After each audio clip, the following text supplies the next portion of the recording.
A family in PV sped along the highway as Su Xiaoyuan watched the mountains and rivers racing past the window, chatting with her mother Zhang Lanji at the same time. During this rare short holiday, the usually busy family all happened to have time off, so they decided to set out from Jiangcheng and drive to Huangshan to watch the sunrise. Although it had just rained not long ago and the road was somewhat slick, the overall conditions were good. Su Dachuan the father switched on cruise control and kept the speed steady at 100 kilometers an hour.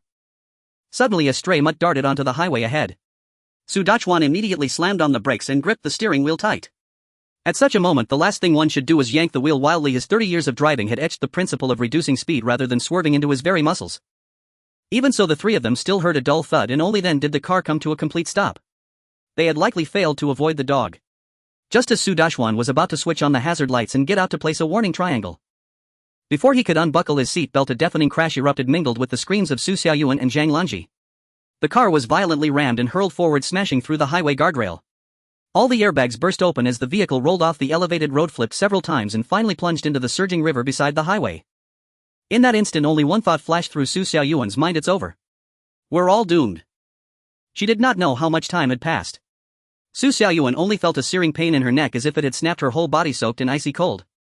A low hum of voices surrounded her. She struggled to open her eyes, but her eyelids felt glued shut, refusing to lift no matter how she tried. Drawing on long practice at rolling her eyes, she finally managed with great difficulty to pry them open, only to be greeted by a bizarre scene. Several people stood around her, all dressed in garments straight out of a historical drama. Judging by their clothes, they ought to be extras on some film set. Had their car been hauled out of the water at Hengdian Film Studio? Yet somehow the direction this was going felt completely wrong. Before she could open her mouth to ask, a scrawny dark-skinned young man in the crowd crouched down, gripping her shoulders and giving her a shake. Excitedly he exclaimed, Chuanya, you've woken up. Look at me, I'm your older brother. How could you be so foolish?" he added, on the verge of tears. Su Xiaoyuan felt as if her neck were about to be shaken off and growled in a low voice, "Stop shaking me, my neck is about to snap." At her words, the scrawny youth immediately froze. Su Xiaoyuan turned her head and saw not far away a small knot of people gathered around a man and a woman lying on the ground, both wearing the same utterly bewildered expression she imagined she had herself. Their gazes met, 3 pairs of eyes colliding in a spark of realization, 3 equally dumbfounded faces. Seeing the 3 respond in such a way, the onlookers suddenly fell silent as well. Hesitating, Su Xiaoyuan spoke first. 1994. The bewildered man answered 05. The bewildered woman followed 07. The onlookers stared blankly, utterly at a loss. They had just recited the code to their home's door lock, which was also her birthday. That confirmed it, these were indeed her parents. Yet their faces and ages did not match at all. Her parents were nearly 50, while this pair looked at most in their early 30s. So this was... had they passed through some kind of wormhole into a parallel world? The thought was horrifying. Su Xiaoyuan's eyes widened involuntarily. The other 2 seemed to arrive at a similar conclusion at the same moment and exchanged a startled, horrified look. The onlookers only looked more baffled. At that moment, a voice rose from within the crowd. All right, since they're all awake, let's disperse. Shitu, you and your second uncle help your father and mother into the house. Second son's wife helped Chuanya into the house as well. Following the direction of the voice, Su Xiaoyuan saw a wiry, emaciated old woman standing a short distance away. The old woman's face was all sharp angles, cheeks devoid of flesh, cheekbones jutting high. Her lips were pressed together, the ring of wrinkles around them almost swallowing her mouth entirely. As soon as the old woman finished speaking, several people stepped forward to support Su Xiaoyuan and her parents, escorting the 3 of them into the house. Only then did Su Xiaoyuan clearly see that the place where they had been lying was a dilapidated courtyard. In the middle of the yard stood a well, and the 3 of them were drenched from head to toe. So, had they somehow passed through into a well? Her mind full of question marks, Su Xiaoyuan was helped into a cramped little room. The furnishings were as simple as could be: 1 large and 1 small bed placed on either side, the smaller one draped with a dusty gray mosquito net, and a wardrobe in the middle that looked just as worn out. The floor was bare earth, but from years of being trampled it had been trodden into a black glossy sheen. The 3 of them continued to sit in silence, glancing at one another. You look at me, I look at you. Their second uncle, who had helped them inside, took in their behavior and said, "Elder brother, look at what a mess this is. Let me give you some heartfelt advice, you really must stop gambling. If the neighbor Yinzi hadn't happened to drop by today, it would have been 3 lives gone. Elder brother, if something truly happened to you too, what would become of Shirtu and Taitu?" Su Dachuan blinked at this second uncle, instinctively nodding. Seeing that his elder brother was clearly not yet fully lucid, the uncle told them to rest well, instructed Shirtu to stay and watch over them, and then left. Now, aside from the 3 of them, only Shirtu remained in the room. All 3 wanted nothing more than to send Shirtu away, so they exchanged a meaningful glance. Relying on years of tacit understanding, Su Xiaoyuan immediately understood her parents' intent and said, "Big brother, could you help boil some water for me? I'd like to wash and change my clothes." She reassured herself that calling him big brother was safe enough, after all he had said it himself. Shirtu answered and went out to tend the fire and boil water. Dad, Mom, what do we do? What on earth is going on? As soon as Shirtu left, Su Xiaoyuan lowered her voice and asked anxiously. Su Dachuan, still utterly at sea, replied with the same bewildered look, I don't know. Nuanyuan, how did you become so small? And you don't even look like you did when you were little. He stared at her, repeating his disbelief that she had turned so young yet did not quite resemble her childhood self. Before Su Xiaoyuan could respond, Zhang Lanji interjected, Dachuan, you've changed into someone else too. Nuanyuan, take a good look at Mom, don't I look different as well? Su Xiaoyuan gave a heavy nod. The three of them stared at one another, stomachs full of questions and nowhere to begin. Could it be that we have ended up in some parallel space? Su Xiaoyuan scratched her wet hair, speaking hesitantly. Then over there, does that mean we're gone? Su Dachuan asked in horror. At least my mom passed away last year, Zhang Lanji murmured. Otherwise it would be the white-haired sending off the black-haired. As soon as she said it, she herself felt how strange the words sounded. Looking at these unfamiliar versions of her parents' faces, Su Xiaoyuan said, I'm not that worried, honestly. Either way, our whole family died together. Once again the three fell into a silence born of too many questions and no idea where to start. Su Dachuan said, so what am I called now? Zhang Lanji followed, will the property we had back there go to my younger brother's family? Su Xiaoyuan added, and what happened to us here in this place? They asked their questions at the same time, each talking to themselves rather than one another. Silence descended again. Su Dachuan broke it by asking, was that Shirtu just now ours? Zhang Lanji wondered aloud, can we ever get back? Su Xiaoyuan asked, Dad, did you gamble here too? Once more all three spoke at once, each pursuing their own line of thought. One at a time, Dad, you start, Su Xiaoyuan said. Su Dachuan tried to straighten out his tangled thoughts and asked, what are we called here in this place? Both mother and daughter shook their heads. Next Zhang Lanji asked, can we still go back? Father and daughter shook their heads. Then Su Xiaoyuan asked, since we've ended up here, what exactly is the situation of this family now? Her parents both shook their heads in unison. Su Xiaoyuan felt a metaphorical bald patch forming from all this mental scratching. Knowing absolutely nothing, how were they supposed to proceed? Just as all three were scratching their heads in confusion, the door creaked open. They turned in unison to stare at Shirtu standing on the threshold, exchanging another flurry of looks. Feeling their intense scrutiny as their eyes traveled all over him, Shirtu grew uncomfortable and asked, Dad, Mom, Xuanya, what's wrong with you all? The water's boiled. Maybe you should change into dry clothes first, he suggested, then turned to bolt. Don't you dare leave. Su Dachuan shouted. Come here. At that, Shirtu only quickened his pace. Mother and daughter both turned to look at Su Dachuan. Scratching his head, he said, why are you looking at me like that? I really don't know anything. Forget it, let's change clothes first, Zhang Lanji said. The hygiene conditions here don't look good. If we get sick, who knows whether we can even be treated. In her previous life she had been head nurse at a top-tier hospital and had a bit of a cleanliness obsession. Thus Su Dachuan went out into the yard to draw water for his wife and daughter while the two of them searched for clean clothes to change into. They hadn't expected it, but when they opened the wardrobe they were startled to find only two blackened cotton quilts piled at the bottom. Clothes were laid directly on top, exactly 3 sets, one for each of them. Mother and daughter washed and changed first while Su Dachuan waited outside the door. With nothing else to do, he began to take stock of the yard, though in truth there was little to take stock of. One glance was enough to see it all. 2 thatched huts stood there with a makeshift lintel on either the east and west side. One was fenced in, holding a few chickens with hose and a crude sled leaning beside it. The other housed a simple stove built of bricks with a pile of firewood stacked nearby. There was also a well in the middle of the yard. It was from this very well that the three of them had just been rescued. Just then, out of the corner of his eye, Su Dachuan spotted a half-dead dog lying in a corner near the courtyard gate. He called over to Shida, who was deliberately keeping Zhang away while pretending to busy himself with chores, and asked, is that dog ours? Shirtu glanced over from afar and shook his head. No, it's not ours. But it was fished out of the well too. He found it strange as well. He could understand people throwing themselves into a well, but a dog. He had never heard of such a thing. Su Dachuan was astonished. Could this mutt be the same dog they had hit earlier? Had it followed them here? He walked over to the mutt, picked it up, and had Shirtu lay some straw beside the chicken shed. He planned to settle the dog there for now. With the shelter of the lintel, it would at least be spared the rain. Whether it lived or died would depend on its own fate. Watching his father make arrangements for the dog, Shirtu couldn't help finding him a bit odd. Given his father's usual way of doing things, a dog acquired for free ought to have meant fresh meat in the pot. Why bother settling it in first? Why take the trouble to look after it? And earlier, the looks his father, mother, and Xuanya had given him had all been strange. From the moment they were pulled up from the well until now, there had been something off about the three of them.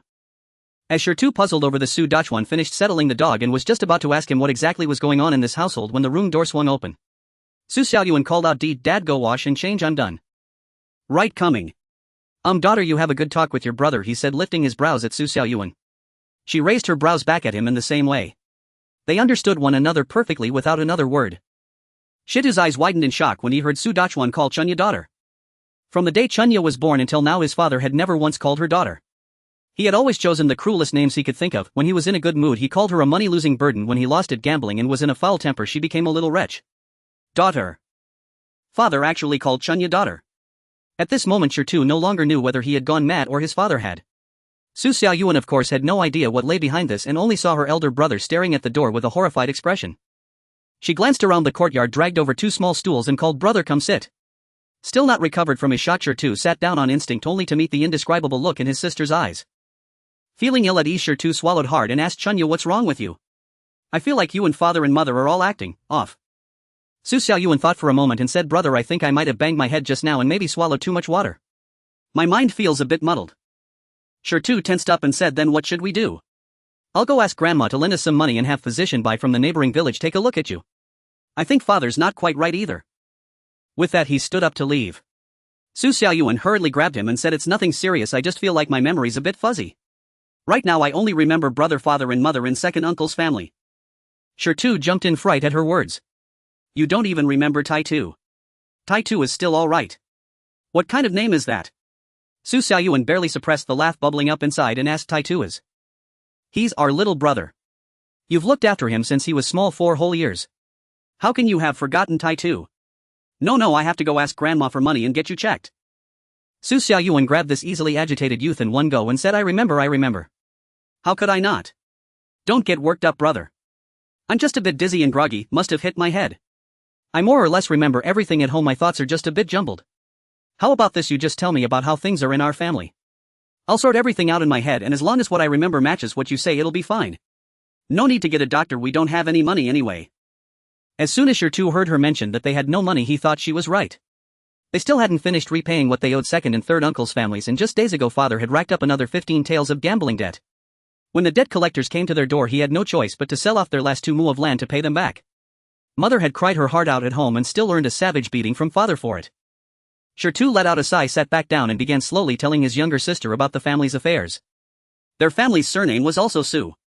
Their father was Su Dachuan, formal name Su de, childhood nickname de Lazy.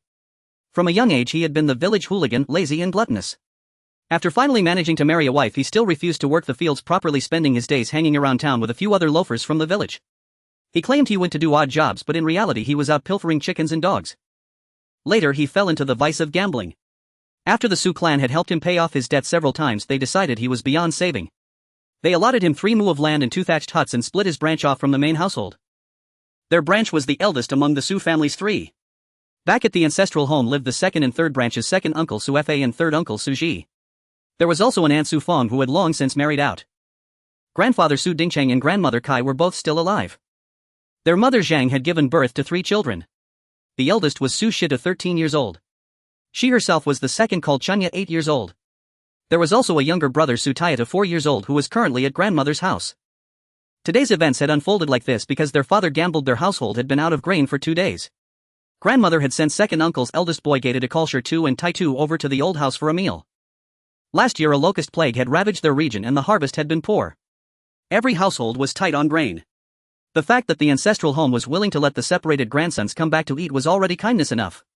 Shitu had planned to eat half himself and secretly bring the other half back for his sister and mother. Before the meal had even begun Yen Zi ran in to call them, saying someone at home had jumped into the well.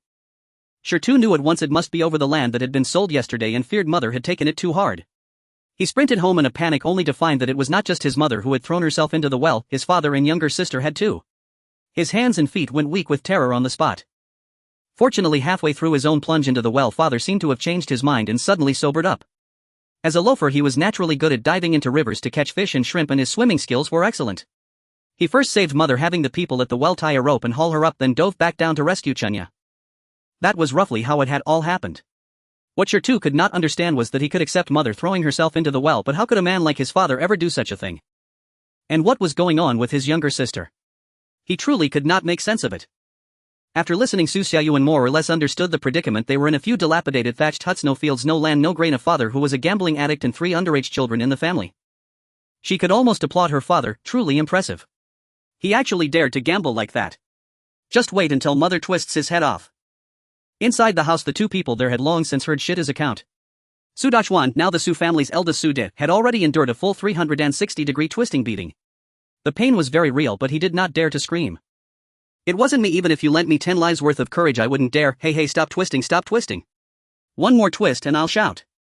I was wrong, ah. Su Lauda dodged as best he could while pleading under his breath, not daring to raise his voice. Zhang Lanji, now the current Zhang, was on the verge of being driven mad with rage. She had finally managed to take a vacation and go traveling only to die and end up in this situation. When she changed clothes and discovered her body covered in bruises and then heard Shita's account, she realized that this wretch Su Lauda not only gambled and owed a mountain of debt, he even dared lay hands on her. He must have lost his mind. Whoever had lent him this dog's courage, she would twist his head off. The thatched walls were no barrier to sound, so Shirtu and Su Xiaoyuan, Chunya, standing outside the door, heard everything inside with perfect clarity. Shirtu felt a little afraid. He was sure something was wrong with him. There were clearly sounds of pleading and gasps coming from his parents' room, but that voice. Was that father's? No, impossible, something had to be wrong somewhere. Chunya, on the other hand, sat calmly on her stool, though she was furious. Just what kind of character setting was this father supposed to have? Gambling. Selling land. And even domestic violence. He deserved to be beaten until he begged for mercy on the floor. She decided to let her mother have her fill before going in. Shito, however, grew more and more uneasy. He looked from his utterly composed younger sister to the increasingly desperate pleas from father inside. He decided he had to go to the old house to find help. After all, the three of them had fallen into the well once already. Surely they were possessed. Seeing that Shirtu was about to leave, Chunya finally lifted herself off the stool, walked to the door, pushed it open and called into the room. Mother, that's enough. Father knows he was wrong. Yes, I was wrong. I know I was wrong. I definitely won't dare again. Wife, I was wrong, truly wrong. Please stop hitting me. Careful or your hands will hurt. Suda scrambled to echo, seizing the chance to climb down the ladder she had provided. Zhang smoothed her hair disheveled from the beating she had just delivered, exhaled and said, if there's a next time, I'll break your dog legs. Suda put on a fawning smile.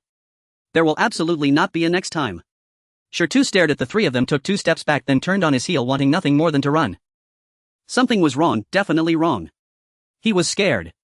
He wanted to find second uncle. Suda saw that Shirtu was about to leave and called out, Shirtu. Come here. Shitu's steps faltered. Even on his dark face a hint of pallor could be seen. He turned to look at this father who felt both familiar and unfamiliar. Father, Taitu is still at grandma's. I'll go fetch him. Suda knew that the three of them had probably already aroused Shita's suspicions, so he said, don't be afraid. Father just wants to tell you all that having brushed past death this time, I finally thought things through. From now on I won't gamble and I won't hit you anymore. We still have to live our days properly. Zhang stepped forward and took Shita's hand. Frightened, weren't you? Don't be scared, mother is fine. When she finished, she gently stroked his rough, calloused hand. Chunya watched from the side and silently applauded the two of them in her heart. Their acting was far too natural. Her father suddenly awakened and returned from the wrong path, her mother gentle and kind. What a touching scene of a loving mother and filial children. Shitu's eyes were already brimming with tears. Every time father lost at gambling or came home drunk, he would vent his anger on the whole family. Beating mother and little sister was an everyday occurrence. He and Taitu were hit less often, but only in comparison to mother and Chunya. Once when father had beaten him particularly badly, mother hadn't even dared to step in because the more she tried to stop him, the more viciously he hit. Now looking at his father suddenly awakened and his mother holding his calloused hand, how could he not cry? Parents like this were something he had never dared to dream of even in his sleep. And if all of this was only an illusion, so what?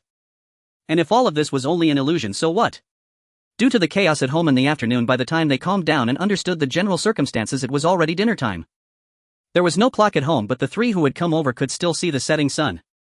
Shirtu said he would go pick up Taitu, and at that moment Suda and Zhang sure did not stop him, knowing that Shirtu had basically accepted Su Lauda's insights on life and was not afraid he would say anything at the old house. The three rummaged through the kitchen but found no food. There were jars for oil, sugar and salt, but they could only tell that these seasonings had once existed. As for food, it was even worse. They searched inside and outside the house, and just as Shirtu said, the family had run out of supplies. Zhang Shi was so angry that she gave Su Lauda a good beating. Sudi exclaimed, what sin have I committed? Chunya suddenly remembered Dad. What about the money from selling the land? Since there was no one else around, she was still more accustomed to calling her parents. I had it on me before I gave it to your mother. Thankfully I didn't lose it in the well, Su Lauda replied. Zhang Shi took out a tattered pouch that Su Lauda had just given her and poured out the silver inside. Chunya was stunned. Is it really this little? She asked, how much silver is this? The couple shook their heads.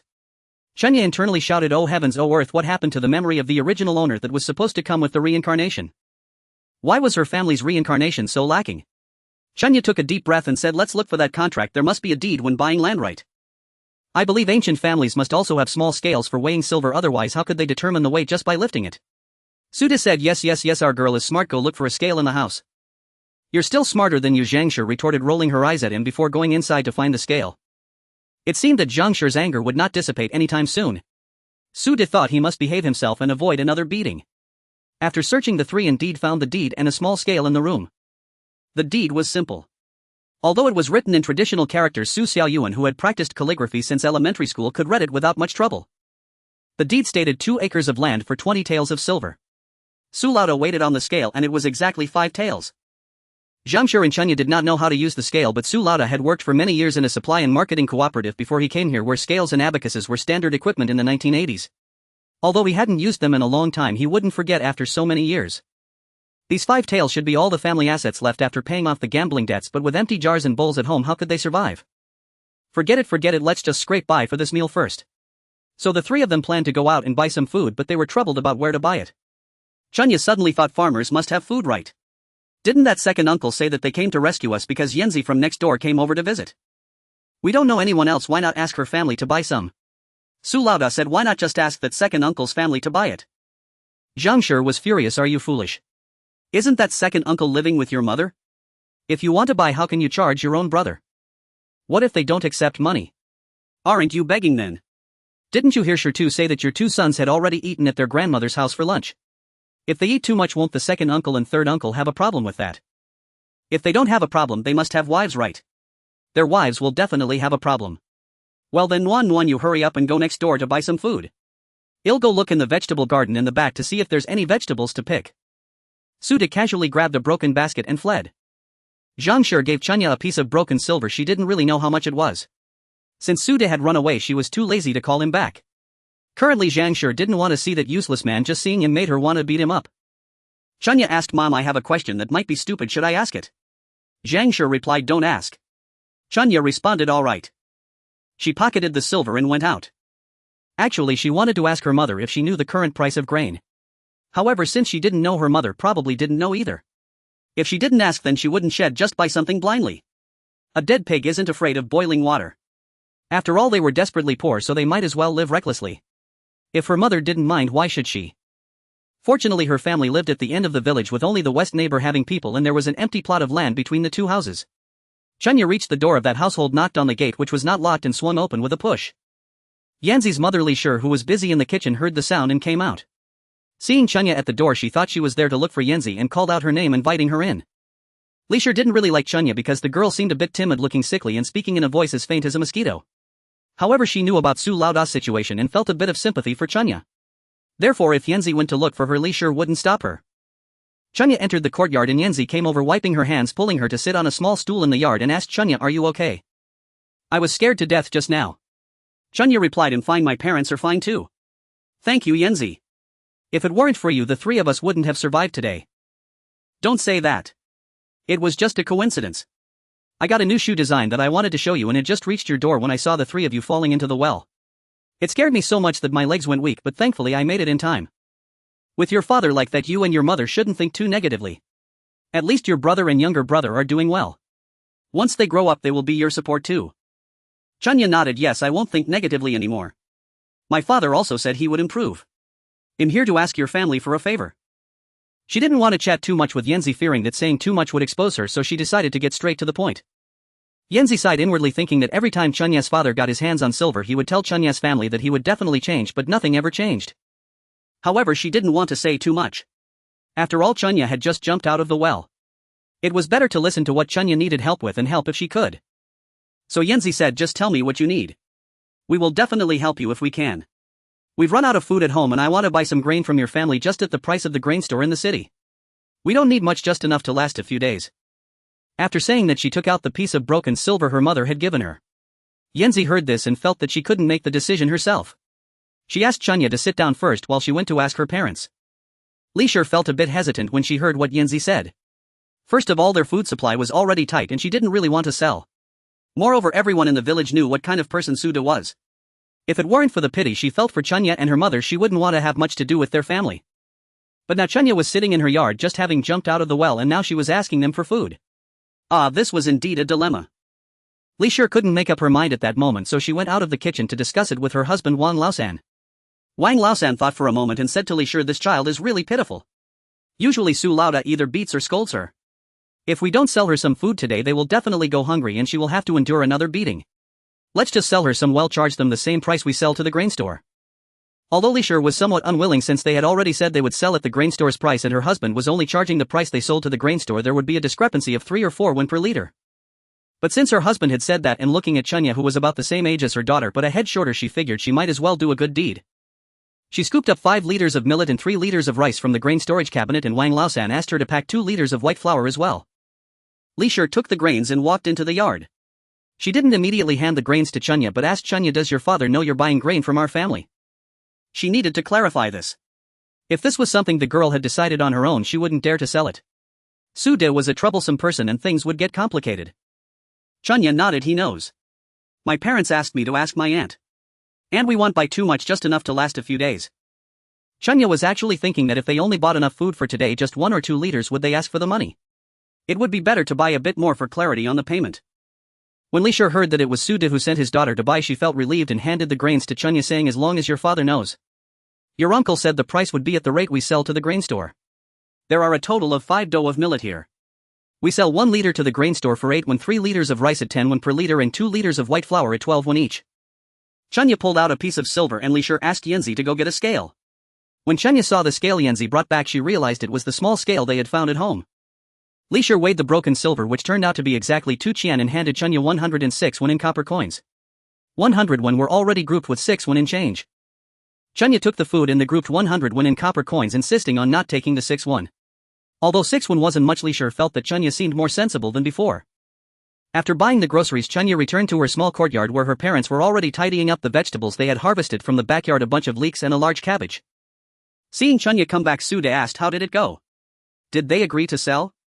Chunya nodded and said, yes, the Yen family is quite nice, I bought quite a bit. However, they didn't weigh it by the pound. Aunt Li told me it was all measured by dough. And that little scale is called a dingzi, so don't keep weighing it on the old scales or it'll give us away. As soon as Chunya got home, she eagerly shared with her parents the knowledge she had acquired. The couple nodded, clearly understanding. The 3 of them chattered away, deciding to cook rice for dinner, stir-frying leeks with eggs using 3 eggs freshly gathered from the henhouse and frying a plate of cabbage. Su Lauda started the fire, Chunya cooked, while Zhang Shi organized and counted the household items. Chunya was quite adept at cooking when she was preparing for Su Xiaoyuan, so stir-frying leeks and eggs was no problem for her. Su De, being from the countryside, also had no trouble starting the fire. However, Chunya noticed a fatal problem. Dad, hold on a moment while you start the fire, we encountered a small issue. Chunya said, holding the spatula. What issue? Su Lauda poked his head out from behind the stove.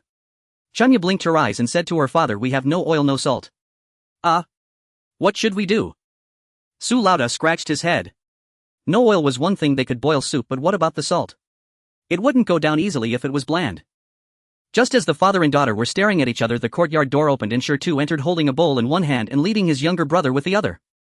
As soon as Shi came in, he noticed that his father and sister were both staring at him. It felt like deja vu, as if neither of them recognized him. If it weren't for the unchanged faces of his parents and sister and the house still being the only dilapidated place in the village, he would have thought he entered the wrong house. The faces were unchanged, the environment was unchanged, but the atmosphere was completely off. Su De finally remembered that standing at the door was his son, so he said, well, Shi is back. Your sister is cooking and it'll be ready soon. But why do we have no oil or salt? Oh dear, how awkward, suddenly having such a big son. No way too. The younger one was peeking at him from behind his brother. Chunya couldn't help but roll her eyes. That was her dad. Every time he felt awkward, he had to throw in a in every sentence, otherwise he couldn't continue.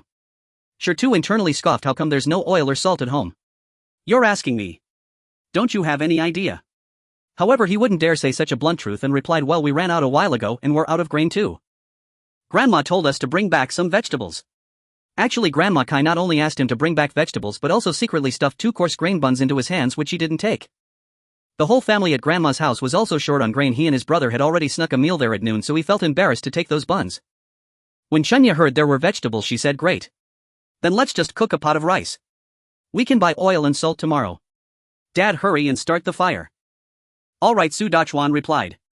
Shi thought, this person isn't my dad, how could my dad possibly start a fire? I've never seen him do it in my life. It must be an illusion, it has to be an illusion. I need to go back to my room quickly, this house has been occupied by strange people. Haha, my sister actually let dad start the fire and even said to cook rice. Cooking. What a joke, my sister must be talking nonsense.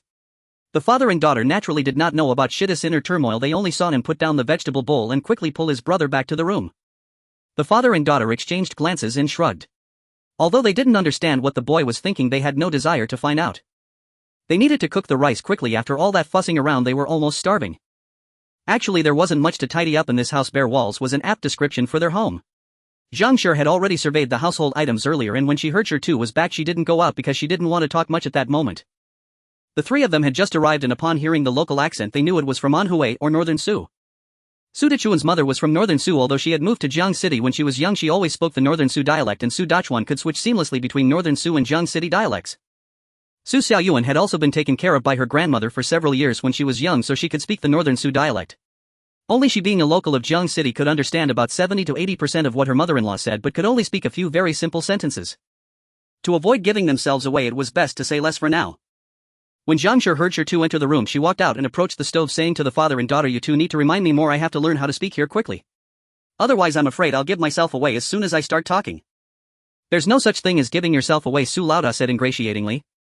"You're speaking just fine, wife."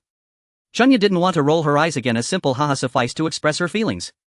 Zhang Shi currently saw Su Laoda as untrustworthy, saying, "Don't get too smug. I feel like Shi too has noticed something." Chunya nodded and said, "I feel the same, but I don't think he'll spill it. If he had, he would have brought someone back after visiting the old house. I guess he didn't say anything to the old house people. But even if he wanted to say something, he couldn't say much.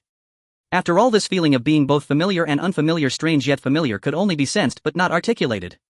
Su Dachuan nodded, saying, "Yes, Nuan is quite reasonable." He had already decided to ingratiate himself with the mother and daughter, as it seemed he bore the greatest responsibility for the state of their home. The three of them whispered softly, and Shi could actually see this through the window cracks. His father seemed to be bowing and scraping to his mother and sister. It was truly a sight to behold in broad daylight. However, the house was quiet and the three of them were still cooking a pot of dry rice. He hoped this was all real. The young boy was full of thoughts. Soon the rice would be ready, and Chunya called Shi and Taitu out for dinner. Shi said, "Aren't we usually having meals in my room?" "Ah. Haha," Chunya stammered. She forced herself to explain, Yes, I know, I just called you to serve the food. Believe it or not, if you don't believe it, I can't help it." Shi thought, "You're kidding." It turns out that the Su family's main house only has 2 thatched cottages. One sleeps Su Di and his wife, along with Chunya, 2 beds and a wardrobe, and there's simply no space for a table. The other room is where Shi and Taitu sleep, with the brothers sharing a bed, so the dining table can only be placed in their room. Not to mention the stoveroom, which is not only small but also just a 3-sided open shed, so it couldn't hold a dining table. Shi told his brother to stay well inside the house while he came out to help serve the food. Upon seeing the pot indeed filled with dry rice, he sighed inwardly. These three had just jumped into a well, and now they were cooking such a big pot of dry rice, clearly not wanting to live anymore. Well, if they could eat enough to fill their stomachs, that would be good enough. As for Taitu, being young and carefree, he saw his brother bringing out a large bowl of rice and clapped his hands in joy, saying he wanted to eat 3 big bowls. Chunya looked at Taitu. This child had a waxy yellow complexion, a big head and big belly, but his wrists were so thin she was afraid to touch him, fearing he might break if she squeezed. This was clearly malnutrition. At this moment, Zhang Shi, sitting beside Taitu, also noticed his condition and said to him, "You can only eat half a bowl of rice or you might get sick. Later I'll ask your sister to cook you some eggs. To combat malnutrition, it's best to supplement with more protein. They may not have milk, but there are a few eggs." Su Laoda nodded, saying, "Right, I just picked 3 eggs, let's boil them later and each of you kids can have one." Shi looked down at the dry rice in his bowl, desperately holding back tears. He was already 13 years old, and this was the first time he had heard his father think about them. He had always envied Dainio next door for having a father who cared for his children and was reasonable. At this moment, his father actually thought of cooking eggs for them, and his heart was filled with mixed emotions. Could this really be his father? He hoped it was true. The other 3 certainly had no idea what Shi was thinking. They just felt that this young boy had too many thoughts. The few of them ate the dry rice with a bowl of stir-fried pickled vegetables, and it tasted quite good. The 3 had already been busy and were starving. Shi and Taitu hadn't had dry rice in a long time. Even when they went to Grandma's house for a meal, it was just 2 coarse grain buns or a bowl of thin porridge. Regardless of whether they had any worries, everything could wait until they were full. As Chunya was finishing the last bite, she suddenly thought of that half-dead dog at the door. Never mind, the last bite of rice should be saved for the dog. She had already heard her father talk about the dog's origins, thinking it might have followed them here. At least it could be considered a local. Chunya took the leftover bite of rice and went to the kitchen to find an even more broken bowl to feed the dog. Why say it's a more broken bowl? Because their family only had broken bowls in the first place, and they had to be careful while eating, otherwise it was easy to cut their mouths. Shi didn't want to make a fuss, but he had to. He was once again shocked the family was struggling to make ends meet and his sister was actually feeding dry rice to a dog. He looked again at his parents, one preparing to wash the dishes and the other wiping the table with a cloth whose color was indiscernible, but they both saw their daughter squatting there feeding the dog. Was this normal in their family? Sure began to doubt whether he was the one with the problem. At this moment the big yellow dog was no longer lying down as before but instead was resting on its stomach, indicating it had regained some strength. When it saw Chunya bring a bowl over, it wagged its tail in a flattering manner. Chunya patted its head and handed the bowl to it. The yellow dog quickly devoured the rice in the bowl and Chunya helped it get some water. The rice contained pickled vegetables and was quite salty. The dog would vomit if it ate it, so it needed to drink some water to neutralize it. The big yellow dog licked the bowl clean. Chunya silently told the big yellow dog that the food from her grandmother's house was indeed salty. After enjoying some time with the dog, she turned to Zhangshi, who was cleaning in the courtyard, and said, "Mother, let's name this dog Big Yellow." Zhangshi laughed and replied, "Sure, that's quite fitting." Taitu also ran over to pet the dog with his sister, cheerfully calling out Big Yellow. Chunya suddenly remembered that the eggs hadn't been boiled yet, so she called for her father to start the fire. Upon hearing this, Sure quickly said, "I'll do it." Chunya naturally nodded in agreement. Suda was about to say he would do it, but upon seeing Zhangshi give him a glance, he silently continued to sit in the courtyard gazing at the sky. Sure too felt a bit suspicious of them. It was better not to act too much like a new good man to avoid provoking Sure too. After boiling the eggs, it was already dark.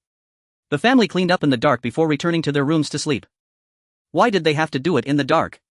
Because Zhangshi searched high and low but could not find an oil lamp. Seeing Sure Tu and Taitu looking so accustomed to it, it seemed that this family truly did not have an oil lamp. The trio lay on the bed whispering to each other. Su Lauda said, "We need to go to town tomorrow, it's really inconvenient without anything at home." Zhangshi thought for a moment and said, "Isn't that because of you? Look at me, I'm covered in bruises. If it weren't for needing you to work, I'd break your legs in a heartbeat." After saying that, she twisted Su Lauda's waist and he yelped repeatedly. Chunya said, "Please keep it down, the sound insulation in this house is terrible. Could you two not be so handsome in front of me?" Zhangshi finally let Suda off. Chunya continued, "Mom and Dad, what do you think we should do if we have to stay here? According to Sure Tu, we have 3 acres of land and last year we sold 1 acre, then sold another 2, so we have none left. We have less than 5 taels of silver left. What are we going to do next?" Zhangshi thought about it and felt like hitting someone. Suda sensed the negative atmosphere and quickly said, "I'll go look for work. I can do accounting." The negative atmosphere eased a bit. However, Zhangshi did not forget to dampen his spirits, saying, "Accounting isn't something you can just do. You might have to use connections to find a job here. With your reputation, who would recommend you for accounting?" Chunya silently nodded in the dark, realizing her mother had a point. Su Lauda continued, "Then I'll go do manual labor." Zhangshi kept berating him, "Haha, you. Manual labor. Look at yourself right now, you weigh 100 Jin, but I can't tell if you can carry a big bag or if the big bag is carrying you." Chunya couldn't help but laugh. Indeed, her father looked quite weak at the moment, his frame very thin, but their whole family looked like paper dolls. "So what can we do? We can't just sit and wait for death," Suda said helplessly, though he didn't really have much hope for doing manual labor. Chunya suddenly thought of an idea and said, "I have a thought.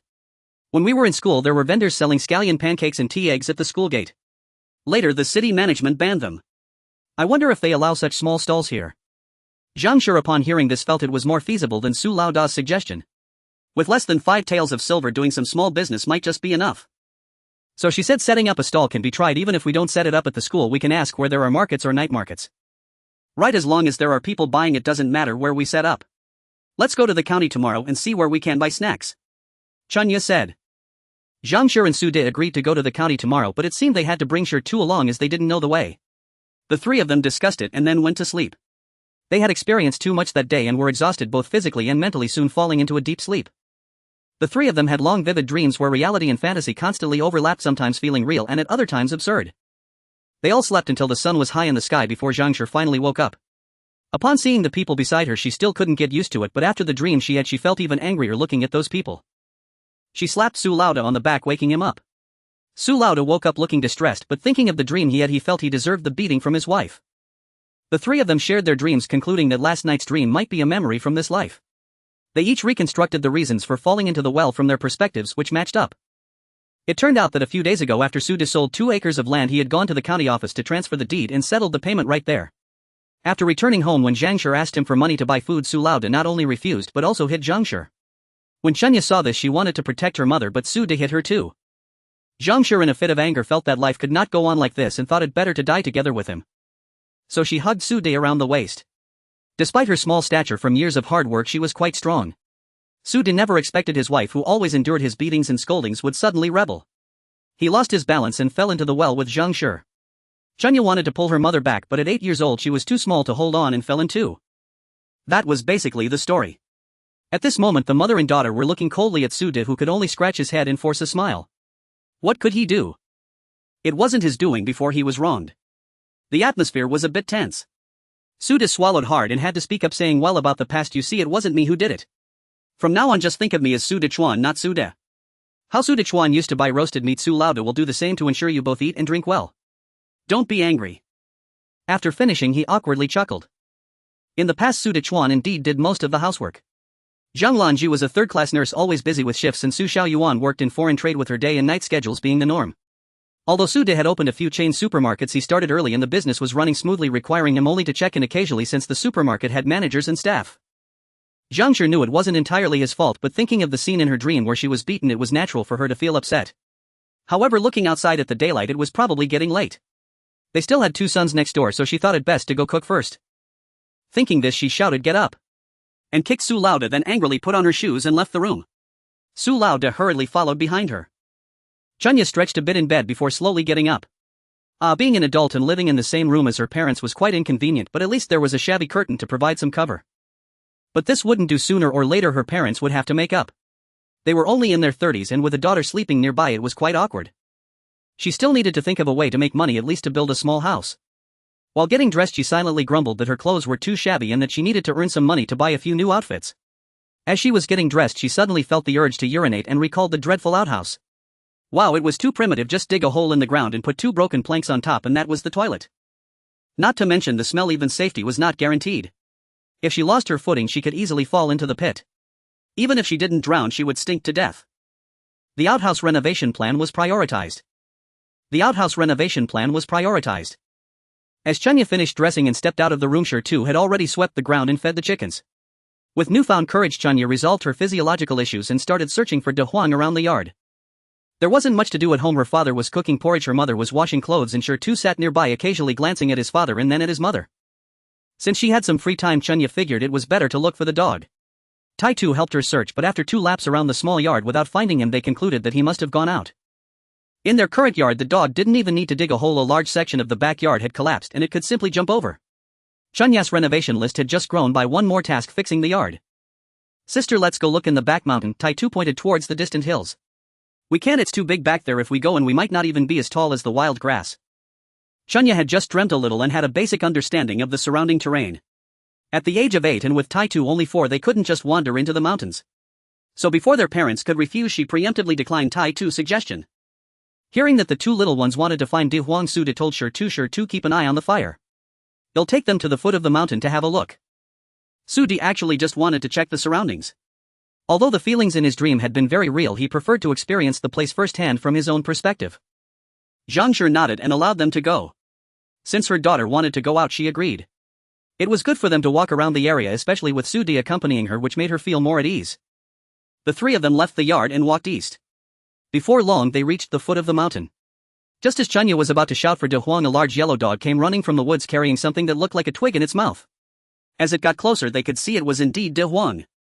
De Huang approached, dropped the twig at Chunya's feet and leaped towards her legs. Chunya affectionately patted De Huang and exclaimed, "Good boy." Tai Tu tilted his head and asked, "Sister, isn't he called De Huang?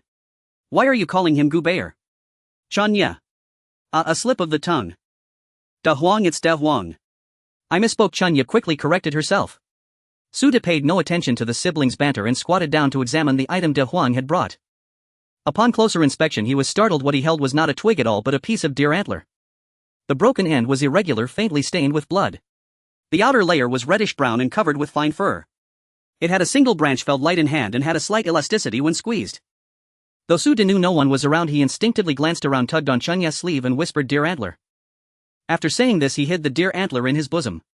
Chunya immediately grabbed her brother's hand and told their father, let's go home." The 3 of them quickly slipped back from the foot of the mountain, hurrying home with De Huang wagging its tail behind them.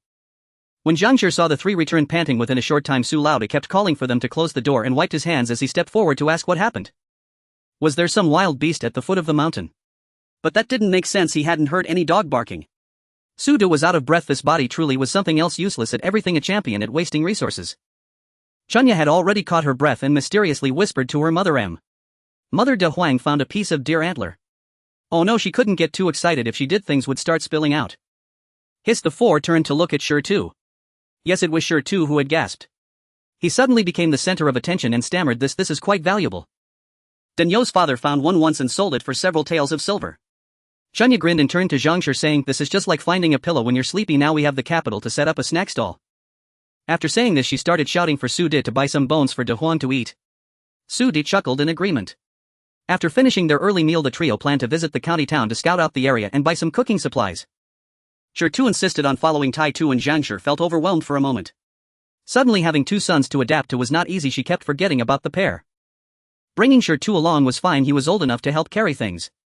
However, this trip required both shopping and scouting, and bringing Tai Tu along would be inconvenient. After some discussion, they decided to let Shi take Tai Tu to the old house for supervision. Tai Tu naturally refused, but after Chunya assured him that she would buy him pastries, he reluctantly agreed.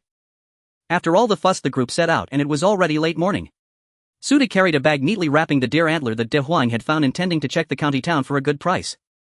Originally there were bullock carts from their village going to the town every morning and evening, but today they had left late, so the carts had already departed.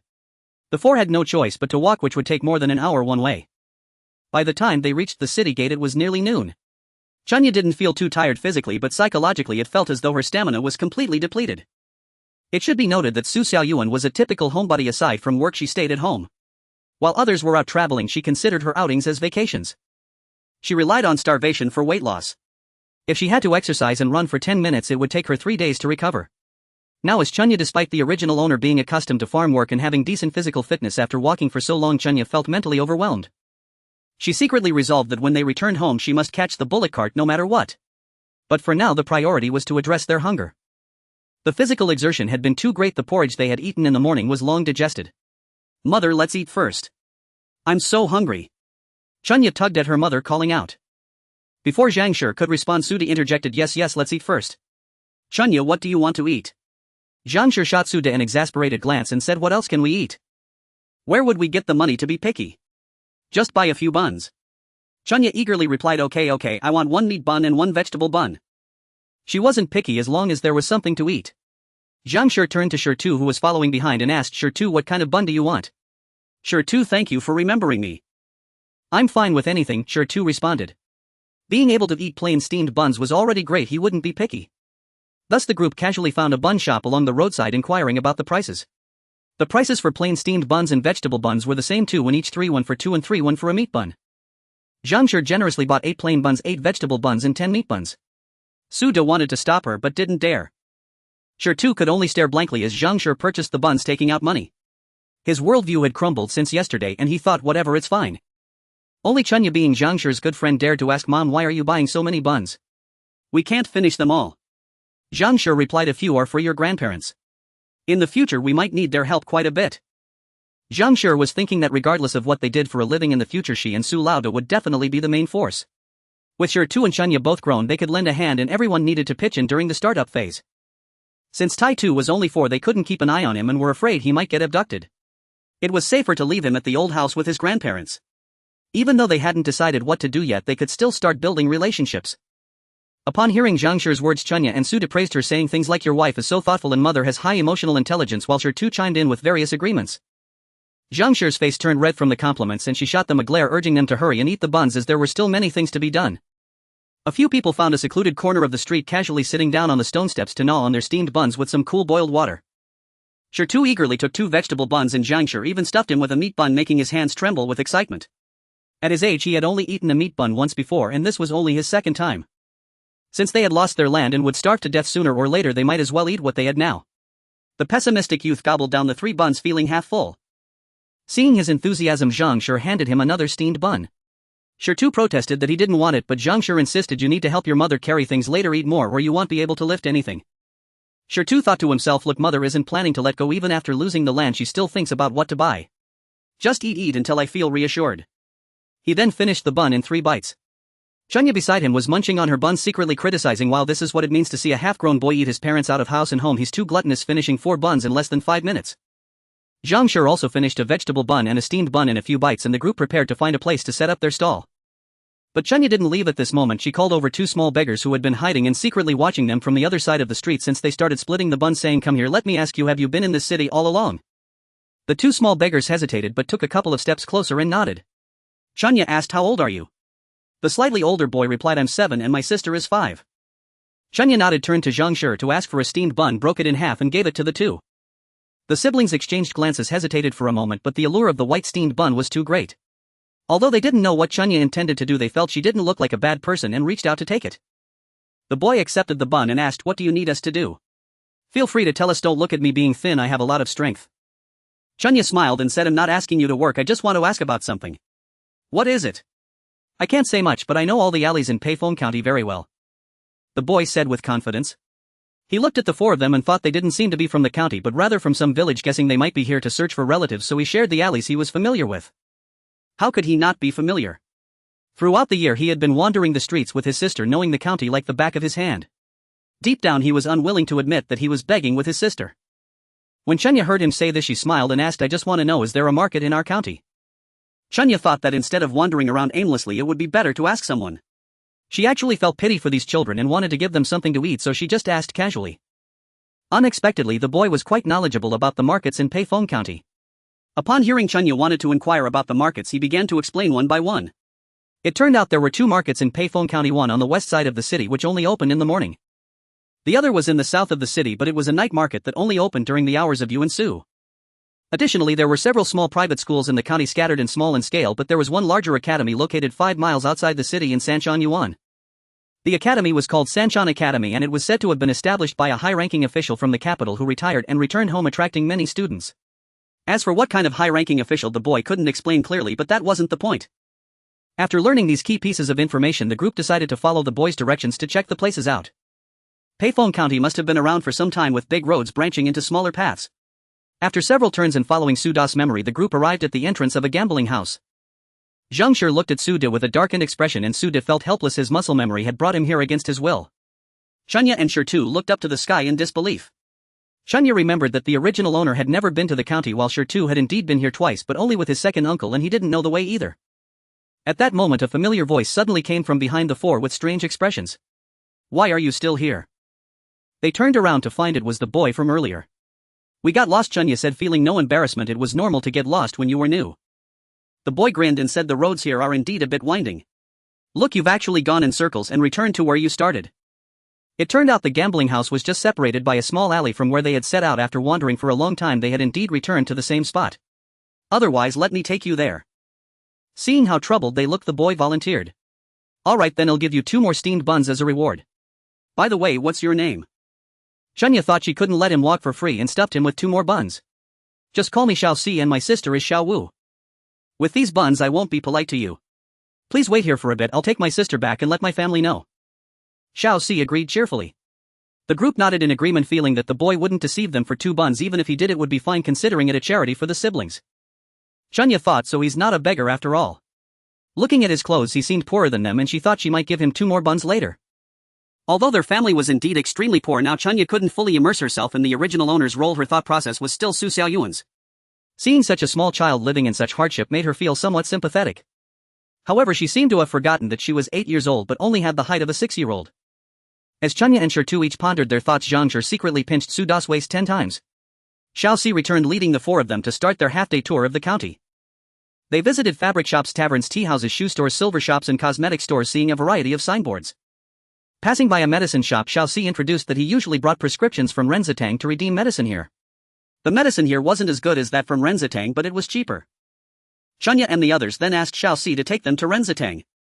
Unfortunately, when they arrived at Renzatang, they had already missed the peak consultation time. However, the staff was busy unloading medicinal materials at the door. Suda saw the assistants and doctors were preoccupied with sorting and distributing the medicine and decided to come back later. If they sold deer antlers now, the shopkeeper probably wouldn't have the mood to bargain, and besides they still had Xiao Si with them, so it was better to wait. The group then moved on to the markets in the west and south of the city, familiarizing themselves with the area while inquiring about any particular rules for setting up stalls. It turned out that both markets in the west and south of the city were managed by the county office. It wasn't that there were any strict rules, it was just first come first served. After the market opened each day, there would be officials collecting rent, and the rent was the same for both markets, 5 won per day. The market in the south was not far from the southern city gate. Chunya suggested that since they were already here they might as well visit Sanshan Academy. Xiaoxi had no objections, and although the others were quite exhausted, they thought it would be good to assess the situation early and plan for their livelihood, so they all agreed. Of course Shi Tu was still unaware of the other three's plans for making a living. He thought of himself as just a tail. When they arrived at Sanshan Academy, the classes were just letting out.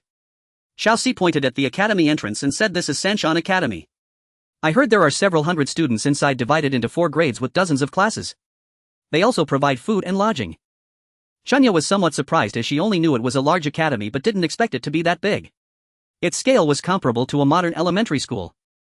At this moment the students were pouring out, some walking together while others were picked up by horse-drawn carriages, and the quiet road outside the city suddenly became bustling. There were a few shops near the academy, but they were just simple shoe stores and tea houses. However, there were plenty of small food stalls. Chunya asked, "Can the students in this academy also be day students?" Yes, most of those living in the city are day students, unless they live in the north of the city, which takes over an hour to come. More would come to stay. There were also students who came from other places, drawn by reputation, and some with better family conditions rented courtyards in the south of the city, but most still stayed in the academy. Xiaoxi nodded in response. Chunya looked around at the small shops nearby and suddenly noticed a shop that stood out among the shoe stores and tea houses. Sanlin Pickled Vegetables. How did a pickled vegetable shop end up here? Zhang Shi clearly noticed this store. Su De was eager to clarify things for his wife. "Why not just ask?" Chunya said, stepping inside. Su De and Zhang Shi were taken aback, quickly following her into the shop. Indeed, the shop was quite spacious, filled with large jars of fermented sauces scattered around. On the old counter there were 8 or 9 large porcelain bowls displaying various pickled vegetables and sauces. Seeing the few people enter, the shopkeeper stood up from the bamboo lounge chair behind the counter and asked, "What can I get for you?" "Our pickled cucumbers and radish strips are quite tasty." Chunya noticed that the shopkeeper was lean, with half of his hair gray, likely over 50 years old, and said, "Excuse me sir, why did you open a pickled vegetable shop here?" The shopkeeper chuckled and replied, "The building and the techniques are passed down from my ancestors. I can't afford to rent a shop in the city, nor do I want to let this craft go to waste, so I opened it here. Our pickled vegetables taste quite good. Students from the academy sometimes come by to try them." Chunya then called for her mother, saying she wanted to buy some pickled cucumbers. Zhang Shi thought that having some pickled vegetables to go with porridge wouldn't be bad, so she nodded in agreement to buy half a jean of pickled cucumbers and another half a jean of soy sauce. Holding the pickled cucumbers and soy sauce handed over by the shopkeeper, Chunya asked, "Shopkeeper, do you rent this shop?" The shopkeeper and Su De were both startled, looking at Chunya in surprise. Chunya continued, "I don't want to rent the whole shop, just half of it. I see that your shop is quite large. If the jars are organized properly, half the space could be freed up." Upon hearing this, the shopkeeper thought that there had been others asking about renting the shop, but they wanted to rent it all, which he was reluctant to do, fearing the family craft would go to waste, so he didn't agree. To be honest, the pickled vegetable shop here did have some business, but it wasn't particularly good. The frequent customers were mostly young scholars who had no need for fermented sauces in their cooking and showed little interest in pickled vegetables. The shop was like lukewarm water, neither good nor bad. If things were organized and half the space rented out, it would provide some extra income for the family, which would be quite good. He looked at Chunya, still quite childish, and thought that the decision-maker was the grown man in the family, so he asked Su De, "Do you really want to rent half of my shop?" Su De thought, "I'm not sure, we haven't discussed it," and turned to Chunya, "Do we want to rent that half of the shop?" Chunya nodded, "Yes, we want to rent it. We need to open a food shop. It's inconvenient to move things around, and if the shopkeeper is willing and the price is right, renting this half space would be quite suitable." Zhang Shi nodded and said, "Shopkeeper, as long as your price is reasonable, we indeed want to rent it." Zhang Shi's thoughts were quite simple. She could easily handle intravenous infusions with her eyes closed, but she knew little about business. Her daughter had risen from an ordinary foreign trade clerk to a sales manager, so her sales ability and market positioning would surely be correct. They might as well do as she suggested. Su De actually thought that Chunya's suggestion wasn't bad. Although renting would add costs compared to street vending, it was much more convenient and efficient. Seeing that this family genuinely wanted to rent half of the shop, the shopkeeper offered, "Don't be fooled by how scattered these jars are. The facade actually has 3 sections and we live in the back. We even dug a well initially. You can use water if you need it. It's very convenient. I won't charge you much for rent. How about 300 coins a month? What do you think?" 300 coins was indeed a significant expense for Chunya's impoverished family. However, thinking about the return investment was necessary. Su De looked at Zhang Shi and Chunya, both of whom did not oppose it. The price seemed to be within their acceptable range. After some bargaining, they agreed to rent half of the shop for 280 coins. Shi Tu stood by the door watching all this, unsure what his parents were thinking. He had never seen them do business before and was puzzled about what they intended to do. The shop had already been rented, but the key point was that it wasn't his parents' idea. He had seen that it was Chunya who impulsively wanted to rent this shop, and his parents had simply nodded in agreement. Crazy. But it didn't matter anyway. They had no land left. The money could be tossed around for 3 days, and if it ended they would all end together as long as they were together. Zhang Shi first gave the shopkeeper Lin 50 coins as a deposit, agreeing to bring the rent and contract in 3 days. However, the shopkeeper Lin had to clear out half of the shop for them in that time. Shopkeeper Lin naturally nodded in agreement. After renting the shop, the group rushed to the city. It was quite late, and fearing that Xiaoxi's family would worry, Su De asked Xiaoxi to head back first.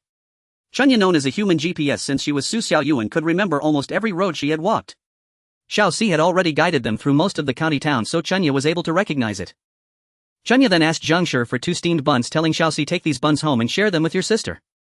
Where is your home? If you need help next time, I'll come find you. Xiaoxi had no guard up against Chunya, who was about his age. After spending half a day together, he felt that this family had good intentions and replied, sure. I know all the alleys in this town. If you need help, come find me at the last house in Yuqian Alley where I met you and my sister. Chunya nodded in agreement. After saying goodbye to Xiaoxi, the group split into 2. Zhang Shi, Shitu and Chunya went to buy necessities while Su De hurried to Renji Hall. At this time there weren't many people in Renji Hall as it was quite late. Without any emergencies, the clinic was about to close. Su De entered and asked the attendant, young man, do you buy deer antlers here? The attendant, seeing that it was deer antlers and looking at Su Da's clothing, guessed he might be a hunter from the mountains and replied, we do buy them, but the price depends on the quality. Su De took out a cloth bag from his satchel, pulled out the deer antlers and said, please take a look at these. The attendant examined the quality and recognized it as good stuff, saying, brother, please wait a moment, I'll call the shopkeeper to take a look. Su De nodded in response. Soon the attendant returned with the shopkeeper from the back door. Seeing Su De inspecting a small cloth bag in the clinic, the shopkeeper approached and said, are you looking to sell deer antlers? Yes, please take a look. We worked hard to acquire these. Su De replied. Yes, the dog brought them, which was quite a feat. The shopkeeper took a piece of white cloth, received the deer antlers from Su Da's hands and examined them carefully, saying, the quality is quite good, but if you give us these deer antlers, we still need to process them. Your fresh goods may not match the price of well-processed ones. Su De nodded, saying, just give me a price. If it's reasonable, I'll leave the deer antlers here. The shopkeeper thought for a moment and said, 7 taels of silver, no more. Su De naturally had to haggle, and in the end they settled on a price of 7 taels and 3 coins, completing the transaction. The shopkeeper specifically instructed Su De to bring any good goods to him first in the future, to which Su De naturally agreed. When Su De arrived at the place where he had agreed to meet Chunya and her mother for the ox cart, he just caught the last cart returning to the village. In fact, this ox cart should have left earlier, but the driver saw that besides Chunya and the others there were no other passengers. Chunya insisted on waiting a little longer for her father, almost in tears, so the driver Zhao Laoda reluctantly agreed to wait. Fortunately, they didn't wait too long. The 4 of them, dragging their exhausted bodies, finally boarded the returning ox cart before it got dark. The ox cart was indeed slower than walking, as Zhao Laoda had to pick up the cow dung while driving. The cow was pulling while he was collecting, and by the time they returned to the village the sky was already dotted with stars. Chunya didn't mind the speed because the moment she climbed onto the ox cart she fell into a deep sleep. She was only 8 years old. If it weren't for her last bit of energy keeping her up, she wouldn't have been able to climb on. Once on the cart, her energy just dissipated and she instantly wilted. Su De was also extremely tired. This body of his was good for nothing other than eating and drinking. Unlike Zhang Shi and Shitu, who had worked hard for years, their physical strength and endurance were the best in the family. In the end, it was still Zhang Shi who helped Su De, while Shitu carried Chunya back home. A few people pushed the door to return home, and Shitu directly placed the half-asleep Chunya on the bed. Zhang Shi, too lazy to start a fire and cook, took out a few buns. The group swallowed some dry rations, and Zhang Shi sent Su De and Shitu to the old house to fetch Tai Tu. Su De was already exhausted, but due to his wife's gaze he had no choice but to carry the buns and steamed buns he bought during the day, following Shitu with a clattering sound all the way to the old house.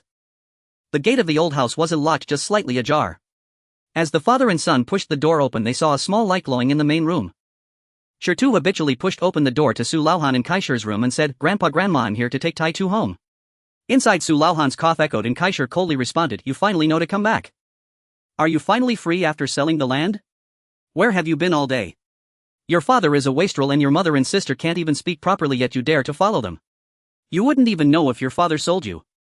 Kaishir understood her eldest son. He was just a good for nothing who had sold off all the family land. If he were to sell his children next, she wouldn't be surprised. It was getting dark and they still hadn't returned. She felt uneasy if they didn't come back soon. She was prepared to call the second and third sons to search for them. Shitu said, Grandma, I'm afraid to tell you. However, although the old woman's words were harsh, Shitu knew that his grandmother was just a bit sharp-tongued but had a kind heart. He took Tai Tu's hand and said, Grandma, Dad is still outside. He brought some food to honor you and Grandpa today. Hearing his son mention him, Su De, who initially didn't plan to enter, felt a bit awkward seeing his parents. In the memories of the original owner, he could be considered an unfilial son. But since his son said so, he could only enter the room, hesitantly chuckling at Kaishir and calling out Mom, Dad, as he handed over the bundle in his hands.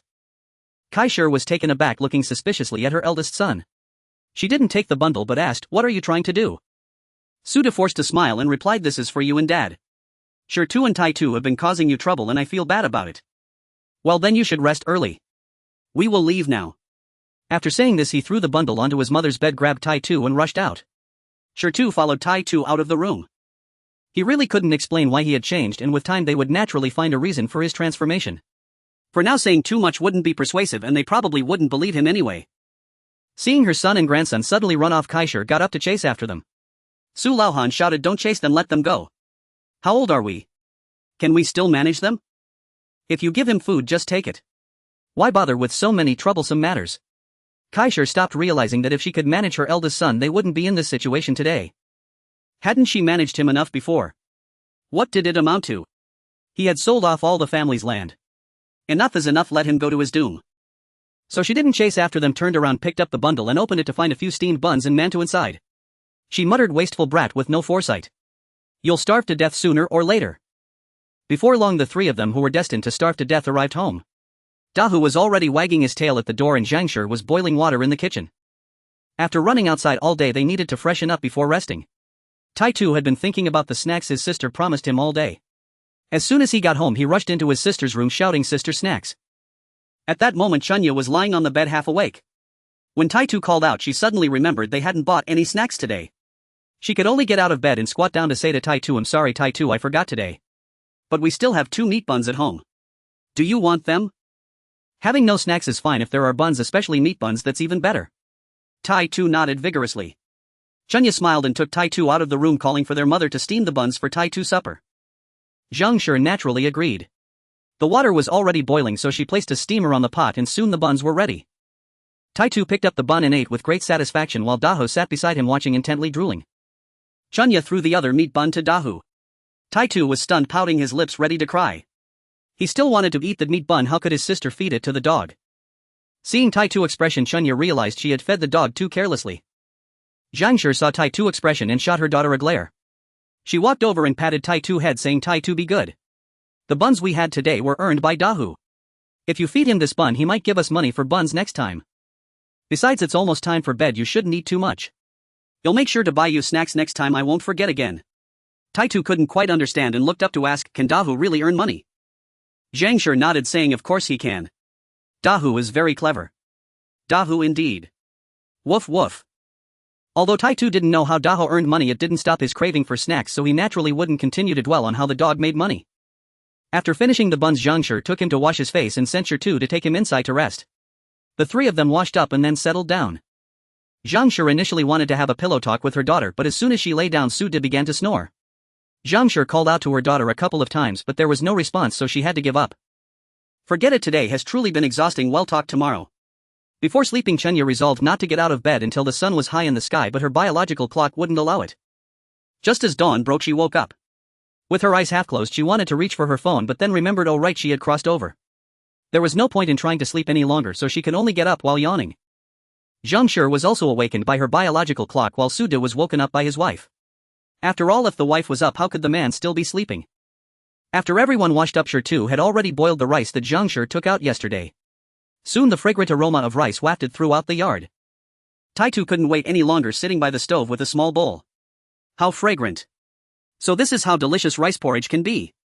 Once the fire was turned off, Zhangshir scraped off a layer of porridge oil from the surface and served it to Tai Tu. This layer of porridge oil is the most nutritious, perfect for this malnourished child. Zhangshir set the porridge to cool, took out the pickled cucumbers bought yesterday, added a little sugar and sesame oil to mix and then shouted that it was time to eat. The family didn't go to eat in the room but stood by the stove drinking porridge and eating pickles. This simple breakfast left the whole family feeling satisfied. After they finished eating and tidied up the bowl, Shir Tu took his backpack and went to cut grass. Shir Tu was responsible for feeding the chickens at home. They used to have several acres of land which he and Zhangshir cultivated together while Chunya helped out a bit. But now that the land was gone, his most important task every day was to cut grass and feed the chickens. Meanwhile, the trio each took a small stool and sat in the yard discussing what business to engage in.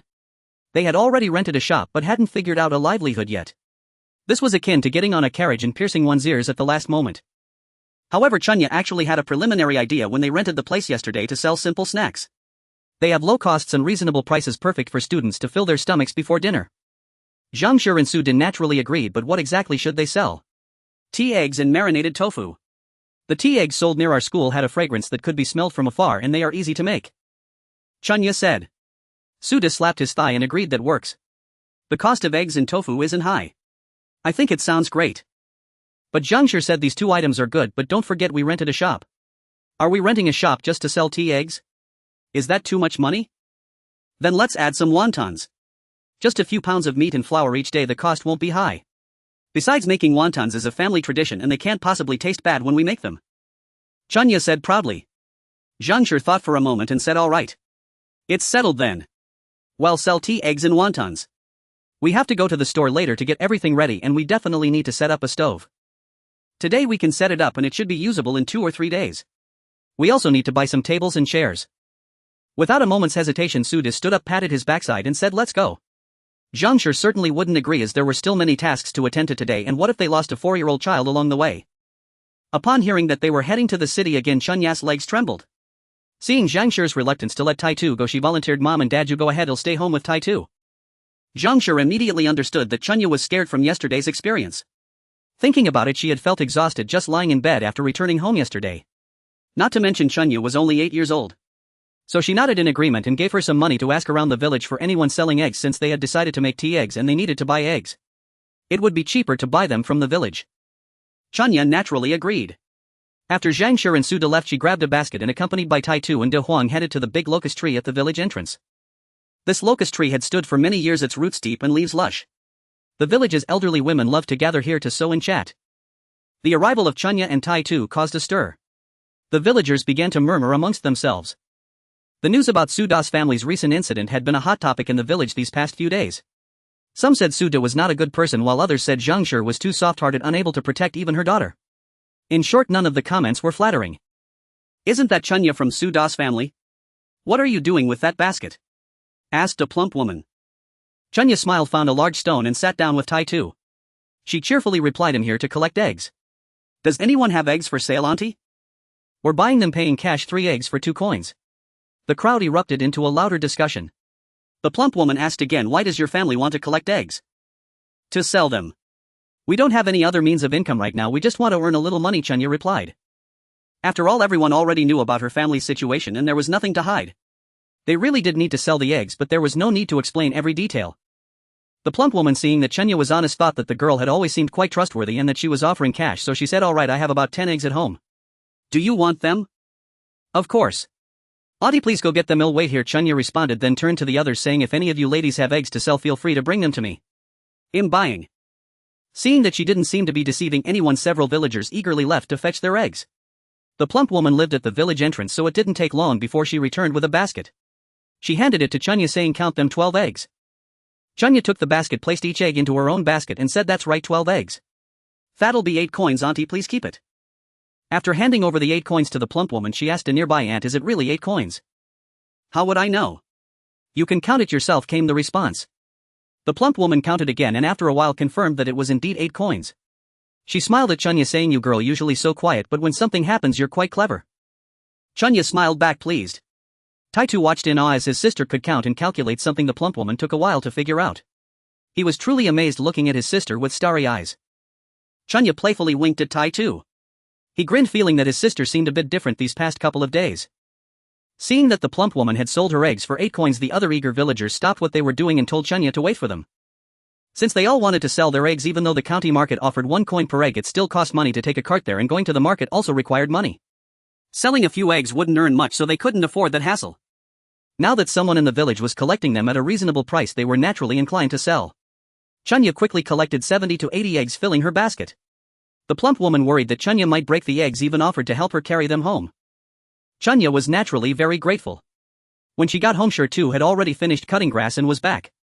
Seeing his sister return with a large basket of eggs, he asked with a puzzled expression, Chunya, where did you get so many eggs?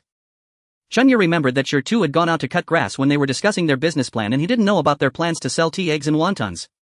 So she explained everything to him. Upon hearing this, Shur too felt like he might be a fake son.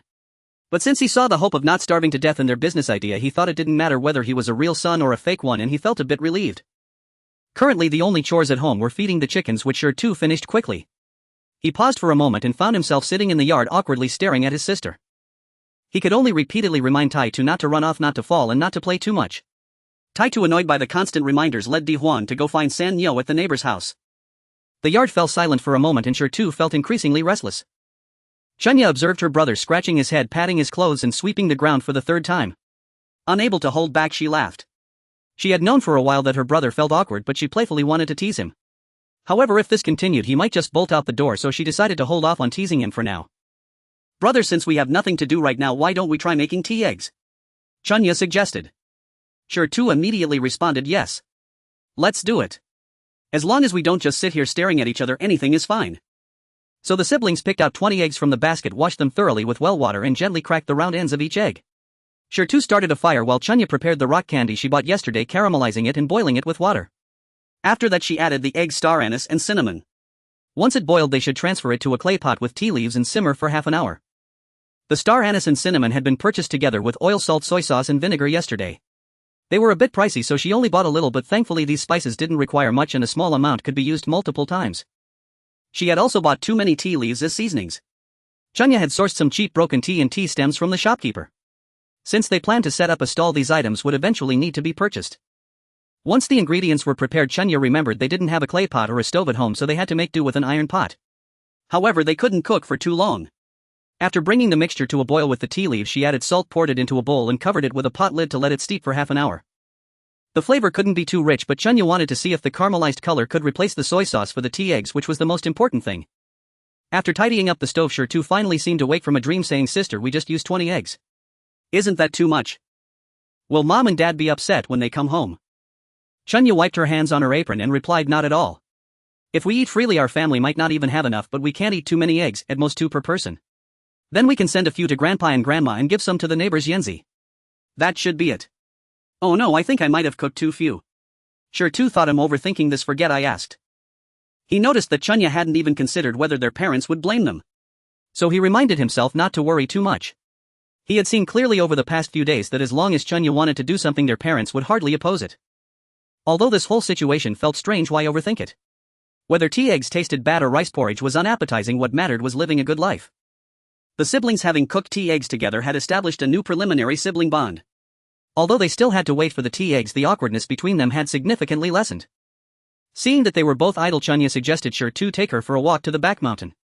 Although she remembered going there often before, she now needed to explore the area, but most importantly she wanted to bring De Huang alone. That dog had once found a deer antler in the mountain and she wanted to see if De Huang was indeed the golden finger they had brought with them through time. If De Huang performed well again this time, she decided to rename it Dijin. The stone naturally agreed, as there was no land left and no farming to be done. At this moment it was late spring and there were plenty of wild vegetables at the foot of the back mountain.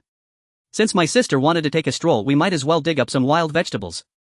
If luck was on our side, we might even find some mushrooms. The two of them went out with their baskets and saw Taitu playing with Sanyo at their doorstep watching ants. Chunya went up to remind Taitu to stay at Sanyo's house and play for a while, promising to bring him something delicious when they got back.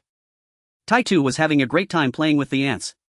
His sister just told him to keep playing and he was thrilled that good food awaited him, though he didn't know what it was. Just the thought of yesterday's big meat bun made him nod and continue playing. Having reminded Taitu, Chunya called for De Huang and the two of them along with the dog headed back to the back mountain. Speaking of De Huang, he seemed to belong to the mountains. As soon as he saw the hill he became extremely excited, wagging his tail so hard it seemed about to break. Upon reaching the foot of the mountain he howled and dashed inside, and Chunya and the stone couldn't catch up with him at all. After running a few steps they could no longer see the dog. However, they continued walking in the direction where De Huang had vanished. Chunya genuinely wanted to find De Huang, hoping he could be renamed Dijin, while the stone merely followed his sister instinctively. Although Chunya often climbed mountains in her memory, her actual experience was 0. She recalled how back then she couldn't even run 800 meters without feeling sick, and after burning incense at Putua mountain she needed 2 or 3 days to recover. Chasing after the dog, Chunya hurried along, soon panting like a dog. The stone then suggested she take a short break, noticing some wild ferns nearby that he could gather. Before the stone could finish collecting the ferns, they heard De Huang barking loudly. Chunya shouted De Huang and soon the barking came closer, and in no time De Huang covered in mud appeared before them. Chunya wanted to pet him, but he was restless, tugging at her pants leg and pulling her forward. Chunya felt a surge of joy. Had he found something? Hurrying after De Huang, the stone naturally dropped the ferns, forgetting about them altogether. Last time De Huang had brought back deer antlers, could this time be something different? The two of them chased after De Huang and Chunya was no longer panting, her spirit had triumphed over her physical exhaustion. De Huang led them to a large rock near the mountainside, a place rarely visited by anyone. Those who came to gather firewood wouldn't walk that far, and since wild grass mostly grew there, women wouldn't come to dig for wild vegetables either. Occasionally mischievous children might come to play, but they would just pass by and wouldn't investigate what grew there. Chunya was overjoyed. According to the storyline, what they were about to dig up had to be either ginseng or matsutake mushrooms. At this moment, De Huang circled around and began barking wildly behind the rock. Chunya hurried after him and the stone quickly followed. Behind the rock, amidst the tall and low wild grass, several bright red clusters were hidden. Chunya took one look and was certain it was ginseng. Her heart raced, her hands trembled, and Chunya silently grinned, trying to stay calm while thinking, oh my, I'm going to be rich. Wild mountain ginseng, there seemed to be several roots. In an instant her expression was a mix of emotions, making the stone next to her anxious. What on earth was this? It seemed to have a tremendous significance, for her sister looked almost hysterical upon seeing it. He wisely stopped his sister's trembling hand from reaching out, patted Chunya on the shoulder and said, let me handle this. Chunya nodded and handed the small hoe she had brought from home to the stone. She felt that her excited emotions would affect her performance. With Chunya's eager gaze upon him, the stone cleared the weeds around the three plants. It was his first time seeing this plant, but seeing his sister so excited, he didn't dare to be careless. He loosened the soil around it with the small hoe, then carefully dug out the earth with his hands. Chunya nervously said from the side, be careful brother, don't damage the roots, we need to keep the root hairs intact. It was no joke, a single wild mountain ginseng root was worth quite a bit. The stone agreed but asked cluelessly, sister, what is this? It's my first time seeing it here. Even though Chunya knew there was no one around, she instinctively glanced around and lowered her voice, saying it's ginseng. Upon hearing this, a layer of sweat broke out on the stone's forehead. No wonder his sister was so excited. As he dug, he became even more gentle, and after a long while he finally managed to excavate the entire plant. The siblings looked at the unearthed object, their faces showing puzzled expressions. The stone examined it for a long time before asking, sister, is this really ginseng? Although he had never seen ginseng growing in the ground, he had at least seen dried ginseng. This thing didn't quite look right. Chunya was puzzled too. It indeed didn't resemble ginseng. What kind of ginseng grows with a large bump and several smaller bumps? But the leaves and flower clusters looked very similar. What on earth was this? She looked at De Huang, who was panting with his tongue out, looking at her with a proud expression. Chunya rubbed her chin and said, this. Maybe. The stone, appearing as if he lacked knowledge yet wasn't easily fooled, retorted, does ginseng look like this? Chunya scratched her head again and said, it seems like it doesn't. The stone was speechless. Who was asking whom? Upon careful thought, the stone realized his sister probably didn't know. No matter how different she had been in the past few days, she was still only 8 years old. He had never heard of anyone digging up ginseng in these mountains. He hadn't seen it, let alone Chunya. The siblings couldn't reach a conclusion, so they decided to dig up the other two plants and take them home to ask Sude. After all, Sude was a bit of a rogue and had spent a lot of time in pawn shops and gambling houses, so he could be considered somewhat experienced in life. Not knowing whether this thing was valuable or not, the two of them didn't dare to be careless, so they dug it out completely, wrapped it in some broad leaves and placed it in the basket to take home. Upon returning home, the stone took out the ferns and the ginseng-like object from the basket. Chunya didn't bother with it anymore. They would have to wait for their father to come back to discuss what it was. For now, she wanted to check on how the tea eggs were doing. The tea eggs had been simmering in the broth for over an hour. Chunya casually grabbed one and peeled it. The surface of the egg was marked with patterns soaked in the broth, giving off a faint aroma of tea and a hint of burnt flavor. Taking a bite, although the tea flavor wasn't strong enough, it tasted quite good. Using caramel to color it was definitely better than using soy sauce. This recipe was something Chunya had seen before in the kitchen. She hadn't gotten around to trying it before, but it turned out to be just right for this situation. If she used a clay pot and simmered it for another half hour, the tea flavor would surely be richer. This recipe seemed to be good enough. Chunya nodded in satisfaction, leaving half of the tea egg in her hand to throw to De Huang, who was drooling at her feet. The moment Chunya opened the lid of the pot, the stone had already caught a whiff of the delicious aroma. After going up the mountain twice in the morning and following his sister and De Huang around, he hadn't eaten lunch during the busy farming season, so he was already starving. Seeing his sister throw half of the egg to De Huang, his mouth twitched. At that moment, Chunya called out to him, brother, come try this. I think the only thing lacking is the tea flavor, everything else is pretty good. The stone was about to say no, but before he could finish his sentence, Chunya stuffed a tea egg into his mouth, eagerly asking, is it delicious? The stone nodded vigorously, affirming that it was delicious. There was no egg better than this. When Xuanhuan was about to peel the second tea egg for Shitu, he hurriedly said not to, saving it for his parents and Taitu to taste. Xuanhuan naturally did not insist, as a forcibly twisted melon is not sweet and an awkwardly fed egg lacks flavor. She found a small clay pot, picked out 10 tea eggs, ladled some seasoning on top, and asked Shitu to take them to his grandparents. In her memory, her grandparents were actually quite decent. Although they only called Shitu and Taitu to eat when they provided assistance, Shitu would always bring something back, sometimes a mixed flour pancake, sometimes a steamed bun, and at other times half a bowl of pickles. Although she had never spoken about it, she always felt that her grandparents did not favor her and her mother. However, from her current perspective, this was quite normal. The old house wasn't just occupied by her grandparents, there were also her second and third uncles' families, and with last year's poor harvest their family had long been separated. It was commendable that they could manage this well. Moreover, every time her second uncle's family came to call Shertu and Tayatu, they were always amiable without any airs. Tayatu often stayed at his grandparents' house and had never been bullied, which indicated that the Su family separating them was not due to internal family conflicts but rather because her father had a very poor reputation. So now, since the three of them had arrived here and would be staying for a long time, it was essential to mend the relationships that needed mending. This era was completely different from the modern civilization they had previously lived in. While it was possible to shut the door and only take care of themselves, life would surely be more difficult. But why bother? Her grandparents and the second and third uncles were not unreasonable. It was still important to maintain normal interactions. Shertu naturally accepted the task assigned to him by Xuanhuan with pleasure. He knew that he and Tayatu had eaten a lot of food from the old house. Although he felt a bit embarrassed, he couldn't avoid going. Going to their home could save some rations, and every time his grandmother would secretly stuff him with some food, telling him to eat if he got hungry. In truth, he knew it was meant for Xuanhuan and his mother. So now that there was delicious food to bring to his grandmother, he was naturally happy. Shertu stepped out the door and Xuanhuan picked up another 5 tea eggs, placing them in a bowl to take to the neighboring Yanzi's house. She felt that Yanzi's family had a good reputation, and besides, Yanzi had even saved her life. Building a good relationship with such neighbors was something she was quite willing to do. When Xuanhuan arrived, Yanzi was picking vegetables in the yard. Tayatu and Sanyu didn't know where they had caught a big beetle, tying a string around its head and pulling it around the yard. Seeing his sister coming with the bowl, Tayatu lost interest in the beetle for a moment. He jumped in front of her, tiptoeing to see what was in the bowl, and asked, "Sister, is this what you said was delicious?" "What is it?" "Let me see." Sanyu, hearing that it was something delicious, also ran over, dragging the beetle with him. Xuanhuan lowered the bowl and smiled, answering her brother, "It's tea eggs." Sanyu and Tayatu had never eaten tea eggs before. Upon hearing the name, they kept asking if it was delicious. Yanzi grabbed her jumping brother and gave his bottom a light slap. Sanyu didn't mind the pain and shouted for food when Yanzi took the bowl. Sanyu was only a year older than Tayatu and was in the mischievous phase. Seeing that there were exactly 5 eggs in the bowl, Yanzi gave one to Sanyu. Seeing that Sanyu got to eat, Tayatu became anxious, tugging at his sister to go home. Xuanhuan hadn't even spoken a word to Yanzi, only saying, "I'll come back when I'm free," before being dragged home by her brother. As soon as Tayatu got home, he was made to wash his hands by his sister before he could finally eat a tea egg. While he had been eager to eat quickly, now that he had it, he was a bit shy and hesitant. Thinking that once he ate it, it would be gone, he originally wanted to take a big bite but ended up nibbling at it like a little mouse, and after finishing, he even licked his fingers, looking at his sister and saying, "Sister, it's delicious."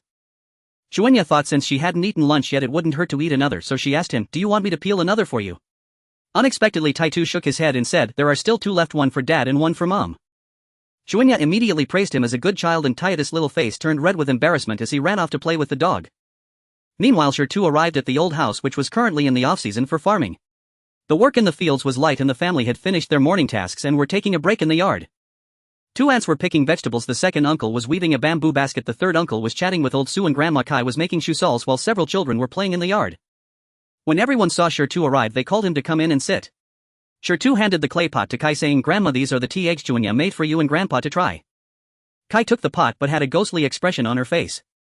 She instinctively felt that something was wrong with her eldest son's family, otherwise why would they send tea eggs after not giving her anything for so long? Ever since they moved out, they hadn't given her a single grain of rice, let alone buns or eggs. In over 2 years she hadn't seen even a single coin of the 500 when pension promised when they separated, so why now send tea eggs to taste? Given her eldest son's nature, she couldn't believe there was no ulterior motive. Seeing everyone stop their work and quietly look at him, Shertu felt a bit embarrassed. He cleared his throat and explained to his grandmother, "Grandma, our family has lost the land and my parents are thinking of setting up a stall in the county to sell snacks. They went to the county today to buy things for the stall.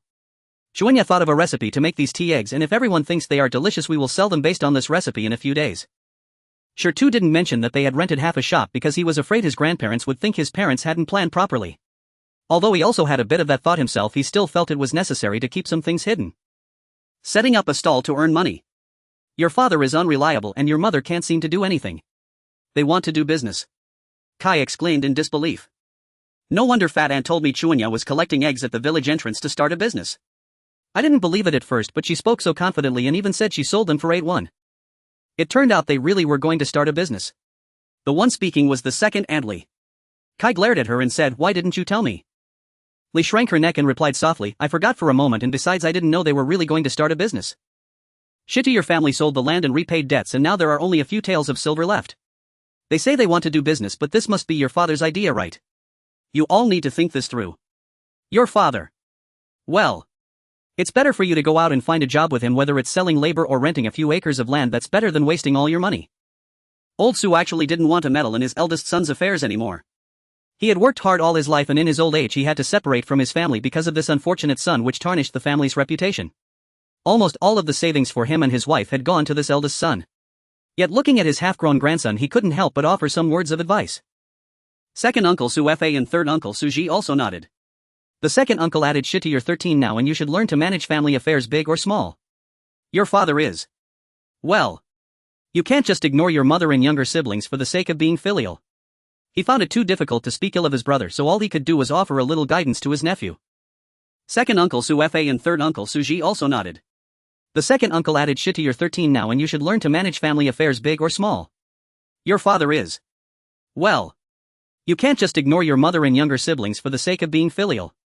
He found it too difficult to speak ill of his brother, so all he could do was offer a little guidance to his nephew. Second Uncle Su Fa and third Uncle Su Ji also nodded. The second uncle added, "Shit, you're 13 now and you should learn to manage family affairs, big or small. Your father is.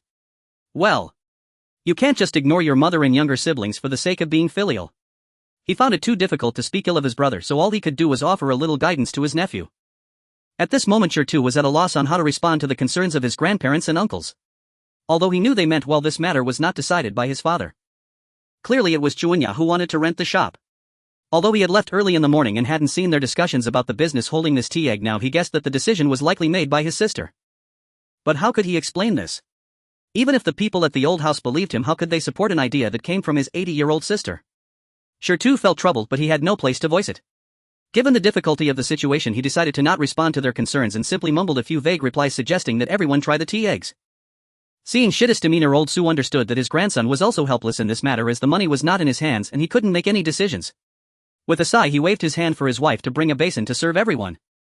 10 tea eggs were not enough for everyone, so Kai peeled the shells, cut the eggs in half, placed them in the basin, drizzled some marinade over them and distributed half an egg to each person regardless of age. The little ones were completely uninterested in what the adults were discussing. Their minds were already focused on the fragrant chicken eggs. When Grandma said they could each have half an egg, they all rushed over, including the 2-year-old from the third family, who waddled over with his little bottom. Fearing he might choke, Joe, the wife from the third family, took half an egg and fed it to him carefully. Little Wudo took a bite and began to wail. Unable to wait for his mother to feed him, he started eating directly from Joe's hand. The older kids finished their half eggs in one bite. Gata patted Shertu on the shoulder and indistinctly remarked, "I didn't expect Shunya's cooking to be so good. Shitu, I think your family's business might actually succeed." He didn't care about the character of his uncle or the personality of his aunt. It was food business, and as long as the food tasted good, wasn't that enough? Suing, aged 9 from the second uncle's family, and Sumin, aged 6 from the third uncle's family, eagerly nodded in agreement upon hearing Gata's words. Although Shertu was a 13-year-old growing boy, he was still just a child. Seeing his younger siblings praise Chunya's cooking, he stopped worrying about what the adults at the old house said and his underlying anxiety faded away. He had noticed the changes in his parents and sister over the past few days, and deep down he was hopeful that their family could truly step out of the shadows this time. At this moment, after finishing all that could be done today, Suda, sitting in the ox cart on his way home, sneezed 10 times in a row, rubbed his nose and turned to Zhang to say, "Could it be that my daughter misses me?" He continued sneezing incessantly. Zhang, annoyed, turned her face away from him and said, "Don't sneeze towards people, it's disgusting. I wonder if the girl received the eggs. She's unfamiliar with this place and your reputation isn't great." With that, she shot Suda a disapproving glance. Suda chuckled awkwardly for the 800th time, assuring his wife that he would absolutely obey the organization's arrangements, work hard, and quickly pull the family out of poverty. Seeing him like this, Zhang could only relent and said, "Let's see how you perform," and didn't bring up old grievances again. In a marriage, it's not suitable to always suppress one another. A balance is the way to coexist.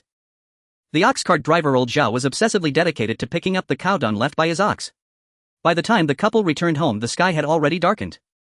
As they stepped through the door, they were greeted by De Huang, who wagged his tail excitedly, almost tripping Suda.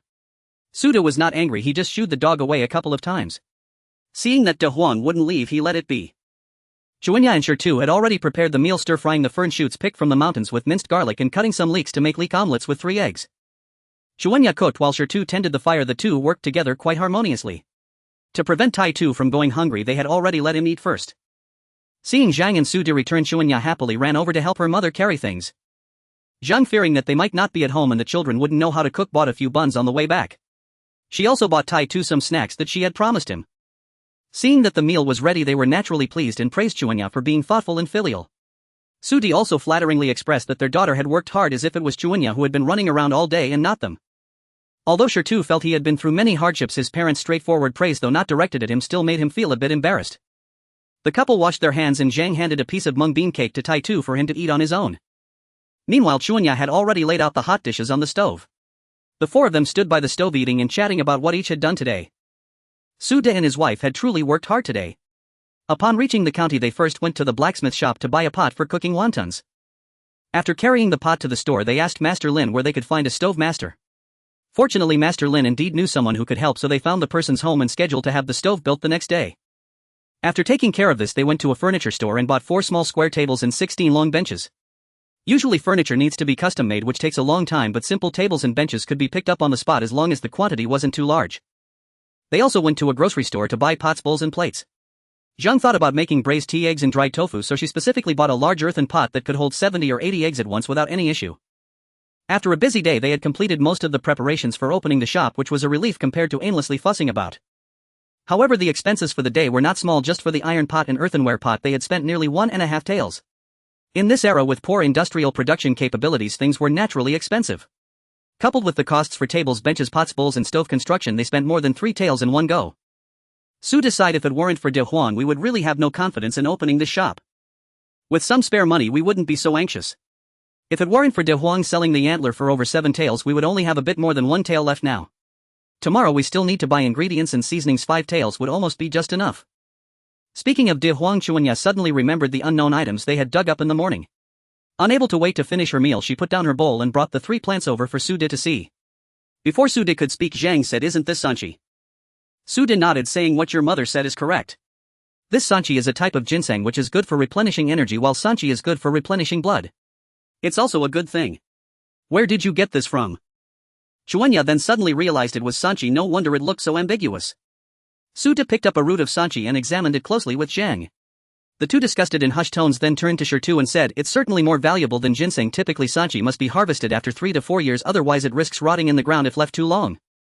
Ginseng improves with age, while sanchi is better when the number of roots is fewer. These 3 roots appear to have no more than 10 heads and their price wouldn't match that of ginseng, but a few taels should be possible. Tomorrow I will take them to inquire with Manager Wu of Renjitong," Shertu said. Upon hearing that a single root could sell for several taels, Xuanhuan was extremely pleased. Although ginseng is worth more, even a few taels of silver would satisfy them. Although De Huang did not discover ginseng this time, Xuanhuan declared that De Huang should be renamed De Jin, hoping he would not tarnish the name and contribute to the family's development. She also filled his bowl with rice and mixed in a boiled egg. De Jin wasn't picky at all, he ate everything, even pickled vegetables with rice. He devoured the meal with great relish. After the meal, Xuanhuan proudly presented her tea eggs to her parents for feedback. Su De thought to himself that while they claimed to want opinions, he feared it might lead to chaos. However, he casually dismissed it in his mind as the flavor of the tea eggs was quite acceptable. Zhang had no objections to her daughter's culinary skills. Xuanhuan's recipe received unanimous approval in their household. Now that the braising recipe was settled, she prepared to tackle making dried tofu the next day. Having planned her tasks for the next day, Xuanhuan hurried back to her room to sleep. At her young age and with her small strength, how could she contribute to the family's prosperity without a good rest? A dreamless night passed. As dawn broke, various sounds filled the yard of the Su family. There were sounds of Xuanhuan lazily yawning, De Jin competing in volume with the family hen, the bubbling of millet porridge on the stove, and Tai-Tu excitedly shouting after catching a stag beetle. Standing on the threshold of her room, Xuanhuan took a deep breath of the countryside air rich with the scent of life. It was going to be another vibrant day. Today, as they needed to set up the stove at the shop and properly arrange the tables and chairs, Xuanhuan had to go to the county town to purchase seasonings and ingredients. After all, it was her idea to start this business and she couldn't let it fall apart at a crucial moment. The family combined 2 long benches to serve as a dining table, each taking a small stool to sit in the yard enjoying breakfast while assigning tasks for the day. The trio headed into the county town to continue preparing for the store opening. Shertu stayed behind to collect eggs and watch over Tai-Tu. Yesterday, Su De had approved Xuanhuan's method of gathering eggs, so today Shertu would follow her approach. After finishing breakfast, Zhang reminded Shertu to buy some hot buns for himself and his brother at noon, and they would bring back dinner. If it got late, Tai-Tu could have a couple of snacks. Shertu nodded understanding, and the 3 continued on their way to the county town. They still had many tasks to accomplish today, and since it was still early, they decided to walk instead of waiting for the ox cart, which proved to be faster. As Xuanhuan complained about the ancient transportation, she suggested buying an ox cart, but before she finished she thought it was too slow and decided they should get a mule cart. Then she reconsidered, thinking a mule cart was useless, and suggested a horse cart instead. Zhang knew her daughter was just venting her thoughts. If a purchase was actually necessary, she would back down. This child had always been like this, talking a lot but being quite thoughtful. So Zhang did not scold her, agreeing to whatever her daughter wanted to buy, saying, "Sure, let's buy it." We must buy it. Seeing the mother and daughter so joyful, Suda joined in saying he would buy 2 horses for a cart. But in just 5 minutes it escalated to buying an 8-horse royal carriage. The trio bantered and laughed along the way, which significantly alleviated their fatigue. By the time they reached the county town's gate, they weren't overly tired, though they were quite thirsty. At the city gate there was a tea shop. Suda called for the tea master and ordered 2 bowls of tea, which he passed to his wife and daughter. Zhang took a couple of sips and handed it back to him, while Chunya naturally poured her leftovers for her father. After finishing their tea, they split into 2 groups and got busy. Suda hurried to the shop where he had arranged for the stove to be set up, needing to supervise. Zhang and Chunya went to buy ingredients and seasonings. However, before heading to the shop, Suda first visited Renji Tong. Upon arriving, he directly asked for Manager Wu. The shop's apprentice recognized him. He had sold a deer antler to them the other day, knowing Suda dealt in quality medicinal materials. The apprentice politely asked him to wait while he hurried to the back to find the manager. After a short while, Manager Wu arrived, smiling as he approached Suda and said, "What good stuff do you have for me today, Su, at a bargain?" Suda was not one to be coy. He directly pulled out 3 roots of sanchi from his bag, unwrapped the cotton cloth and said, "I just got these yesterday, could you take a look, Manager Wu?" Manager Wu recognized at a glance that these were freshly harvested. He picked one up, counted the heads and remarked, "These are 10-headed sanchi from 3 to 4 years, their quality is quite good. This area doesn't produce sanchi, you are quite lucky to find it here." Suda simply smiled and replied, "Luck is decent, I suppose." Seeing that Suda was not pushing for a price nor asking for one, Manager Wu, aware of his experience, inquired, "How do you intend to sell these, brother?" Suda maintained his calm smile and replied, "Manager Wu, please give me a price. If it's reasonable, I will sell them." Manager Wu thought to himself that Suda was a cunning fox, but remained courteous on the surface, saying, "Since you trust me, I cannot let you suffer a loss. As I mentioned before, although the quality is good, we still need to process it ourselves, and hiring a processor is not cheap. So hairrace the deal, I'll take all 3 for 4 taels each, totaling 12 taels. Do you think this price is suitable?" Suda thought, "How would I know if it's suitable? Previously I bought sanchi powder for my wife, all of which was artificially cultivated. I've never dealt in this before. It's a miracle that I managed to hold on this long. How could I know if this price is appropriate?" Feeling anxious, he couldn't help but show a hint of impatience on his face. Manager Wu misinterpreted this as dissatisfaction with the price and added 2 more taels, saying, "Brother, this really cannot go any higher. If it does, I won't be able to explain to my boss." Suda pondered for a moment and nodded in agreement, sealing the deal. He couldn't afford to waste time haggling. Judging by Manager Wu's expression, he didn't think the price could go up much more anyway. Selling quickly would allow him to rush to the shop. The stove setup crew was probably already there. Suda sold the sanchi, completing the transaction, and hurried to the shop. The stove master and his apprentice had indeed already arrived. Without wasting words, they proceeded according to what Chunya had suggested the previous night: 3 stove openings, 1 for dumplings, 1 for boiling water and 1 for stewing the clay pot. They only needed to follow the proportions already purchased. The stove master and his apprentice were also straightforward. Once they confirmed Suda's requirements, they began their work. The stove master and his apprentice were also straightforward. Once they confirmed Suda's requirements, they began their work. When Zhangshur and Chunya arrived at the shop carrying various packages, the stove was already half constructed. Chunya examined the size and basic shape of the stove and felt quite satisfied. It seemed her father had accurately conveyed his intentions. She had to commend him. Suda chuckled in acceptance of his daughter's praise, expressing his determination to continue striving and not disappoint her expectations. After some playful banter, Zhangshur called Suda to take the stove builder to a nearby noodle shop for a light meal. Although they hadn't discussed providing food during the price negotiation, Zhangshur wasn't too concerned about such a minor detail. She had never worried about money before. After all, if there was more money, she'd spend more, and if there was less, she'd spend less. It wasn't something she paid much attention to. Since arriving here just a few days ago, her views remained unchanged, especially since Suda had quietly informed her that the 3 pieces of sanchi had sold for 12 taels of silver, which meant they could eat well. A well-fed worker is a productive worker. She and Chunya had already eaten their fill. This daughter had a big appetite but a small stomach. She wanted to eat everything but couldn't finish even a few bites of anything, causing Zhangshur to feel nauseous. Chunya lamented that this body had a lackluster appetite. In the past, she could have devoured a whole roasted leg of lamb in minutes. Zhangshur was too lazy to mention how she had once turned half a bowl of noodles into a full bowl. Instead, she instructed Chunya to unpack and inventory the items they had bought, reminding her to keep track of everything. Of course, this was also a habit she had developed during her 20-plus years as a nurse. Chunya might be chatty in front of her parents, but she was diligent when it came to work. Addressing her mother, she exclaimed and began to unpack each package one by one. By this time, the shop had already been preliminarily arranged with tables and chairs. Chunya sorted out all the seasonings and placed them on a low cabinet against the wall. The cabinet was a friendly service provided by Boss Lin of the sauce shop, meant to be placed next to the stove once it was set up, perfect for making dough and wrapping wontons. They had bought 30 liters of flour, which Chunya stored in the low cabinet. The grain store was not far away, so they didn't buy too much. They could easily get more once they ran out. The mother and daughter arranged the tables and chairs according to their preferences, and the small shop began to take shape. Once the stove was set up today, they could open for business in a couple of days. The days of providing for their family were about to begin and Chunya felt a bit excited. After Suda finished eating and returned, the mother and daughter set out again to shop. This time they primarily needed to buy clothes for the family. Since they had made a small profit from selling sanchi and now that they were opening a food shop, their current clothing was rather worn. It would be better to take this opportunity to buy a couple of sets for everyone as they needed to change them sooner or later.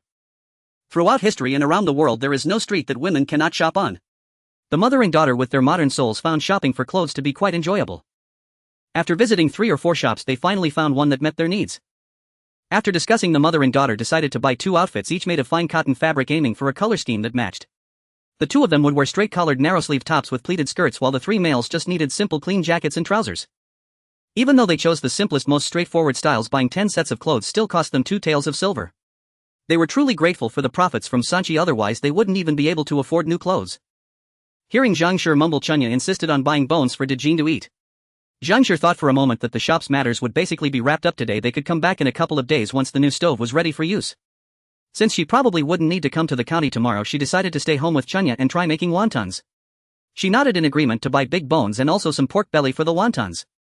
After wandering around for half a day, when they returned to the shop, the stove had already been built. Chunya circled around the stove pretending to test its height and felt she was still too short. She figured she needed to drink more bone broth when she got home. Before the stove was built, they had only paid a deposit of 51. Suda found it cumbersome to buy the materials, so he asked the stove builder to bring them. Naturally, the builder was happy to oblige. In the end, the materials plus labor cost nearly 800 won, mainly because they used blue bricks for the stove, which were more expensive. Adding to that was the rent of 230 when paid today, and Suda handed the remaining silver to Zhang Shi. Zhang Shi was not a stingy person. She only took 12 taels of silver and left the rest for Suda, thinking that in case of any unforeseen circumstances, a man should not be left without a single coin. Suda happily tucked the silver away but couldn't ignore his daughter's eager gaze, so he reluctantly pulled out a handful of loose copper coins for her. Zhang Shi acted as if she didn't see it. The 3 of them tidied up the debris left from building the stove. They noticed there wasn't much left to prepare in the shop. The half shop they rented was divided by a row of shelves set up by Boss Lin, making it a relatively independent snack shop. Since they weren't keeping anything valuable there and Boss Lin wasn't worried about anyone stealing pots and pans, they had little concern and planned to head home after setting up the door panels. However, just a few steps out, Chunya remembered something and turned to ask Zhang Shi, "Mother, what is the name of our shop? Have you thought of a name?" Zhang Shi and Suda were taken aback. They had forgotten. In the hustle and bustle of suddenly crossing over, they had completely overlooked such details. The 3 of them engaged in a brainstorming session. Suda suggested the name Didi Dining, while Zhang Shi proposed Lan Fang Garden. Chunya quickly interrupted, saying, "Mother, that won't do. The author might sue you for copyright infringement." Zhang Shi was also not satisfied with Didi Dining, so in the end Chunya proposed calling it Chunlan Snacks, as it fit perfectly here without being too rustic or too foreign. Zhang Shi reluctantly agreed, and Su Da's opinion didn't matter. Once the name was decided, they had to rush to order a sign and a banner agreeing to return in 2 days to pick them up.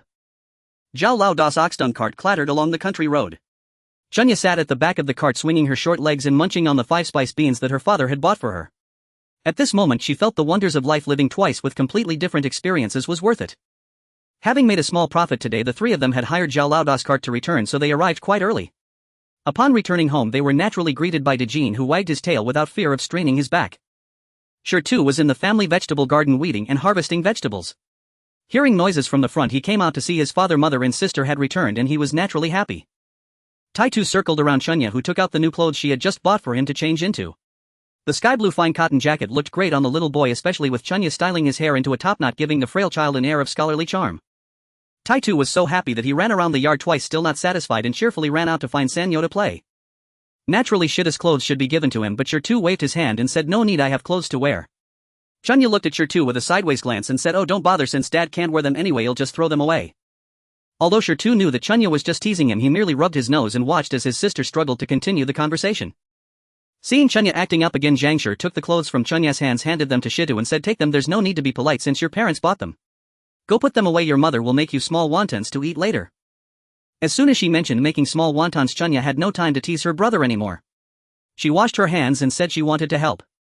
Su Xiaoyuan's grandmother used to run a wonton stall. There wasn't anything particularly special about the recipe. The wrappers were thin, the filling fresh, and the broth sprinkled with seaweed, shrimp skin and strips of egg, making it quite delicious. She had learned the true craft from her grandmother and had been able to make small wontons since she was little. She would take a bit of meat with a peeled bamboo board, lay it in the thin wrapper, roll it up and gently pinch it closed, creating a small wonton. The more she thought about it, the more her hands itched. Chunya called out for her father to come chop the filling. Being small, she couldn't manage it herself and could only watch her parents chop the filling and knead the dough. The meat filling was made from pork belly consisting of 30% fat and 70% lean meat. Once chopped salt, minced ginger, chopped green onions, a bit of pepper and cooking wine were added. A little water was mixed in one direction until absorbed, then a second round was added and finally a third, letting it sit for 10 minutes. This was how the filling was prepared. By the time Suda finished the filling, Zhang Shi had already cut the wonton wrappers into small square pieces. Chunya rubbed her fists. It was time to showcase her real skills.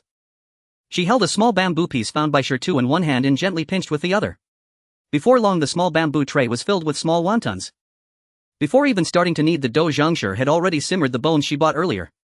At this moment, she served a bowl of bone broth, placing the cooked small wontons directly into it. Though the purchased seaweed and shrimp skin weren't brought home, a handful of vibrant green chopped green onions made it quite fragrant. Tai Tu and Dejin, who had already returned, squatted by the stove watching with drooling mouths. Worried that Tai Tu would get burned, Chunya took a small bowl and scooped out a few for him. She blew on them and placed them on the small table, moved out from Shida's room, telling him to eat slowly and not rush and to come back for more after finishing. At this moment, Zhang Shi called everyone to come serve the wontons. For a time, the small courtyard was filled only with the sounds of slurping wontons and also the sound of Dejin gnawing on bones. Dejin really had it hard. He finally got his big meat bone. Chunya swallowed her last bite of wonton and asked the group who had even finished the broth in their bowls, "How does it taste?" Suda, Shitu and Tai Tu were all nodding like crazy. Zhang Shi nodded and said, "Not bad, it carries a bit of my true craft, so it could probably sell." That was close, I almost let it slip. A bowl of small wontons couldn't possibly fill Sudi and Shida's stomachs, and even Tai Tu said he wanted more. Chunya had no reason to refuse, so she wrapped all the filling in wrappers and the family had their fill. After eating, the family discussed the opening of their shop. Shirtu was the last to know that their shop was called Xuanhuan Snacks, but he didn't care, he was used to it. Chunya small wontons today and the tea eggs made yesterday. He didn't delve into when or from whom his sister learned this. His family could barely afford meals, so who would make such snacks? But did it really matter who she learned it from? Not at all. What mattered was that he felt his parents and younger siblings were doing well, and that was enough. At this moment, Chunya exclaimed again, and Zhang Shi sighed and asked, "What's wrong with you again?" Chunya replied, "I forgot to buy dried tofu. I actually wanted to buy an iron plate today to smoke the dried tofu. I got so busy that I forgot." Suda, hearing this, thought it was no big deal and said, "I thought it was something serious. I remember someone in our village makes tofu, right, Shirtu?" Yes, Shirtu nodded in agreement. "Uncle Yi next door to the old house does that. We used to buy from him often. Uncle Yi carries his wares out to sell tofu every day. The tofu was actually quite delicious," Shirtu added, surprisingly blushing. Chunya blinked at her mother, wondering what was going on with her brother. Wasn't he just talking about selling tofu? What was he blushing about? Sudi also found it strange and tentatively asked, "Why don't you ask them tomorrow if they can make smoked dried tofu? If they can, let's book 50 pieces a day." Shida's face turned even redder as he nodded in agreement. Lowering his head, he went to boil water and slipped away to the kitchen. Chunya lowered her voice and whispered to her parents, "I remember that Uncle Yi's eldest daughter Cui Er is 1 year younger than my brother Shirtu." Suda and Zhang Shi nodded, knowingly surprised that this child, though young, had such thoughts. However, given that in this era it was common for people to marry at 15 or 16, it was quite normal for a 13-year-old boy to have someone he liked. The three decided to only watch without interfering, letting everything develop naturally. After discussing the dried tofu matter, Zhang Shi thought they should go to the old house to inform them that their shop would open in 2 days. After all, the old house had family. If they found out about the shop opening from someone else, it wouldn't be right. It was still necessary to go and inform them. As for whether they would come or not, that was not their concern. Since Zhang Shi said so, Su Din naturally wouldn't object. They decided to go to the old house tomorrow, regardless of whether there would be objections or support. It wouldn't hurt to say hello. Once they reached an agreement, the family, although it was not too late, had been busy all day and went to wash up and sleep early. The next day, Suda took the whole family to the old house early, and Zhang Shi also brought over a dozen eggs collected by Shirtu and Chunya these past days. At the old house at this time, Uncle Er and Uncle San had gone to the fields with Su Laohan. Although it was the off-season for farming, there was always work to be done in the fields. Aunt Er and Aunt San were at home with a yard full of children. When Kaishir saw her ungrateful son suddenly arrive, she immediately felt something was wrong. He even brought the whole family. Could it be that he got into trouble again? This rascal never seems to settle down. Look, he even brought a dog. How can we afford to feed a dog when we can barely feed ourselves? Grandmother Kaishir was thinking too much. The atmosphere paused for too long, making everyone feel a bit awkward. Chunya had to leverage her advantage as a child, pretending to be naive, and said, "Grandma, we came to see you and Grandpa. Look, my mother also brought eggs to honor you." As if completely oblivious to her grandmother's expression, she tugged at her grandmother's arm. Kaishir's body stiffened slowly, turning her head to look at her granddaughter. She had never been particularly close to the several children in the family. Although she favored the boys a bit more, she wouldn't usually show any intimate gestures. She rarely even held the 3-year-old C2 or the 2-year-old Wu2, let alone the girls. Moreover, this Chunya, when she was at the old house, because her father had poor character and continually caused trouble for the family, there was some resentment towards them. So she wished to be invisible, hoping no one would notice or care about her. After the main family split off, this granddaughter became even shyer and more withdrawn. But after just a few days apart, she was surprisingly articulate and even came to support her. Kaisher slowly turned her head again, looking again to confirm if this was really her granddaughter. Yes, it seemed to be. It should be right. Chunya paid no mind to her grandmother's repeated scrutiny, smiling cheerfully as she allowed her grandmother to observe her. Look, it's undoubtedly true. After all, she is Chunya. The old lady would have to get used to it more in the future. Since one shouldn't strike someone who wears a smiling face, Kaisher, seeing Chunya like this, didn't want to keep a stern face and had the maid bring 2 long benches to the courtyard, inviting Sudi and his wife to sit and chat. The people in the old house felt that Suda's arrival was not a good sign. Lisher secretly called the maid to summon her grandfather and father back. The atmosphere in the courtyard was somewhat silent. Sudi cleared his throat and said to Kaisher, well, mother, we rented a small shop by the south gate of the county, planning to sell some snacks. We'll be opening the day after tomorrow. If you and father have time, please come and join us to liven up the occasion. Kaisher knew what kind of tea eggs they were selling, but Sure too hadn't mentioned renting a shop that day. Hearing her eldest son say they rented a shop, she couldn't help but scold. You wasteful thing, how can you think of opening a shop with so little money in the family?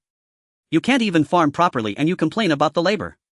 You're just a madman waiting for the sky to fall. If you don't burn through the little money left from selling the land, you won't be satisfied, will you? Turning to see her eldest grandson pretending to be a quail nearby, she angrily continued, didn't you say you were going to set up a stall? You better know how to cover for them. If you lose all your money, you can just remain a lifelong bachelor. Sure too saw that his grandmother's anger had turned toward him and quickly said, I'll go ask Uncle Yi about the tofu matter, then dashed away. Zhang Shi hurriedly stood up, asked Zhou Shi, who was pretending to hear nothing, for a bowl of water and brought it to Kaisher, saying, mother, drink some water, it's not worth getting sick over this. I know our family's past failures were due to your and father's support, but he promised me this time that he would definitely improve. We currently don't have any land, and with summer harvest approaching, there's nowhere to rent. The place we found is merely a partitioned area in someone else's shop, and the price is reasonable. Besides, it's very close to the academy.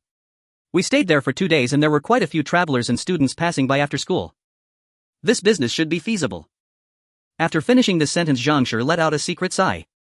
It was truly exhausting. She had rehearsed this line repeatedly the night before, and with her current language skills it would be impossible to come up with it spontaneously. Suda, seeing that his mother was about to say something else, didn't give her the chance and directly interrupted, mother, rest assured I will work hard this time. If I don't learn well, you can just cut me down. Zhang Shi rolled her eyes at this, thinking to herself, how ridiculous. Kaisher saw the couple, one speaking sweetly and the other harshly, and since they had already split off from her, she thought as long as she kept her purse tight and refused to give them another penny, they could do as they pleased. Cough cough, who are you going to cut? Old Su strolled to the doorway and vaguely heard his eldest son say this and pushed the door open to ask what trouble was brewing. Uncles Er and San also came in, but seeing Suda and Zhang Shi merely sitting in the courtyard, they couldn't see any conflict. Uncle Er Su Fa tentatively asked, what's the matter? Suda and Zhang Shi then began discussing their business plans with everyone. Chunya didn't want to listen any longer. After all, it was the same matters being discussed. Noticing Su Ying from Uncle Er's family and Su Min from Uncle San's family making faces at her, she ran over to chat with them. The three of them took a small stool and sat under the kitchen eaves to talk. Su Ying asked second sister, are you really planning to start a business? Are you selling those tea eggs you made before? Su Ying was a year older than Chunya and they usually didn't talk much, but they also had no conflicts and could occasionally converse. Chunya nodded, yes. Are they delicious?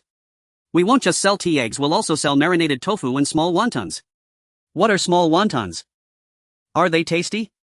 My father says there are many delicious things in the county, but I've never been there. Second sister, can I go play at Uncle's shop later? Su Min from the third family was 6 years old, 2 years younger than Chunya, and was at the perfect age for enjoying tasty treats. Chunya smiled and replied, of course, we'll be opening the day after tomorrow, you all have to come. When the time comes, I'll make you small wontons. The wontons I make are truly delicious. The broth is made from simmering big bones garnished with seaweed, shrimp skins and egg strips. One bite, oh my goodness. So tasty. Although Su Ying was the oldest among the little girls at just 9 years old, upon hearing Chunya's enthusiastic description, she and Su Min started to swallow their saliva. Yes, we must go no matter what. I have to make sure my father takes me. This was Su Ying's final stubbornness. Chunya continued to enthusiastically describe the delicious food in her mind, mentioning that they would also sell pig trotter rice, large intestine noodles, spicy meat noodles, egg fried rice, pot stickers, pan fried buns and shenjiang buns.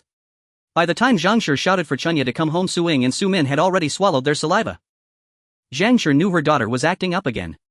This was her daughter's flaw. Though she was only 8 years old, she loved teasing the little kids, making them look dazed, which made her particularly happy. She was just like her father, such a weirdo. When they returned home, Shi Tu said he had already spoken with Uncle Yi about getting 50 pieces of smoked tofu every day. Su Din nodded and said, this is the plan. Our family will open the day after tomorrow.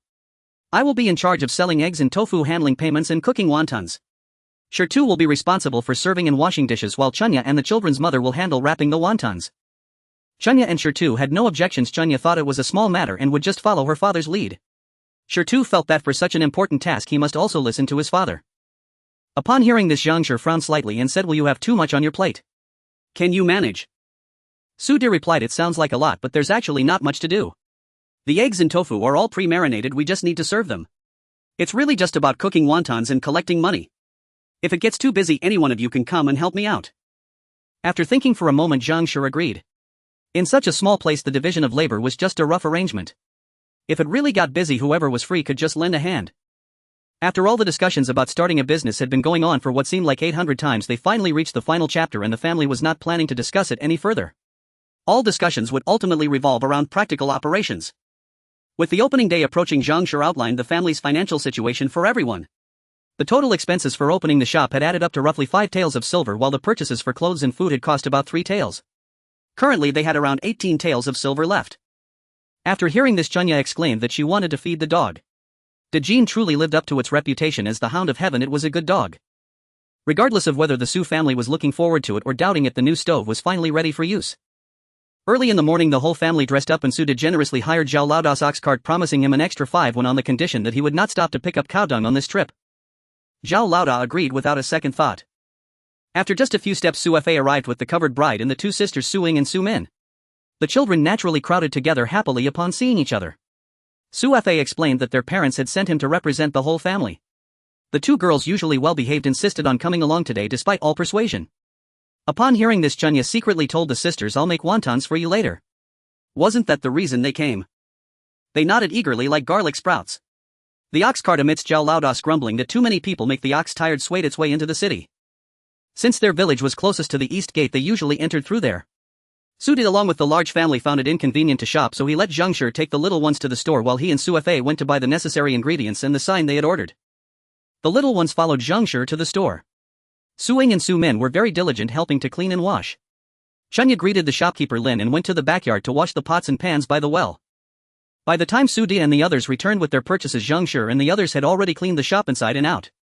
Su De hung up the sign, and with Shertu holding up the awning, it was time to fire up the stove. To make it convenient, they had told the craftsman to build a charcoal stove, so now they only needed to light the charcoal. Seeing the pot heating up, Chunya began to caramelize sugar step by step, leaving the elders in the old house a bit dazed. Is this Chunya? She used to be quiet, but now as she works she exudes a sense of certainty that is far from that of an 80-year-old. Chunya did not care what they thought. Soon she poured all the eggs into the large ceramic pot. Once the pot began to bubble, she added dried tofu, tea leaves and an appropriate amount of salt, then waited.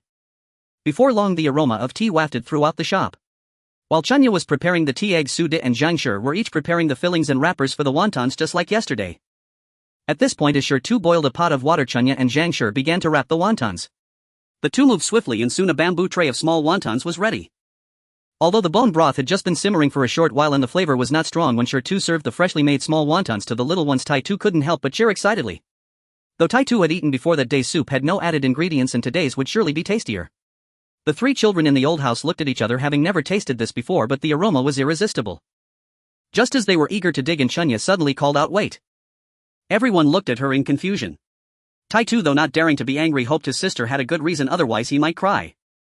Chunya without explanation set 2 long benches together at the shop's entrance, asking Shertu to help carry the 4 bowls of wontons outside. The 4 little ones lined up on the borrowed bench and Chunya, finally satisfied, declared, "Let's eat. You can shout how delicious it is." She clapped her hands and went back inside to wrap wontons. Although Su Ying was significantly older than the other 2, they all felt a bit awkward. However, it couldn't stop the younger siblings beside them from slurping down their food. Tai Tu, while eating, kept exclaiming how delicious, fragrant and smooth it was. It was simply irresistible. Although it was still noon and Sanshan Academy did not have classes at this time, this location was one of the main roads into the city, so there were still some pedestrians and carriages passing by. Seeing the children happily eating at the shop's entrance, a passerby approached and asked what they were eating. Tai Tu, excited from eating, held up his bowl and introduced its small wontons. "My sister made them, and there are also egg strips and shrimp skins. They're really delicious." After saying that, he buried his head back in his bowl. The passerby looked at the children's bowls, noticing they were quite full, and no longer hesitated, asking Su De, who was standing by the stove, "Boss, how much are the small wontons?" 5 won a bowl. Today is the grand opening of the shop and we're giving away a tea egg. Would you like to try some? The pricing and promotional offer had been discussed beforehand, so Sudi answered smoothly thanks to the countless discussions prior to opening. The passerby said, "Alright, then give me a bowl to try." He then walked inside. Seeing that her arrangements attracted customers, Chunya proudly said to Zhang Shi, who was wrapping wontons with her, "This is called showing them how to eat." Zhang Shi chuckled, "You have too many clever ideas. Don't get too proud. We'll have to see how business goes in the future." That's how business works. Once the first customer arrives, the second and third will follow easily. By noon they had sold more than 10 bowls of wontons. Time flew by as they busily worked. Originally Su Fa said he would take the little ones home, but Sudi insisted on keeping him, saying they would set off firecrackers later. Seeing the little ones happily exploring under the cover of the bride, Su Fa no longer declined and nodded to stay. Sanshan Academy had a huge bell that had to be rung 3 times daily for classes. When the school bell rang, students gradually emerged and Sudi called Su Fa to light the firecrackers. Young people are curious about everything. Hearing the firecrackers, they all gathered around to see. Moreover, Chunya called the little ones to stand at the entrance and demonstrated eating tea eggs and marinated tofu, causing the small shop to be packed. Those with money spent 5 won for a bowl of small wontons, which came with a tea egg, while those without spent 1 won for a piece of tofu or 3 won for 2 tea eggs. Since it was their first day, they didn't dare to marinate too many tea eggs and tofu and only bought 5 jin of pork for the wontons, thinking it would be enough. However, unexpectedly, within just over half an hour after school at Sanshan Academy, all their prepared stock was sold out.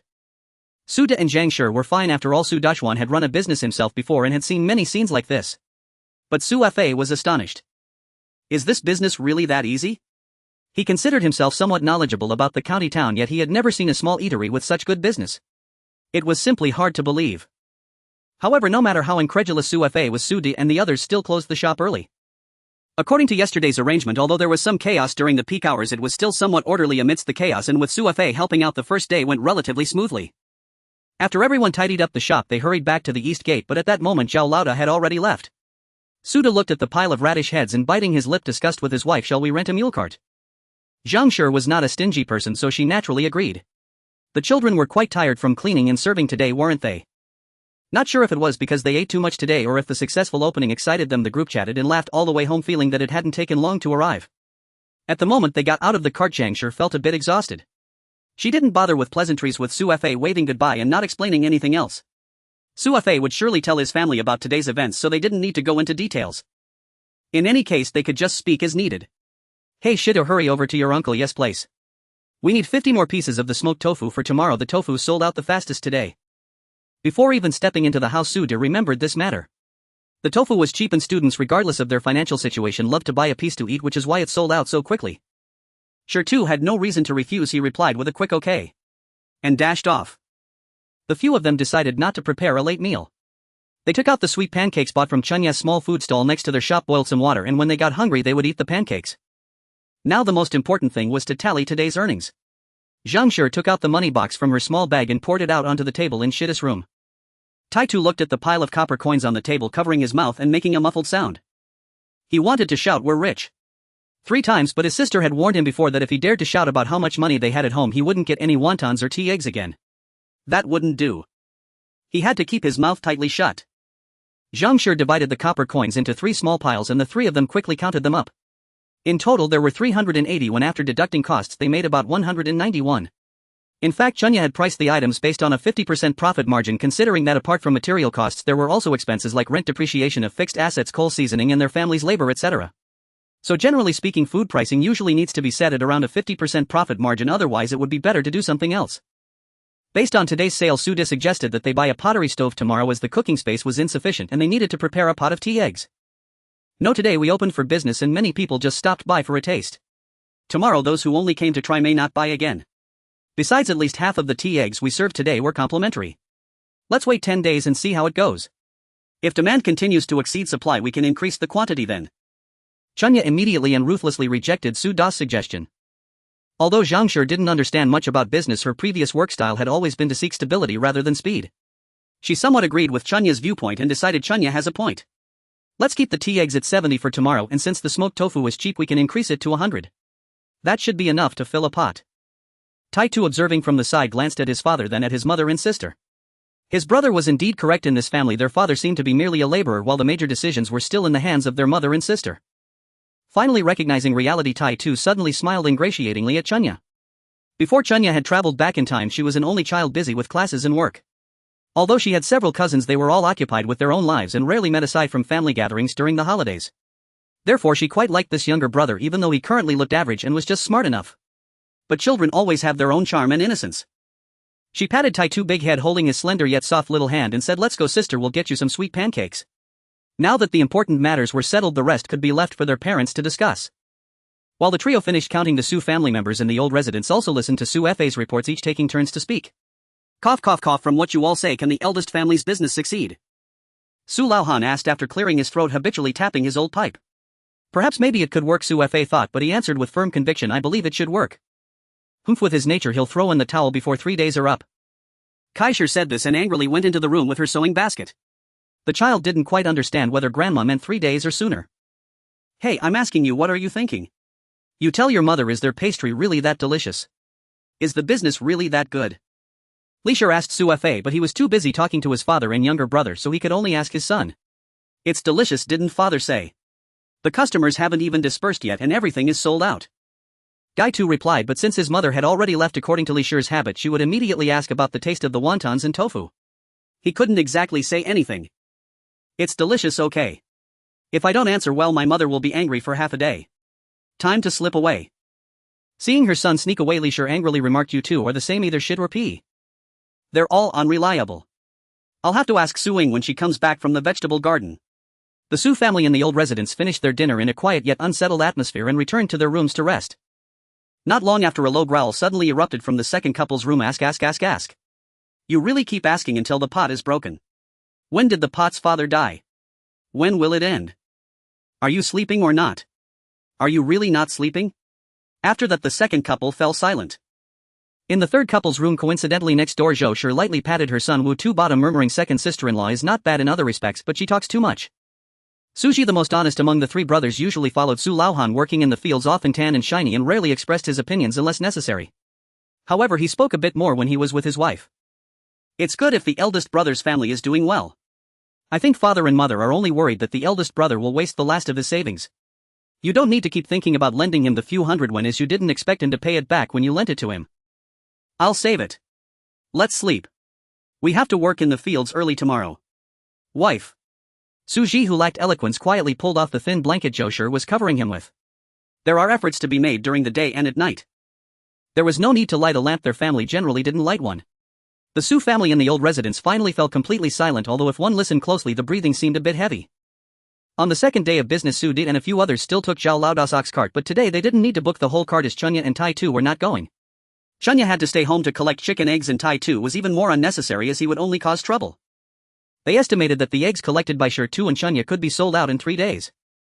With limited manpower at home, Shi2 had to go along to help with the lifting and moving, and Chunya had her own plans regarding the egg collection, so she actively stayed behind. After seeing off Su Di and the others, Chunya led Tai2 to the old residence. At this moment, the people in the old residence were having breakfast, with men and women seated at different tables. Su Leiahan, Su Lair, Su Lazen and Gata sat at a small square table, while Kaisher led Ershin and Sanshin along with a few children to sit at another table. The breakfast was quite simple, with each table having a pot of thin porridge, a plate of coarse corn cakes, and a dish of pickled vegetables. The appearance of Chunya and Tai2 left Zhou Shi, who was serving porridge, momentarily unsure of how to react, as the family was currently in a transitional period and the daily food supply was fixed. If Kaisher wanted Shi2 and the others to join for a meal, she would have informed the cook in advance to prepare extra rations, but today Zhou Shi didn't have any extra rations to offer, and she didn't dare to suggest that the two children come for a meal, as saying so would complicate the distribution of rations. "Why are you here? Have you eaten?" Su Fa didn't think too much and simply asked Chunya and Tai2 when he saw them. Zhou Shi breathed a sigh of relief. "We've eaten. My mother specially fried a few extra eggs today to bring over for you to try. If you were to ask what they have the most of at home right now, it would definitely be eggs." Chunya took out 2 bowls of fragrant scallion scrambled eggs that Zhang Shi specially fried this morning from the basket she was holding, and brought 1 bowl to each table. Kaisher wanted to explode in anger, but wasn't it true that the collected eggs were all for their own consumption and not for sale? Had she known that this family was so unreliable, it would have been finished long ago. But who was Su Laohan? Kaisher knew what she was going to say just by her posture, and seeing her about to explode, Su Laohan coughed. "First, let's just let this slide, but don't bring so many next time. Save them for sale, it's not easy to make a living. Chunya and Tai2, you two sit for a while. If there's anything to say, we can talk after eating." After finishing, he picked up his chopsticks, tapped them on the table a couple of times, and started slurping the thin porridge. The children had long wanted to dig into the bowl of scrambled eggs, and since their grandfather said they could eat, they were not polite. The breakfast went by in a whirlwind, and before Tai Tu had finished showing his sister around their grandmother's house to see the newly caught chicks, Zhou Shi and Li Shi were already in the front yard washing dishes. After they finished looking at the chicks and cucumbers in the backyard and then returned to the front yard, everyone had already finished eating and was waiting for them. Seeing that the scrambled eggs looked decent, Kai Shi didn't want to say anything unpleasant today. She told Tai Tu to go play and pointed to a small stool in front of her, saying to Chunya, sit down and talk. What brings you here today? I just wanted to come see you both and also ask for a favor. Chunya sat across from Kai Shi and could clearly see Kai Shi flinch for a moment, quickly continuing to explain, it's not a big deal. Our shop is just getting started and I'm worried about not having enough manpower. If I go to help, then there will be no one at home to collect the eggs. I was thinking if you could help us collect the eggs. I won't ask you to do it for free, I'll give you 150 won every month, what do you think? Actually, Chunya suggested this for several reasons. On one hand, if the shop gets too busy she would have to help out, which would leave no one at home to collect the eggs. On the other hand, despite their limited capabilities, Grandma and Grandpa had always looked after them when they needed it. Although Granny Kai often spoke harshly, the help she provided was not insignificant. They were just starting out and couldn't give much, but within their capacity she wanted to show her gratitude. Moreover, on a more subtle level, she actually wanted to repair the relationship between their family and the old residents. After all, people are social beings. No matter what the society is like, it's always about people adapting to the society rather than the other way around. Maybe they were used to living in isolation before, but now they still needed the support of the larger family. The money given to Grandma would ultimately be spent within the family, so this would definitely facilitate the repair of the relationship between their family and the old residents. Sure, why not? Mother, look at Chunya, she's quite sincere. You should just agree. Are you kidding me? Just staying at home collecting a few eggs for a month can earn 150 when only a fool wouldn't do it. Although Li Shi was a bit afraid of her mother-in-law, such a good opportunity made her set aside her fear and agreed to it no matter what. 150 won a month is equivalent to 10 jin of good fatty meat or 17 or 18 dough of millet. Kai Shi was still a bit hesitant, but since Li Shi already agreed for her, she didn't want to refuse. It wasn't that she was greedy for the 150 won, but rather that she wasn't alone. Usually she helped her eldest son's family that had split off, and she was well aware of the situations in the second and third houses. But as a mother-in-law she couldn't always rely on her position to suppress others. Now that the big house had taken the initiative to offer her a subsidy, if she refused again she feared it would upset the balance with her other two sons. As for her eldest son's family, she was actually afraid to get involved, fearing that if she got her hands dirty it would lead to complications. She had suffered enough from her eldest son after all the nice coffin that they had painstakingly saved for was sold off to pay off that reckless child's debts. Thinking about it in a fit of anger, wanting to refuse but unable to, Kai Shi reluctantly said, let's do it this way, but I won't be responsible if no one comes to sell to me. Seeing her grandmother agree, Chunya was naturally delighted and immediately assured her, you don't need to worry about this. Starting tomorrow you will be responsible for collecting the eggs here. I have 500 won here for you, just collect them well, and if it's not enough you can ask us for more later. Last night when Zhang Shi gave her the money for collecting the eggs, Chunya asked her for a little extra. Zhang Shi wouldn't ask too many questions anyway. If her daughter asked for money it must be for something useful, so what was there to question?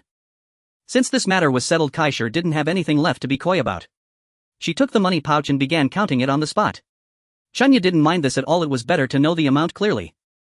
After Kai Shi finally finished counting, Chunya reminded Tai Tu, who was so engrossed in playing that he didn't notice the time, that she would come to pick him up once she was done, and then hurriedly headed to the village entrance to begin her egg collection enterprise. In their village with about 100 households, almost every family raised chickens. This was because during festivals or when friends and relatives visited, killing a chicken could provide an extra meat dish. Moreover, hens laying eggs could earn a little money to buy oil, salt, sauce, vinegar and other necessities. Assuming each household had 3 chickens that laid 2 eggs a day, just their village alone could produce around 200 eggs a day. Of course, this was just a rough estimate, as some families certainly consumed some of the eggs themselves or hoarded them to sell in the county town for a better price.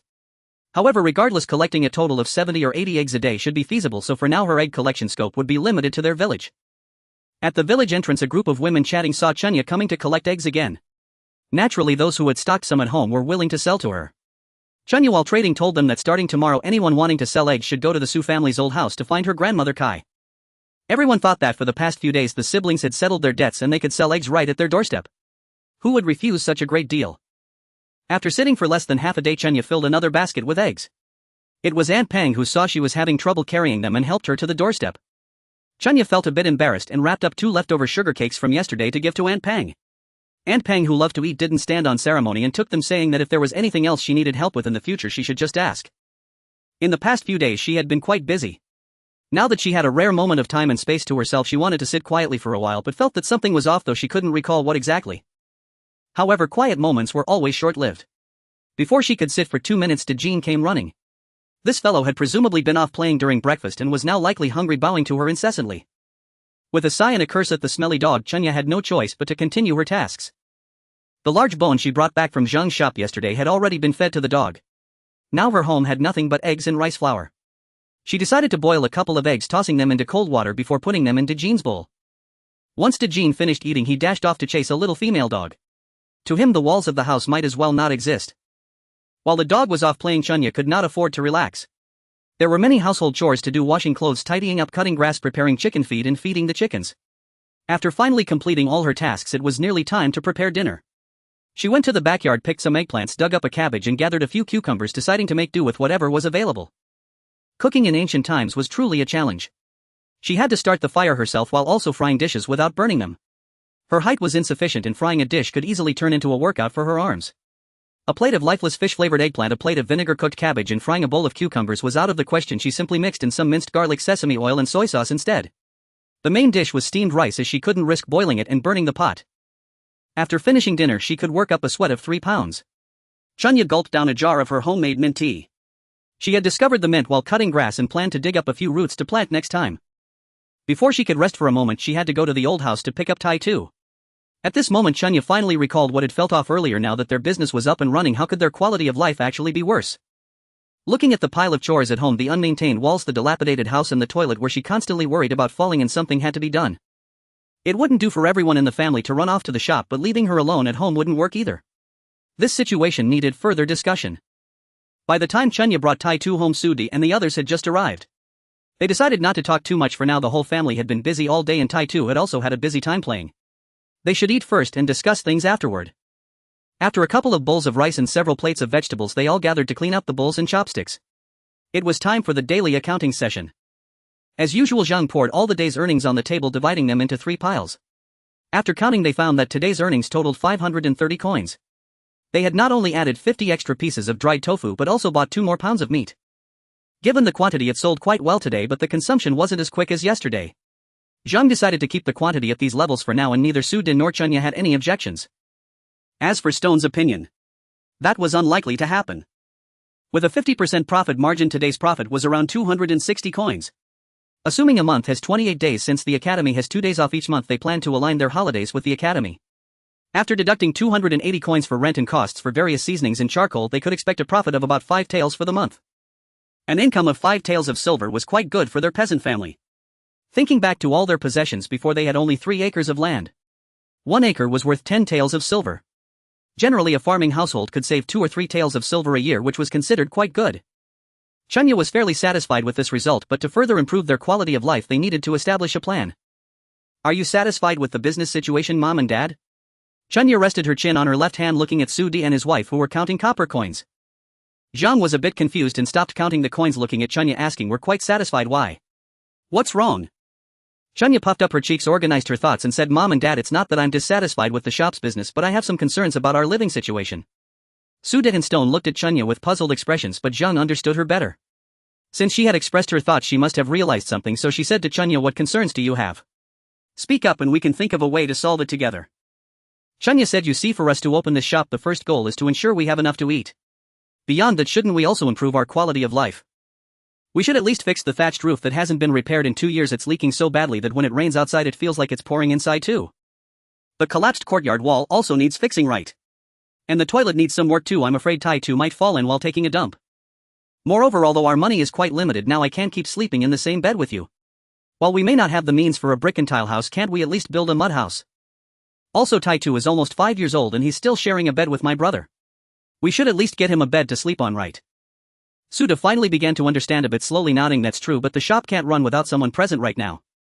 Chunya immediately replied, "That's the crux of the problem. I've just mentioned a few things you can see. For the unseen ones, such as daily laundry, cooking, feeding chickens, cleaning, preparing seasonal clothes and food, and managing meals, each task requires someone. We can't let our lives suffer just to make money from the shop. We are working to live well, but because we need to make money we can't even live properly. Isn't that putting the cart before the horse?" The family appeared a bit stunned by Chunya's reasoning. Zhang, still holding a copper coin she had picked up, casually nodded and asked, "I understand your point, but with just us few people at home, what do you suggest we do?" "Let's hire someone," Chunya said directly. As their family was small, it was best to solve the issue of manpower first. Besides, it wouldn't be easy to find someone suitable in a short time. While the only ones with a good relationship with our family are your second and third uncles and maybe Wang Laosen next door. But they have plenty of work in their own fields, and even if they can find some spare time they would only take on odd jobs.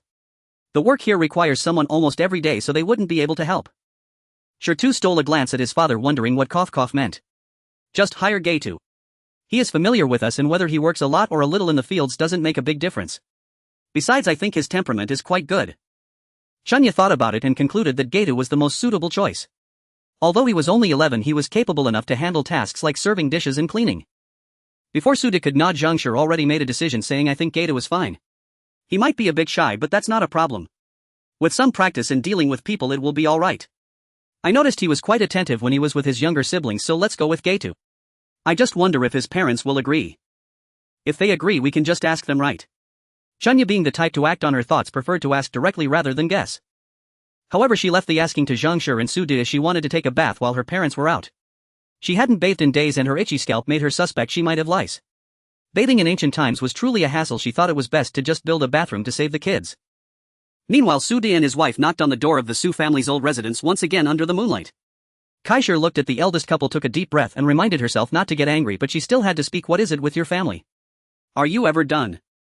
What is it this time? You come in the morning and again at night, and the younger ones come when the older ones come. Can't you just discuss everything together first? What else could Zhangshi do? She smiled.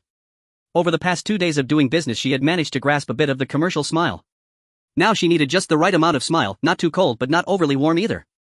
Adjusting her expression, she said, Mother, we came to ask Uncle's family if Gaitu has any plans for the future.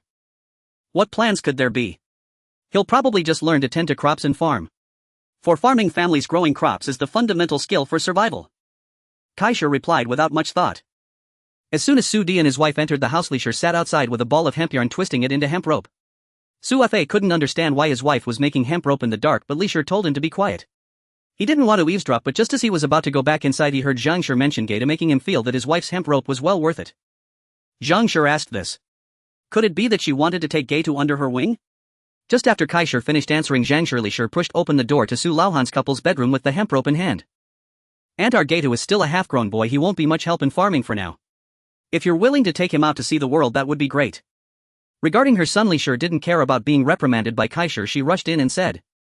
Zhangshi was startled by Li Shi's sudden entrance, steadied herself and nudged Suda with her elbow. Sudi understood and let Su Fei and his wife sit down first, then explained their intention to have Gaitu help at the shop, promising to pay him 200 won a month. Su Fei readily agreed, thinking it was a good arrangement since Gaitu wasn't needed for farming right now. He could work for a few years, save some money, and then learn to farm when he was 16 or 17. After all, he was still in his prime and able to work. Moreover, if he really learned some skills, he wouldn't have to toil away at farming. Having multiple options is also good. Kaishir instinctively wanted to oppose her eldest son, but seeing that her second son's family agreed, she couldn't be too contrary. However, she stipulated that the official wage would be 100 wen and the rest could be kept by the second family. With the matter settled, they agreed to have Gaitu come to their house early the next morning and he would join them in their daily activities. Although Su Fei and his wife were not very trusting of Sude, they felt reassured since Zhangshi and Shi would also be going along. After the Su family left, Kaishir poured wash water for her husband, attending to him while seemingly talking to herself. What has gotten into the eldest family? Why has their nature changed? Today they said they'd pay me 150 won a month, and then they said 200 won for Gaitu. Is this true, or are they hiding something bad? Stop overthinking. Just take it if they give it to you. Why think so much? Just keep your own money safe and don't let them trick you again.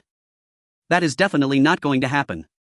Kaishir declared with determination, nearly pouring the basin of wash water onto the courtyard wall. Meanwhile, on the Su family's side. Is it settled? A half-asleep voice came from Chunya's dark tent. Zhangshi, who had just returned to her room, was startled and scolded. Even when you're awake, can't you make some noise? You all startle me one after another. Do you know there's no AED here for heart attacks? It has nothing to do with the heart. You're easily startled because you lack vitality. Where did you learn that? When I was studying about baldness, I learned it along the way. The daily life of a bald girl involves researching various anti-hair loss shampoos and remedies. Chunya bantered with her mother for a while, and when the sleepiness faded, she simply sat up, lifted the tent, and shared her life insights with her mother, saying, Mom, you see, women shouldn't overwork themselves. Overworking leads to kidney deficiency, which can cause hair loss, right? There are no perm or hair transplant options here, and it would be quite unsightly if one goes bald. Moreover, look at our family, we all look pale. Being skinny is better than being fat, but this is too skinny. Being too thin results in weak immunity, leading to illness. Given the medical conditions in this era, the average life expectancy is only around 40 years. In troubled times or years of natural disasters it can drop to the 30s. So I think your task for the next few days is to teach me how to make dumplings with xuanhuan. Once I learn you can just leave the shop to those two. My father can handle the stove and finances, my brother can wrap the dumplings, and Gata can serve tea, wash dishes and clean. You need to trust them fully to do well so they can take initiative. You should come home with me, eat and drink as usual, and also tidy up the house to improve our living conditions. Don't you think my insights are quite practical? What's practical? Just as Chunya finished speaking, Suda, who was readying for bed, pushed the door open and entered. It's nothing, just sharing my life insights with my mom. I'm going to sleep now, you guys should sleep early too, don't forget there's still an underage daughter sleeping beside you, got it? Chunya has always been worried that her parents' old house might catch fire. She doesn't want to hear any sounds that might lead to wild imaginations, so every night before she has her own room her parents better be mindful and not set a bad example for the little one. What life insights? Why don't you share them with me? Suda was eager to join the group discussion. However, the Zhang family was exhausted by the end of the day. Although Chunya referred to it as insight, she knew this was her daughter's preliminary thoughts on family building. If they were to delve into it, the discussion would last until midnight, and she simply didn't have the energy for that right now. Let's talk about this tomorrow. She tidied up the bedding and replied to Suda, it's nothing much, just chatting casually. Let's sleep, the day has been exhausting. Suda, being carefree, took his wife's words at face value and didn't ponder further, turning over to sleep. The next day, as agreed, the large cover arrived at Zu's family early in the morning, and it was another day for the whole family to go out with Tai-Tu. Tai-Tu didn't make a fuss but insisted that his sister bring him back some tea, eggs and marinated tofu, which Chunya readily agreed to. Today Chunya actually didn't need to go, but she still wanted to see how the business was doing, to observe if it was feasible for just xuanhuan, her father and herself to manage, and to teach xuanhuan how to wrap small wontons. After all, she was her grandmother's true disciple. Once again she boarded Zhao Laosan's cow cart, and every time she did, her desire to buy her own cart grew stronger. It took over an hour for the round trip, and not having a beast-drawn cart was indeed very inconvenient. This matter needed to be brought up for discussion. During the more than an hour's journey, Zhang and Suda discussed Chunya's preliminary ideas from the previous night, while xuanhuan shared his recent experiences in serving customers with Gai-Tu. Chunya was struggling with whether to buy a cow cart, donkey cart, or mule cart. Once they reached the city and purchased the ingredients needed for the day, there was no time for idle chatter. Everyone got busy. Today's tea, eggs and marinated tofu were still handled by Sudi, and the steps weren't difficult. Chunya helped wash the eggs and watched her father prepare them step by step, thinking not bad after all, there were only a few seasonings, and with more practice she might surpass her father in no time. In the neighboring pickle shop, manager Lin sat at the door watching this family. The little girl, like a sprout, was instructing her father, and the family was quite amusing. By the way, Sudi should save a few pieces of tofu for him. Although the tofu didn't look impressive, it was delightful to drink with wine at night. As was customary, Suda first spread the egg wrappers, Zhang rolled the skins, while Suda chopped and prepared the filling. Today Chunya was going to teach xuanhuan how to wrap small wontons, but after half an hour of tireless teaching she decided to hand the task to her mother. She couldn't continue teaching, or she might end up hitting her brother. How could he be so clumsy? My goodness, are these fingers made of wooden sticks? Can't they bend? After half an hour of wrapping, all he produced were lumps of dough. He could just eat them himself later. When the afternoon peak of customers arrived, Gai-Tu was basically able to handle the role of serving customers since they only had 4 tables. Suda was managing the stove and the cash register alone, looking a bit overwhelmed, but fortunately he had been in business for most of his life and managed to cope. xuanhuan was learning to wrap small wontons from Zhang, while Chunya primarily observed if there were any details in the shop that needed improvement, or if someone was overwhelmed she would lend a hand. Once the crowd dispersed, most of the ingredients they prepared had been sold. Indeed, this amount was just about right. Of course, if they extended the shop hours they might sell more, but considering the journey back, it was almost time to close up. Back home with the stove cold, they took out the steamed buns they had bought and paired them with the mint water made before leaving in the morning, casually eating a little. Suda thought to himself, it really isn't feasible to have no one at home to take care of things. He still needed his wife to stabilize the rear. Thus the routine post-meal money counting meeting turned into a family development planning meeting. The trio actually had a clear idea about the future arrangements. They just needed to discuss the details and notify xuanhuan, who was puzzled about why he had to learn to wrap small wontons today, and Tai-Tu, who had just been picked up from his grandmother's house. Although xuanhuan understood it wasn't important as long as his parents and sister decided, he would follow along regardless of any plans. Tai-Tu was even less concerned. What did it have to do with him? He just wanted to know if his sister had brought back the tea, eggs and tofu. Since everyone was in agreement, Suda announced that for the next 10 days Chunya would go to the shop to teach xuanhuan how to wrap wontons, while Tai-Tu would take some provisions to stay at his grandmother's house for 10 days, as there was no one to cook dinner at home anyway. Though Tai-Tu was unwilling in his heart, the temptation presented by his sister was too great. Half a gene of pine nut candy and 10 pieces of date paste cake. Which child could refuse? Which one? Certainly the one who could refuse was not a child. 10 days later.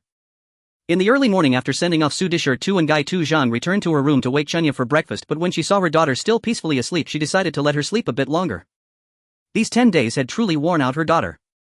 She had to wake up early every day and was driven half mad by her brother returning home basically when the sky was dark. After all, she was only 8 years old and it was really her spiritual energy that kept her going. Chunya, after all, I have taken on everything that should not be born at this age. Taitu was still sleeping at this moment and even Dejin was curled up in the temporary doghouse beside the chicken coop snoring loudly. As for Dejin, it truly was a clever dog. Since Chunya started going to the shop every day, it followed her in and out, entering the city together every morning. While Chunya and the others were busy, it would wander around on its own, and by the time they were almost finished it would come back on time. Every day it was fed big bones and steamed buns soaked in soup. Its golden fur was shiny and smooth, making it the prettiest dog in the southern part of the city. At this moment Zhang stood in the quiet little courtyard looking around. Indeed, as her daughter said, there were many places in this home that needed repairs. The thatched roof of the main house was the most urgent. It had not rained these days, so they needed to hurry and replace the old one. The toilet also needed improvement, as Chunya and Taitu were still small and falling in would not be a joke. As for how to carry out these renovations, it seemed she still needed to visit the old house to ask. Thinking of this, Zhang couldn't help but marvel inwardly how her daughter repeatedly wanted to restore the relationship with the old house. It truly showed her good intentions. Zhang sure counted the silver in her hand. The thought of buying a spacious brick house was out of the question. Her daughter constantly clamored for a cart pulled by livestock, and although she hadn't agreed yet, the money had to be set aside for it. After all, their family traveled between both sides of the county town, and buying a vehicle was only a matter of time. Previously, taking advantage of her free time, she had inquired with Sudi at a specialized livestock shop. There was no need to ask about horses. A full-grown yellow cow would cost around 15 taels.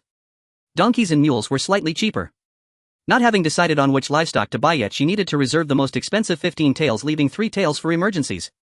The only money she could dispose of now was roughly the 3 taels earned over the past half-month. With her calculations in mind, Zhang sure no longer hesitated. She picked up Taitu from the bed, fed him breakfast, and took him to the old house so he wouldn't wake his sister by crying when he woke up and couldn't find anyone. However, it was unfortunate that Su Fa and Su Ji had gone to the neighboring village to help build houses. At this time there wasn't much work in the fields and the weather wasn't too hot, so it was indeed common for more people to be involved in house construction. Although Su Fa and Su Ji were not around, Su Laohan had considerable experience helping others with house construction. Upon hearing that his eldest son's family finally wanted to repair their dilapidated courtyard, he naturally had much to say. Zhang Shi had actually discussed the improvements to the toilet with Su De several times. In her vision, they should first dig a large septic tank like in modern rural areas. While a flush toilet was out of the question, they could at least install a squat toilet with its drainage pipe sloping down to the septic tank. Next to it they could place a bucket of clean water for flushing, which would help to minimize odors. Additionally, she wanted to build a bathroom next to the toilet, complete with a small stove, so they wouldn't have to carry hot water back and forth, making winter bathing a bit warmer. The floor of the bathroom would also have a drainage outlet leading directly to the septic tank. After all, in ancient times there were no shower gels or shampoos. The most one might have was some soap made from beans. Moreover, using self-produced fertilizer necessitated mixing it with water, otherwise it would scorch the seedlings. Zhang Shi briefly explained to Su Laohan what Chunya had conveyed to her. Su Laohan listened, appearing confused. What was a squat toilet? What was a septic tank? Bathing was one thing, but did they really need to build a special place for it? She mentioned that the floor should be made of blue bricks or stone slabs. Wasn't that more demanding than building a large house? I'm not quite sure what you're asking for. However, if the squat toilet needs to be carved from stone and that bathroom needs to be paved with blue bricks plus a stove, that will cost a lot of money. Though you're making money now, you shouldn't waste it like this. Su Laohan thought to himself that his eldest son's family really hadn't considered things thoroughly. Listening to Su Laohan, Zhang Shi realized he was concerned about their expenses, yet she didn't mind how her cheap father-in-law thought. She smiled and said, this matter is ultimately decided by Shirtu's father. Since he has already made the decision, how can I oppose? Does your father know any skilled stonemasons? In fact, Shirtu means that any materials are fine for the bathroom as long as it isn't mud. Passing the buck to Su De, she felt no psychological barrier at all. Can't you persuade your husband a bit? What kind of ridiculous idea is this? It's like the peasant family learning the bad habits of the affluent. Kai Shi had long grown intolerant of such matters. According to her, why bathe at all? Just wipe yourself down. The poor lived in thatched houses, yet they had to be so particular. Alright, at least this money isn't being spent elsewhere. If you want to build, then build. I do know a stonemason. I can ask him for you another day, but you need to have your eldest son draw up a blueprint, otherwise I won't be able to explain clearly. Seeing that his wife was about to start scolding again, he thought it best to let it go. They had already split up, so let them do as they pleased. Zhang Shi thanked Su Laohan and mentioned that they had to repair the thatched roof. It would be best if Chunya could also arrange a room for her, which didn't need to be too fancy, just built like the one they were currently living in with earth and bricks. However, she only had 3 taels of silver in hand now, and she wasn't sure if it would be enough. Su Laohan frowned upon hearing this. It was indeed a considerable expense. He couldn't think of a way to manage this immediately and said, how about this? You go back first, and when Stone's uncles return tonight, have them come to your home to discuss it with your husband. Alright then, father, I appreciate your help with this matter. Zhang Shi expressed her thanks and took Tai Tu home. Upon arriving home, she saw Chunya sitting in the courtyard with two swollen eyes, dazed and pulling at the dog's fur, clearly lost in thought. Seeing that the big golden dog was about to be pulled bald by her sister, Tai Tu kindly rescued it from her clutches and took to Jean to play with Sanyo. Zhang Shi recounted what she had just discussed at the old house to Chunya. Seeing her daughter still looking half asleep, she told her to go back and rest a bit more. Chunya shook her head. I can't sleep anymore, I'm too dazed. Mother, do we have enough money? If we do, shouldn't we at least cover the roof with oilcloth to prevent leaks later on? I wanted to build a brick tile house all at once, but we must take one step at a time. We can't spend all our 3 taels of silver on repairs, we need to be practical. Though she said this, she still agreed with her daughter, when had she not? Pondering whether to go to the county town tomorrow to have a look. Mother disagreed, but Chunya didn't press the issue. Remembering the need for blueprints, she then recalled that there was no paper or pen at home and suggested to Zhang Shi, mother, should we go to the county town? We need to buy some paper and pens, and while we're at it we should also get some books for beginning literacy. I noticed Shi 2 can't recognize a single big character, and Tai Tu is almost 5. In our time we could learn programming at 3 and write C at 5, so Tai Tu is really late in his education. Upon hearing this, Zhang Shi truly felt overwhelmed. How come there were so many things in the family? Just when they finished discussing the house repairs, they had to educate the younger one and enlighten the older one. She had been working overtime almost every day, facing a tide of patients, and had never felt this mentally exhausted. However, this matter indeed needed to be addressed. Shi 2 had grown so big yet couldn't recognize a single character, which was simply unacceptable. Thinking of her father-in-law Su Da's grandfather, who could at least be considered a scholar, named Su Dingcheng, while not particularly pleasant, it was passable. Then came her father-in-law, who had read for several years as a child. Although he hadn't taken the examination, he could barely be considered educated, and his son's name became Su De Su Fa and Su Ji.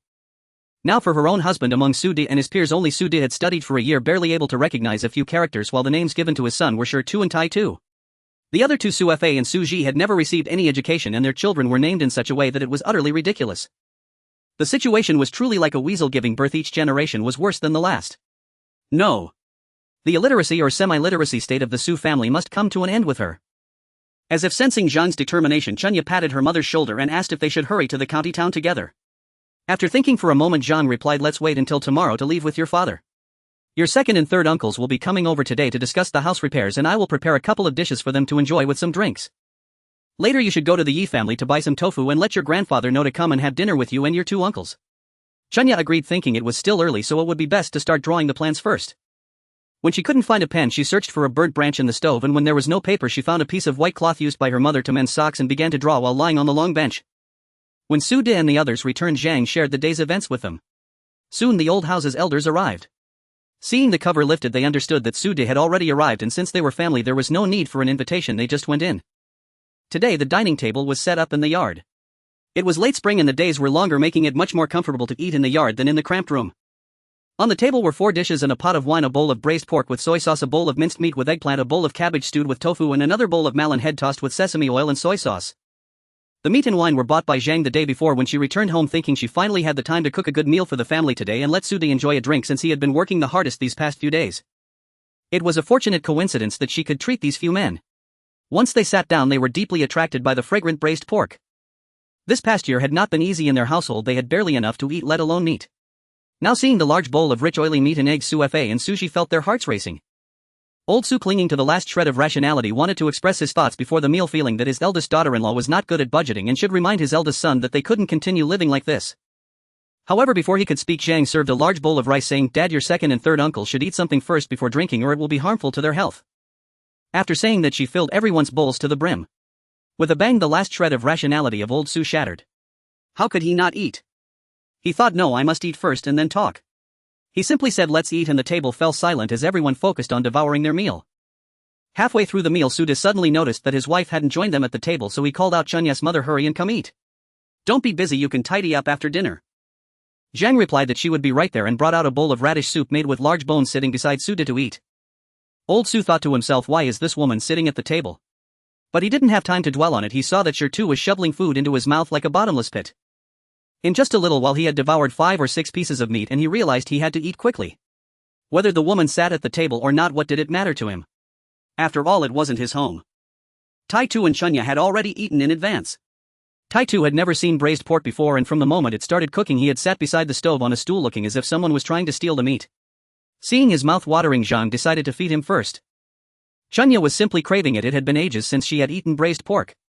As soon as Zhang finished cooking, she took a big bowl of rice and added 2 pieces of meat and 2 eggs. Now feeling stuffed, she was wandering around the small courtyard. After each man had wolfed down 2 bowls of rice, they finally slowed down. Zhang poured each of them a cup of wine, but sure 2 could only drink 1 cup. They then sipped their wine while discussing the house repairs. Building a mud brick house or repairing a roof in the countryside was not really a difficult task. They could prepare the adobe and straw themselves without spending much money. At most they would need to hire 2 helpers, giving familiar ones a couple of meals and unfamiliar ones some wages. Sudi immediately decided to have his 2 younger brothers come and help out, paying them according to the wages they had received when helping others before. Suefei and Suji refused any payment until old Su made the decision, after which they agreed. The scope of the house renovations was basically finalized, moving the chicken coop to the backyard, freeing up space to build 2 adobe rooms and upgrading and expanding the straw shed that served as the kitchen, at least putting up a few walls to block the wind and rain, and moving the dining table to the kitchen. Additionally, they discussed the toilet and bathroom. Upon mentioning this, old Su asked if the plans were drawn yet. Just then Chunya rushed to the table saying she had finished and went to fetch them from the bedroom. To help everyone see better, Zhang specially lit a newly bought oil lamp. The whole table focused on Chunya's drawing for quite a while. Suda wanted to praise his daughter's talent, but he found it hard to speak. What on earth was this drawing? Even Lu Ban wouldn't understand it. The house didn't look like a house and the pit didn't look like a pit. What was this? But Suda didn't want to criticize his daughter's drawing in front of so many people, so he fell silent. Suefei and Suji of course couldn't understand it either, but they weren't sure if it was because of their lack of education or ignorance. After all, wasn't the eldest son seriously studying the drawing? Perhaps it was indeed because they were uneducated and couldn't comprehend it. The atmosphere in the yard became somewhat stagnant until Tai Tu leaned over and asked, "Sister, what are you drawing? Why can't we understand it?" Indeed, Tai Tu was quite thick-headed. It's the bathroom and toilet, doesn't it look like it? I thought I had drawn it quite detailed. Look, I even included the anti-slip strips for the foot position in the pit. Chunya thought it couldn't possibly be her lack of skill, it must be that Tai Tu was still illiterate and couldn't understand it. Old Su was about to educate his eldest son again, wondering how a little girl could draw such plans. What could a little girl possibly understand? The eldest son was indeed unreliable. However, before he could speak, Zhang said, "Let me handle it, Chunya, you can just provide feedback." Although Zhang Lanji was a nurse and not a doctor, she had studied basic medicine, anatomy and physiology as part of her training. In the past there were no photocopies or printouts, everything had to be written and drawn by hand, so she had some basic skills in sketching. She had initially thought that since her daughter had good calligraphy she might also have some talent for drawing, but now it seemed she had overestimated it. Facing the doubts of everyone, Chunya felt that perhaps she had been too detailed for them to understand. But since her mother had spoken, she no longer defended herself. Zhang took the white cloth and charcoal stick, cleared a spot on the table and began to draw based on her understanding of Chunya's description. In less than a moment a drawing that was easy to understand was completed. My wife is really impressive. This drawing is excellent, it's clear at a glance. Suda's praise naturally followed Zhang's stroke of the pen. These conditions are quite limited, I can only sketch it roughly. As for the toilet, bathroom and cesspool, you men need to deliberate on whether it can be done. Can you explain this squat toilet to the mason? After saying this, Zhang handed the blueprint to Old Su. Old Su looked it over, nodded, and said, "It seems understandable, it looks feasible. However, I can't make the final call. Let's wait until tomorrow, I will make a trip to ask around. Also, the cesspool won't be too difficult, come you all take a look." After saying that, he passed the blueprint to Su Fa. The drawing wasn't exceptionally well done, but it was much clearer compared to what Chunya had drawn. Su Fa and Su Ji nodded repeatedly. This idea is quite good, it won't be hard to implement. The group discussed further and decided that Su Fa and Su Ji would first help by making brick molds, digging the cesspool and assisting in purchasing the needed timber. Since it would take some time for the bricks to dry, once the month-long break at Sanshan Academy arrived, Suda would be on leave and then they could directly start building the house. If Wang Laosan next door had time, they would also call him over to help. With 4 strong laborers plus Old Su and Sure Tu doing some minor work, they estimated it would only take 2 to 3 days to finish. However, the money needed for this, including the toilet and bathroom renovations, would likely amount to 4 to 5 taels, as even for earth and bricks the beams and boards still have to be purchased. Moreover, Suda planned to change the flooring of the house to blue bricks, and adding the stonemason's labor costs. Zhang furrowed her brow as she listened. She realized she had underestimated the scope of the renovations. She originally just wanted to change the toilet and replace the roof. The plan to buy a cart would have to be postponed. There were too many urgent matters to attend to at home, so it would be best to tackle the pressing issues first. After 3 rounds of drinks and 5 flavors of dishes, they had nearly discussed everything needed. The 3 men from the old house stood up to leave, agreeing that Su Fa and Su Ji would start working tomorrow. Old Su said he would give the main house feedback after inquiring about it, and this meal was quite productive. That evening the trio lay in bed holding a small group discussion. Tomorrow the second and third uncles would come to start work, while Chunya and Zhang would be unable to leave. Since going to the county town was out of the question, she reminded her father, "Dad, when you have time, could you inquire about the prices of livestock? I've thought it over and I still prefer to buy a mule. It's cheaper than a cow, runs faster, and is stronger than a donkey. I think it would be the most suitable for our family." "You child, you rush to handle other matters before finishing one. We only have this little money at hand and you expect to solve all problems at once," Zhang said reproachfully. Chunya defended herself. "I'm just trying to manage both sides effectively. After this round of renovations we will know how much it will cost once Grandpa finds out tomorrow. Moreover, a mule cart is cheaper than an ox cart and will not exceed 15 taels at most. Buying a cart would make it more convenient for my dad to come and go. While the house needs fixing, my dad can't neglect it entirely. He still has to travel daily for business. The candle can't burn at both ends." Suda was moved to tears, realizing that his daughter loved him the most. Zhang felt that her daughter was likely just scared from riding in the ox cart, but seeing Suda's tearful expression she thought, well, let them fuss about it, after all the money is in her hands. Without her consent no amount of acting from the two would work. Early the next morning, as the first light of dawn broke, the Su family's main courtyard was bustling. Suda set off for work with Shir, while Su Fa and Su Ji stayed behind to tidy up the courtyard. Accompanying them was Zhou. Although Zhou looked gentle and spoke little, her nimble hands made her work much more efficient than Zhang. With the help of Dijin, Zhang had finally managed to catch a chicken, only to be pecked in return. Meanwhile, Zhou had already caught and tied up the other 2 chickens, which would be released into the coop once it was set up. Su Fa and Su Ji worked systematically. In just one morning they dismantled the old chicken coop in front and set up a new one behind, also making a new doghouse for Dijin. Dijin circled the doghouse twice, marking his territory, and seemed very satisfied. The people in the old house didn't have a habit of eating lunch, but Zhang thought since they were working they should at least ensure their guests had a hearty meal. So she killed the chicken that had pecked her earlier, dug up 2 radishes from the field, and prepared a large pot of red braised chicken along with a pot of rice. It was a convenient meal with both meat and vegetables. After a busy morning everyone was naturally hungry. The 3 from the old house felt that Zhang was much more cheerful than before after several interactions, so they sat down without further hesitation and ate until their stomachs were full. Even Chunya and Tai Tu had 2 bowls of rice. Chunya was running around helping fetch tools and got hungry, while Tai Tu was just playing in the mud. After the meal they rested for hardly a tea's worth of time before Su Fa and Su Ji picked up their hoes and were ready to start working again. Zhang just wanted to call out, "Save your sister-in-law, please. Your sister-in-law is not old yet, but her heart is heavy. Can I have a moment to rest in the room?" However, she still had to keep up appearances. She could only stiffen her resolve and take up tools to join them in demolishing the wall. Demolishing the wall was something they had agreed upon in the morning. The wall in the back of Su Da's house had already collapsed more than half, and behind the yard was just wasteland. According to village rules, whoever cleared the wasteland would own it. They thought the front yard was small and the backyard was not large either, as it was planted with vegetables. Since there was no place to dry the bricks, they decided to simply tear down the half-collapsed wall on the northwest side of the backyard, clean up the grass and stones from the wasteland, as they weren't planning on planting anything now. Flattening it would suffice for drying the bricks, and they estimated they could finish it in 2 to 3 days.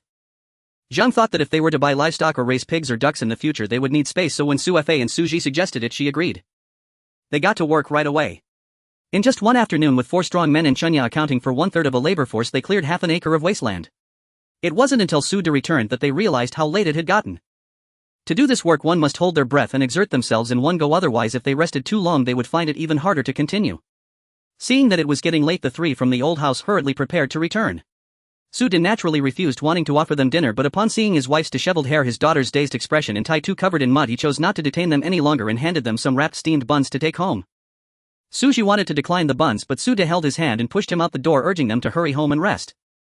After they left, Zhang slowly got up, supporting her waist. Su De immediately said, "Wife, you rest, I'll cook dinner, I will cook. You look quite ugly but have such lofty ideas, who would want to get up and cook dinner? I'm going to rest in the room, you hurry and prepare the meal." After Zhang finished speaking she supported her waist and helped Chunya into the room.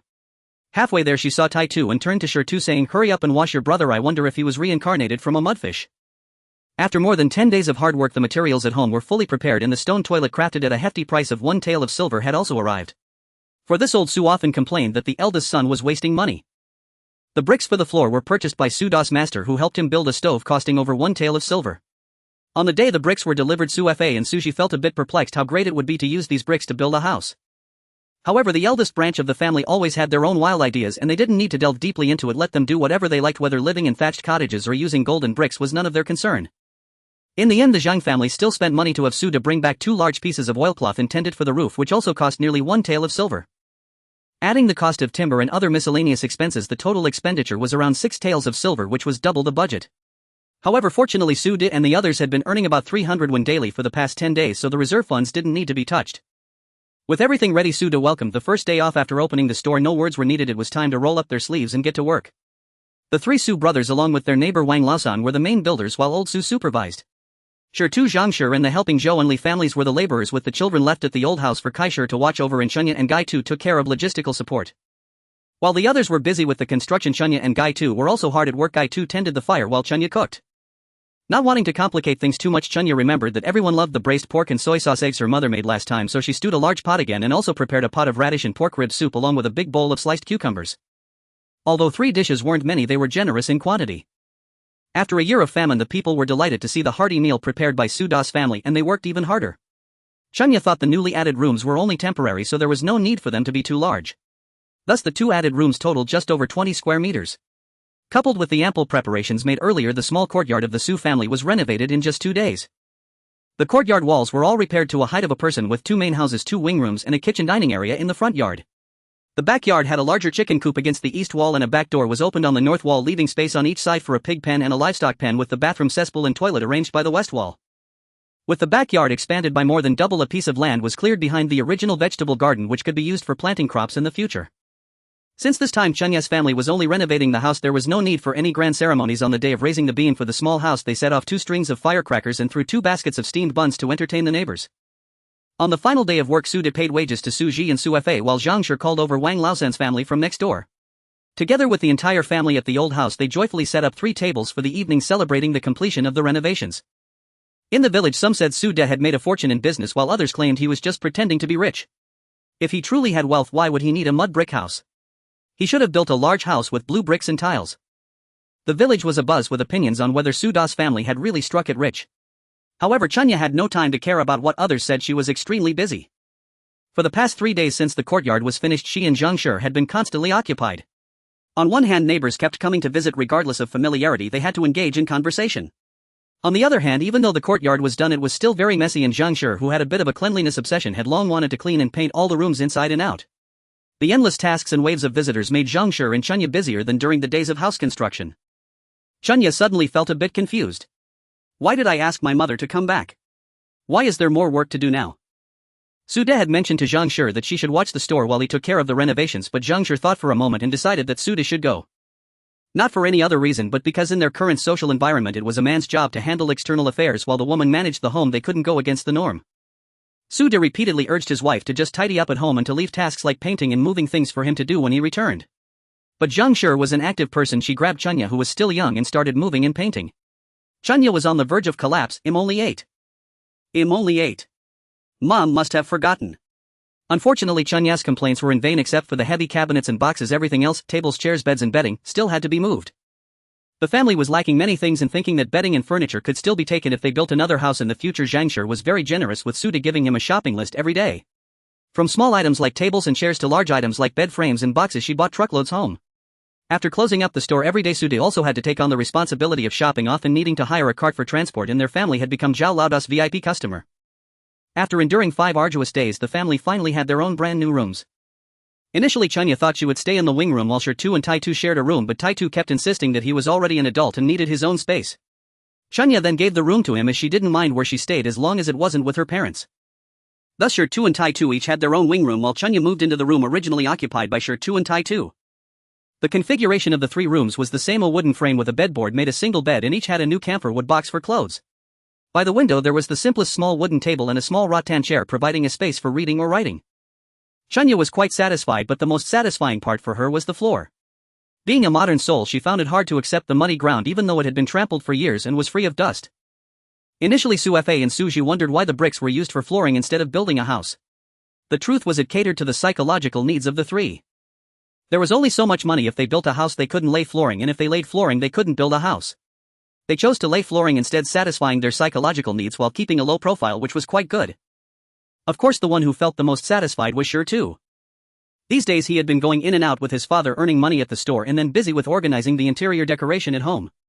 Yet he didn't feel tired at all. Instead, he found these days particularly relaxed, a feeling of openness and ease he had never experienced before.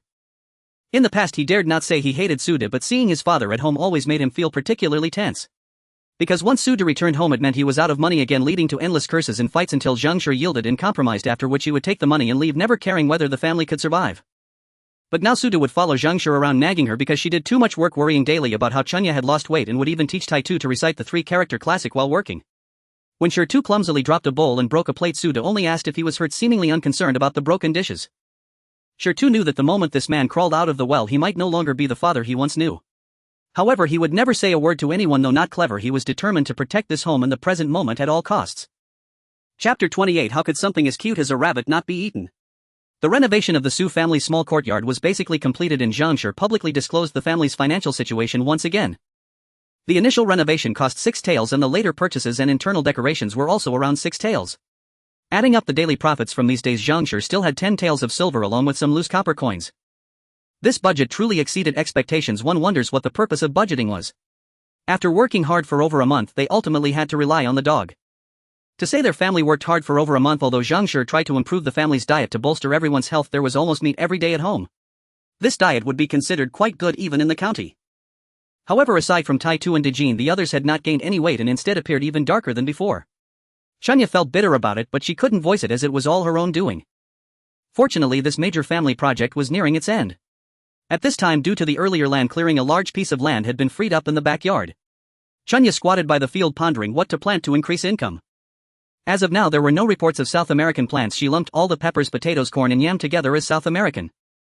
Based on her observations, she deduced that the current time period should be in the early 17th century, corresponding to the Wanli period of her original timeline.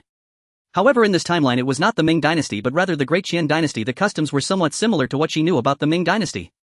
As for the specifics of various taxes, corvée and the imperial examination system, they existed, but she didn't know the exact differences. However, that wasn't the key point. The key was how to find new ways to make money. The land was limited and planting grains was impossible. With a small cultivated area, they needed to plant high-value crops instead. High value. Tai-Tu came running back after a wild romp outside, asking his sister for water, followed closely by Dejin, who was shiny with oil. Eureka! Chunya hurried back to her room, opened a wooden box on her small table, took out a small cloth bag with it and quickly returned to the backyard. When she opened the small cloth bag, inside were 30 to 40 dried seeds. Zhang Shi, who was feeding the chickens nearby, came over and asked, "What is this?" "This is sanchi," Chunya said with shining eyes, as these were the seeds she had saved before selling sanchi last time. If these could be planted, it would mean a significant income. "Do you know how to plant them?" Zhang Shi looked at Chunya suspiciously. "I don't know." "Don't you know, Mom?" "How could I possibly know?" Tai-Tu, standing between the two, was confused by their back and forth about whether they could or could not plant the seeds. So can they or can't they? Certainly they can't. Although the farming chores of the Su family had always been handled by Zhang Shi and Shi, they only grew rice, wheat or beans, and the vegetables in their own garden were just the most ordinary eggplants, radishes, cabbages and cucumbers. Medicinal herbs were indeed a blind spot for their knowledge. Having left the knowledge of the internet for a month, she thought to herself, "Odd to think that in this era the discussion of techniques and information exchange was indeed too poor." Yet even without the internet, Chunya would not give up on this matter. Since she didn't know how to plant, she would go back to where it came from and trace the growth conditions of the plant. In simple terms, she would go back to where she dug it up and observe the soil moisture and whether it preferred shade or sunlight. Summarizing and analyzing would give her a general idea. Zhang Shi thought Chunya's idea of tracing back was somewhat reasonable, but of course it was impossible to let her go to the mountain alone. So she gave Tai-Tu a few pine nut candies to share with San Yo and told him to go with Chunya and return quickly.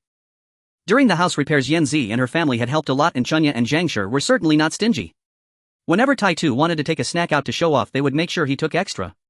So San Yo and Yan Zi had enjoyed a good share of Tai-Tu snacks, and sometimes when Tai-Tu went to play at San Yo's house, Yan Zi would take good care of him, making them quite at ease. Speaking of Tai-Tu, he was about to turn 5. They had been busy starting a business and renovating the house and hadn't had time to inquire about his schooling. Now that things were almost wrapped up, they needed to hurry and address this child's education.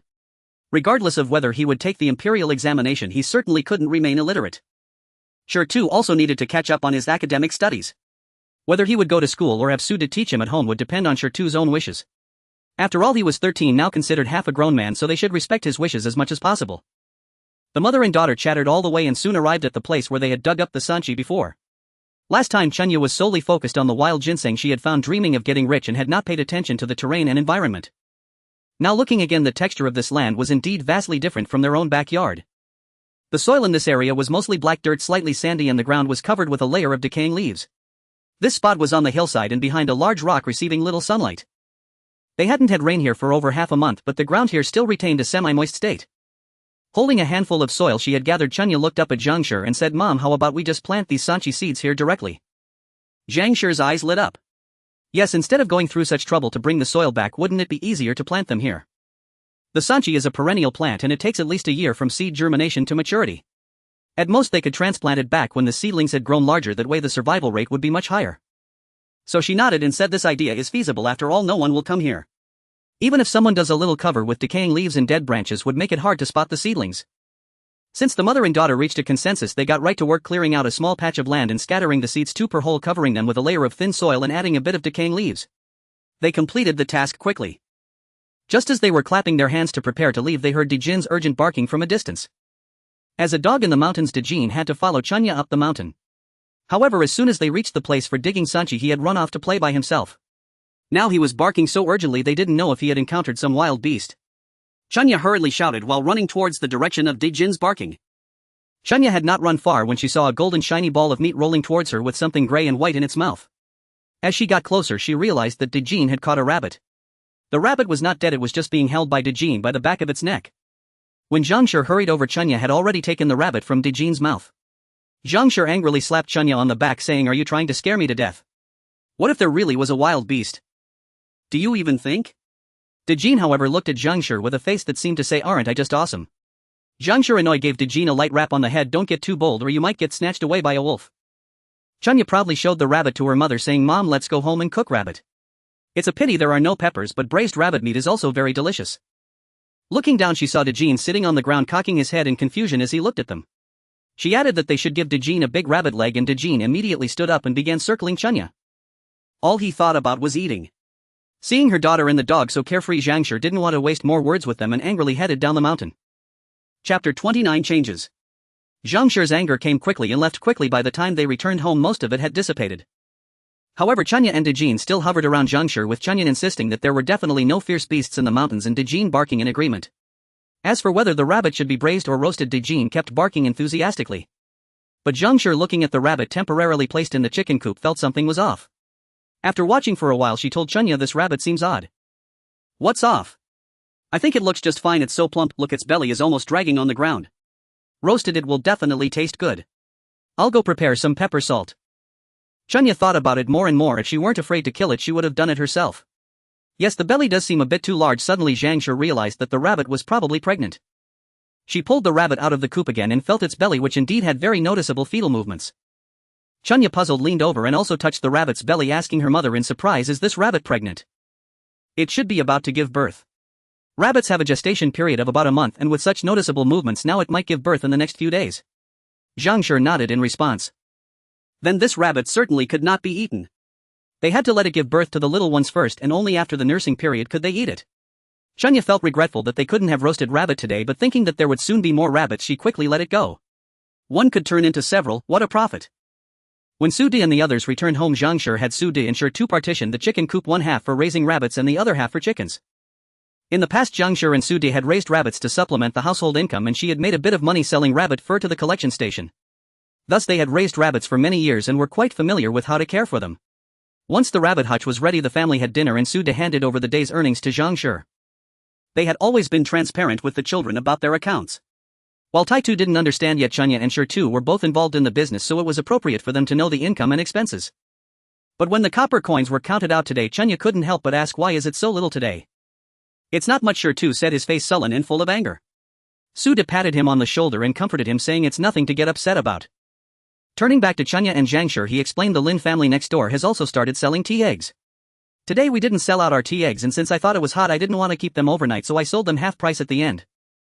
Not only the Lin family, the noodle stall next door has also started selling wontons. We only took 4 jin of pork today and we had to sell the last few bowls at just 3 for cost." The more Shur too thought about it, the angrier he became. What kind of people are they copying them as soon as they saw their business doing well? Seeing his son this way, Sudi put down the copper coins he was counting, thought for a moment, and said to his son, "When we rented the shop from the Lin family, we didn't sign any agreement preventing them from doing the same business. Moreover, I think the whole thing was probably the Lin's wife wanting to do it. A few days ago I noticed she kept sneaking glances at our braised eggs, and it seems Lin Laoban is feeling a bit awkward seeing us now. You don't need to be so hostile towards them in the future. You have quite a temper. Just wait, there might be more people selling tea eggs and braised tofu or wontons in the future. Are you going to get angry at each one? You won't have the energy for that." In total it was 318 when, with a profit of about 150 when setting a new low for a single day. Chunya had become a soulless calculating machine. Zhang Shi tapped her daughter's head saying don't act out. She turned to Shi and said your father is right, there's no rule saying this business can only be ours, right? Moreover, these tea eggs and wontons can be quite easy to learn and those who are used to making snacks will get it after a few tries. Chunya chimed in exactly brother. It took them over a month to start selling, that's not fast. What does that matter? The weather is getting hot, we should stop selling wontons and try selling something else instead. What can we sell? We don't know how to make anything else. Shi scratched his head. Chunya smiled mysteriously saying I have an idea. Just wait. Chunya cooked a large pot of mung bean soup in the afternoon and for dinner they had mung bean soup with pancakes. At this moment, seeing Chunya run to the kitchen again with a large bowl of mung bean soup, they were puzzled. Before long she came back from the kitchen with a plate that held some raisins, honey dates and winter melon strips along with a lump of glutinous rice, and in her other hand she was holding a small jar. She poured all the ingredients into the mung bean soup, scooped some unknown liquid from the jar, stirred it together and pushed the bowl to the center of the table saying try this. Suda didn't necessarily have confidence in his daughter's cooking skills, but he did have faith in her creativity, so he picked up a spoon and took a sip. The first taste was refreshing and sweet, the glutinous rice was chewy, the candied fruits were sweet and the mung beans were soft, the broth was cool embodying the flavors of summer. Seeing Sudi take a sip and remain silent, Zhang Shi tried it herself and was pleasantly surprised. It was indeed much better than the mung bean soup they had for dinner with a more complex flavor. Although Shi and Tai Tu had already eaten their fill at dinner, they still wanted to taste it. Once they tried it, they polished off a large bowl of mung bean soup while Tai Tu rubbed his belly exclaiming he couldn't eat anymore. Seeing that everyone was satisfied, Chunya felt a little proud saying this style mung bean soup is my summer favorite. I originally wanted to save it for myself, but now I will share it with you all. Good girl, can you tell your dad what you added to make it so refreshing? At this moment Suda definitely needed to humble himself and ask, besides was it shameful to ask his own daughter? Not at all. Chunya pointed to a big patch of mint in the corner saying I added some mint syrup that I made myself, I boiled it for an afternoon. You probably can't find this in stores. That patch of mint was transplanted from the back mountain by Chunya, they had only discovered it after nearly a month of being planted here. Zhang Shi finally understood what her daughter had been busy doing in the kitchen all afternoon. It turned out she was making syrup. To be fair, it was quite well made, it was much richer in flavor than just soaking mint in water, making it very pleasant to eat in summer. But is selling just mung bean soup too monotonous? Suda was thinking about this when Chunya, as if she could read his mind, added if you think selling just mung bean soup is too monotonous, we could add cold wontons and cold noodles. They are very refreshing in summer. As for the tea eggs and braised tofu, if you want to continue making them, there's no need to simmer them gently. Just boil them on high heat for half an hour, let them cool and keep them immersed in the marinade. Or I could go with you to the county town tomorrow, we still need to buy some seasonings for the sauce for the cold wontons and cold noodles. Or I could go with you to the county town tomorrow, we still need to buy some seasonings for the sauce for the cold wontons and cold noodles. Since Chunya suggested it, Su-din naturally agreed. So the next morning Chunya and Su-din set off together with Shi too.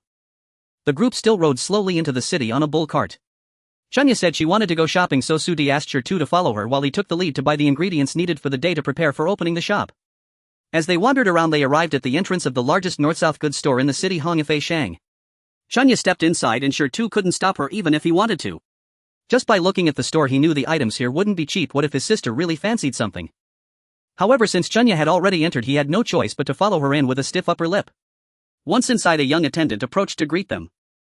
Usually many housekeepers or maids from wealthy families came to this store to shop, so the young attendant had naturally developed a keen sense for assessing people. He noticed that the little girl was only about 7 or 8 years old. Although her clothing wasn't made of fine material, it was clean and neat. What stood out was that this girl seemed completely unafraid, casually looking around and sniffing things as if she were strolling in a garden. In contrast, the boy following behind was quite reserved. The young attendant quickly placed Chunya in the role of a young maid from a wealthy family, while Shi should be the errand boy helping her carry things. With this imaginative assessment, the young attendant became more attentive, introducing whatever Chunya picked up. Chunya wasn't intentionally trying to toy with him, she was simply curious about the many ingredients. After browsing for a while, her curiosity was satisfied and it was time to ask about something important. So she asked the waiting attendant, "Do you have any taiyu here?" "We do have it, but the price." "It's not cheap," the young attendant replied, glancing at Chunya quickly. "Let me see it first," Chunya said. Chunya nodded at the young attendant. He bent down and made a gesture inviting her to follow him, saying enthusiastically, "Please come with me, miss." Chunya followed the young attendant to the counter, where he took a small jar from the shelf behind the counter, opened it and used a small ladle to scoop out a little. Chunya leaned in to take a look at the color and asked the young attendant if she could taste it. The young attendant hesitated but eventually nodded, took a clean bamboo chopstick, dipped it in and handed it to Chunya. Chunya accepted the chopstick and slurped it up. Salty, fresh and rich. The quality was excellent. Chunya nodded and asked the young attendant, "How much is this taiyu?" 100 when he replied. 100 won per pound. Isn't that too expensive? Is it made of gold? We're not buying it, Chunya, we're not buying it. What a greedy shopkeeper. Let's find another place, sure too, exclaimed, his face flushed with anxiety. Who said it was 100 won per pound? It's 100 won per jar, and one jar is about one tael, the young attendant interjected. What's with the greedy talk? This girl asked for Taiyu herself. You can ask around in Payphone County, besides our family, who else sells it? The young attendant replied, slightly impatient, complaining about the price for Taiyu. You're the one who asked. Sure too was momentarily stunned by the young attendant's words. Oh, they had indeed been talking about Taiyu, not soy sauce, but what exactly is Taiyu? It looked just like soy sauce to him. Ignoring Sure too anxiety and confusion, Chunya said to the young attendant, can you give me a small jar? I want 3 jars. With that, how could the attendant refuse? A 300 won sale for a 3-won jar. He could handle that. When Chunya said she wanted 3 jars, Sure too felt his heart skip a beat. He raised his trembling hand and patted his sister's arm, saying, Sister, given our family's situation, this is not appropriate. Chunya couldn't help but laugh at her brother's reaction, but she still needed to reassure him, brother, it's fine, don't worry. We can earn this money back very soon. However, it was clear that a single sentence couldn't soothe Sure too. Until Chunya finished buying the Taiyu and asked the young attendant to pack a jar of sesame paste and a jar of peanut paste, Sure too mind was still buzzing. Was it really okay for their parents to give so much money to an 80-year-old girl? Sure too couldn't help but question his soul. Spending 400 won on seasonings, what about the cold noodles and cold wontons? Were they planning to sell them for 10 won or 20 won each? Thinking about it, they wouldn't earn it back. Chunya patiently explained to Sure too, this Taiyu undergoes 4 rounds of fermentation, taking at least 2 years to produce. It's extremely salty but also exceptionally fragrant. It's not suitable for cooking because it's too expensive and salty, but it's perfect for making sauce for mixed noodles. For mixed noodles and wontons, you can't boil them to enhance the flavor, but without flavor the dish feels lacking. So even if the cost is high, it still needs to be used. Moreover, the sauce mainly consists of sesame paste and peanut paste. Taiyu is just for flavor enhancement and is used in small amounts. So don't worry, brother. Although Sure too finally nodded, acknowledging that he understood after Chunya earnestly explained it, he still held onto the jar of Taiyu tightly. When they arrived at the store, the mung bean soup had already been cooked and the glutinous rice that had soaked overnight was also being steamed. Gaidu was struggling with the flour while Sude was busy chopping the filling. Today's cold wontons were different from the small ones, they needed to be wrapped into large wontons. Chunya thought that the best filling for large wontons was a mixture of vegetables and meat. Half vegetables and half meat, with the meat being pork belly. The vegetables needed to be 1/3 each of bok choy, shepherd's purse, and grass head. Bok choy is tender, shepherd's purse is fragrant, and grass head is fresh. This was the perfect combination of vegetable and meat wontons. She had summarized over 26 years of eating wontons before coming here. Sude had no idea why his daughter wanted to use so many variations for a vegetable and meat filling, but that wasn't important. As long as his daughter asked him to chop anything, he would chop it. He was just a thoughtless chopping machine. Chunya saw that the 3 of them were cooperating quite well and didn't need to worry about them. She started preparing the sauce using half peanut paste and half sesame paste, mixing it with boiling water until smooth. Adding 2 ladles of Taiyu and 3 ladles of light soy sauce, the flavor was just right, rich and fragrant. The vinegar was stored in a wine jug, 1 jug for each table, and those who wanted vinegar could add it themselves. Unfortunately, there was no chili oil, otherwise adding a bit would have made it taste even better. Next, she needed to prepare the oil for the mixed noodles. Using 1/3 lard sesame oil and peanut oil, she simmered it with scallion knots until the scallions turned slightly yellow, then strained the oil and let it cool. Sude had prepared the filling and was already beginning to roll and stretch the dough. Once the noodles were cooked, they would be cooled in plain boiled water, then tossed with the scallion oil spread out on a bamboo tray and served with sauce when customers ordered. The mung bean soup on the stove was cooked until the mung beans were soft, then it could be served in bowls, adding rock sugar and chilling it in a water tank filled with well water. When customers ordered, they would sprinkle raisins and winter melon strips, add a scoop of glutinous rice and a spoonful of mint syrup. Originally she wanted to add honey dates, but after calculating the cost it was too high. The mung bean soup shouldn't be sold too expensively, so she decided against it. Now Chunya faced her biggest challenge. She had to teach her brother how to wrap wontons. Meanwhile, her greatest challenge was how did he have to learn to wrap wontons again. After more than an hour of intense mutual torment, they finally completed this task. Well, at least it was better than when they learned to wrap small wontons. As things got busy, time flew by. Before Sude and the others could fully prepare, a few customers arrived at the door, casually asking for a bowl of small wontons, indicating they were regulars. Sude confidently waved the towel off his shoulder, smiling as he said, "Let me inform our esteemed guests, with this heat we will not be serving small wontons anymore, it's just too hot. Today we've changed our menu, and the cold wontons, cold noodles and mung bean soup are all freshly made. They are the most refreshing in summer, would you like to try them?" One of the regular customers, who came almost every day, replied, "All right, I'll have a portion of cold wontons and a bowl of mung bean soup." The other 2 customers did not hesitate any longer and each ordered a portion of cold wontons and cold noodles along with mung bean soup. Since the ingredients had been prepared in advance, it only took a moment for the food ordered by the 3 or 4 customers to be served. The group slurped down their meal and asked Sude for extra tofu and tea eggs. After finishing, the first customer remarked, "Your cold wontons are truly excellent, they taste even better than the small wontons. The mung bean soup is hearty and has a refreshing chill to it, I enjoyed it very much." "Until what time do you serve food? Is takeout available?" Sude turned to look at Chunya, who slightly shook her head.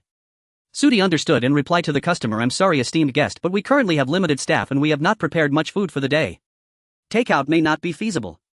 We can serve this food all summer long, so do come often when you can." The customer did not press further and paid 8 when mentioning he would return the next day. The pricing was something Chunya and Sude had discussed temporarily. Cold wontons were 1 when each, sold in sets of 5. Mung bean soup was 3 when per bowl, and cold noodles were 4 1 for 2 liang. Additionally, tea, eggs and tofu were still available as usual. As the customers left, all expressed their satisfaction with the meal, and Sure-Tu, who had been worried all morning, finally relaxed. As for the takeout situation, Chunya didn't need to explain too much to Sude, he understood her when she shook her head. Given the hot weather, they couldn't control the storage conditions for takeout food. To avoid unnecessary trouble, it was better to limit it to dining in where they had more control. After a busy lunch hour, Sude and the others surprisingly found that they only had 1/3 of their stock left.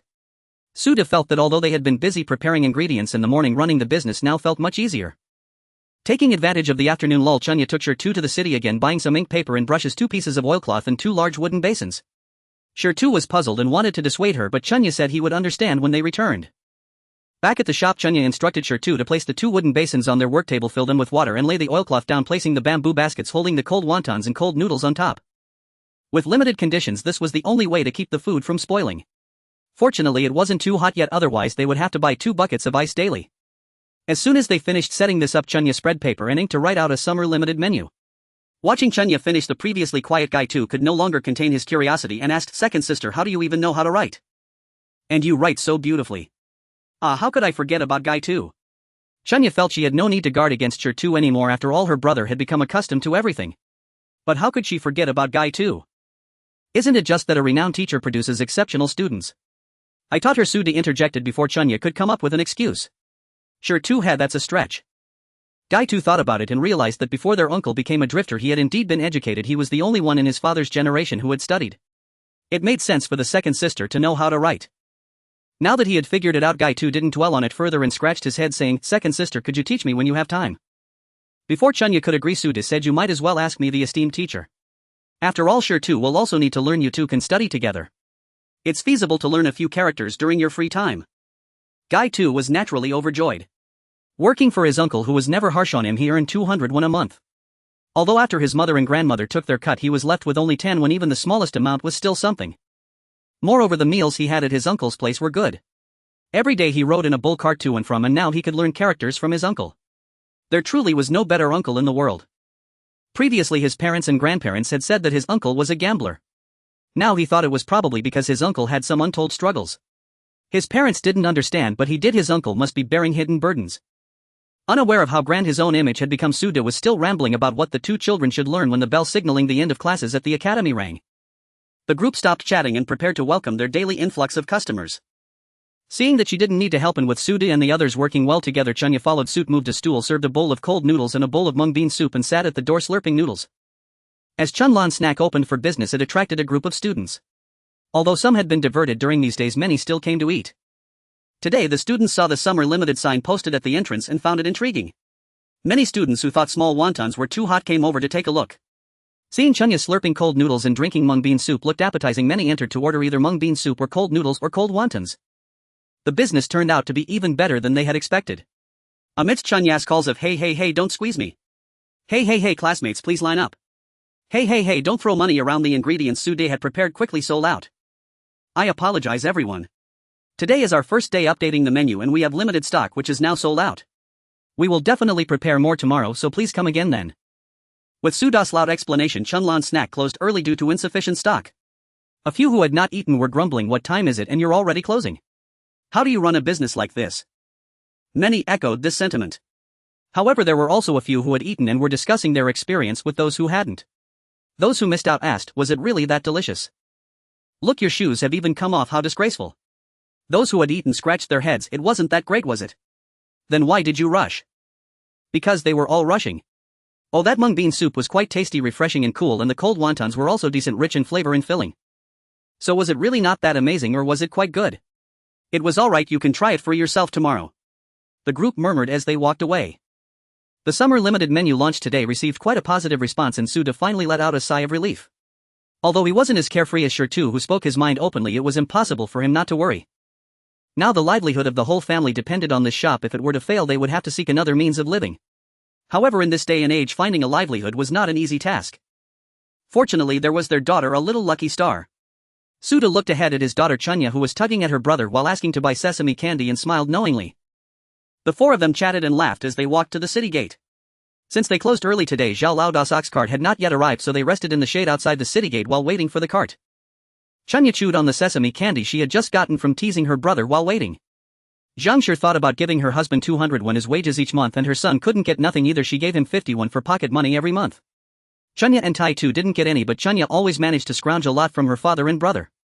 Zhang Shi acted as if she knew nothing, hoping these two fools would learn their lesson after being tricked by Chunya. If they didn't learn, they deserved to be fooled. Chunya was enjoying her candy when a little child with his hair styled in a topknot looked up at her, drooling as he watched. After slurping twice, he asked her, "Sister, is this sesame candy delicious?" "It is delicious. Do you want some?" Chunya couldn't resist teasing the cute child. "No. I don't want any." Grandpa said not to take things from others without asking, the child replied, slurping again. But with you staring at me like this, how can I eat?" Chunya was still unsure whether to encourage the child to take a piece when she noticed an old man with a mule cart approaching. Seeing the child squatting beside Chunya watching her eat, the old man's expression turned somewhat displeased. You really are becoming more and more thoughtless. Didn't I tell you not to run around?" "Let's go home," the little boy called Yuer said, glancing at Chunya with a sour face before darting off. Chunya watched the child get on the mule cart, which swayed as it started moving. A large sign reading "For Sale" was posted at the back. "Oh, sometimes you just stumble upon opportunities like this." Chunya immediately shouted, "Wait." Seeing Chunya run off, Sudi and the others naturally followed. When Sudi noticed the large "For Sale" sign on the mule cart, he felt a sinking feeling. Their meager savings seemed destined to be squandered. However, the other two couldn't read and followed along confused. When the mule cart stopped, Shirtu asked Chunya, "What's going on?" "They're selling the cart," Chunya replied matter-of-factly. Shirtu thought to himself, "So they're selling the cart, what does that have to do with them?" His expression was one of utter confusion. At this point, the old man driving the cart had stopped and got down, asking, "Did someone call for me?" "Yes, it was me who called you." Chunya stepped forward and bowed to the old man, continuing, "Old man, are you selling this mule cart?" The old man hesitated upon seeing Chunya's young age, but nodded at Suda, who was nearby, and replied, "Yes, I am selling it." "Do you want to buy it?" "Yes, we want to buy it." Suda took a deep breath and asked his daughter. Chunya tilted her head, thought for a moment, then nodded affirmatively. "Yes, we want to buy it, but we still need to see if the price is reasonable." His came a collective intake of breath. The old man selling the cart seemed a bit puzzled, but answered, "Since they had asked, this mule is 8 years old, but it's a mule horse strong. If well taken care of, it can last another 10 years or so. I won't ask for much, just 8 taels of silver." The pawnshop had clearly stated 8 taels of silver, but they wanted to deduct a tael as commission, so I didn't want to sell it. "If you want to buy it, the price can't be lower, but I can give you the cart for free. I spent 400 won on it when I bought it." Sudi and Chunya exchanged glances. Sudi told the old man, "Please wait a moment," and took Chunya aside to discuss. 8 taels of silver seems quite reasonable, Dad. Didn't you say that the adult mule horses you inquired about at the pawnshop would cost at least over 10 taels? Chunya thought they could make the purchase. Suda frowned and thought for a moment, saying, "Although the price seems reasonable, this mule is already 8 years old and our family only has a little over 10 taels of silver right now. If we buy this mule, we'll only have 2 taels left. We are in a weak position here and I feel it's too unsafe." Suda had experienced difficult times before and he was filled with insecurity at the thought of having no savings or stockpiles. Chunya, however, was different. The era she was born and raised in was one of rapid development, a time that seemed to always be advancing forward. Young people rarely worried about not being able to earn more money in the future. Their expectations for the future were always optimistic. This led to Chunya living quite optimistically now. "Dad, instead of looking around and worrying about this and that, why not do what we can do right now? I think the business at the shop today should be good. Don't worry so much, you never know what will happen in the future. Live in the moment, Dad." "Oh dear, why do I feel like I'm about to be persuaded?" Suda reminded himself to stay firm and not to be swayed by his daughter's nonsense. Moreover, the old man is right, this mule is strong. A well-cared-for adult mule can work for 20 years. Think about it carefully, 8 taels of silver, even if it lasts only 8 years, that's only 1 tael a year, which equates to 83 won, which comes to just 3 won a day. Think about it now, you, my brother and Guy too, even if you only ride the cart once a day, it's worth more than 3 won. I think buying this mule cart early is a bargain." The more Chunya spoke, the more she felt she was making perfect sense. In the end, Suda was indeed swayed by Chunya. When Sure-Tu and Guy-Tu heard Suda tell the old man that he would take the cart, they nearly popped their eyes out. Sure-Tu, you really went through with it, huh? I knew this would happen. Guy-Tu, my uncle, really? Why is he so indulgent towards my sister Chunya? Does she get whatever she wants? I wonder if my grandma would scold my uncle if she found out. Should I tell my dad and grandma about this? Although Suda decided to take the cart, he had no money on him. So he explained to the old man driving the cart, "Sir, we live in Xuanhuan village. My name is Suda and I run a small eatery called Xuanhuan Snack outside the city at Sanchan Academy. I don't have that much silver on me right now, but I will definitely take the cart. I just need to give you the money tomorrow. Would it be more convenient for you to come to the shop or to my home tomorrow?" Upon hearing Suda's words, the old man laughed. "What a coincidence. I live just next to you in Lijia village, it's only a 15-minute walk. How about I just take the cart back for you now?" "That sounds great, but will it trouble you?" Suda said this while not holding back, immediately lifting Chunya onto the cart. The old man thought to himself, since you've already put your daughter on, what's there to ask? However, he pretended to be polite and said, "Not at all, not at all. You all come on up. This mule can pull 500 to 600 jin without any problem." They didn't decline, expressed their gratitude, and then got onto the cart.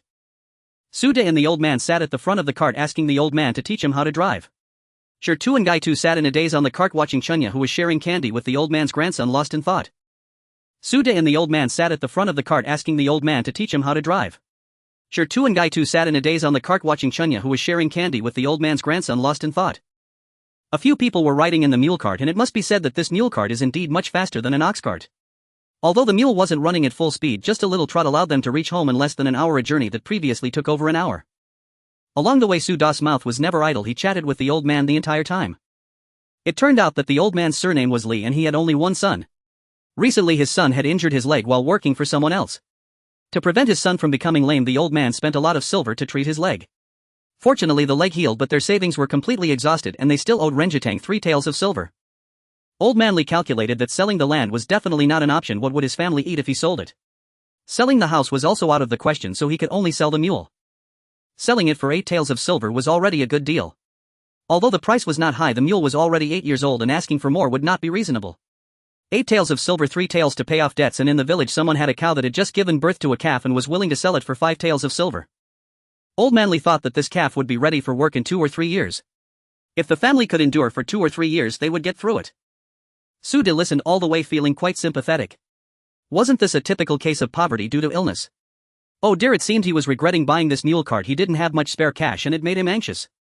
But it was too late to regret now. They were already at the village entrance. At that moment it was dinner time in the village, so Suda and the others drove the cart from the village entrance to the village end, encountering very few people along the way. Occasionally someone would see them and recognize that it was old man Li driving the cart, thinking Suda had given him a ride. As soon as the cart came to a stop in front of Chunya's house, she hurriedly got off the cart and ran while saying to her father, "Dad, hurry to the backyard, I will open the door." Suda said a quick hey, took the whip from old man Li and tried to steer the cart around the wall towards the backyard. When Zhangshi saw Chunya rushing in, she was followed by a conflicted-looking girl with a veil. Sure-Tu's gaze was also a bit evasive. Before she could speak, the girl said, "Auntie, I'm leaving now," and dashed away. She looked at Sure-Tu and asked, "What happened?" "You should go check the backyard, my sister. She bought something." Sure-Tu scratched his head. With a look of suspicion, Zhangshi quickly walked to the backyard, and Ironhead, curious about what his sister had bought, shouted while running, "Sister, what did you buy?" Upon seeing a mule cart being pulled into the yard, Ironhead stopped in his tracks, looking at Zhangshi with a face full of questions. Did his sister buy a mule cart? Sensing her younger son's gaze, Zhangshi turned to look at him, then at Chunya, and finally at Suda, her expression darkening as she shouted, "Get down from there. What's going on here?" Upon hearing Zhangshi's words, old man Li realized that Suda was likely a henpecked husband and wisely pulled his grandson to one side, giving the couple some space to discuss. Suda nervously moved to Zhangshi's side and Chunya awkwardly positioned herself next to her mother. Suda shot a glance at Chunya, who shot one back, and after a few exchanges, Zhangshi could no longer hold back, quietly asking, "You two better explain clearly whose idea was it to buy this cart?" "It was her." "No, it was him."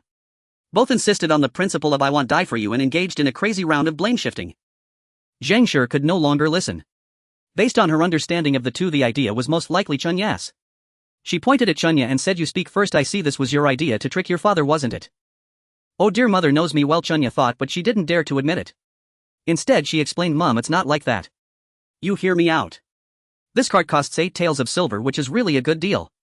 You think about it, for 8 taels over 8 years, that's just 1 tael a year, or 83 won a month." "Stop. Spare me. When have you ever said that while buying those donkeys and other livestock? Don't try that here, it won't work on me. You can only fool your father with that. Suda thought to himself, indeed I felt like I was being fooled. Seeing that her tactic wasn't working, Chunya decided to play dirty anyway. The cart is here now. If you don't buy it, that old man's son will end up lame. To be honest, they are selling the cart to raise money for his medical expenses. She isn't really lying, right? Zhang Shi, suppressing her anger, said, Chunya, let me tell you, I can take out the money to buy this cart today, but not because of your claims of it being a good deal or about saving a person. It's simply because you've already promised them and I don't want to break your word. Furthermore, your father indeed needs this cart for these two reasons. But this cannot be a precedent. If this happens again, I won't be so accommodating. Zhang Shi knew her daughter's stubbornness, and considering that Suda was indeed working hard every day, she still needed to set a clear boundary. If it happened again, she wouldn't be so accommodating. Since their mother had agreed, Chunya and Suda promised repeatedly that they would definitely consult Zhang Shi before making any major decisions in the future. Chunya also thought that today was indeed not appropriate. At least next time they should respect the family's CFO. Once Zhang Shi went to get the money and settled the transaction with Old Manly, Chunya wrote a receipt and both Suda and Old Manly pressed their handprints on it. Old Manly was amazed to see such a young girl write so well. After exchanging pleasantries, Zhang Shi instructed Shi to escort Old Manly and his grandson back. Today there was no time to build a livestock shed. Sudi unloaded the cart, tied the mule to a post in the chicken coop, and found some feed that Zhang Shi had prepared for the rabbits to feed the mule. While looking for feed, he discovered that the flower rabbit he caught yesterday had given birth, producing a whole litter of 8 baby rabbits. The newborn rabbits looked like hairless mice, far from cute, but Chunya didn't mind at all. She pointed at the little rabbits and gently stroked them with her fingers, murmuring, "Be good, drink plenty of milk, grow well, get fat, because fat ones are delicious when roasted." Ironhead, overhearing his sister, felt she was right. He thought he must feed the rabbits well at home so that they could grow fat. Zhang Shi sent the two unfortunate children away using a dustpan to place a thick layer of dry rice straw inside, putting the little rabbits in it. Little rabbits are easily killed by mice. In their large rural yard there would definitely be mice at night. So it was safer to keep such small rabbits indoors at night. She thought that with so many rabbits she would need to find someone to make a few larger rabbit cages tomorrow. Chapter 34: How should school be attended? In fact, Zhang Shi had not been idle at home all day. She was busy finding a teacher for Shi too. Their village, Xuanhuan, did not have a school. For children in the village who wanted to study, they went to the nearby Li family village to attend the Li clan school. Since Li family village was the closest, if the children performed well, the family would consider sending them to the county to study. Admission to Sanshan Academy required an assessment, and only those who passed could enroll at the same time each year. Those who failed the assessment either dropped out or went to smaller private schools. In their village of over 100 households, after spending an hour under the big tree at the village entrance, Zhang Shi learned that aside from the children already studying elsewhere, there were about 20 children aged 5 to 7 who wanted to start learning to read. However, at this time there weren't many families with surplus grain and money. The majority felt it was best to wait until after the summer harvest, when they had some surplus grain saved up, before letting the children learn to read. The villagers' thoughts were quite simple. They would pick 1 or 2 clever-looking boys to study for a year or two, enough so that in the future they could understand any contracts or written documents at home. While they thought about taking exams, most peasant families really couldn't afford it, so it remained just a thought. The tuition fee for the Li family clan school was paid monthly, either 21 or 3 do of fine grain. Additionally, there were also holiday gifts and expenses for writing materials, and while books could be borrowed and copied from the teacher, the beginning students couldn't write, so at least 300 won had to be spent. Therefore, the total annual cost of education for a child was around 4 to 500 won. This was not inexpensive. For a peasant family, being able to save 2 taels of silver over the course of a year was already quite good. 500 won was equivalent to a quarter of a regular family's savings. If there were multiple children in the family, it would be truly unaffordable. This was the rough summary of the children's schooling situation in the village that Zhang Shi had gathered today. After saying so much, Suda felt a bit confused, but Chunya asked a crucial question. In our village there are quite a few children wanting to study. Why isn't there a clan school or a private school? Oh, I know about this, Suda replied. There used to be a teacher in our village, an old scholar. I studied under him before, but he died several years ago, and no one from our village has ever become a scholar again, so no one has opened a school. As for our village, it's different from the neighboring Li family village. Their village consists entirely of people with the surname Li who dominate everything. Whatever they say goes. In our village, the headman is from the Yi family, the village chief is from the Su family, and in addition there are also a Tang family head and a Zhao family head. It's complete chaos. It wouldn't be impossible to invite a teacher to the village, but once there are too many people involved, it can't be done. The 4 clan leaders would argue about how they each had to contribute money and where to hold the school, debating a few times before it fell through. No awareness. Haven't they heard that no matter how poor one is, they shouldn't let the children suffer, and education shouldn't be treated lightly? Zhang Shi couldn't help but roll her eyes at her daughter's exaggerated tone and gave Chunya a light slap, saying, "That's enough." He, just joking, Chunya laughed shamelessly. But I still think it would be great if our village could set up a clan school or something. Although Li family village isn't far, it still takes over half an hour to get there. Look how long it took my brother to get back, he's already been gone for half an hour. Many of those going to study are just 6 or 7-year-old children. Look at our iron head. Can we really let him go out alone? Besides, what if it's windy or rainy or snowy? That would be even less safe. Ironhead thought to himself, what do I look like? I'm grown up now. I'm a big brother. But what could they do about it? Zhang Shi and Su De, who didn't know when they had sat beside her, exchanged glances. Getting into school in ancient times was quite a hassle. They weren't even concerned about the quality of education, just wanting to enroll nearby, but there weren't any schools nearby. What a headache. While the trio was deep in thought, Shi too pushed the door and returned.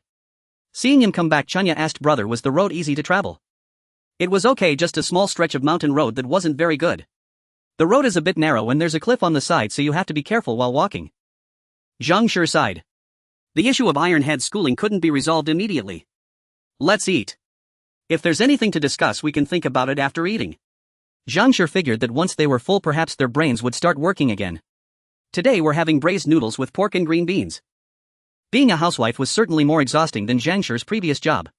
She was busy every day, so when cooking she insisted on cooking everything in one pot and never in two, since the others wouldn't or didn't dare complain. Although the braised noodles were simple, Zhang Shi was generous with the ingredients. Chunya enjoyed eating both the meat and noodles, and while eating she even soaked the meat in water to give to Dejin, who was waiting under the table wagging his tail furiously. For a moment she was so busy. The group finished a large pot of noodles in no time. Just as Chunya put down her bowl, they heard a voice at the door. Su De, have you lost your mind? Grandma is here. Su De sighed, helplessly wiped his mouth and stood up to greet her. Before he could even call mother, he was met with a spray of saliva from Kaisha. Are you a landlord or a nobleman? Ha! How much money do you have that you can buy a cart? You don't even have anything that weighs 4 taels. Your family doesn't even have a piece of land the size of your, but yet you want to follow others and buy a cart. Do you actually have that kind of fortune? Mother, I was wrong. I won't buy it again. What else could he say? He could only admit his mistake. Smack. Kaisha slapped Su De on the back, causing him to stagger. You brat, do you still want to buy a few more? If you aren't buying it, you need to return this one and get the money back. Why did you buy a mule? Do you have land to raise a mule? After saying that, she was still not satisfied and slapped Su De 2 more times, sending him directly to the ground. Suafe Su Ji and Old Man Su, who had followed Kaisha and saw their elder brother get knocked down by their mother-wife as soon as they entered. Old Man Su hurriedly had the second and third brothers help lift him up, while Zhang Shi and Chunya each grabbed Kaisha, forcefully pulling her to a bamboo chair set out in the yard, one fetching tea and the other calming her down. Ironhead, seeing his grandmother act this way, was frightened and hid behind his sister. Shi too went to get a chair for their grandfather, ensuring the elder was seated comfortably and could listen to his father slowly speak. Su De, who had been knocked down by his mother, thought, what should I say? Our family just bought a mule cart, it wasn't my idea and I certainly didn't pay for it. My goodness, what can I say? However, it was impossible to remain silent. The sharp gazes of his daughter and daughter-in-law pierced through him, making it impossible to feign ignorance. With a stiff resolve, he finally spoke, father and mother, about this mule cart. Well, isn't this a coincidence? The Li family from the neighboring village is selling a cart. Since Shi and I go to the county town every day, isn't it also a waste to pay for the ox cart? We should buy a cart ourselves. Before he could finish speaking, he was met with a torrent of words from Kai as if doused by a shower. Are you all limping? Ha! Still no legs, ha! All of you are just muddy-footed, yet you want to buy a cart. I told you that Gaeta kid, how can he keep getting fatter running around every day? It turns out you all act like lords, coming and going in a cart every day. Do you have any sense at all? Your son is already so big and you don't even have half an acre of land at home. Are you preparing for him to be a bachelor for life? Zhang. Suddenly called out. Zhang took 2 steps back. She could see the spitting range of her mother-in-law extended at least 2.5 meters. Seeing her call Zhang out, Kai's fury erupted even more when the eldest daughter-in-law dared to step back instead of moving forward.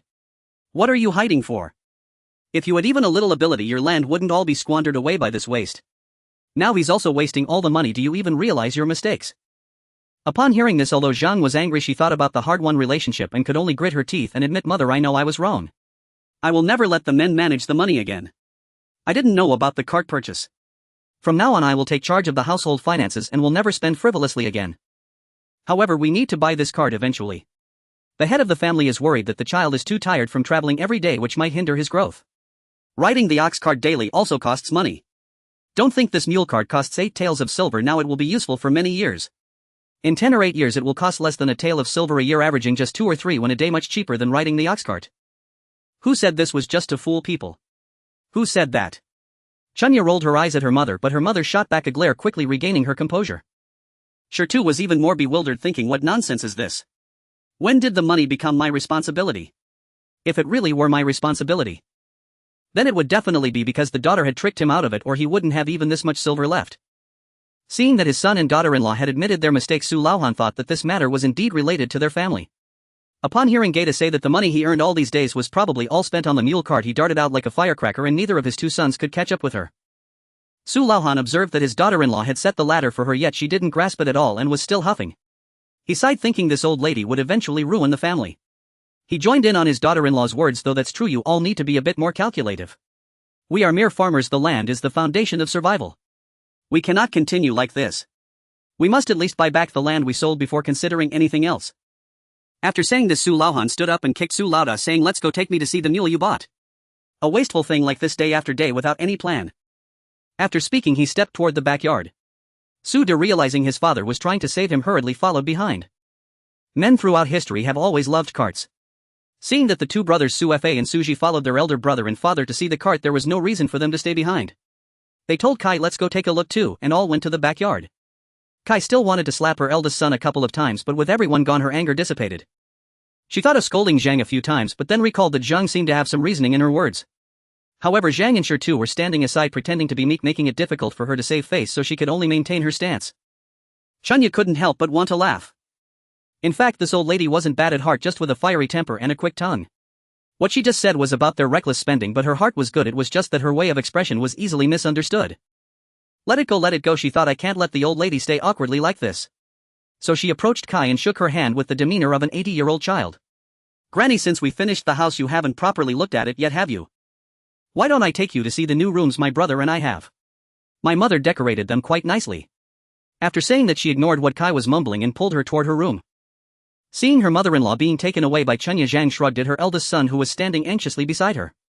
It's fine, don't think too much. Your grandmother doesn't have bad intentions, she just doesn't hold back her words. You should take your brother to the backyard to have a look too. He somewhat understood his own grandmother. Though her words were harsh, she was not a bad person. In the past, when she scolded him fiercely, his mother wouldn't dare to retort and could only cry for a long time. But now what did he have to worry about with his mother? He nodded and took Tai Tu to see their newly bought private cart. To be honest, he hadn't even had a good look at it today, had been quite thrilling. By the time the men finished discussing the mule, Chunya had dragged Kai around to see all the rooms in their house.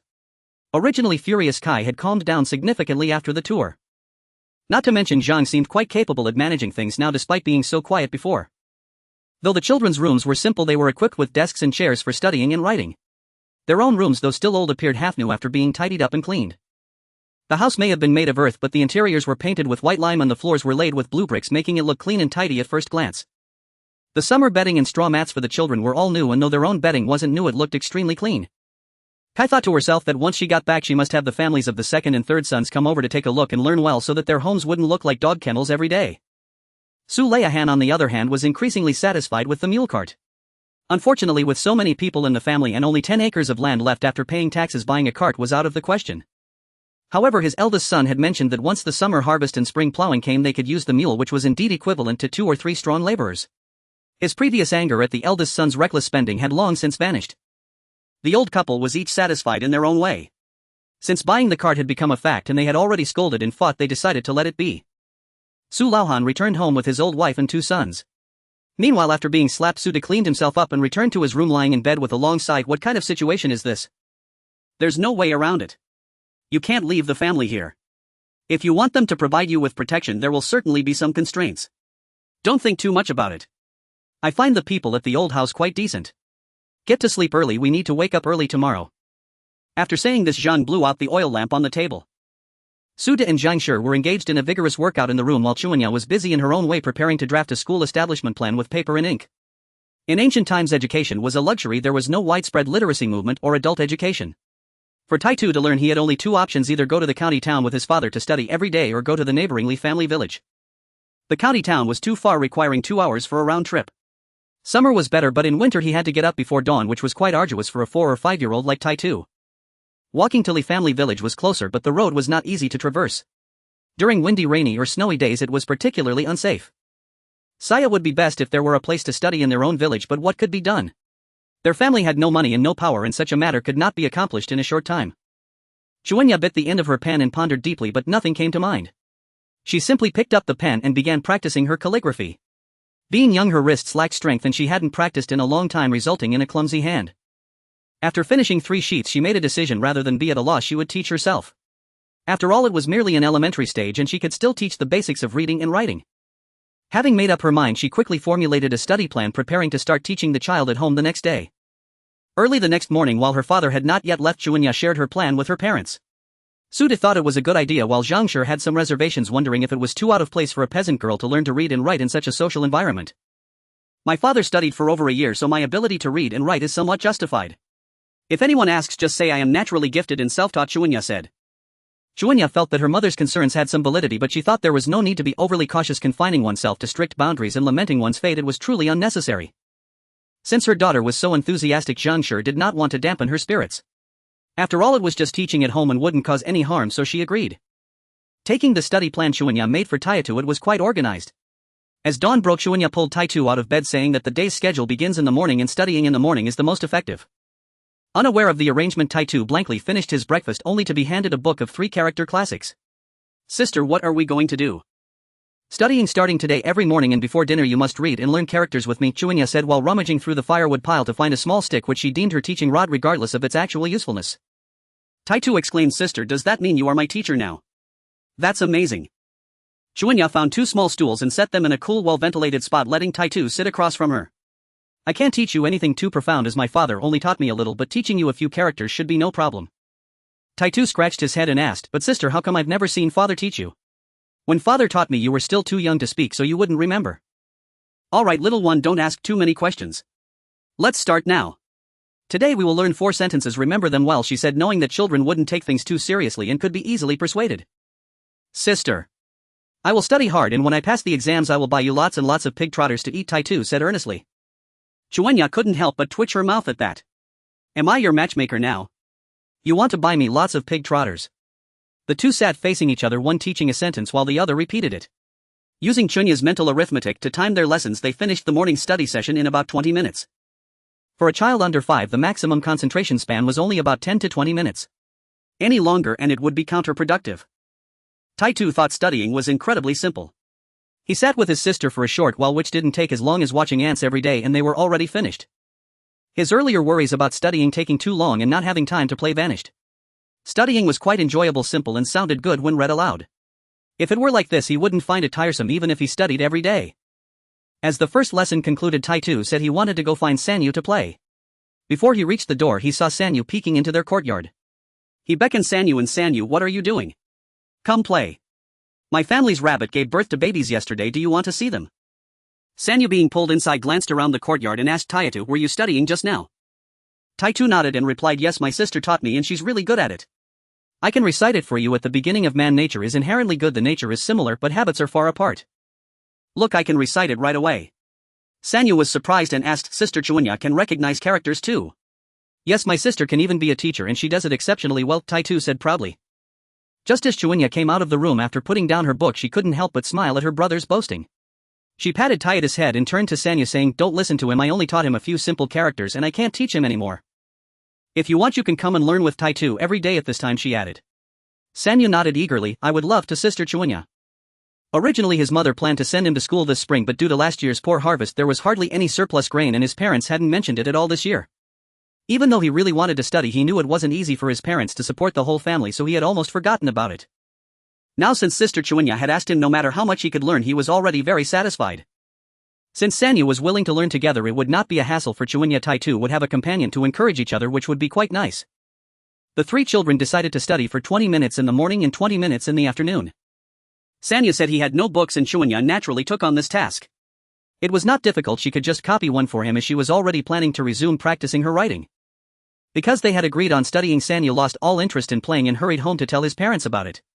Taitu would not miss the opportunity to show off his sister and ran along with Sanyu.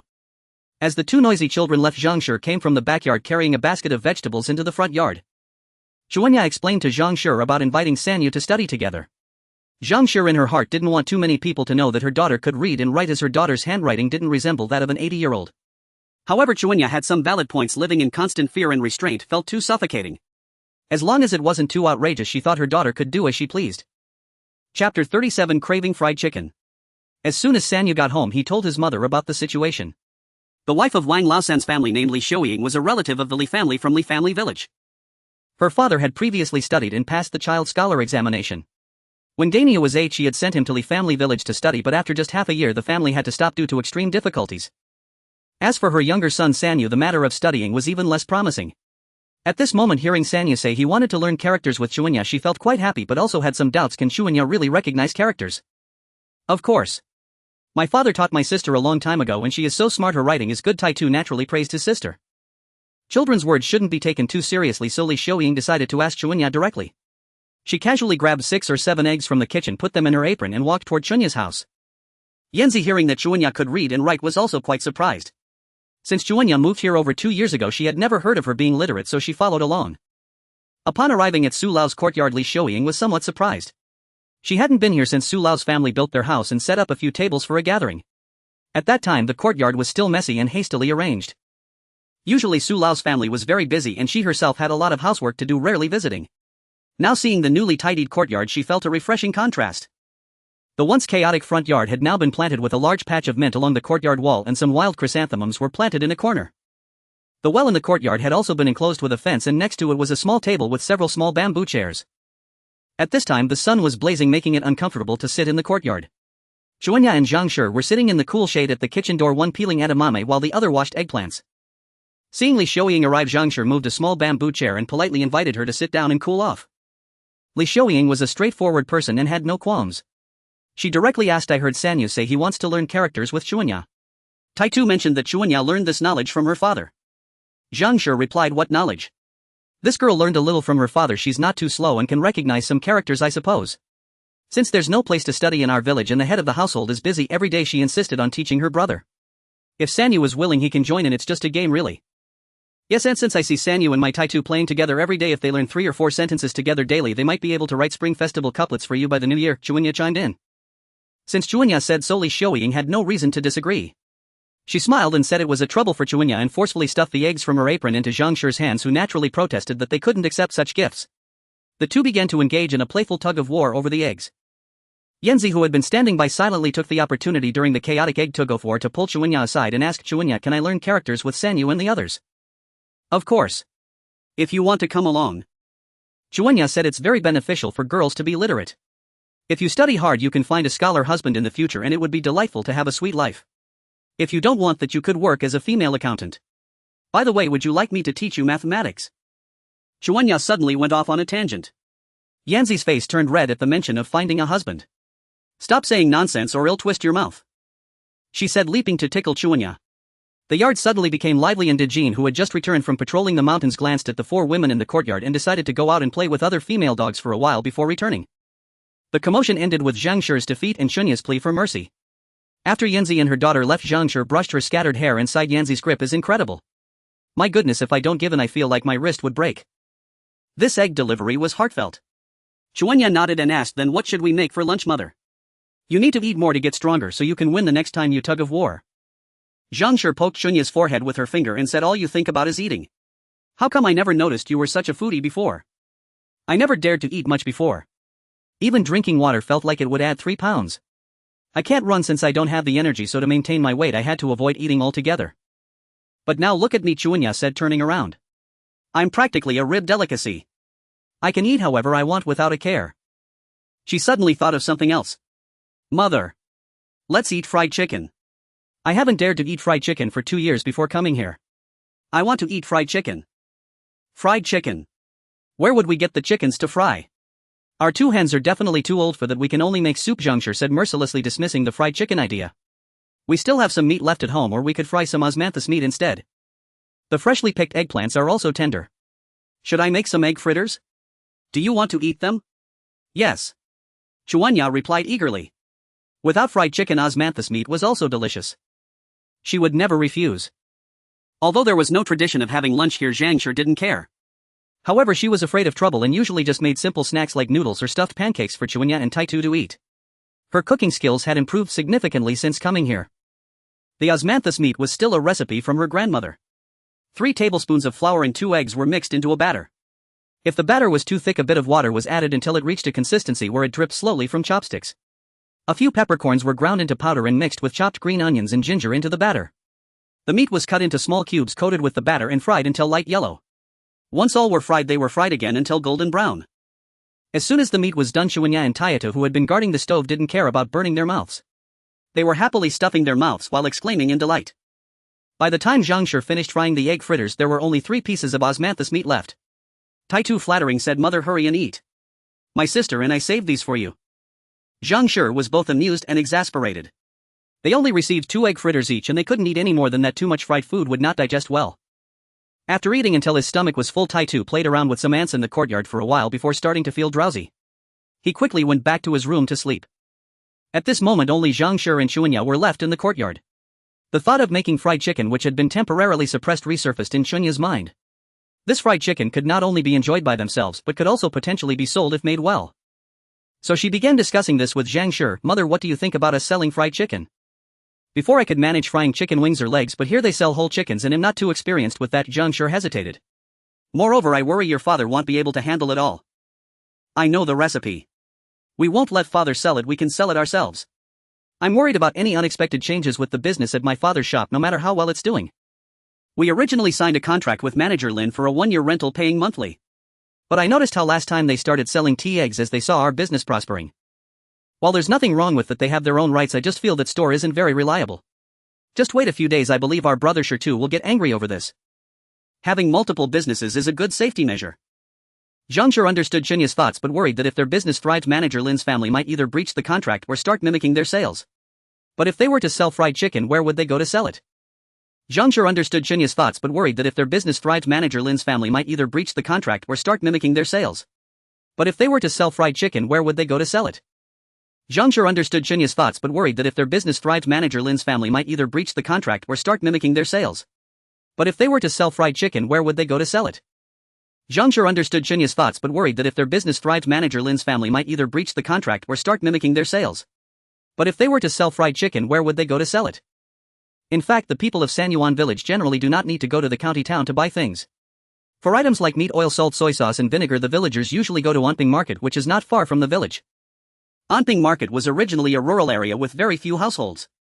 However, many years ago a renowned monk from the capital city arrived at a dilapidated ancient temple here. The temple, called Xuanhuan Temple, became famous as the monk resided there for a long time, attracting numerous devotees from afar to discuss Buddhist teachings. On the 1st and 15th days of the lunar month or during Buddhist festivals, waves of pilgrims would come to light incense and worship, gradually forming a market. On special days it would be bustling, while on ordinary days fewer people would come. Although it couldn't compare to the county town's prosperity, it still had a complete supply of daily essentials like oil, salt, soy sauce, vinegar, pork and mutton. Therefore Xuanya planned that if she sold fried chicken she would go to Anping Market once or twice a week, which would not only not delay her family matters but also earn some extra money, killing 2 birds with 1 stone. Is this feasible? If you want to make fried chicken, you first need to get the chickens. Before Zhang could finish speaking, Xuanya interrupted her mom. What do you mean by getting chickens? I mean buying chickens, buying chickens. Alright, buying chickens is buying chickens, but where will you buy them? Are you going to keep causing trouble for the village's chickens? They surely wouldn't want to sell them, they keep them for selling fresh eggs and most of these chickens are free range, their meat is too tough. Zhang felt that this was not as convenient as in their past life and the feasibility was quite low. But Xuanya thought differently. She described it as having strong execution, but to put it directly, it meant being single-minded in her actions. Once she thought of something, she had to get it done immediately or she would feel restless. If old hens won't work, we can buy young chickens that are neither too big nor too small. Let's try gathering some first. If it doesn't work, we can raise our own. Since we lack experience, let's buy chicks that are a month or 2 older than the hatchlings, calculate the quantity for each transaction and catch the chickens accordingly. What do you think? Mom, look at our family. We only have 2 taels of silver in total saved up for the 5 of us. We shouldn't be afraid of trouble.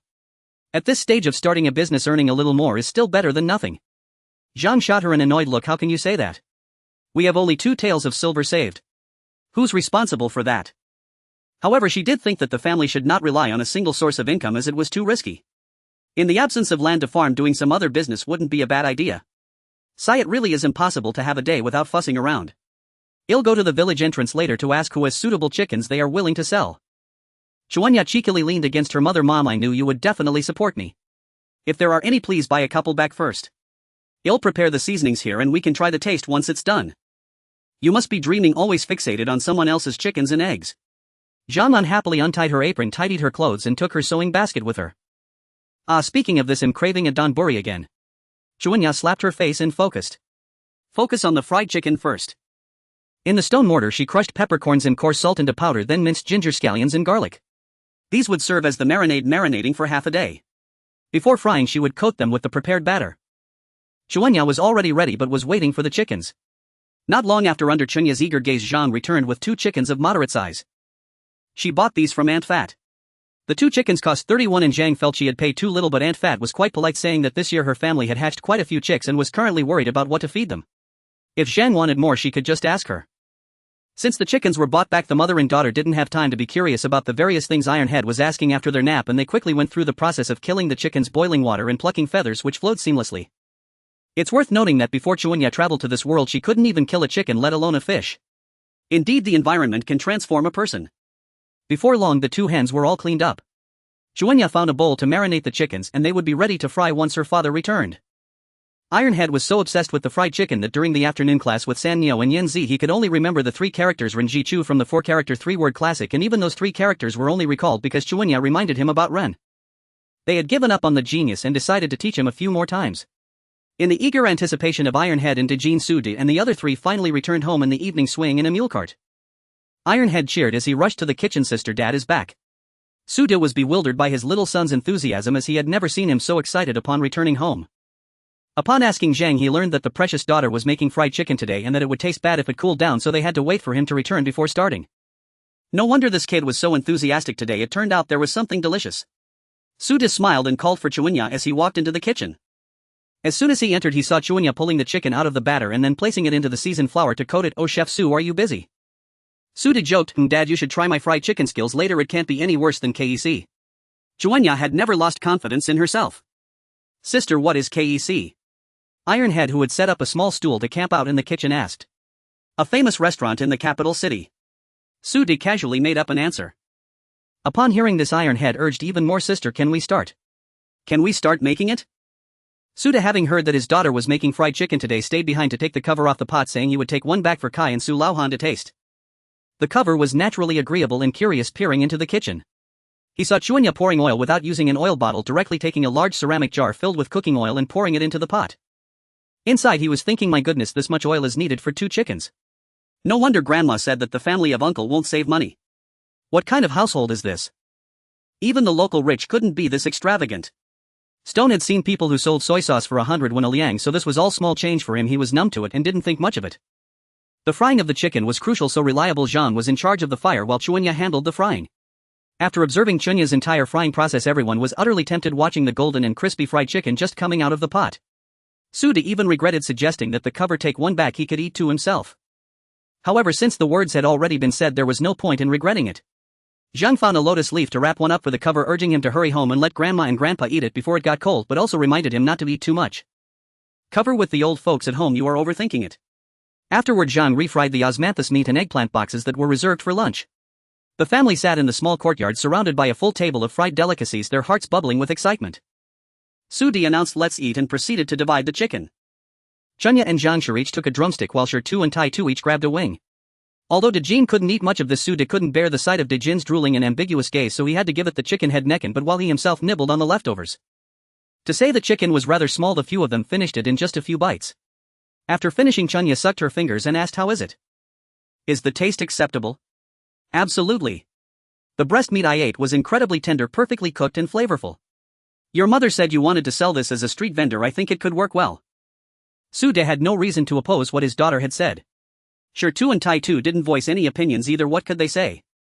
As long as it was delicious, they'd support it. Zhang Shi also found the taste comparable to KC's and thought this business could indeed work. After dinner, Chunya brewed a pot of cassia seed tea and the few of them sat together drinking tea and chatting.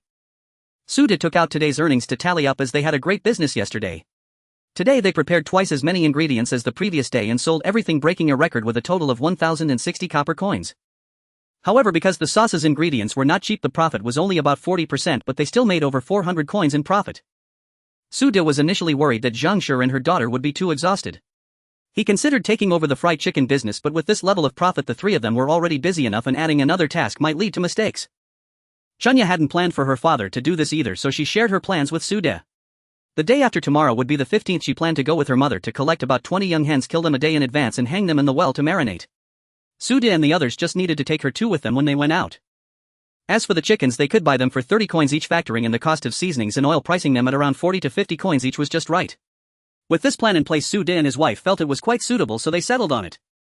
Although Chunya was only 8 years old, she was quite skilled in business matters in her past life, arranging things better than Zhangshi. They could trust her fully. The next day, Zhangshi went to buy 20 chickens from Aunt Fat, nearly clearing out Aunt Fat's supply of young chickens, which delighted Aunt Fat immensely. Originally, there were many chicks hatched this year, and her mother-in-law had warned her several times that having too many chickens could lead to avian flu and that their family didn't have enough grain to feed them. But selling 20 in one go, Zhangshi handed over 300 copper coins without a second thought, leaving her mother-in-law with nothing to say. Zhangshi found it inconvenient to carry the 20 hens back herself, so Aunt Fat helped her carry them home. Upon arrival, she learned that Zhangshi and Chunya planned to kill all 20 chickens and would keep helping. After class in the afternoon, Yanzi also stayed behind to help with the chickens. Together with Chunya, the four of them worked until Sudi and the others returned home, just finishing processing the chickens.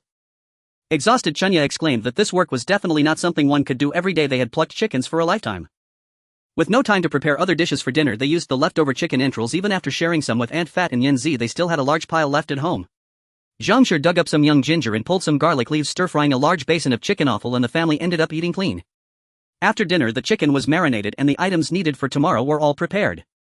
The family hurried to wash up and sleep, for tomorrow was another day of hard work to earn money.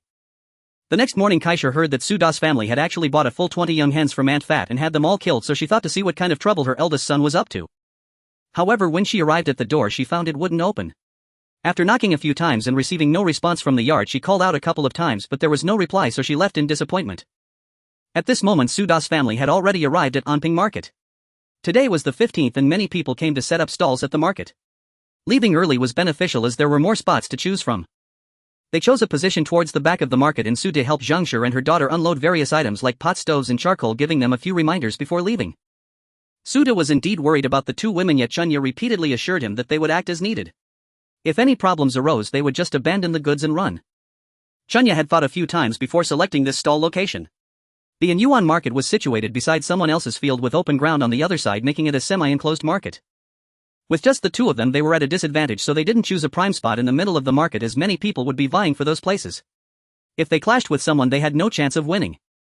A spot too close to the front would only see customers buy if it was an established stall, otherwise at the start of the market not many would spend immediately. A position too far back would lack foot traffic, so the middle back space was the most suitable for the two of them. Chunya scanned the market. Since it was still early, there weren't many people around. The two of them weren't in a hurry, so they first tidied up their things. No one would eat fried chicken first thing in the morning, so they could wait until the crowd arrived before starting to cook.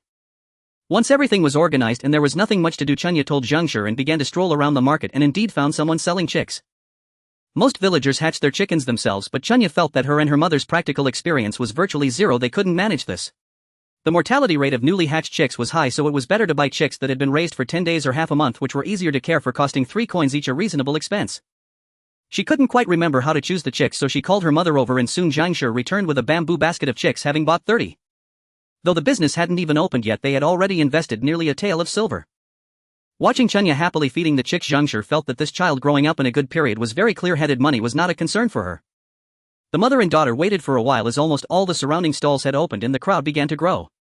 They lit the charcoal stove and set up a medium-sized iron pot which Zhangshi had purchased after finishing their house, even specially making a net frame to filter the oil. Chunya was responsible for coating the marinated chicken in flour while Zhangshi handled the frying. The aroma of the frying chicken wafted through the air as it cooked.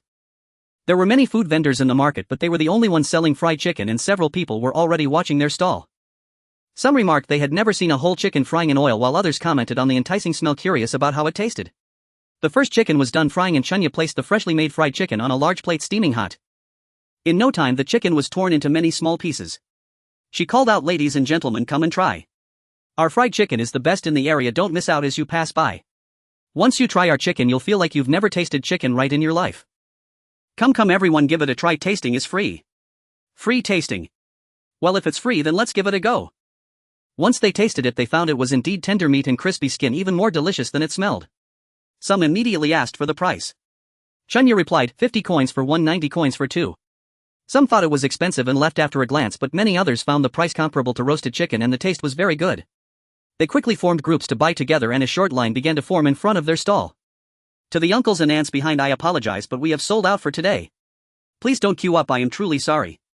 We will return in a few days and hope to receive your support once again. Thank you very much.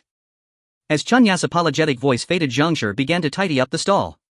In less than an hour all 20 chickens had been sold, well to be precise 19 were sold and 1 was given away. Seeing the business was quite good, Zhangshi decided to check out the vendor selling chicks. Luckily the vendor's position wasn't great and many chicks were still unsold. Zhangshi chose 25 chicks and the vendor, pleased with her straightforwardness, gave her 2 extra. It was noon and the scorching sun began to exert its power. Both mother and daughter were feeling the heat, so Zhangshi immediately went to find an ox cart at the market entrance, spent 5 coins for the ride and organized their belongings to head home with Chunya. Although the market was only a short half-hour ride from their home, the weather was already very hot. Once they got home they washed their faces and drank a large vat of mint tea that had been cooled in the morning, which helped them regain their composure. Today Tai-Tu had gone to the county with his father and Dejin had gone to play with the dogs in the city. At this moment the mother and daughter looked at the scattered chicks and their gear, utterly unmotivated to move. Chunya suggested they settle the accounts first. It turned out that aside from the costs of buying chickens and seasonings from Fat Ant, after a half day of fussing around they had basically earned only the scattered chicks and a few loose coins. Sigh, making money is hard. Chunya lamented. In the future raising our own should reduce costs, but we don't even have food at home. We have to buy grains and husks and it requires a lot of labor. I wonder if it's worth all this trouble. Zhangshi was used to working in a regulated environment and found it difficult to adapt to Chunya's haphazard approach. Let me calculate. If we raise chickens ourselves from purchase to sale, it will take about 2 months. Each chicken consumes roughly 40 grams of feed daily, mainly grains and husks mixed with some vegetable leaves. However, the chickens shouldn't be too lean, they need to be given a handful of grains occasionally. The vegetable leaves are free, we can just pick them from our fields. Considering the costs of grains and husks, using around 4 or 5 coins a day is sufficient. Adding the cost of catching the chicks and accounting for a few that might die, raising 50 chickens for 2 months would likely cost around 300 to 400 coins. Chunya wrote a detailed cost analysis on a piece of paper she found in the house. Looking at the paper Chunya handed over, Zhangshi was puzzled. Where did you learn all this? Were you in trade before or did you open a chicken farm? Mom, haven't you heard of the famous CCVV program Wealth Creation? Chunya had never been fond of variety shows. While others watched them for entertainment, she preferred watching programs about raising pigs, chickens, ducks and silkworms. Zhangshi naturally had no knowledge of this wealth creation program, but recalling her past life she knew Chunya was not entirely wrong. At this point Chunya also suggested that instead of buying chicks in the future they could have the old house help with collecting eggs, hatching chicks and raising them all in one go. They would provide the grains while the Lee family and Joe family would help feed and slaughter the chickens, charging 5 coins as a fee per chicken. Calculating it this way, the costs would actually be similar to buying chicks and raising them. After finishing the calculations, Zhangshi felt overwhelmed and wanted to hit something. Zhangshi felt that she couldn't keep up with her daughter's rapidly flowing ideas. What was supposed to be raising their own chickens had turned into asking for help from others. Isn't it too troublesome to bother them? Moreover, if they let others do the work they would end up with more leisure time, but how would those people feel about it? I think we should do it ourselves. Actually, Chunya had thought so at first, but suddenly mentioning wealth creation made her realize that there were many tasks that could be done in the countryside. They needed to outsource some work to free up time for others. In Chunya's view, the less money one had, the more one needed to hustle. After all, they were already living in dire poverty. What was there to fear about losing? Living in the countryside without hustling would likely mean just tending to a few acres of land for a lifetime. The current social environment was completely different from when Chunya had arrived, but her mindset remained the same. During her school years, although she studied languages, she had even taken the initiative to take the accounting exam with her cousin who was an accountant. Achieving a high level in her field was just the bare minimum. She had also successfully taken Japanese and Spanish exams without missing any. After starting work, she had even obtained trade-related customs and inspection certificates even if she didn't need them. One could say that from university to her first job, Xuanhuan had not saved much money, but she had accumulated a large stack of various certificates. What puzzled her mother the most was that this person who had no sense of aesthetics even obtained a certificate for flower arrangement. Thus Chunya knew that she was an ambitious person. If she were to spend her life just tending to a tiny piece of land, she might go crazy. Starting a business and exploring various entrepreneurial ventures were what she urgently wanted to do now. Whether it was raising pigs, rabbits, geese, fish, shrimp or turtles, she had it all in her mind. Unfortunately, she had only been watching shows during mealtimes, and although her brain said she could do it, she had no idea if her hands could keep up. But whether her hands could do it would only be clear once she tried raising them. So she needed to clear some time for herself. Additionally, she also had to teach Tai-Tu and the others. She hadn't even checked the 3-7 plants growing on the mountain. Every day she had to find time to boil mint syrup. There were a plethora of tasks, and what their family lacked the most was manpower. Distributing the work to others was inevitable. Life on the old homestead wasn't particularly affluent. The whole family revolved around a small plot of farmland. She wanted to let them help with this work partly to provide some income for the old homestead, as she felt these parents were quite decent after interacting with them for a while. Moreover, she believed that if everyone could earn some money it would bring them closer together. After all, living in ancient times, life outside of the family would still be a bit more challenging.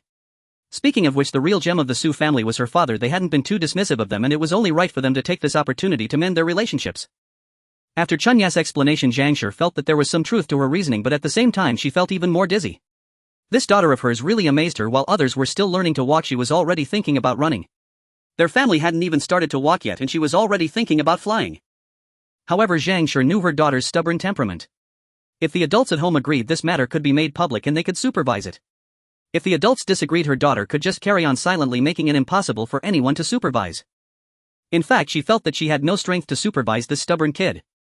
After coming here, she felt that she and Suda were being led around by this child, still not completing one task before being directed to the next, completely different from her previous style.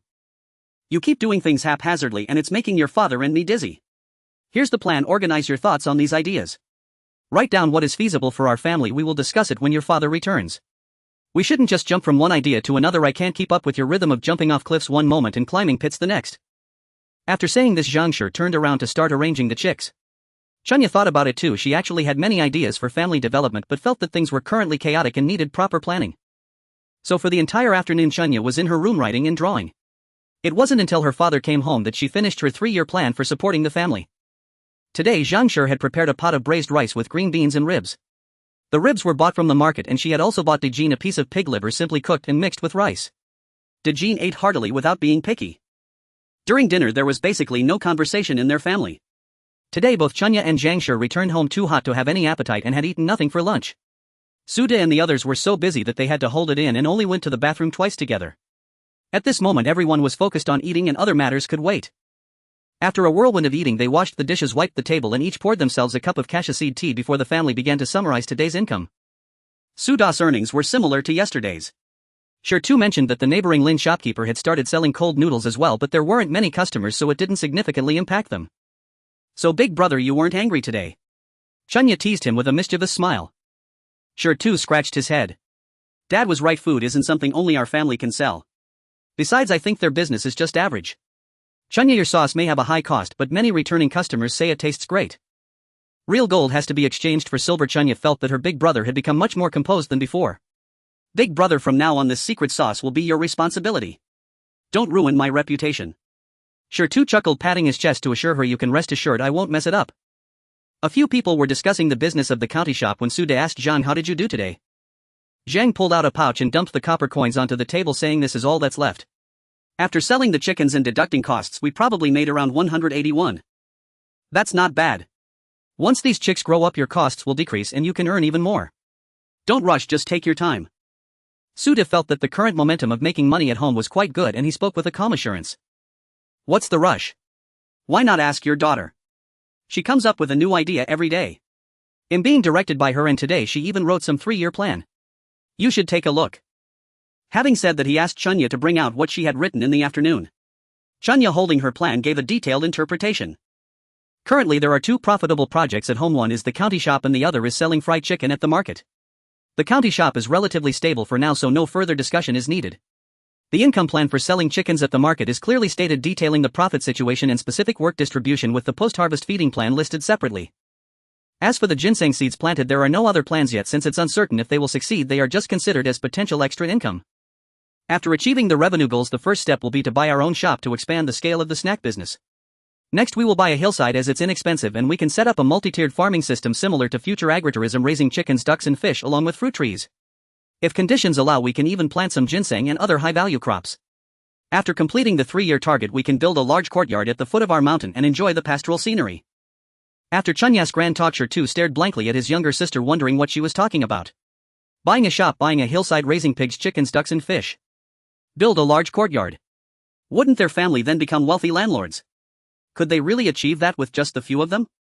As if understanding Shi too doubts, Chunya took a sip of tea and continued, of course, with so many things it is impossible for just our family to accomplish it. We lack manpower and have limited energy. So when mother mentioned raising chickens today, I thought of involving the old house as well. Aunt Air and Aunt San are both good workers and they have Suing and Su Min in their family. Although they are young, they will definitely help with feeding the chickens and such. Once we really have the money to buy the hillside, Uncle Air and Uncle San can help too. They will also gain some extra income.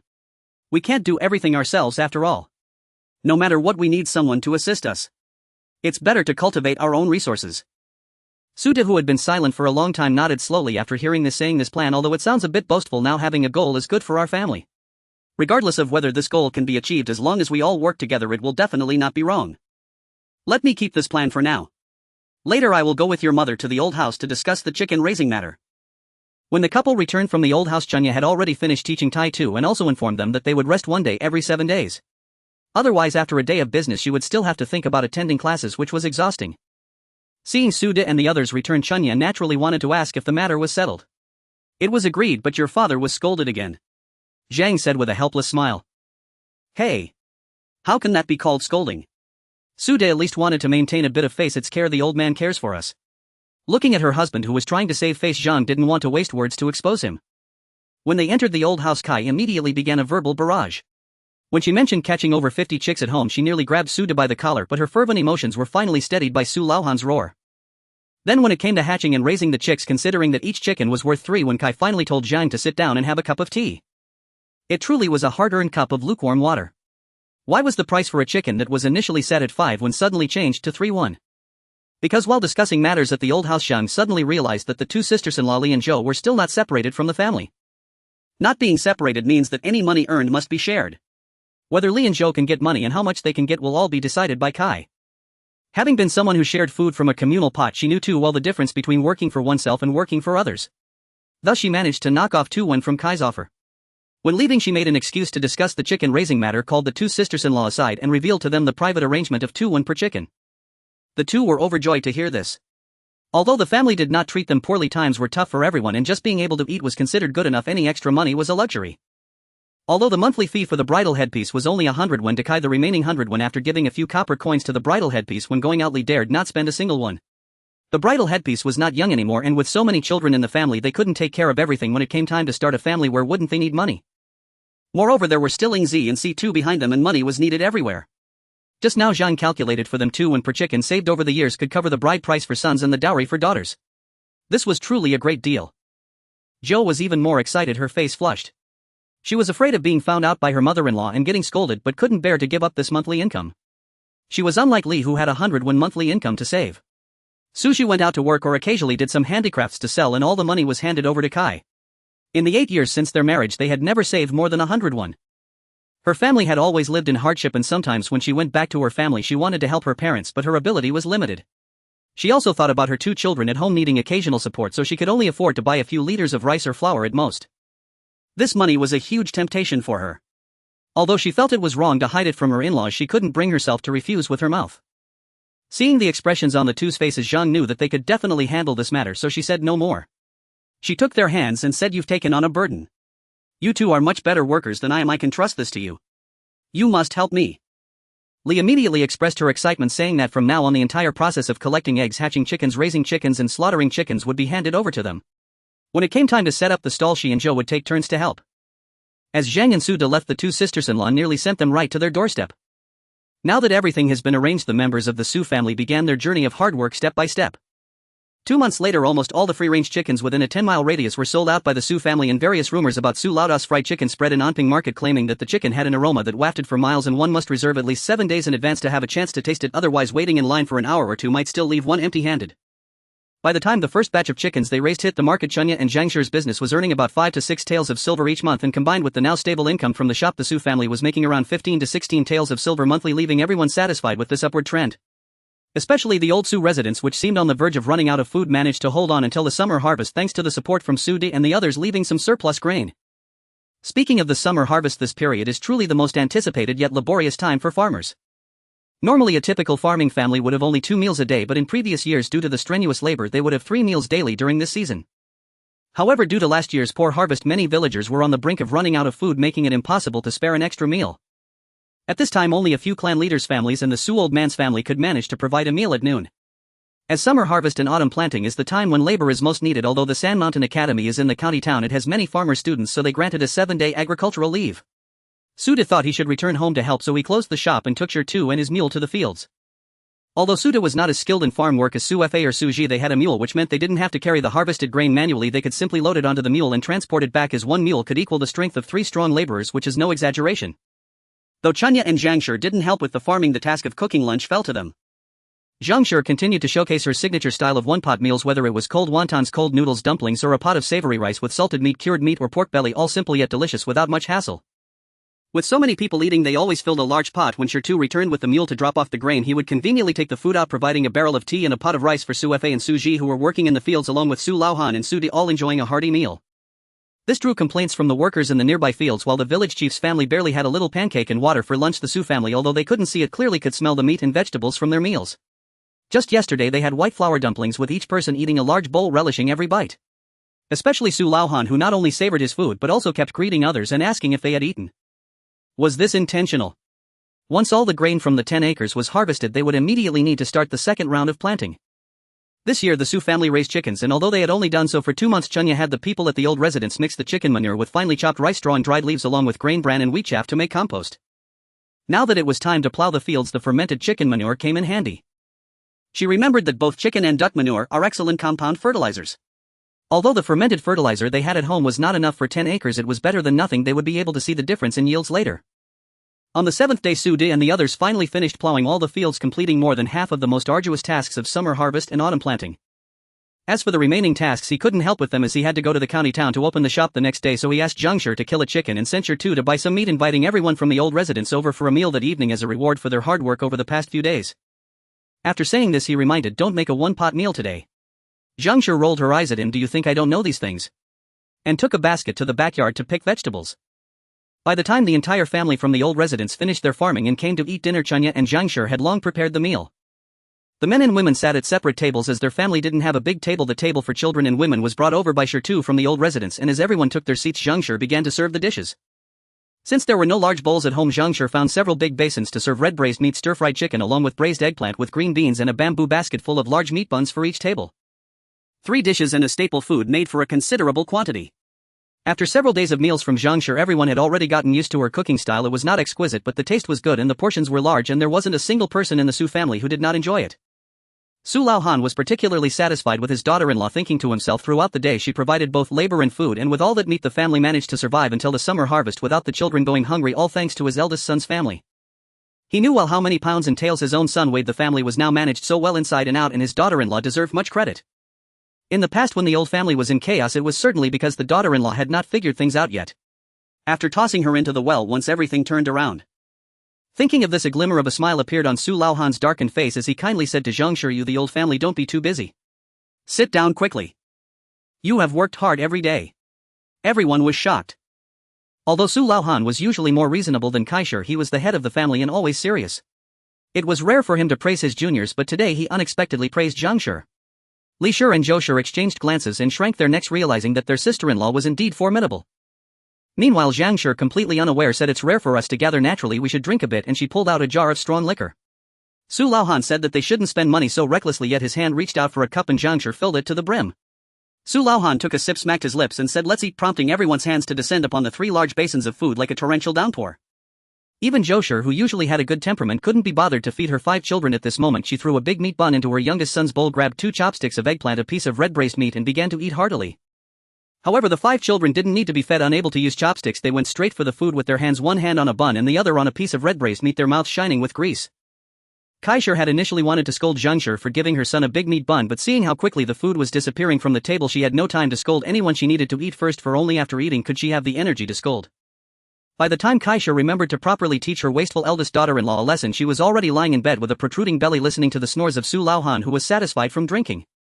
Forget it, this time she would let it go. If she caught Zhang Shi being wasteful again next time, she would definitely scold her for this too. After the villagers of Sand Mountain Village had endured harsh sun exposure, shedding layers of skin, and losing weight, the joyful yet burdensome summer harvest and autumn planting finally came to an end. Several families who frequently interacted with the Su family were surprised to find that despite enduring the same intense sun exposure for over half a month apart from the mother and daughter of the main house, everyone else was deeply tanned, yet they did not appear as emaciated as the others. Particularly the brothers Su Fa and Su Ji seemed even sturdier than before. Isn't that thanks to the good feeding by Zhang? Although Su De and the others went to open the shop after helping for 7 days, they had saved labor and time for plowing since the fields had already been tilled. Additionally, Zhang continued to provide them with an extra meal of meat and vegetables every noon, so the family not only did not lose weight but the little ones also appeared to have gained some flesh. Since Zhang prepared lunch every day, she would also have Chunya deliver some to the Kai family in the old house and a few of the little ones. The wrinkles on Kai's face had diminished as she had gained some flesh. After the summer harvest came the collection of summer taxes. This year's harvest, while not particularly abundant, still yielded over 2 stones per mu, which was a notable improvement compared to last year's disastrous year when they couldn't even harvest 1 stone due to locusts. The Su family's old house had 10 mu of land, both cultivated and fallow, and they harvested a total of 25 stones of millet. The county magistrate was neither particularly good nor bad, just an ordinary magistrate. However, for the common people, an ordinary magistrate was considered good as long as they did not oppress too much and did not impose excessive miscellaneous taxes under various pretexts. Then they were regarded as a good official. According to their county's regulations, summer grain tax was 1/10 of the harvest, meaning Su Laohan's family should have been taxed 25 do. However, taxes always involve some manipulation and farmers typically prepare a bit extra. In the end, Su Laohan paid 30 do in grain tax, which he was quite satisfied with considering this year was decent. In the past, heavy manipulation had led to him paying 40 do for 25 do. However, at this moment, Su sadly discovered that although his family had no land, they still couldn't evade taxes. For landless farmers, the rule was that each household paid 1 tael of tax or per capita, with every individual over 3 counting as 1, each person taxed 251. Suda was shocked this tax was too heavy. Generally, a farmer with land could barely save 1 or 2 taels a year, while those without land had to rent land to farm. In their village, it was customary to pay 1/3 on common fields and half on cultivated fields, which barely kept them from starving. Adding a tax of 1 tael on top of that, if they had no other means of livelihood, how could they survive? The tax collector saw Suda reluctantly taking out a tael of silver and smirked, saying, "Our county magistrate is benevolent. Go check out other counties. Not only do summer and autumn taxes exceed ours, but entering and leaving the county also incurs fees. You peasants wouldn't understand. Don't be ungrateful. Pay up and hurry along, don't block the way." With that, he pushed Suda and the others outside. Suda stumbled out of the county office cursing softly. Su Fa, who came along, comforted him quietly. "Brother, you haven't been here much, but our current magistrate is indeed better. In the past, when we paid taxes, the clerks in charge of grain collection would kick and beat us. The magistrate wouldn't even say a word. Now at least this one manages things. Forget it, let's go. The common people shouldn't fight against officials. I see you have a few taels of silver now, you should still buy some land. This business you're doing doesn't seem stable to me. If you had land, you wouldn't have to pay taxes, right? Although your business is doing well now, it's still more reassuring to have your own land." Su Laohan lit his pipe, persuading Sudi. Buying land was not currently in their family's plan. He actually preferred to buy a shop first. However, he found out that to buy a shop and engage in business, they first needed to change their household registration to a commercial one. Although business taxes were lower than agricultural taxes, commercial status barred one from taking the imperial examination. Even if the second generation split off and reverted to agricultural status, the first generation would still be unable to take the exams for 3 generations. Although it was late for sure to start studying now, Tai Tu was still young. It was uncertain whether to engage in business farm or take the exams in the future, so the shop matter still needed to wait. Since they couldn't buy a shop now, Su Laohan's suggestion wasn't wrong. Buying some land would ensure that if the shop didn't work out, they could always go back to farming and wouldn't starve. However, "Dad, the farmland we want to buy probably can't be bought with the money we have now. I was thinking of purchasing that little wasteland behind our house. Could you find some time to ask Mountain Uncle about it?" Mountain Uncle is the village head, also the patriarch of the Su clan, named Su Dashan. He thought the idea of integrated farming proposed by Chunya was quite good. Currently in business, the commercial tax is 1/30. He didn't quite understand why commercial taxes, which were easier to collect, resulted in paying so much less than agricultural taxes. Nevertheless, even if he rented a shop, he still had to register at the government office, and if his monthly tax reached 5 taels, he would have to change to commercial status. However, selling agricultural products or livestock produced from one's own land did not require paying taxes or changing status regardless of the amount. Therefore, for them, the best development direction was to grow high-value crops and run large-scale livestock operations, allowing the agricultural products to be monetized without incurring taxes, and their household registration would remain unchanged. "Brother, are you thinking of some way to make money again?" Before Su Laohan could respond, Su Fa couldn't contain his excitement and asked. There was no helping it, his elder brother's family was doing so well that it brought them a lot of benefits. Su Laohan tapped his old smoking pipe, grunting a couple of times. "What are you planning this time? Can you grow crops on a wasteland? You and your wife worked hard to earn that money. I see Chunya and her mother every time they set up a stall. It's no easy task with their shoulders loaded. They've finally saved some money, it shouldn't go to waste." Is his eldest son losing his mind? People want to buy land, even if not cultivated land. They should at least buy common fields. Yet he wants to buy wasteland. Is he crazy? If they want wasteland, they should go clear it themselves rather than buy it.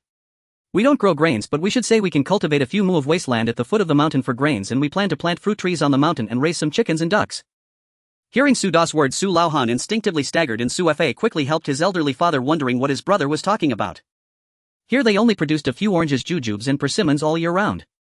The oranges weren't particularly sweet, and during autumn harvest the market was flooded with oranges, jujubes and persimmons selling for 2 per gene, and prices were still negotiable. Why would they need to buy mountain land to grow more? Su Laohan sat in the mule cart led by Su De, steadying himself to suppress the impending outburst of emotion, taking a deep breath. What are you planning to plant in terms of fruit trees? A peach tree perhaps? Or a pear tree? I haven't made up my mind yet. During the days that have passed, Su De has managed to figure out that they are currently located in the central western part of Su province, not too far from Yangzhou and Nanjing, and the climate conditions are quite similar to those of Jiang City where they lived before. Therefore, when considering what fruit trees to plant, they initially thought of the local specialties from Jiang City. The honeydew peaches, yellow peaches and xuanhuan pears from the suburbs of Jiang City are all quite famous. However, here most of the peaches are fuzzy peaches and mountain peaches, which are small with thick skins, and hardly anyone trades them. When the season comes, they grow abundantly in the mountains, and some families plant them, but mostly just for show. Cultivating honeydew peaches is certainly not something that can be accomplished overnight. Chunya mentioned that she had seen before that honeydew peaches originated from the famous scientist Su Keguang's son from Jiang City. However, during Su Keguang's generation they began to introduce varieties from the north, and then his son invented the technique of grafting peach branches, gradually leading to the emergence of this variety. Currently these are just rough ideas, they haven't thought through the specifics of implementation, so it's hard to say definitively. When Su Laohan heard that his son's family wanted to plant peach and pear trees, he was even more enraged. Isn't this madness? These fuzzy peaches and pear trees are just average in taste, and adults wouldn't bother to climb the mountain to pick them. At most, a few older kids might go up to gather some for their younger siblings to try, just to enjoy a bit of sour sweetness. But his eldest son actually wants to plant them specifically. What's the point? Don't even talk about selling, these are just treats that kids like to munch on for fun. It would be better to grow some jujubes or something, at least those can fetch 2 coins a pound, right? When you have money, you don't know how to show off. People buy land to improve their situation, but you buy a mountain. It sounds like a big area, but what can be grown there? Peaches or pears that can sustain anyone. You can support a mountain full of sparrows, you might catch a sparrow to eat. But looking at you, I doubt you can even catch a sparrow. Su Laohan became increasingly agitated, puffing on his cigarette, and accidentally choked a couple of times. How to explain this? Right now Su Laohan wouldn't understand the concepts of grafting and breeding, and he would think that he was talking nonsense. This hasn't been decided yet, we need to think this through. Please don't get upset. Su De decided to just brush it off for now. Once the seedlings are planted, what can this old man do about it anyway? Yes, Dad, we haven't even started yet. Why are you in such a hurry? Let's go ask about the mountain land first. Su Fa felt that planting peaches and pears is a bit worrying, but seeing his elder brother now, he doesn't seem as unreliable as before. Perhaps there's more to this matter. Now, listening to his elder brother, he estimates that there won't be any major issues. The 3 of them, each with their own thoughts, returned home. Su De, upon arriving home, called Zhang's family to discuss the matter of buying the mountain. Although Chunya felt that they should stabilize the main projects for making money first, upon hearing that buying a shop would require changing their household registration, they could only let this matter rest. With commercial development stalled, they had no choice but to focus on agricultural development, right? Their household income has been relatively stable recently, and Zhang's family currently has about 60 taels of silver. But can a mountain be bought for just 60 taels? That's not very likely, right? Chunya estimated based on modern pricing, although this mountain is just a small hill beside the back mountain, no matter how small it should be at least 200 to 300 acres. 60 taels. What a joke. Let's go ask. Asking doesn't cost anything. Su De thought that since they don't charge for land reclamation here, perhaps this mountain really isn't expensive. So he had Zhang reach for the jar of fine liquor and took it to the old house to call Su Laohan. Su Fa suggested going together, and Su Ji, who was weaving bamboo baskets nearby, said nothing but was pushed by Zhou to join them. The 4 of them carrying the jar of wine arrived at the village head Su Dashan's house. It was Su Dashan's wife Qiu Shi who opened the door. Seeing the 4 of them together, she thought something had happened again. A couple of years ago when their family split, Su Lauda had made a scene at her place like a shrew, and she still remembers it vividly. Even though it is said in the village now that Su Daisy has gotten rich in her mind, the memory of Zu's eldest son being a troublemaker cannot be easily erased. While letting them sit in the yard for a moment, she hurried her little grandson to go call Su Dashan, who was tending to crops in the field. Su De extended his hand to pass the wine he brought. Auntie, this is just a small token of my appreciation. In the past I was immature and caused you trouble, please don't take it to heart. Xiaoshi dared not accept it, saying I wouldn't dare, and pretended to say something about cooking, then slipped into the kitchen. What was she cooking?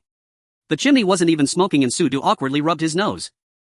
The 4 of them sat together, exchanging glances, feeling many pairs of eyes in the blue brick house staring at them, yet not seeing a single shadow. The more Su Laohan sat, the angrier he became, feeling that Su Dashan's family was too lacking in decorum and blaming this unfortunate eldest son for offending everyone. Just when he felt he couldn't sit still and was about to get up and leave, Su Dashan returned holding his little grandson and a hoe. Old brother, what brings you to my home today? Wife. Where are the guests? Aren't you going to hurry and serve tea? How are you treating guests like this? It must be said that this village head knows how to treat people regardless of whether the guests like it or not. He must maintain appearances. Su Laohan knocked his pipe and didn't want to engage in idle chatter anymore.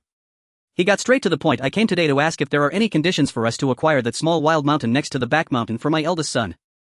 He didn't want to directly mention asking for a price. In his mind, whoever does the land reclamation owns it, and it may not even cost anything for this mountain. But reality proved that it was impossible to get it for free.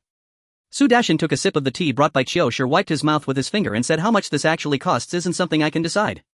That small hill has about 300 acres. Based on the land price here, each acre costs 2 fun of silver. If you want to buy it, you have to buy it all. For 300 acres it would cost about 60 taels. Su de damn, it's indeed cheap. Su Laohan, this is highway robbery. After stating the price, Su Dashan continued sipping his tea while secretly sizing up the Su family of 4. Someone actually wants to buy this little slope. Although the land here only costs 2 fun per acre, you have to buy it all. Who has nothing to do buying this? If someone is willing to buy, that's the best scenario. Although the price is fixed, the transaction procedures have to be handled by him and the village head, and there are plenty of benefits to reap in between. Seeing that Su De and the others were silent, he took the initiative to say, don't think it's too expensive. Although the silver can't be negotiated, the small pond below this land and the circle of wild land at the foot of the mountain can also be allocated to you later. That land may not look like much now, but after a couple of years, who knows, you might be able to cultivate it right. Old Su shook his head. It's easy to say, but how much manpower is needed to cultivate 20 to 30 acres of wasteland? Forget about planting grain, even growing fruits and vegetables requires a considerable amount of seeds and fertilizers. This mountainous land isn't cheap either. You know, our family's eldest son doesn't even have an acre of land. We thought about buying some mountain land just to raise a few chickens and ducks. This wasteland might take generations to clear up. Exactly, Shan Bo, look at my brother's family. There are just him and my nephew Shirtu as laborers. Shirtu can only be counted as half a laborer. Then there are Chunya and her mother with Tai too. They might barely manage to raise a few ducks and chickens. If we don't take this wasteland, can we get a lower price? Suafei is here to assist, so he should say a few words now. Suji thought it would be inappropriate to remain silent, but he didn't know what to say, so he just nodded, saying what my second brother said is true. Suda, I want it. I want the wasteland. Who says I don't want it? Worried that Su Dashan might change his mind, Suda quickly added, Shanbo, what do you think about this arrangement? As for the mountain and wasteland, I want them. When you measure the land, could you? I thought this mountain was about 200 acres. After speaking, he handed over the jar of wine he brought. Su Dashan exchanged glances with him for about 10 seconds before finally reaching out to take the jar. In the moment he received the jar, Su Dashan's hand was stuffed with a piece of silver. He suddenly laughed heartily. Haha, my nephew has great insight. This mountain top looks to be about 200 acres, I think. In a bit I'll go inform the village head, and this matter will be settled for you in the next few days. Compared to Su Ji, who was still in the dark, Su Fa has already noticed Suda's small actions and took the opportunity to flatter the village chief a few times.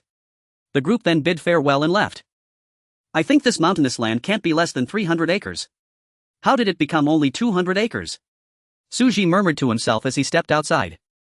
Old Su, walking beside him, tapped his head with a smoking pipe. Don't talk nonsense. Do you know anything? Hurry back home. Su Di invited the three of them to his home for dinner. Old Su only said that it wouldn't be too late to eat after buying the land, and then walked away without looking back. Suafe patted his elder brother's shoulder. Brother, if you have any issues in the future, just let me know. We may not have many skills, but we are strong. Suji agreed with what his second brother said. I'm not going to be polite with you. There will be plenty of times I need your help in the future. When that time comes, the three of us brothers will earn money together, drink together, and buy a few girls for our parents so they can also enjoy a better life. After Suda finished speaking, he hooked an arm around each brother, and the three of them laughed and joked as if they had returned to their carefree youth. As for the village chief Su Dashan, he can barely be considered a decent person. Once he received the money, he handled the matters properly. Within 3 days the land was measured, and the land deed with the government seal was hurriedly prepared by the village head. The measurement of the mountain came to 200 acres. After paying Su Dashan and the village head 5 taels of silver, they acquired a mountain that actually measured over 300 acres along with 30 acres of land and a fairly large pond. The Su family unanimously agreed that the money spent was worth it. However, the one most worried at home was Shirtu. He didn't understand why his parents bought the mountain and didn't dare to ask, fearing he would receive an answer he had never heard before. But with such a large mountain and a vast expanse of wasteland, what could their few family members do? Farming the land for a lifetime might not clear the mountain, and since he and his father were often not at home, leaving such a large burden to his mother and sister, and with Tai Tu being negligible, how were they supposed to start? Brother, I think you need to change your mindset. Chunya, hearing Shitta's worries, prepared to patiently guide her brother. You can't limit yourself based on our individual labor capabilities. Think about it, even the county magistrate has limited abilities and energy. He can't handle court sessions while catching thieves, right? In the yamen there are constables, clerks, catchers, and scribes. The county magistrate only needs to delegate tasks to them. His job is to oversee and manage. Our family is the same now. We bought a small mountain, and cultivating it ourselves would be a bloodletting endeavor that would never finish, so we need to assign the appropriate tasks to the right people. What we need to do is find people, assign work, and distribute wages. But our family doesn't have that much money now. Where can we afford to hire anyone? Don't rush, take it slow. The money will come soon, Chunya said with a sly smile at Shirtu. Even in their backyard, Shirtu couldn't help but lower his voice. How do you know the money will come soon? You'll find out when the time comes, Chunya said, then called Dijin to go mountain patrolling. Tai Tu insisted on joining, leaving Shirtu alone in the yard, pondering if Dijin had discovered something again. Or perhaps his sister thought of some food. Chunya went up the mountain to look for a suitable place to transplant the sanchi they had planted with Zhangshi. The sanchi they had previously planted had already sprouted. Now that they had their own mountain, it would be much more reassuring to plant it on their own land. The mountain wasn't high. The two of them and a dog walked and looked around, and soon they arrived at the mountainside. Unexpectedly, there was a small flat area at the mountainside that was quite suitable for planting. So Chunya took Tai Tu down the mountain to find Zhangshi, and mother and daughter transplanted the 12 sanchi they had grown onto their own mountain. Now they could rest assured if the 12 sanchi could grow in 3 years, it would be a fantastic opportunity for their family to cultivate high-value economic crops. Today Suda and the others took a day off from the shop due to the land purchase and deed matters, and the family called everyone from the old residence for a dinner. The people from the old residence were now quite accustomed to Zhangshi's cooking style: 3 dishes and a staple, 2 meat and 1 vegetable. Today Zhangshi asked Shirtu to buy several pork elbows to braise, and also bought a large grass carp chopped into pieces and stewed with cabbage, plus a cucumber stir-fried with eggs, and steamed a large basket of 2 rice. After a few cups of wine, old Su began to discuss grand plans. Chunya and Zhangshi had little interest in listening.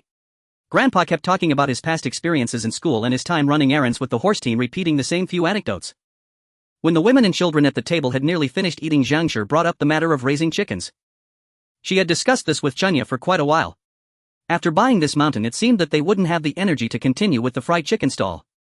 Chunya suggested it might be better to sell the recipe and call it quits, since she noticed that 2 or 3 other stalls in the market were selling fried chicken. Although their chicken selection and recipe were not ideal, leading to mediocre sales, there might be someone who was naturally talented in cooking, and perhaps they would figure it out after a while. Since they were still the only ones doing this, it would be wise to make plans early. By selling the fried chicken recipe, they hoped to expand their chicken raising scale, and they would need to ask Li Shi and Zhou Shi for help with this matter. Upon Zhang's suggestion, how could the Li and Zhou families refuse? However, Li did ask, since they already had quite a few chickens, what would happen to them if Zhang's group decided not to sell fried chicken anymore.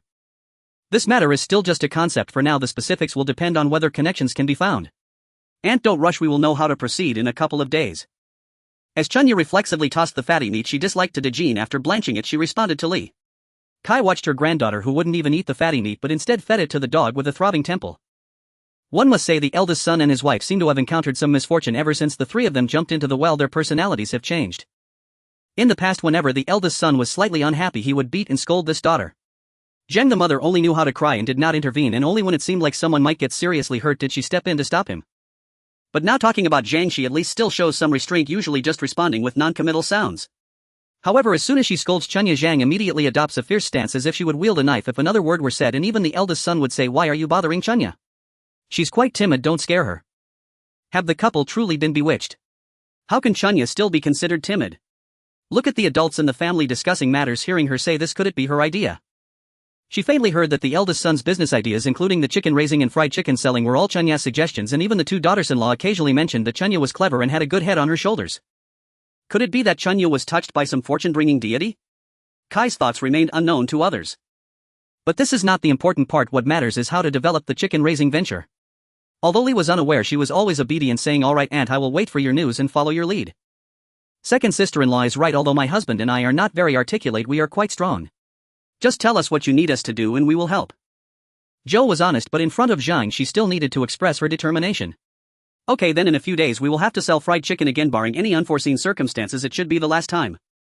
As to what will happen afterwards, we will discuss it after the chickens are sold. After saying this, she urged everyone to eat more. Everyone ate heartily until their bellies were full, then helped clean up the dishes before bidding farewell and heading home. Although it was already bedtime for the 4 or 5 of them, they were still full of energy on the way back, chatting and saying uncle's family is great, we must come again next time. Another echoed yes, the meat is delicious, I want to eat meat. The adults were amused and the laughter of the family scattered along the quiet country road. Some villagers who overheard the laughter thought that the Su family was truly living well, while others were annoyed by the noise, thinking what are they so proud of? It's as if they want everyone to know they are eating meat. However, what others thought was beyond the knowledge of the Su family. When the third day arrived, the fried chicken stall was set to open again, but only Zhang and Li, who came to help, were going.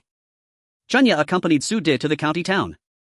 Since they arrived in the county town early, Chunya first went to the shop with Su De to prepare the day's ingredients. Once everything was ready, Su De greeted Shi Tu, asking him and Gai Tu to keep an eye on the shop while he took Chunya out for a moment, promising to be back soon. The father and daughter did not need to rush, they leisurely strolled into the city and stood at the entrance of the largest tavern, Xianju. Su De had specially changed into a new dark blue fabric robe bought by Zhang, and though it was not silk, the newness made him look a few shades paler.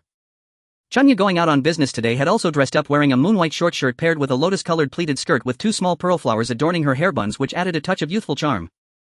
The two looked quite decent, resembling a small wealthy family from the city taking their daughter out for a meal. Seeing the 2 well-dressed individuals at the door, the waiter did not dare to underestimate them, smiling as he welcomed them. Welcome, would you like a private room or a quiet corner in the hall? Su De waved his hand. No need for that, I am looking for your manager. Bye. Just say it's Su, the manager of Xuanhuan Snack, from outside the city, looking for him. The waiter was taken aback. This seemingly unremarkable person actually knew their manager.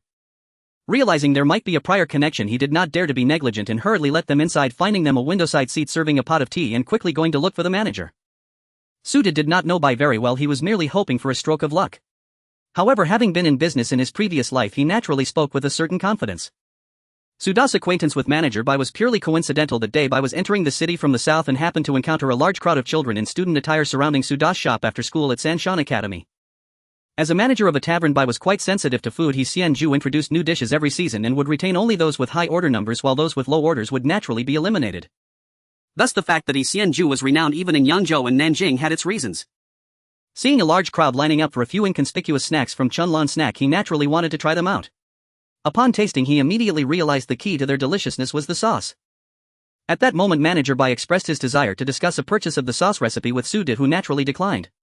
However, as the manager of a large tavern, he knew that such recipes were enhancements, their absence wouldn't cause significant issues, so he suggested that if Su De ever wanted to sell the recipe, he could come to Xianju. Su De didn't think much of it, he simply agreed casually.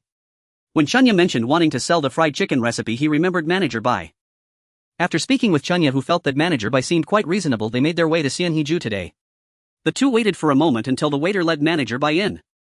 Initially, manager Bai could not recall Xuanhuan Snack upon hearing the name and muttered to himself as he walked, what is Xuanhuan Snack? However, upon seeing Su De, he remembered that it was the cold noodle sauce that was indeed tasty. Thus smiling and greeting manager Su, what brings you here today? He had seen Su Da's snack stall, which was merely a small front. Calling him manager was already quite polite and further pleasantries would be inappropriate, so he asked straightforwardly. Oh. Have you come to a decision, manager Su? Manager Bai was pleased to hear this. Although it wasn't crucial whether the recipe existed or not, having a new flavor in the restaurant could lead to the development of more dishes. If they were willing to share it, that would be wonderful. Su De smiled without answering, nodding towards Chunya. Chunya understood and interjected, manager Bai, have you tried the fried chicken sold at the Anping market? Fried chicken. I have indeed tasted it. A while ago, a table of guests from the capital came claiming they were here after listening to a monk preach at An Yuan Temple. They passed by Anping market and had some fried chicken, finding the taste quite delightful. On the day they were to return to the capital, thinking that this fried chicken was a local specialty, they called for a waiter to order that dish. However, the restaurant's chef had never made fried chicken before, so he had to grit his teeth and prepare a serving, which naturally displeased the guests, who complained that if it couldn't be done, it should have been said sooner. How could a grand restaurant's culinary skills be inferior to a roadside stall? This made him rush to send someone to buy some for comparison. Unexpectedly, he hadn't managed to buy any yet, as the stall only operated once every 7 days. After waiting several days, he finally managed to get some, and it was said that it should be eaten hot. The waiter who went to buy the food hurried back and managed to deliver it to manager Bai just before it cooled down. It was said to be delicious, but that was somewhat exaggerated. In their Xianju they had abalone, shark fins and deer tendons. What couldn't they make? The appeal lay in its novelty, with a flavor and texture that felt fresh, something they had never tasted before, which was why everyone rushed to buy it. At that time, manager Bai wanted to check out the stall, but it only operated 4 times a month. Before he could do so, Su De and the others came to inquire. Hearing Chunya ask him this, manager Bai became a bit interested. I did try it a few days ago and the taste was acceptable. Why do you ask?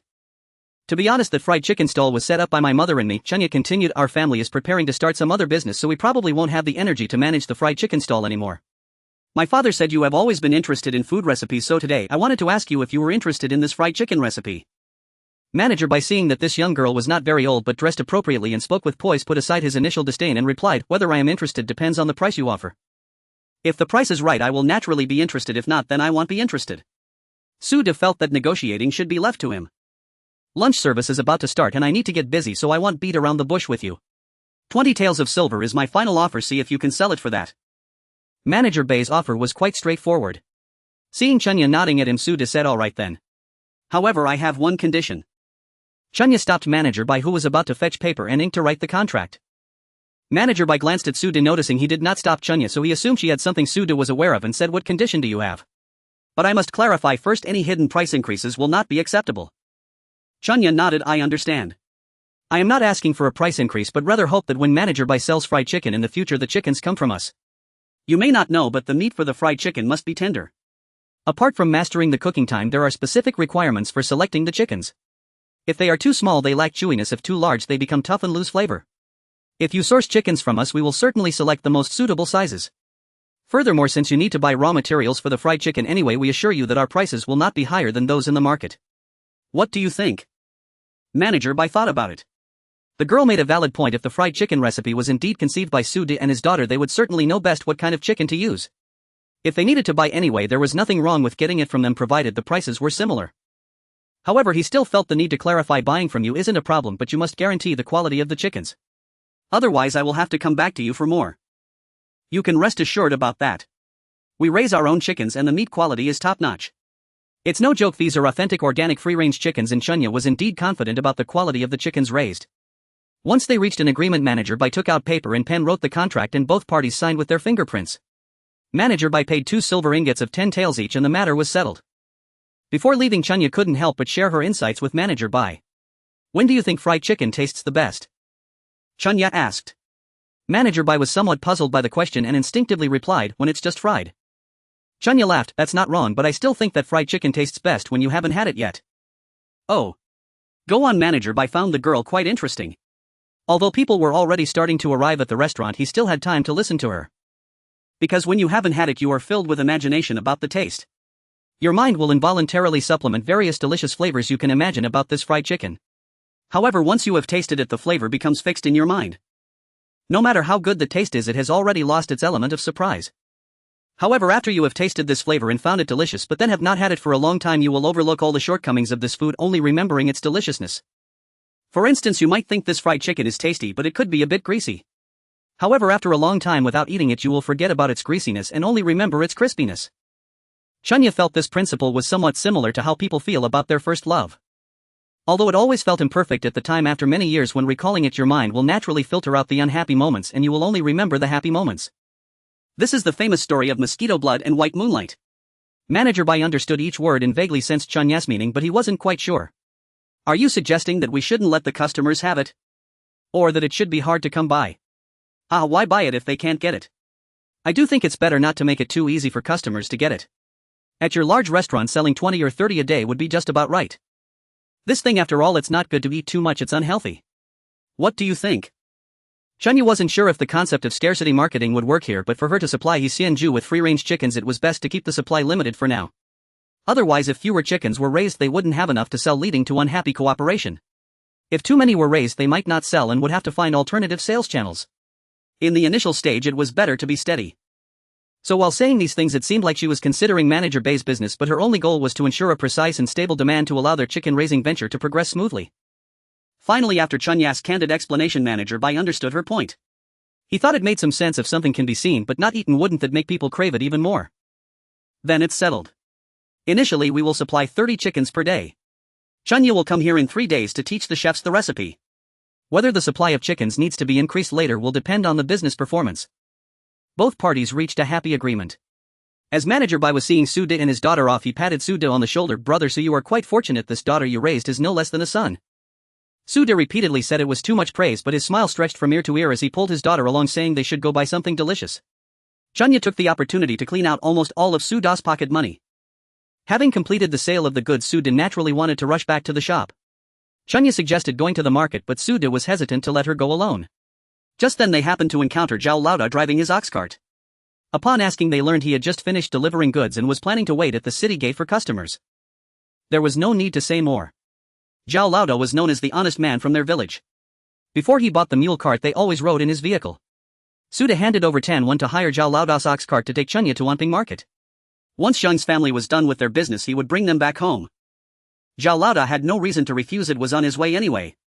Picking up 5 or 6 people would only cost him 5 or 6 won. With the 10 won accepted, he cracked the whip and set off. Speaking of the ox cart, it truly was consistent from start to finish. By the time Chunya reached Wanping Market in the cart, it was already nearly past noon. There was no need to specifically look for her mother's stall. As long as they spotted the longest queue, that's where her mother would be. They didn't have to worry about choosing a location. Others had already picked the right days to set up shop, so they could be found anywhere. Today Zhang merely found a spot at the market entrance as she wanted to save some energy from moving things around. When it came to conserving energy, Chunya had definitely inherited her mother's wisdom. Upon arriving at the market, Chunya saw a huge crowd at the entrance. Pushing through, she spotted her mother waving a large bamboo sieve directing people to line up. Li Shi was busy coating the chickens. Zhang despised when people didn't line up for medical treatment, blocking the doors of the department head and deputy head. It seemed she still hated it in this life when people tried to buy fried chicken without queuing. Without a word, Chunya rolled up her sleeves and started maintaining order. Despite her small stature, her voice was loud. In no time, a long line formed. Seeing her daughter return, Zhang revealed a helpless smile. Quickly take a head count. Each person can buy a maximum of 2. How many do we have left? There are still 30 left, Li Shi replied, having developed some understanding with Zhang as she would keep track of how much was sold. Once you have counted in front, let those in the back know so they don't line up for nothing. After Zhang finished speaking, she gestured towards the long queue behind. Chunya nodded in response. Almost everyone in front wanted to, and those who had been waiting for a long time began to grumble. However, given the limited quantity, waiting further would be futile. They could only think to arrive earlier next time. For those who didn't manage to buy, don't be anxious. Tomorrow Xianju in the county will start selling fried chicken, and the taste will be the same as ours. After this, we won't be selling here anymore. If anyone wants to eat fried chicken, just go to Xianju from now on. Chunya's statement ignited intense discussions among the waiting crowd. They began to ask, will the price be the same? Will Xianju sell every day? Seeing her mother and Li Shi both look surprised, Chunya thought it was fine to explain later. She first responded to the customers, I'm not sure about the price, it might be slightly more expensive since it's a big restaurant. They have to pay for the place and the waitstaff after all. If they do sell, it should be daily. If you're interested, you can go check it out when you have time.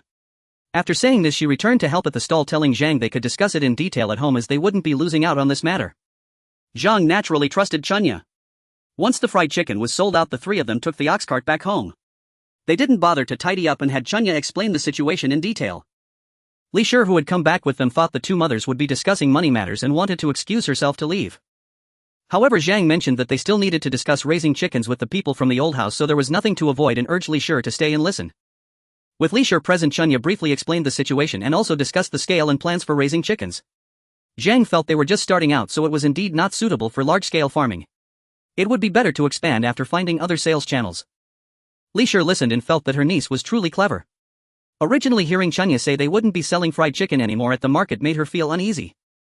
After all, it was hard-won income that would disappear just like that. Who could feel happy about it? She had felt a bit down on the way back.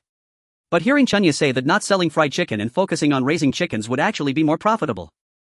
This was indeed a case of turning the tides. Looking at the old family, they were thriving now. With Chunya's sharp mind, it seemed that prosperity would be inevitable for the family in the future. No, she needed to hurry back and discuss with Joshua how to make the chickens tastier. As for the mother-in-law, that could wait. Her mother-in-law had a sharp tongue and would scold first without saying anything about the matter. If her sister-in-law was willing, she would naturally inform her mother-in-law. But if she wasn't keen to talk to her, wouldn't she just end up annoying her? Her sister-in-law was now much more important than the mother-in-law. After having 2 cups of tea, Li Shi decided to return and discuss with Joshua about the best spot to raise chickens in the mountains and took her leave. Zhang intended to go along, but seeing there was still a lot to tidy up at home, she politely declined, assuring them not to feel burdened. They could manage as they always had, and Li Shi naturally obliged. Once Zhang finished tidying up, it was already time to prepare dinner. Chunya helped light the stove while Zhang cooked. Today their family's dish was a large bowl of stir-fried garlic sprouts with cured meat along with 2 bowls of steamed rice and a water-steamed egg. The rice was done, and Tayatu, who had played all day at the old house, was also brought back just as Su Di and the others returned home. The family gathered around the table chatting while eating. Chunya had already informed Zhang about the sale of the prescription for 20 taels. Now they had 35 taels of silver left. After setting aside 5 taels for emergencies, they would have 30 taels for expenses. Su De thought since it was the slack season for farming, why not hire someone to clear the wasteland first?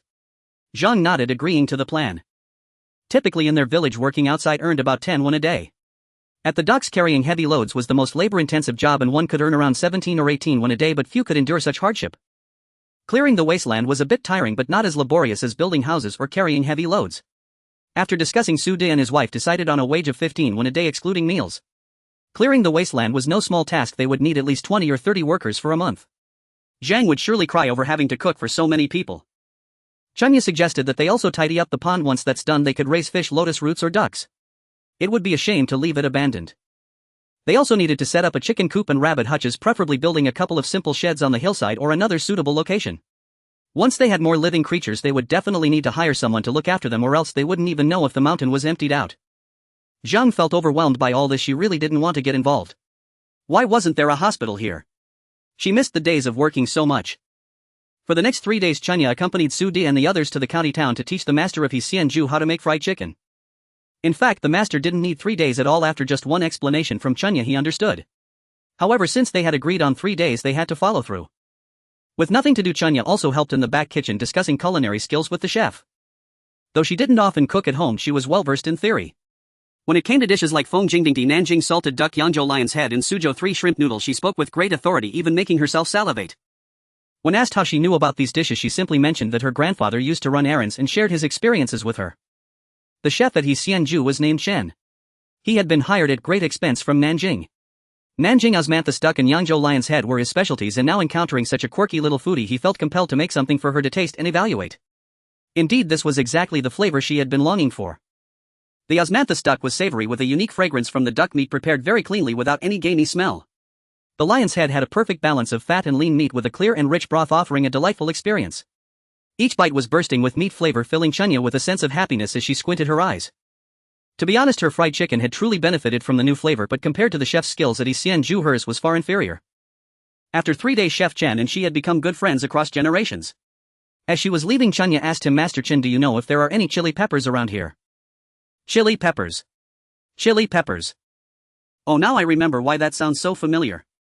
Yes, a while ago County Magistrate Liu held a birthday banquet and asked me to help in the kitchen. I happened to see a row of these potted plants in their little garden. I was curious why they had so many, and the kitchen staff said it was because the magistrate's wife thought the red looked auspicious, so they had them placed there. The staff also told me that if you touch chili peppers, you must not rub your eyes or you'll be in for a painful surprise. Potted plants. In this era, chili peppers were still just potted plants. Moreover, they were growing at the county magistrate's house, which made it rather hard to obtain. Seeing that the girl looked a bit down, Master Chen took the initiative to suggest, "Do you like these?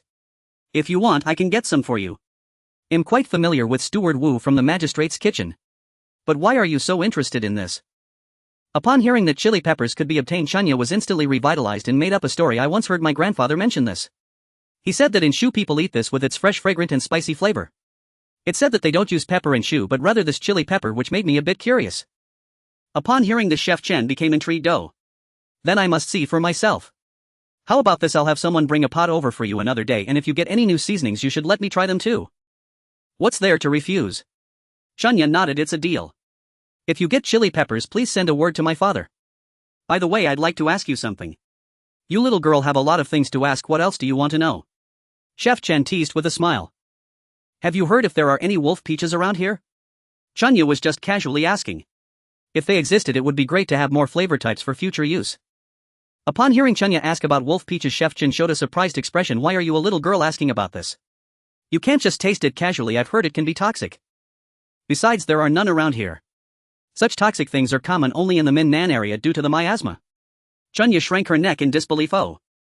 So in this era, chili peppers were potted plants and tomatoes were toxic." It seemed that the ancient culinary world was lacking her contribution. After leaving Chef Chen's place, Chunya carried a large food box.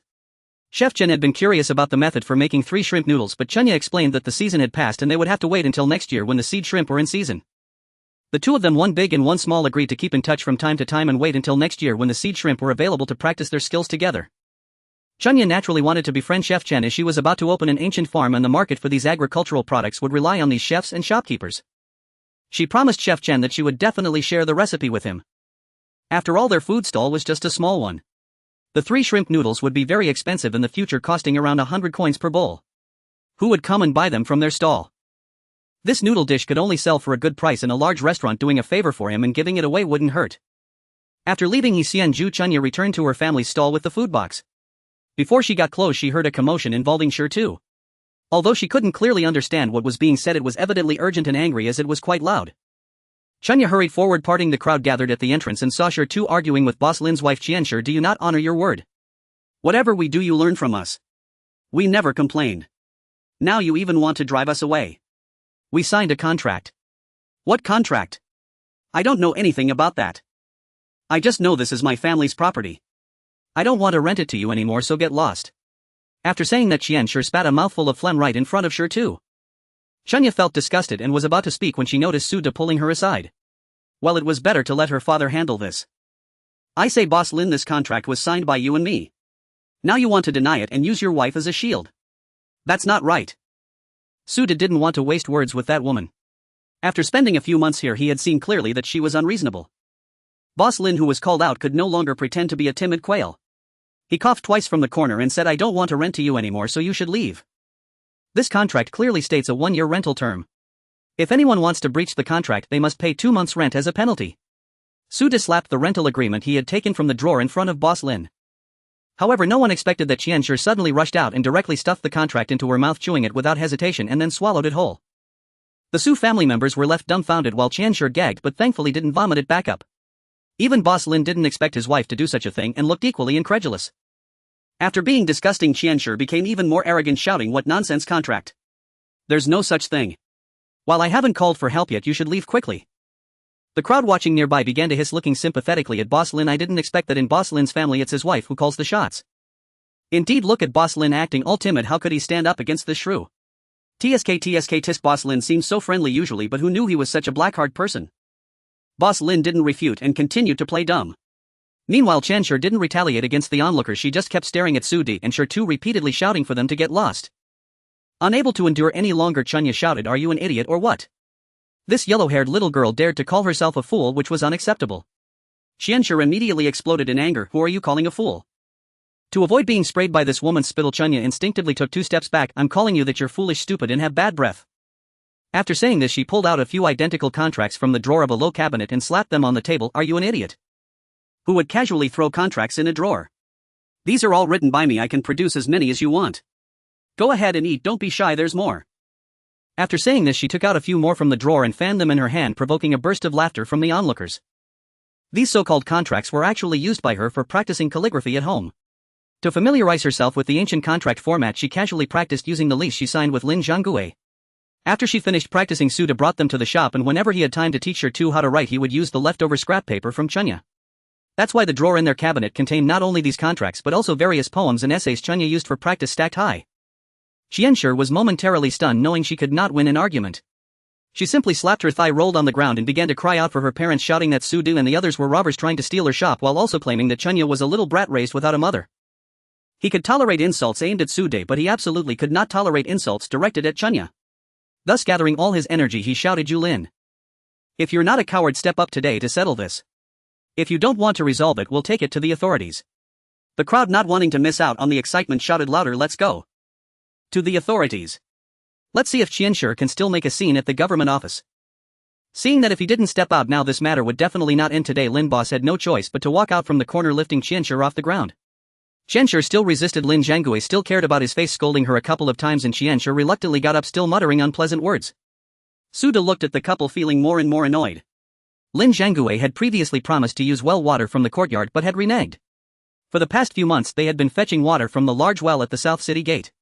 Moreover, Qianshi frequently hovered around their shop. Several times when they opened the shop, they found things had been rummaged through. It was clear that Qianshi's performance today could not have happened without Lin Zhanggue's tacit approval. Since their relationship had deteriorated to this point, Su De was too impatient to stay any longer. Thus he said to Lin Zhanggue, I won't say much more. Since we've reached this point today, let's part ways peacefully. The contract states that if there is a breach, 2 months' rent will be forfeited. Now I won't ask for those 2 months' rent, just return this month's rent to me and we'll leave right now. I've made it clear we won't take anything of yours, but we must move our things. Hearing that his father was about to give up the shop he had worked hard to run for months, Shi Tu's eyes instantly turned red, wanting to stop him, but Su De held him back, staring intently at Lin Zhanggue. On the other side, Qianshi, hearing that they were going to return the rent, also refused to accept it, jumping up and trying to tear into them, only to be stopped by Lin Zhanggue. Fine. Let's do it this way. But you must move out today. Lin Zhanggui, covering Qianshir's mouth from spewing filth, said angrily. Seeing Suda was so angry he was clenching his fists, Chunya hurriedly wrapped her arms around Suda's tensed fist, replying, "Alright, we will naturally pack our things and leave after today's business hours." Seeing that they agreed, Lin Zhanggui tossed down 2 coins and several loose copper coins, leaving without looking back. The farce ended and the onlookers offered a few half-hearted words of comfort to Suda before dispersing. The head covering, who had been silent for a long time, could not help but start crying silently. While crying, she began to tidy up the disordered tables and chairs. Uncle was truly too miserable having to rush out to open the shop every day before dawn. Although she also got up early every day, she could still sleep for a while on the carriages there were her uncle and Sure to drive. Busy every day without a moment to rest, diligently working for these days, watching the number of customers increase and the reputation grow. Unexpectedly it was gone just like that. The more she thought about it, the sadder she became, so she simply squatted on the ground and started sobbing. Sure too was even more heartbroken, and upon seeing Gai Tu crying like this he couldn't help but wipe his tears. Although Suda felt that this day would come sooner or later, but to have it end so abruptly was quite unsettling. Looking at his nephew and son crying so sadly, he didn't know how to comfort them. But when he turned to see his precious daughter, he couldn't help but burst into laughter. While her brothers were crying sadly, she on the other hand was bringing out the food from the lunchbox she had brought from Xianju, laying out a full table and even poured a pot of tea, sipping it as if it were wine. Seeing Suda looking at her, she cheerfully raised her cup to her father, care for a drink. Gai Tu and Sure Tu turned to see their sister like this and forgot to cry, looking at Chunya in confusion, wondering if this girl had been scared silly. Her behavior was rather unusual. Chunya, feeling shy under their gaze, laughed awkwardly and said, "Well, now that things have come to this, there's no need to be upset. I've long found Qianshir displeasing." "What's that saying? You can only meet the right one after ending the wrong one. If this place doesn't keep you, there are other places that will." "No need to be sad, don't hesitate, the boat will naturally straighten when it reaches the bridge." The three of them were amused by Chunya's antics. Gai Tu rubbed her red nose and sat down next to Chunya's sister. "Chunya, according to you, what should we do next?" "Of course we continue to run the shop." Chunya poured Gai Tu a cup of tea, added bowls and chopsticks, and even served a piece of braised deer tendon. "Are we still selling cold noodles and cold wontons?" Sure Tu also sat down, picking up chopsticks to grab a piece of meat, and after one bite his eyes lit up, grabbing 2 more pieces. Chunya, who had poured Sude a good cup of tea, tilted her head and thought for a moment. "We won't sell those anymore, the season has passed. Let's change to selling something else." Sude took a sip of tea and ate a piece of salted duck, feeling that the gloom in his heart had dissipated a lot. "The weather will soon turn cooler, so we should indeed change from cold noodles." "Chunya, do you have any ideas?" Seeing Sure Tu eating several pieces of meat, Chunya cheerfully asked, "Brother, is it delicious?"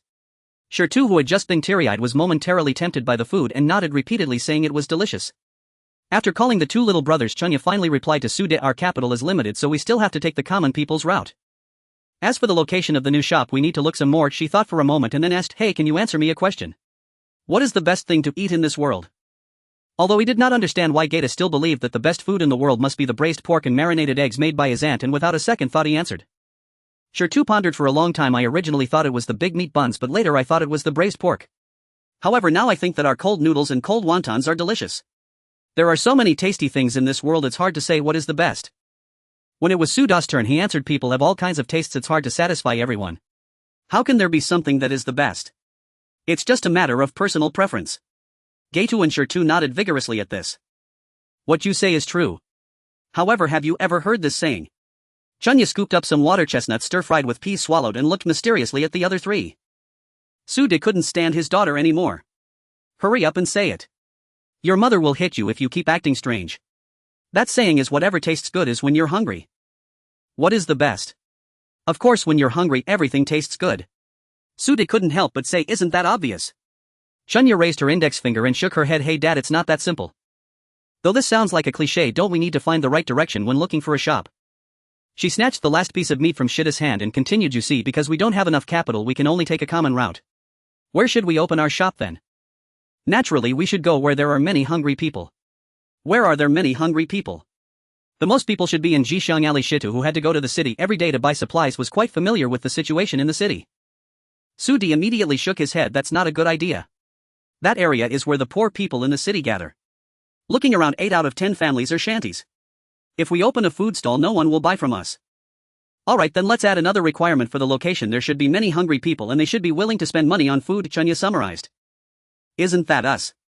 Gaeta's face was filled with question marks. Chunya chuckled awkwardly. "Although that's not wrong, let's not state the obvious." At that moment Suda suddenly gasped, "I seem to have thought of a place that is quite suitable." "Dad, where? Tell me.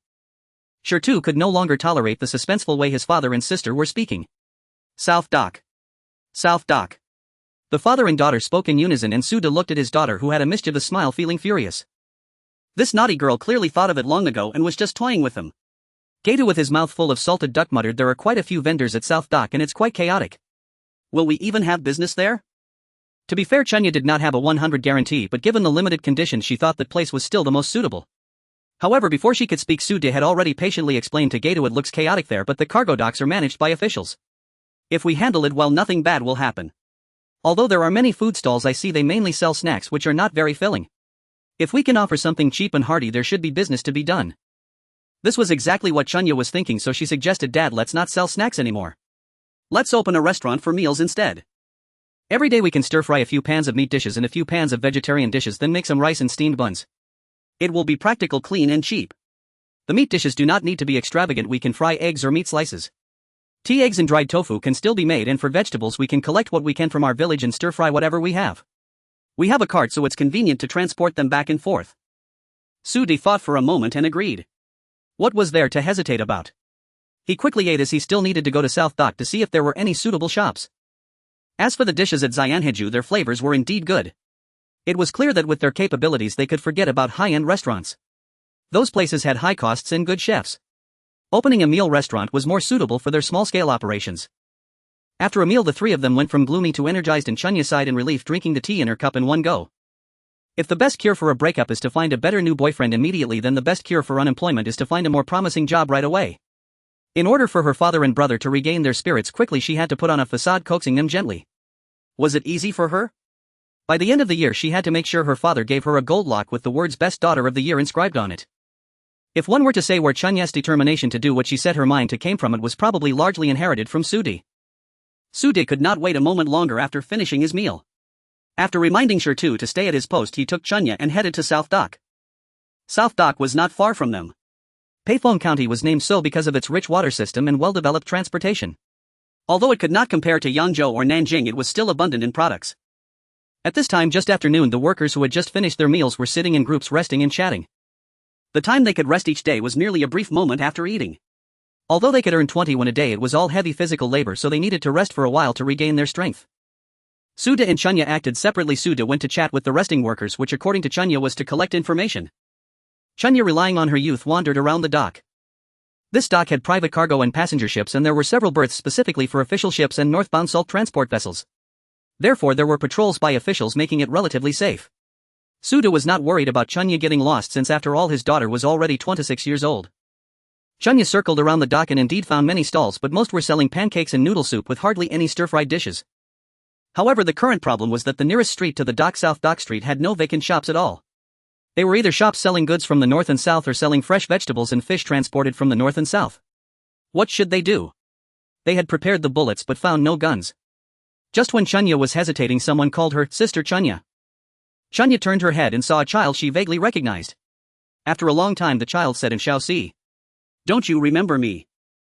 "Oh. I remember now. How did you end up here?" Chunya finally recalled that this was the child who guided her when she first entered the city. "Not doing much, just wandering around," Shaoxi said, hiding the small basket he was holding behind him. In fact, he was not just wandering. The dead fish and shrimp sold cheaply at the dock were simply thrown away by the fishermen. He would pick out the ones that were not rotten and take them home cooked. They could still be eaten.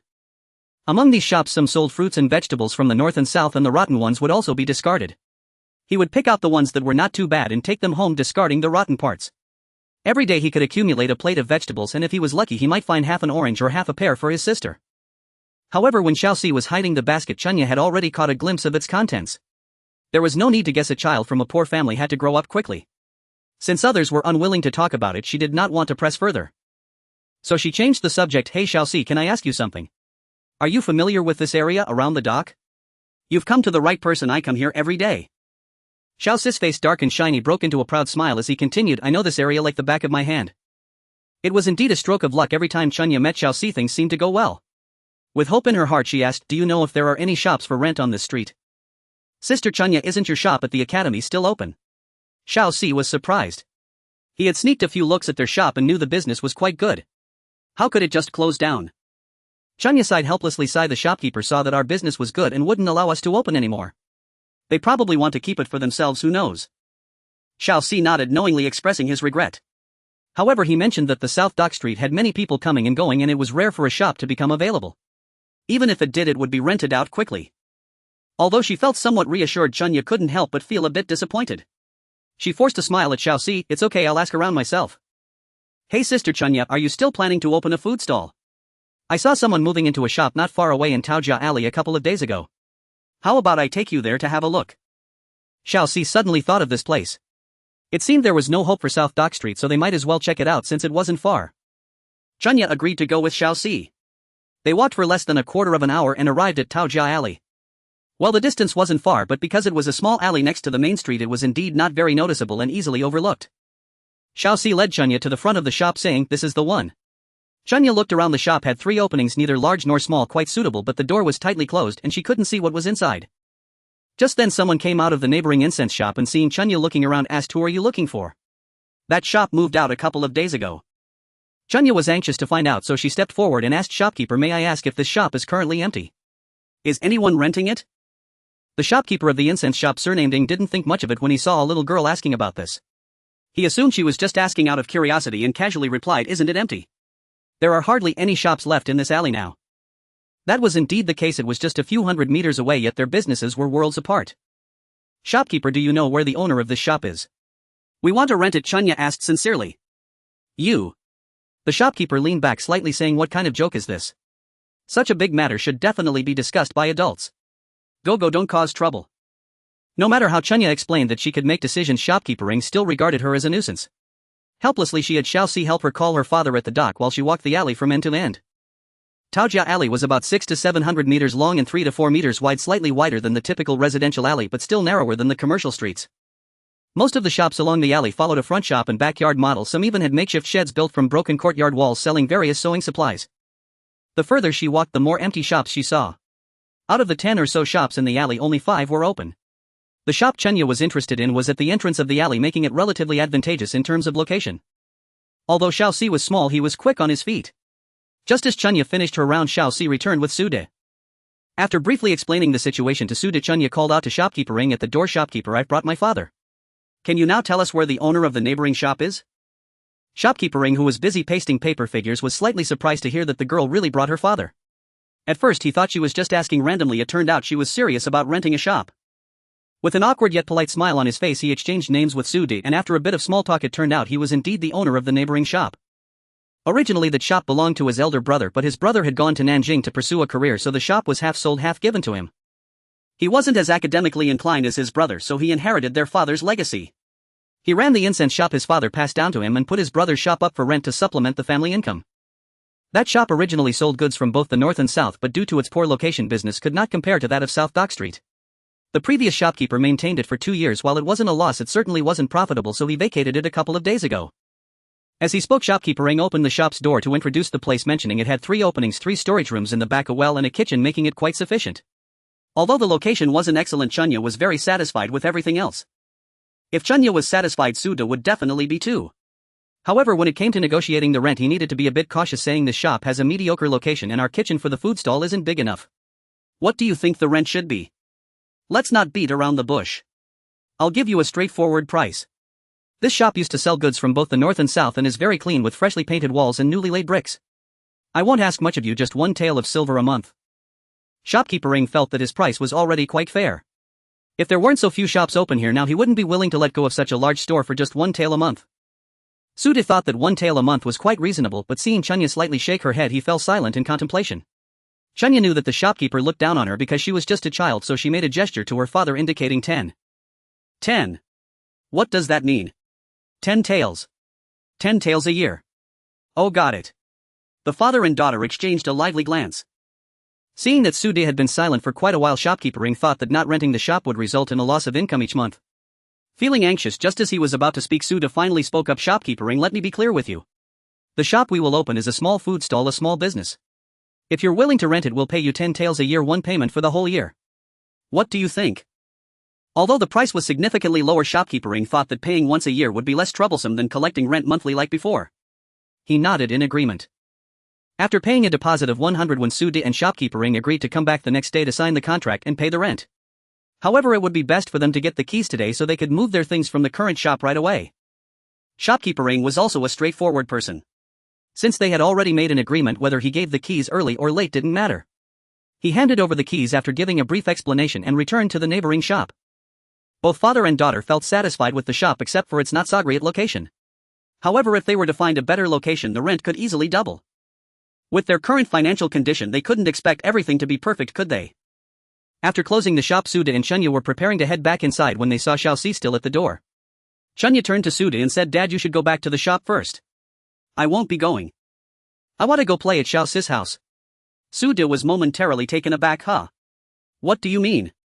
Xiaoxi was equally bewildered but felt it inappropriate to refuse, scratching his head and saying, "My home is a bit shabby, don't laugh at it, sister Chunya."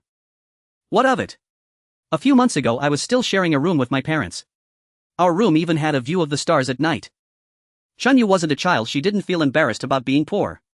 She turned to her father and said, "Dad, I'll wait for you where the ox cart picks us up. Let's go soon, my brother Sure too and brother Guy too will be busy." Suda didn't know what the girl was up to, but since Chunya wanted to go to Xiaoxi's house, she must have her reasons. Not wanting to pry, they bid farewell at the alley's entrance and Chunya followed Xiaoxi.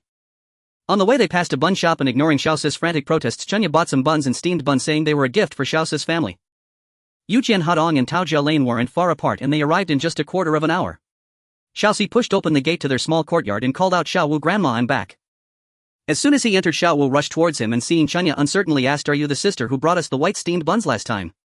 Xiaoxi's grandmother, who was washing clothes in the yard, heard Xiaowu and immediately dried her hands and stood up. "Are you Chunya, the one Xiaoxi often mentions?" "Cough cough, we must thank you properly. It's thanks to the food you provided that we the three of us managed to survive." Chunya was taken aback by the compliment and quickly insisted it was nothing, handing over the bag of buns. Xiaoxi's grandmother was reluctant to accept and the two engaged in a tug-of-war over the buns until Xiaoxi heroically saved them from scattering on the ground. Seeing this, his grandmother had no choice but to accept. Once relieved, Chunya was pulled by Xiaowu to sit on a bamboo chair with a backrest, allowing her to take a proper look at the small courtyard. To call it a small courtyard would be an understatement. She thought their family yard was small enough, but Xiaoxi's courtyard was probably just a quarter of theirs, at most a dozen square meters. The house was a blue brick structure, but there were only 2 rooms. Currently there were several drying racks in the yard along with 2 large basins of unwashed clothes. With the 4 of them present, it felt quite cramped. The family's situation was evident, but Chunya wasn't there merely to visit. She likely would need Xiaoxi's help in the future. Previously they had only used people from their old home, familiar relatives, so there was no need for special acquaintance. However, now wanting to seek Xiaoxi's help, she was hesitant without knowing any details. The main issue was that she had been thoroughly disgusted by the Qian family that day. At that moment, Xiaoxi, busy preparing tea for Chunya, was completely unaware of these thoughts. He felt it rare to have guests and was unsure how to entertain them. The water was boiled, but they had no tea leaves, so he made a cup of chrysanthemum tea with the wild chrysanthemums he had picked. "Don't be busy. Come sit down. I'll be leaving soon. Let's just chat." Chunya stopped Xiaoxi, who was uncertain about what to find to serve her. Xiaoxi sighed in relief, there really was nothing to offer. He then slowly started a conversation with Chunya. It turned out Xiaoxi's real name was Wu Feng. His family had 30 acres of good farmland in Weizhou village 10 miles outside the city. His father was the only son in the family and had passed the scholar exam at 17. A few years ago he tragically met bandits on his way to the capital for the imperial examination. On the day his father's body was brought back, his mother went mad and shortly after she also fell ill and died. At that time Wu Feng was only 5 years old and his younger sister Wu Jiao was just 2. Wu's grandfather had also passed away over a year ago, leaving the family's 30 acres of farmland and several rooms to be divided cleanly among distant relatives, forcing Wu's grandmother to flee with her 2 children from Weizhou village with a kitchen knife. She found a former classmate of Wu Feng's father who happened to be working as a clerk in the county office at that time. Upon hearing about the plight of the 3 of them, he sympathized deeply and used his money to help. He managed to establish Wu Feng as an independent household and severed ties with the Wu family in Weizhou village, allowing them to settle in the county. In the days that followed, this former classmate occasionally assisted them. Knowing they had spent all the money they brought when they bought this small house, he helped Wu's grandmother find a washing job and occasionally provided them with food. However, at the end of last year, this classmate was transferred elsewhere, ending the support they had. On the day Chunya encountered Xiaoxi, Wu's grandmother happened to be ill. The 3 of them relied on her washing to survive. If she stopped working, they would stop eating. The few copper coins they had saved were spent on medicine for Wu's grandmother, leaving them on the brink of starvation when they happened to meet Chunya. Though Chunya and her companions didn't appear wealthy, they were generous and the buns they provided helped them survive for 4 or 5 days. By the time Wu's grandmother recovered enough to get out of bed and work, they had finished the last of the dry food. Listening to Xiaoxi recount his story calmly, Chunya observed Xiao Wu sitting quietly on the side holding the meat bun she had given him but not eating it. Was grandmother silently scrubbed the clothes and Chunya felt an overwhelming mix of emotions, wondering whether it was right to pry into their past. She felt a deep sense of regret for recalling unpleasant memories, saying, "I'm sorry, I didn't know. Xiaoxi, I actually wanted to ask you if you would be willing to come work at my family's shop." "I would," Xiaoxi replied without hesitation. "But I haven't mentioned the pay yet." "Sister Chunya, I don't need any pay, I just want to know if when you open the restaurant you can give me some food every day. As long as my sister and grandmother can have a full meal, that's enough." Xiaoxi looked at Chunya earnestly with shining eyes. Hearing Xiaoxi say this made Chunya feel even more heartbroken. Her nose tinged with emotion as she took a deep breath to control herself. "What are you saying? How can you work without pay? You can help us at the dock to bring in business, and if any merchants on the ships need meals you can run errands for us. You'll eat here at the shop, but you can't be picky, you have to eat whatever is left. We'll pay you 150 won a month. And as for your grandmother, please don't do the washing anymore. Come with Xiaoxi and just help us wash some dishes and vegetables. You'll also eat here, and of course Xiao Wu can come along as long as he doesn't wander off. We'll give you 200 won a month. How does that sound?" Grandma Wu, who was silently washing clothes, looked up and trembled as she asked, "Child, can you really take charge of this matter?" "I can. You can ask Xiaoxi if you don't believe me," Chunya replied earnestly, nodding her head. "It's not that I doubt you, I just feel that this matter. You have saved the three of us, child. Thank you, old lady. Rest assured I can handle the washing and cooking, and we won't be picky about food as long as we have something to eat each day, that's enough." After Grandma Wu finished speaking, she turned her face away and quietly wiped her nose with her apron. Xiaoxi repeatedly expressed his gratitude, and even Xiao Wu cheerfully handed a bun which he had been admiring for a long time to Chunya, saying, "Sister Chunya, please eat. The meat buns are so delicious." Chunya couldn't accept it, after all she had bought it for them. After some persuasion she agreed with Xiaoxi to meet at Taojia Alley early the next morning. When the time comes, Sudu would naturally make arrangements, and as for Grandma Wu, she could wait until the shop was ready before going. After giving these instructions, Chunya saw that it was getting late and hurriedly took her leave. Xiaoxi insisted on accompanying her to the city gate, but after several prompts from Chunya he reluctantly turned back, glancing behind him repeatedly. When she arrived at the place to wait for the carriage at the city gate, Sudu and the others had not yet arrived. It seemed they would be late today. There was a stall selling sesame cakes near the city gate priced at 2 coins each. Chunya bought 4 and ate while waiting. She waited until it was almost dark before seeing Sudu driving the mule cart towards the city gate.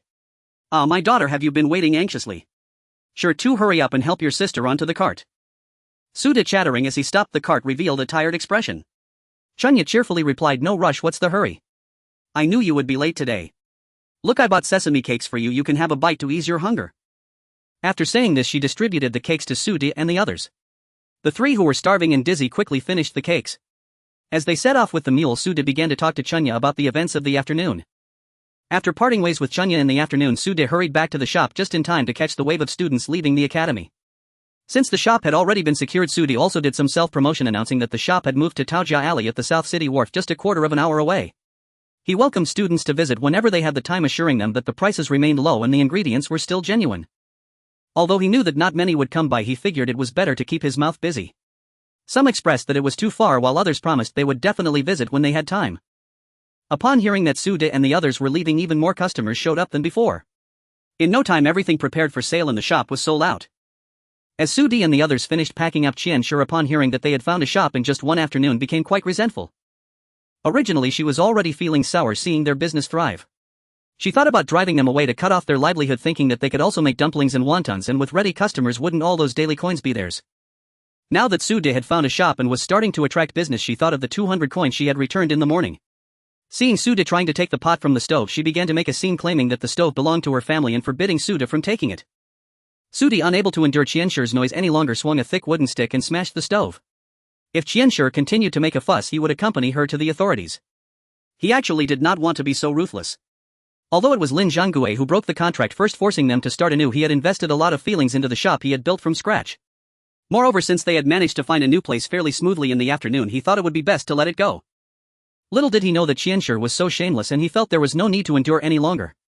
Breaking it was just the beginning anew. With the delay caused by Qianshi and after going to Taojia Alley to fetch tables and chairs, time was wasted. When they returned to the village, the moon was already high in the sky. At this moment Jiangshi was holding Tai Tu, gazing at the big tree at the village entrance. Upon seeing a lantern approaching in the distance, she finally let out a sigh of relief, and Tai Tu shouted, "Dad! Big brother! Sister!" As the carriage approached, Chunya leaned out and called for her mother. Jiangshi, pretending to be angry, said, "What happened to you? Why are you so late? You're over an hour later than usual." Suda, who was driving, finally showed his weary expression upon seeing Zhang Shi, saying it was a long story and that they would talk at home. Today Zhang Shi had also been busy all day. Their land reclamation plan had commenced with Su Fei and Su Ji responsible for the specifics. They would earn 20 coins a day, but similar to their wives they would report 15 coins to the old house and keep 5 coins for themselves. As for whom to hire and to what extent the reclamation should proceed, Zhang Shi knew nothing about it. It was entirely up to the two brothers and Su Laohan. She was responsible for boiling water for tea daily. Although meals were not provided, they still had to offer tea. Additionally, with the chicken raising arrangements made by Chunya Li Shi and Zhou Shi were also quite concerned. She couldn't just be a hands-off manager, she also had to feed a few unfortunate rabbits, cooking and washing both inside and outside the house, keeping Zhang Shi extremely busy. So today's dinner was still a pot stew. The salted meat and vegetable rice had been in the pot for a long time, making the vegetables a bit yellow, but it was still quite fragrant. The whole family finished it cleanly, and Suda even polished off the last bit of crispy rice, crunching it while recounting the day's events, or more accurately the mishaps, to Zhang Shi. After hearing about Suda's day, Zhang Shi suddenly felt that her life was too calm and not exciting enough. It seemed that Suda and Chunya had a much more thrilling life. She wondered why she felt a bit envious. After dinner, Chunya recounted the whole situation about inviting Xiaoxi, and Grandma was speaking until her mouth was dry while Zhang Shi kept asking questions. This was not her mother's fault. After coming here there were too few cultural and entertainment activities, and with such a dramatic storyline it would be odd not to gossip. As for Chunya inviting Xiaoxi to help in their shop, Suda had no objections, although he figured it would be useless to oppose it. That was not the main point. The key point was that the rented shop was more than twice the size of the previous one. The three of them might struggle, and since the location of the shop was not very good, they indeed needed someone to attract customers and promote their business. Chunya mentioned she would draw some flyers, and letting Xiaoxi distribute them was also a good idea. No matter how lively the conversation was before, when it came to the rent of 10 taels of silver, Zhang Shi sighed and lamented again, saying, "Indeed, making money is like pulling silk, but spending it is like a waterfall rushing down 3,000 feet. Fortunately, the business with the Crane Immortal residence has smoothly commenced. These past few days Su Dia has been delivering the chickens early in the morning, waiting until they are slaughtered and marinated before they can be sold at dinner time. Even though they only sell dinner and price each fried chicken at 80, when the business is thriving with 30 chickens selling out each day proving insufficient. However, Boss Bai hasn't expanded the supply. He insists on no takeout, stating that the chicken must be eaten hot to taste good, hence only dining in is allowed. Dining in cannot solely consist of chicken, one must order some rice dishes or snacks. Sudi also admits that Boss Bai has quite a business acumen. Isn't that obvious? After all, he is the head manager of a grand restaurant. Chunya couldn't help but complain about her father. After dinner, Chunya called for Tai Tu to review the new characters he had been taught before. With her busy schedule, she could only have him review the previous lessons each day. She feared that if she focused solely on Tai Tu, Yanzi and San Nyo might fall behind, and since she had promised, she felt the responsibility. Tai Tu, bouncing around like a lively monkey, ran to Chunya with a book, shaking his head as he read aloud, and after finishing he asked Chunya's sister, "Am I smart?" Chunya laughed at his antics. Smart, you are the smartest. Would you like me to teach you how to write? Sure. Can I write as well as you, sister? Not yet, you are still too weak. However, my writing isn't that great either. But that's okay, well, practice writing every day, and when your hand becomes stronger and steadier you'll be able to write well. Chunya explained while patting Tai Tu's head. Thinking deeply, Tai Tu nodded. I understand. Then should I eat more rice every day to grow taller and stronger, and then he'll have strength? Hearing this, Zhang Shi couldn't help but interject, but you can't eat too much, everything should be done in moderation. Just look at your face, it's all puffy. Be good, we shouldn't eat recklessly. Chunya asked, Mom, do you know what the premise of not eating recklessly is? What? Zhang Shi asked, puzzled. It's that you shouldn't do things recklessly. Ha ha ha. Before Zhang Shi could throw the cloth in her hand, Chunya darted away while Zhang Shi shouted after her, "You little rascal, are you now complaining about me? Having food is already good enough, yet you are so picky." Su Di and Shi too watched the playful exchange between the mother and daughter, grinning widely in amusement. Every day spent here is busy and exhausting with hardly a moment of peace. However, as long as the family can stay together they can endure any hardship. The next morning, Zhang Shi informed the old residents that she was preparing to go to the county town with Su Di and the others. With many chores at home she usually doesn't go out, but since they have a new shop she felt it was necessary to take a look so she wouldn't fail to recognize her own store. She took Tai Tu along, who had been throwing a fit all morning. Well, whatever, if he wants to come, let him come. Upon reaching the county town, Su Di first went to deliver goods to the Crane Immortal residence while Chunya and the others headed to the new shop. As they reached the alley they found Xiaoxi, Xiaowu and Granny Wu already waiting there. Upon seeing Chunya, Xiaoxi immediately rushed over. "Sister Chunya, you're here." Seeing that Zhang Shi had arrived he called out to her as well. Chunya greeted everyone. "Don't just stand here, come in and let's talk inside." Upon entering the store, Chunya introduced everyone to each other. They exchanged greetings and Granny Wu praised Chunya, calling her a good girl, beautiful, kind-hearted, smart and clever. Zhang Shi modestly said, "Oh, not at all," but she was clearly pleased, her smile never fading. Even though she often complained about her daughter who doesn't like to hear good things. Upon entering the shop she felt quite satisfied. Aside from the location, the 3 spacious rooms facing south were bright and airy, incomparable to the previous cramped store. She was even more pleased upon reaching the back courtyard. The 3 separate rooms in the back courtyard, although partitioned, had a total area comparable to the front, with each room being quite spacious, around 20 to 30 square meters. There was a kitchen and a well on the west side and a back door on the east. The entire courtyard was quite rectangular, costing 10 taels of silver per year. It was worth it. Seeing Zhang Shi satisfied made Chunya even happier. Su De returned shortly, and after some discussion they agreed that the layout of the shop should be clear and straightforward like the university cafeteria. They decided to place a row of low cabinets near the kitchen displaying the freshly made dishes in large bowls lined up neatly. One person would serve the dishes while another would handle the cash register. Since the customers would serve themselves, only one person would be needed to run errands. With Granny Wu washing dishes and Xiao Si attracting customers, they had just the right amount of staff. As for the other three's roles, Su De decided he would handle cooking and serving, while Shi Tu and Gai Tu would take turns each day. These 2 boys needed to be trained more. If Shi Tu was willing, in the future he could run this shop while he would return to farming with Chunya and Zhang Shi. If Gai Tu was willing, he could work with Shi Tu. If not, he could open a small eatery and be a little shopkeeper, which he needed to practice now. Hearing that he would be in charge of the accounts, Gai Tu felt a bit anxious. Uncle, will I be able to handle the accounts? Su De smacked him lightly on the back. Can you handle it? Why are you asking me? Don't you know? After teaching you all this time how to account, it's time to test you. Besides, it's just a few items, you can calculate them in your head, right? But what if I make a mistake? Gai Tu started to get nervous. Then he'll deduct your pay. What else can we do? You haven't even started working yet and you're already worried about making mistakes. Young man, you need to have confidence in yourself, you understand? Su De patted Gai Tu on the shoulder. This kid seemed bold in the village, but now that he was out he was anxious about everything. He began to reflect if he had overly sheltered the boy. While feeling uneasy himself, Shi Tu forced a calm demeanor and said to Gai Tu, it's okay if you make a mistake, just deduct it. If you're wrong, just recalculate. After discussing the staffing plan, they needed to calculate how many tables and chairs they needed to add. Currently their family is poor and they estimated that not many people would come to eat at first. They would only need to add 8 tables to the 4 they brought from the old shop along with matching chairs. Then they also needed to add bowls and chopsticks, as well as a few racks for spices, rice and dried goods, along with additional ingredients and seasonings. Fortunately, Chunya knew they would definitely need to purchase items today and brought her writing materials, jotting down an impressively long list. The purchasing tasks were entrusted to Su De and the other 2, while Zhang Shi took Chunya and Xiao Si to clean up the courtyard inside and out. Standing in the middle of the courtyard, Chunya looked around and felt that using the 3 rooms in the back as storage would be a waste. Shouldn't they consider renovating them? The 3 rooms were quite square. Chunya planned to reserve 2 as private rooms, while the other would have a storage rack and a small table with 2 lounge chairs, allowing her father and 2 brothers to take turns resting during lunch. Our family is just a small business, do we really need private rooms? Zhang felt that Chunya had misunderstood the term private room. If they were serving guests who would still need private rooms. Mother, think about it. Our clientele consists of people passing through the docks. Not everyone there is carrying heavy loads, there will also be merchants and travelers. If wealthy patrons happen to dock here and wish to enjoy a simple meal, having a private room could mean more business. After all, it wouldn't cost much, just a couple of round tables and some stools would suffice. Chunya thought that even round tables could be bought secondhand, she could simply lay new tablecloths on them. And one more thing. Hurry up and say it.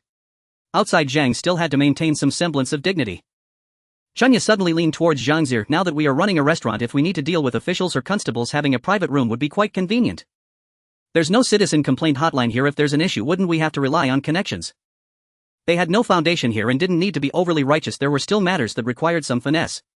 At their age they couldn't just be stubborn like a hot-headed youth whenever an issue arose. Zhang thought for a moment. Alright, let's get 2 private rooms. You can tell your father later. Ha! Was she so easily persuaded? Chunya scratched her little bun, praising herself for being a genius at persuasion. Half a day later, Su De and the others returned with a cart full of supplies, saying that the low cabinets and tables were purchased from 3 different families and they would arrive shortly. Upon learning that Chunya wanted to set up private rooms and that he still had to buy tables and stools, he nearly knelt down. He truly never wanted to buy tables again. On the nth day of missing online shopping, they were busy until dusk arranging all the newly delivered tables and stools. Only when the shopkeeper came knocking did they remember they needed to pay the rent and sign the contract today. Su De, whose hairstyle resembled a beggar's, repeatedly explained to the shopkeeper, sorry. I was so busy I forgot. We have the money and the contract with us. He then handed over the pouch filled with silver and 2 contracts to the shopkeeper. Please take a look. If everything is in order, we can sign right away. The shopkeeper had initially been somewhat displeased. They had agreed on payment today and he had seen people coming and going next door multiple times. He had waited until evening and still hadn't seen anyone. However, upon seeing Sude covered in dust and his hair disheveled like a beggar, he thought they must have really been busy. Surely everyone wanted to pay the rent to open for business as soon as possible, right? After looking over the contract, though it stated that breaking the lease would incur a penalty of 1 year's rent, he didn't take it to heart. Why would he breach the contract without reason? He signed the contract in good spirits, accepted the rent and told Sude that he could come to him if anything was needed. Sude naturally agreed, saying that when they opened in a few days he would invite the shopkeeper to dine at their restaurant. After a brief exchange of pleasantries, the shopkeeper left. Upon seeing the shopkeeper leave, Xiaoxi and Granny Wu along with Xiaowu also took their leave, promising to come back to help tomorrow. Zhang thought they had been busy all day, so she slipped some copper coins into their hands. Granny Wu refused to take anything, and in the end Zhang had to give them the leftover buns from lunch. The two of them insisted on refusing, but Zhang, being younger, managed to win this round. Chunya sat to the side secretly sighing that the elderly had better stamina. By the time they finished tidying up and returned home, the stars were already twinkling. Before the mule cart reached the village entrance, they saw a big dog running wildly in the distance. Was it Dejin or some other dog? Chunya suddenly recalled that Dejin had gone patrolling the mountains when they left in the morning, so naturally no one told it they had left. Today even Tai Tu was not around, and that dog must have been anxiously searching for them everywhere. Dejin, wagging its tail without fear of straining its back, whined pitifully and nearly knocked Chunya over as it pounced on her. This dog had previously looked thin but now was fat and robust. As it grew, it became a big golden retriever standing nearly as tall as Chunya. Her current body could hardly withstand the enthusiasm of the dog. Seeing the dog like this, Zhang took out 2 filled pastries from her bag and tossed them to Dejin, thus rescuing Chunya from underneath the dog's heavy paws. After a chaotic moment with the dog, they finally arrived home. They didn't bother to cook and just had some dry food and cold water to fill their stomachs, but Dejin started causing a ruckus again. It tugged at Chunya's skirt, wanting to go outside. Chunya lamented, "Big brother, I was wrong. Can we talk about it tomorrow?" Dejin sat down and tilted its head, looking at Chunya. "Big brother Jin, today I truly can't move anymore. Whatever it is, can we resolve it tomorrow? Is that alright?" Chunya finished speaking and patted Dejin's head. Dejin understood, licked Chunya's palm, stood up and shook its golden fur, causing Chunya to sneeze several times. Having calmed Dejin down, the disheveled group quickly washed up a bit and then went to rest. They were more exhausted than Dejin after a whole day of work. The next day, perhaps Dejin's concept of the next day differed from that of humans. In any case, before dawn Dejin had climbed out of its doghouse, barking insistently until the whole family had to get up. "I was wrong, it must be my fault." Dejin could never be wrong, how could it be? "So it must be my fault." Chunya, in a daze on the mountain path, repeatedly questioned her own soul. "Yes, that's right. This pesky dog dragged them up the mountain before it was even light out." Zhang stayed home to watch Tai Tu. This was originally a good job for Chunya, but perhaps Dejin thought she smelled like meat buns, so it fixated on her. Thus Chunya could only be led by Dejin, with Shirtu and Sude, who were equally dazed, following behind. The three of them along with the dog had no idea why they were going up the mountain. As they climbed past half the mountain, Dejin suddenly took off running. Chunya, small and light on her feet, and Shirtu, who was physically strong from years of hard work, barely kept up. Sude, although exhausted from the past few months, had a poor foundation and was panting heavily, shouting, "Slow down! Slow down!" After much effort, they caught up to Dejin, who was sniffing around, finally settling on a spot, urinating and then starting to dig. At this time it was still quite dark, with only a crescent moon hanging in the sky. Though the little mountain was small, it was still a mountain. Although the terrain here was relatively flat, it was overgrown with weeds and littered with rocks, making it hard to see what the dog was actually digging for. Chunya pulled up some surrounding weeds and approached Dejin, who had just finished digging and was sitting nearby, panting with its tongue out, watching her. What on earth had this dog dug up? Why was it staring at her? There was nothing there. Chunya tilted her head at Dejin and Dejin tilted its head back at her. However, before long Chunya suddenly shouted, "Aya! What's going on? What are you two doing? Oh, what's happening?" The wind howled at the mountainside, rustling the grass that was half a person's height, creating a soft whispering sound. The light of day was dim and uncertain, and Sude felt extremely tense in this eerie atmosphere. Shirtu was even more nervous than his father, glancing around as if they weren't on their own mountain but rather engaged in some illicit activity at someone else's home. "Water! There's water!" Chunya jumped aside in excitement. Shirtu and Sude leaned in to look. The little pit that Dejin had dug for half a day was now gently bubbling up with water. Did this dog wake up early just to bring them here to dig a spring? Watching Dejin lapping up the water with its tongue, Chunya was momentarily unsure whether to scold it. Why couldn't this thing be dug up at any other time? It had to be early in the morning. Damn it, I thought this creature had found some treasure again, and my heart has been racing ever since. However, having this spring was quite good. They originally planned to plant fruit trees here, and with this spring, water irrigation would be much more convenient. I suppose I should give it a half-hearted compliment. This spring water is great. Once we clear the land, I'll have your second uncle and the others build a pond or something. We can use this water for cooking in the future. Su De was quite satisfied with nature's gift. However, when Shi heard this, his feet froze, and just as he was about to speak, Chunya couldn't help but retort, "Sure, you can take charge of the water for cooking and boiling." Good luck, Dad. Shi thought to himself, grateful to his sister. If it weren't for her, he'd definitely be the one carrying water. I meant during our outdoor meals we'll use this water for cooking and boiling. Su De forced a smile. The three of them chatted all the way down the mountain, and by the time they reached the foot, the light of day had brightened. Naturally, they told Zhang Shi about the spring, who found it quite interesting. Tai Tu was clamoring to go see the spring. Today Zhang Shi and Chunya didn't plan to go to the shop. First, they had mostly organized everything yesterday, and today they just needed to pick up a few tables and chairs that hadn't been delivered. Second, there were a lot of things to handle at home, and it was impossible to leave everything to Su Fa and Su Ji. Chunya also had to design some flyers today, as they were preparing to open tomorrow, which would require immediate use. Additionally, this reopening at a new location had only been briefly mentioned at the old house yesterday. They hadn't even discussed it for tomorrow's opening yet. This was a big deal, and not mentioning it would be quite rude. Moreover, there were matters related to collecting fruits and vegetables that needed to be finalized. It really was overwhelming. Just thinking about it made her head spin. There were endless tasks piling up. "Chunya, I need to tell you something. After you teach Tai Tu to read, you should go to your grandmother's house and bring Yanzi and Sanyo with you. Your aunts told me that Suing Su Min and C2 also want to learn to recognize characters. Our place is too small, so it's better to go to your grandmother's. Your second aunt said she could tidy up a small room for you all." Li Shi had been mentioning this for a few days. Chunya had been out of the house for a while, so she had forgotten to mention it.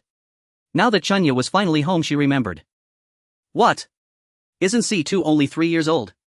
Isn't that a bit early? Zhang Shi, in a hurry to leave for the vegetable collection, casually replied, "Just think of it as giving him some ear training. You read and he can listen on the side, it won't hinder anything. Hurry up, take your brother with you." With so many little friends reading together, Tai Tu was naturally delighted. He called Di Jin and pulled Chunya out the door. As they passed Yinzi's house, they shouted a couple of times and the siblings joined in. The old house's door was wide open. As Chunya stepped inside, she saw Kaisha frowning as she argued with a woman who had come to sell eggs, both of them locked in a stalemate over whose fault it was that 2 eggs had broken on the ground. The children didn't want to provoke Kaisha at this moment. Each one called out to her softly and then shrank their necks as they headed to the backyard. Li Shi, Zhou Shi, and a few younger ones were currently in the backyard helping out. When Li Shi saw Chunya arrive, she quickly invited her to come see the chickens they were raising. After discussing how to raise chickens with Zhou Shi for a while, they finally decided to separate them by size with 30 per section. The newly hatched chicks had to be placed in bamboo baskets lined with straw for warmth. They also tied a bamboo tube in front of each section with a few sticks inside. The number of sticks indicated how many days old the chickens were. Once they reached 60 days, they could be sold. Chunya was quite satisfied with Li Shi and Zhou Shi's work, thinking to herself that her aunts were indeed capable, working diligently as if they were doing it for free. After all, they truly were very capable, and it deserved praise. Who doesn't like to hear good words?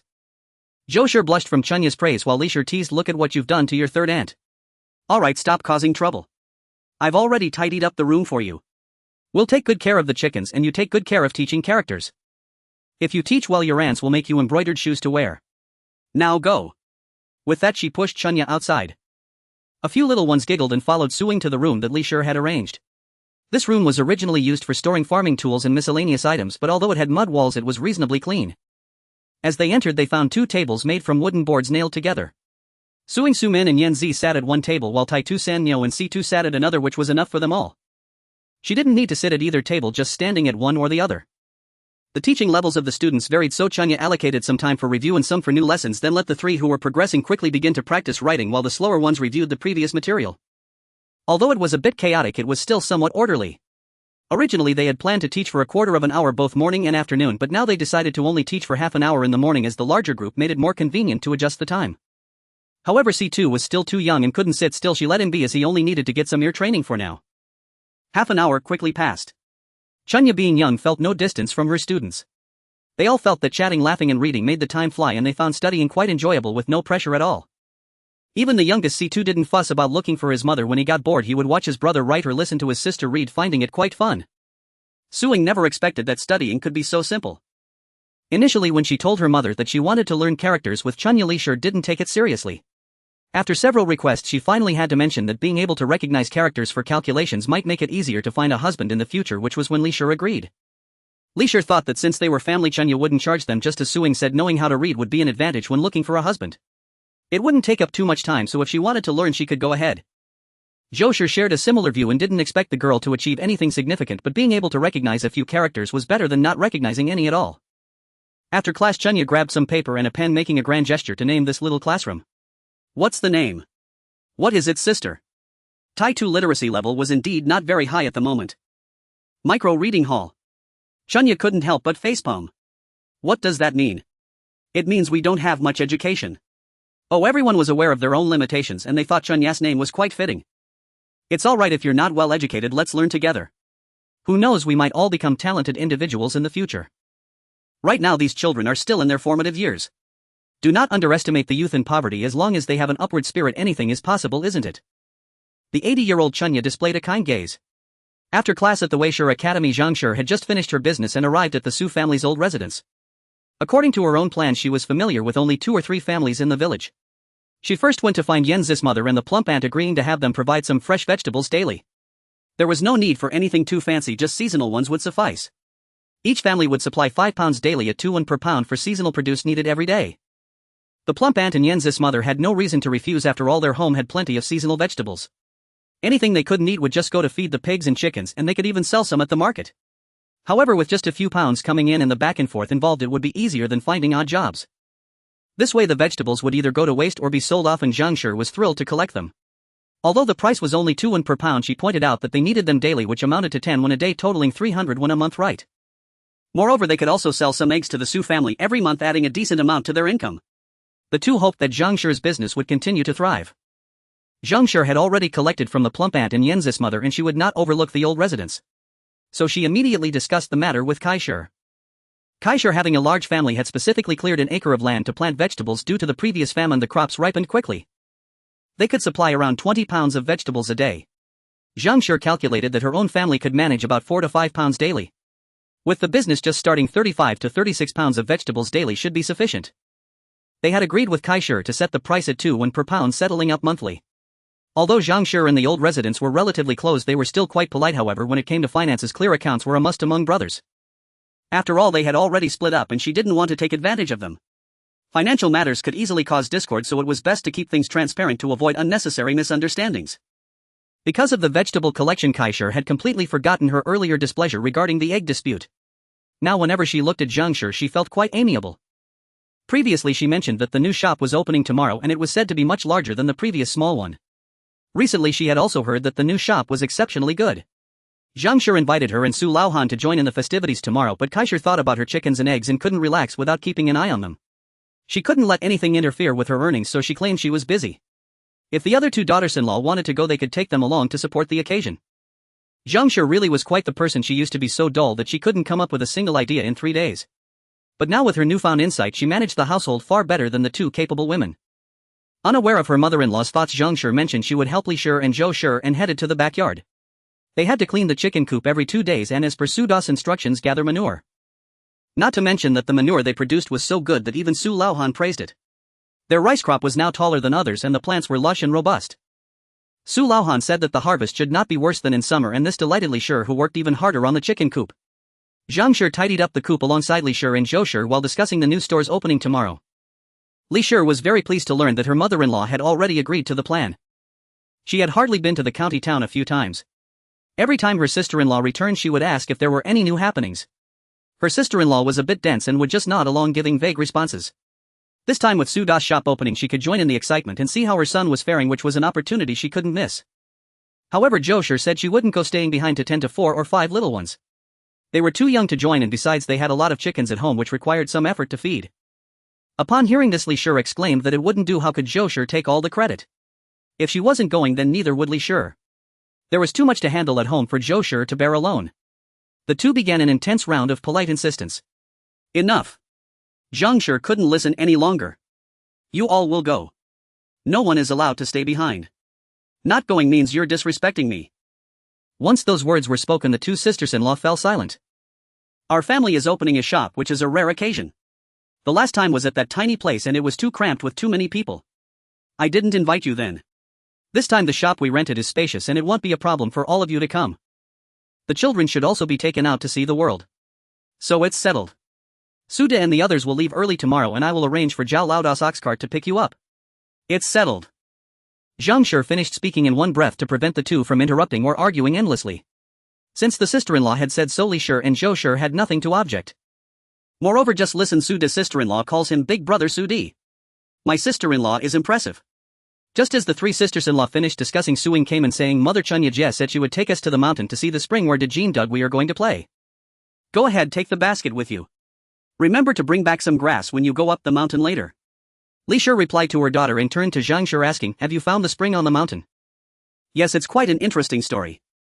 Last night, Zhang Shi began enthusiastically promoting their family's Dejin to her sisters-in-law. Chunya, who was waiting at the door, heard Suing say she would take them to see the spring and thought, no way. I'm being forced to work here. It's all Tai Tu's fault. He promised to let Shi Tu come back to take him, but he never showed up. Chunya even made him write a big character and he didn't resist seriously writing it out. It seems that his desire to go was quite strong. What else could she do but agree? As soon as the other children heard they were going to see the spring, they naturally wanted to go as well. So Chunya became the leader of the children and led a group toward their family's barren mountain. At the foot of the mountain they encountered Su Fa, Su Ji and Su Laohan. Tai Tu explained about the spring again and Chunya stifled yawns, feeling tired and weary from hearing it too many times.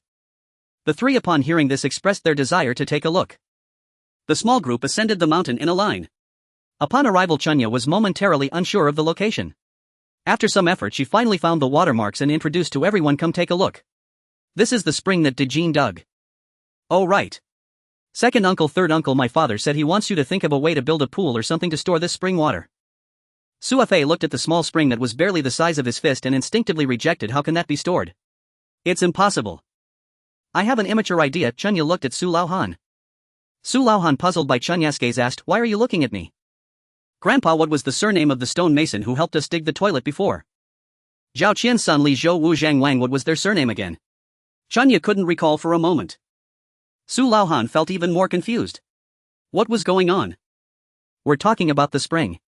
What does the stone mason have to do with it? His surname is Lu, Master Lu. Why do you ask him? Oh right, no wonder I couldn't remember after carrying it for so long. I was too far back in line, it wasn't my turn yet. If she had to say that she could recite the 100 family surnames and the 3-character classic flawlessly. Oh wait, that's not right. She was talking about the stone mason. She needed to focus. Grandpa, how about we carve a stone pool? We could channel the water from the spring into the stone pool to store it, and the overflow could be directed to the pond below the mountain. What do you think of this idea? She had already imagined the pool to resemble an ancient European wishing well. Just thinking about it gave her a sense of incongruity and beauty. Su Laohan squinted at Chunya for a long moment before slowly speaking, why not make a tank instead? Why not just make a big tank then? Chunya pondered for a moment, because it wouldn't look nice. Su Laohan staggered slightly. Fortunately, Chunya was a girl and he never hit girls. If a boy dared to say something like that, he would question whether his smoking stick would agree. Standing nearby, Suji finally couldn't hold back any longer. Chunya, your father works hard to earn money. This money has to be spent wisely. How about your third uncle asks around for a tank for you, a big one, okay? Chunya thought, how can I say that's not good? Suji, you cannot. Alright, let's do it this way. Third brother, you can ask Chunya about it another day. It doesn't matter whether it's new or old as long as it works and is larger, that will do. Alright, that's settled then. Now go back to doing whatever you were doing. Su Laohan made a firm decision. Since Grandpa said so, Chunya could only accept it as is. Although she was determined to insist on having a wishing well style, it wasn't like it was impossible. But was it necessary? Why quarrel with Grandpa over a tank? That would be silly. Even though the wishing well had turned into a wishing tank, she felt a little regretful. However, they were indeed very poor now. Zhang Shi had only 35 taels of silver before, and after paying rent and buying pots, bowls and tables, she heard this morning that there were only a little over 10 taels left. With 20 people working on this barren mountain every day, she had not considered this thoroughly. But speaking of which, their family really couldn't save any money. As soon as the money was handled, it would quickly fly out. Chunya opened her palm, looking at her fingers. Indeed, it was quite large. A sign of leaking wealth. Tai Tu observed his sister's contemplative expressions, her gazing at her palm and her pained look. He guessed that she might be unhappy about not being able to carve a stone pool and comforted her sister, don't be sad. When I become a high-ranking official, I'll have 10 stone pools carved for you, okay? Since the 18 trotters, Tai Tu owes her 10 stone pools now. Yes, Chunya, a tank is fine as long as it works. Chunya, yeah, I also think a tank is quite good. The children chimed in to comfort her. At this moment, Chunya thought that they still needed to earn money. Once they earned money, they could carve a 3-layered tank with a fountain. They could do whatever they wanted, so she waved her small hand. Kids, let's go down the mountain. I want to go home to draw. The children burst into laughter and hurried down the mountain, ignoring the adults working hard in the fields who called after them to slow down. However, the children wouldn't listen no matter how loudly the adults cried out. They wouldn't heed the call. Upon returning home, Chunya indeed started to draw. She had wasted the whole morning. She hadn't written a single promotional flyer. She called Tide 2 to grind the ink, hoping to teach him some calligraphy as well. Tide 2, like a puppy with a sore bottom, couldn't sit still and eventually asked Sanyo. Said he found someone to play kuju with him. Alright, go ahead. Just be careful. I'll prepare some salt and sugar water for you to take alone. Tide 2 was still at an age where he loved to play, so she couldn't be too strict. He needed to enjoy himself. After sending Tide 2 off, Chunya began to design her first promotional flyer. The basic education in this era was extremely poor. Out of 10, about 8.5 were illiterate. So it had to primarily rely on pictures with words as a supplement. Then without further ado, she wrote down the name of the shop and drew a simple clear map beside it. There were no fixed dish names, but she decided to draw a green vegetable to represent vegetarian dishes. A few copper coins above would signify the price, and a green vegetable with an egg would represent a small meat dish, while a piece of meat would represent a large meat dish. Below, she would use words to explain that they at least had private rooms for diners, right? She also wrote that they offered single dishes daily, as high-end customers had to be catered to. As for pricing, they had agreed on the way back yesterday. Vegetarian dishes would be 2-1 per portion with a small plate as a serving. Small meat dishes would be 4-1 per portion, while large meat dishes like stir-fried chicken, stewed duck or fish would be temporarily priced at 8-1 per portion. Staple foods would be steamed buns and rice 1-1 per 2 ounces. Soup would be made daily with bones, tossing in a couple of radishes or cutting some vegetables and adding a couple of eggs. This would serve to quench the diner's thirst and would be free with diners serving themselves. Calculating it this way, for those who were frugal, they could have a full meal with hot soup for about 4 to 5-1. Those wanting to indulge a bit could share a small meat and a vegetable dish for about 6 to 7-1 per person. With meat, vegetables and soup, a laborer at the dock could earn 21 in a day. So spending 4 or 5 should be acceptable. This business should be viable. After drawing the flyer according to her own ideas, Chunya picked it up to take a look and thought it was generally acceptable. When Zhang Shi returned, she asked her to take a look. Zhang Shi thought that while it looked a bit messy, there was no other choice. After all, most people in this area were illiterate. Although the artwork was somewhat lacking, it at least conveyed the message clearly. So she decided to go with it. At noon, they also followed the village's custom and didn't make a special lunch. Zhang Shi made 6 eggs, mixed them with flour to create a batter, and cooked 10 pancakes, 5 sweet and 5 savory. She and Chunya each had 2, saving some for Tide 2, who would surely come back looking for food after playing kuju. Just as Chunya finished her last bite of pancake, still chewing, Zhang Shi sent her off to draw the flyer. Tide 2 returned after playing kuju, had his pancake, and then loudly demanded to learn to draw from his sister in the yard, only to be slapped on the butt by Zhang Shi and sent off to sleep. What Zhang Shi said was, "Don't delay your sister's drawing. The success or failure of our family depends on this effort." Feeling the pressure of the task, Chunya had to muster her spirits. If it was about their family's success or failure, oh dear, she couldn't bear that responsibility. She kept drawing until Su Di and the others returned, finally putting down her trembling hands, muttering, "I can't do it anymore, I'm really at my limit. I might develop tenosynovitis. Success or failure, it's all up to fate." As soon as Su Di entered, he immediately rushed over to ask Chunya, "How's the flyer coming along?" They had cleaned up the store today and all the utensils originally used for selling fried chicken were brought to the shop. They were determined to make a big effort. However, he had roughly assessed the customer flow in the Taojia alley where their shop was located, and it was not very optimistic. In the entire morning, apart from the residents living in the alley, very few people came specifically to buy things. He regretted renting this shop. He should have looked around more. When he rented the shop, he must have been out of his mind. But now it was too late for regrets. Previously, to avoid the situation he had with Lin Zhangue, he had specifically asked for annual rent payments, and breaking the contract would incur a penalty of a year's rent. Unexpectedly, this clause had now become a constraint on himself. Therefore, attracting customers had become the most important task for their shop. Unaware of the gravity of the situation, Chunya handed her father a pile of her day's work, saying, "Father, I did my best. If it needs to be better, that's simply impossible." Having said that, to avoid leaving everything to chance later, it's better to lower expectations first. She handed him 25 hand-drawn flyers, which indeed was quite a feat for her. As he flipped through them one by one, the more he flipped to the back, the more he found it ridiculous. What was this? Millet had turned into Van Gogh and regular script had turned into cursive. "Father, please don't mind these details. Just say if it makes sense or not." Chunya felt it was impossible to redraw them. As long as they made sense, that was enough. All right, it's fine. This is quite good. Thank you for your hard work. Tomorrow father will buy you some pig feet to replenish your strength." Su De thought he couldn't draw these himself, so he accepted it as it was. Pig feet. You're just a pig foot, all your limbs are pig feet. Chunya muttered to herself. When Shirtu heard that Chunya had completed the flyer, he wanted to come over to take a look. Chunya handed it to him. Shirtu looked at the flyer and then at Chunya. "Brother, if there's anything, just say it. You don't have to worry too much." Chunya felt her elder brother probably had some new life questions. Sure, deep in thought, hesitated for a long time and asked Chunya, how did you learn to read and write? I haven't seen father teach you much. At this point he regretted asking. It might have been better not to ask. What if Chunya told him that some celestial being taught her? What would he do then? Indeed, in Sure imagination, after Chunya and their parents fell into the well, they must have been saved by celestial beings. Otherwise, how could their family have changed so much? This was an explanation he had concocted for himself. Well, how to say? Chunya also found it difficult, but the explanation had to be given. It's talent, I guess. My father teaches me occasionally, and when he teaches me once I can remember it. Then I look around and understand by myself. Maybe it's just how I am naturally. After Chunya said this, the two siblings exchanged glances, wondering what kind of lame excuse that was. However, they decided to let each other off the hook. I get it. Sure turned around to leave. However, brother, Chunya called out to him, you really don't need to think that I learn quickly.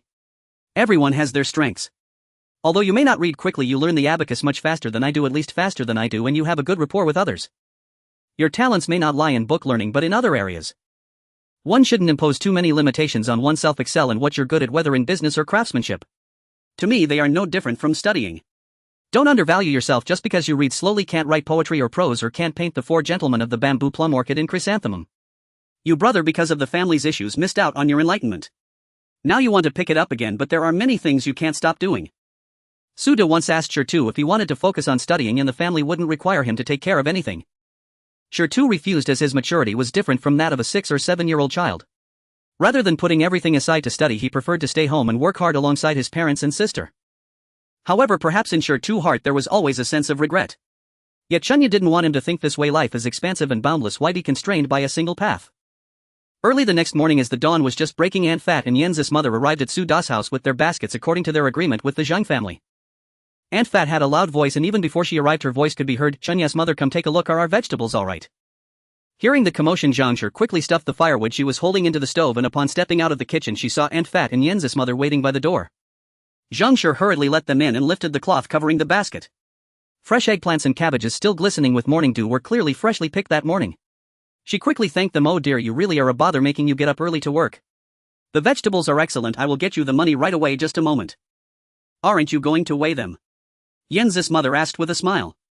Zhang Shi paused for a moment and replied, you are all honest people. You can tell just by looking that the weight is more than enough. Why weigh it? Just wait a moment, I will be right back.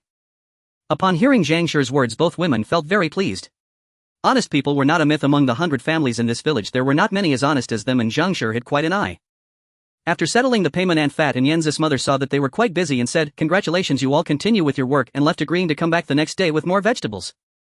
Suda brought over a basket, filling it with the freshly picked radishes and spinach along with the vegetables they had received. Just as Suda and the others finished their work and sat down for breakfast, Sufa and Suji arrived at the door carrying a basket with Gata following behind them. Come, hurry and eat. Your sister-in-law made egg pancakes, you should try some, Suda called out as people arrived for breakfast. Yesterday Zhang Shi's pancakes were very popular. Taitu liked them sweet while Chunya preferred them savory, so early in the morning Zhang Shi had made some millet porridge and cooked a dozen pancakes. Without waiting for Sufa and Suji to refuse, Sure pulled them over to sit down. Despite their constant claims of having eaten already, Zhang Shi ignored them and directly served porridge in front of them, shoving chopsticks into their hands. Gato also received 2 pancakes from Taitu and Chunya, one on each side. All of this happened in a flash, and the 3 in the old house were unaware of what was happening, yet they were already eating. Once everyone finished breakfast, Sudi along with Sure, Gata, Sufa and Suji left with the 2 baskets of vegetables first, while the others followed Zhang Shi riding in Zhao Lao Das ox cart. At the old house, apart from Su Lao Han and Kai Shi, who stayed behind to watch the house, everyone else, after repeated invitations from Zhang Shi, got dressed neatly and prepared to go. When Zhang Shi's ox cart arrived, several children excitedly squeezed onto the cart, their excitement evident. Only Su Lao Han felt a bit gloomy. He wanted to go too. Today was the grand opening of his eldest son's new shop, and he had heard it was going to be quite the spectacle, yet his wife insisted he stay at home, claiming that it wouldn't do without him too keeping watch. Sigh, really it's rare for him to agree with his wife's words. Forget it, there will be other opportunities. One day when that broken mountain is fixed, he will take the old lady to the city to enjoy the sights. The ox cart swayed its way to the city, first delivering the chickens to Hsienju. Today was the first day Suda's shop opened, and Zhang Shi wanted to ensure there were no delays, so she took it upon herself to handle the chicken delivery. At the back courtyard of Hsienju, it was currently the time for vegetable gathering.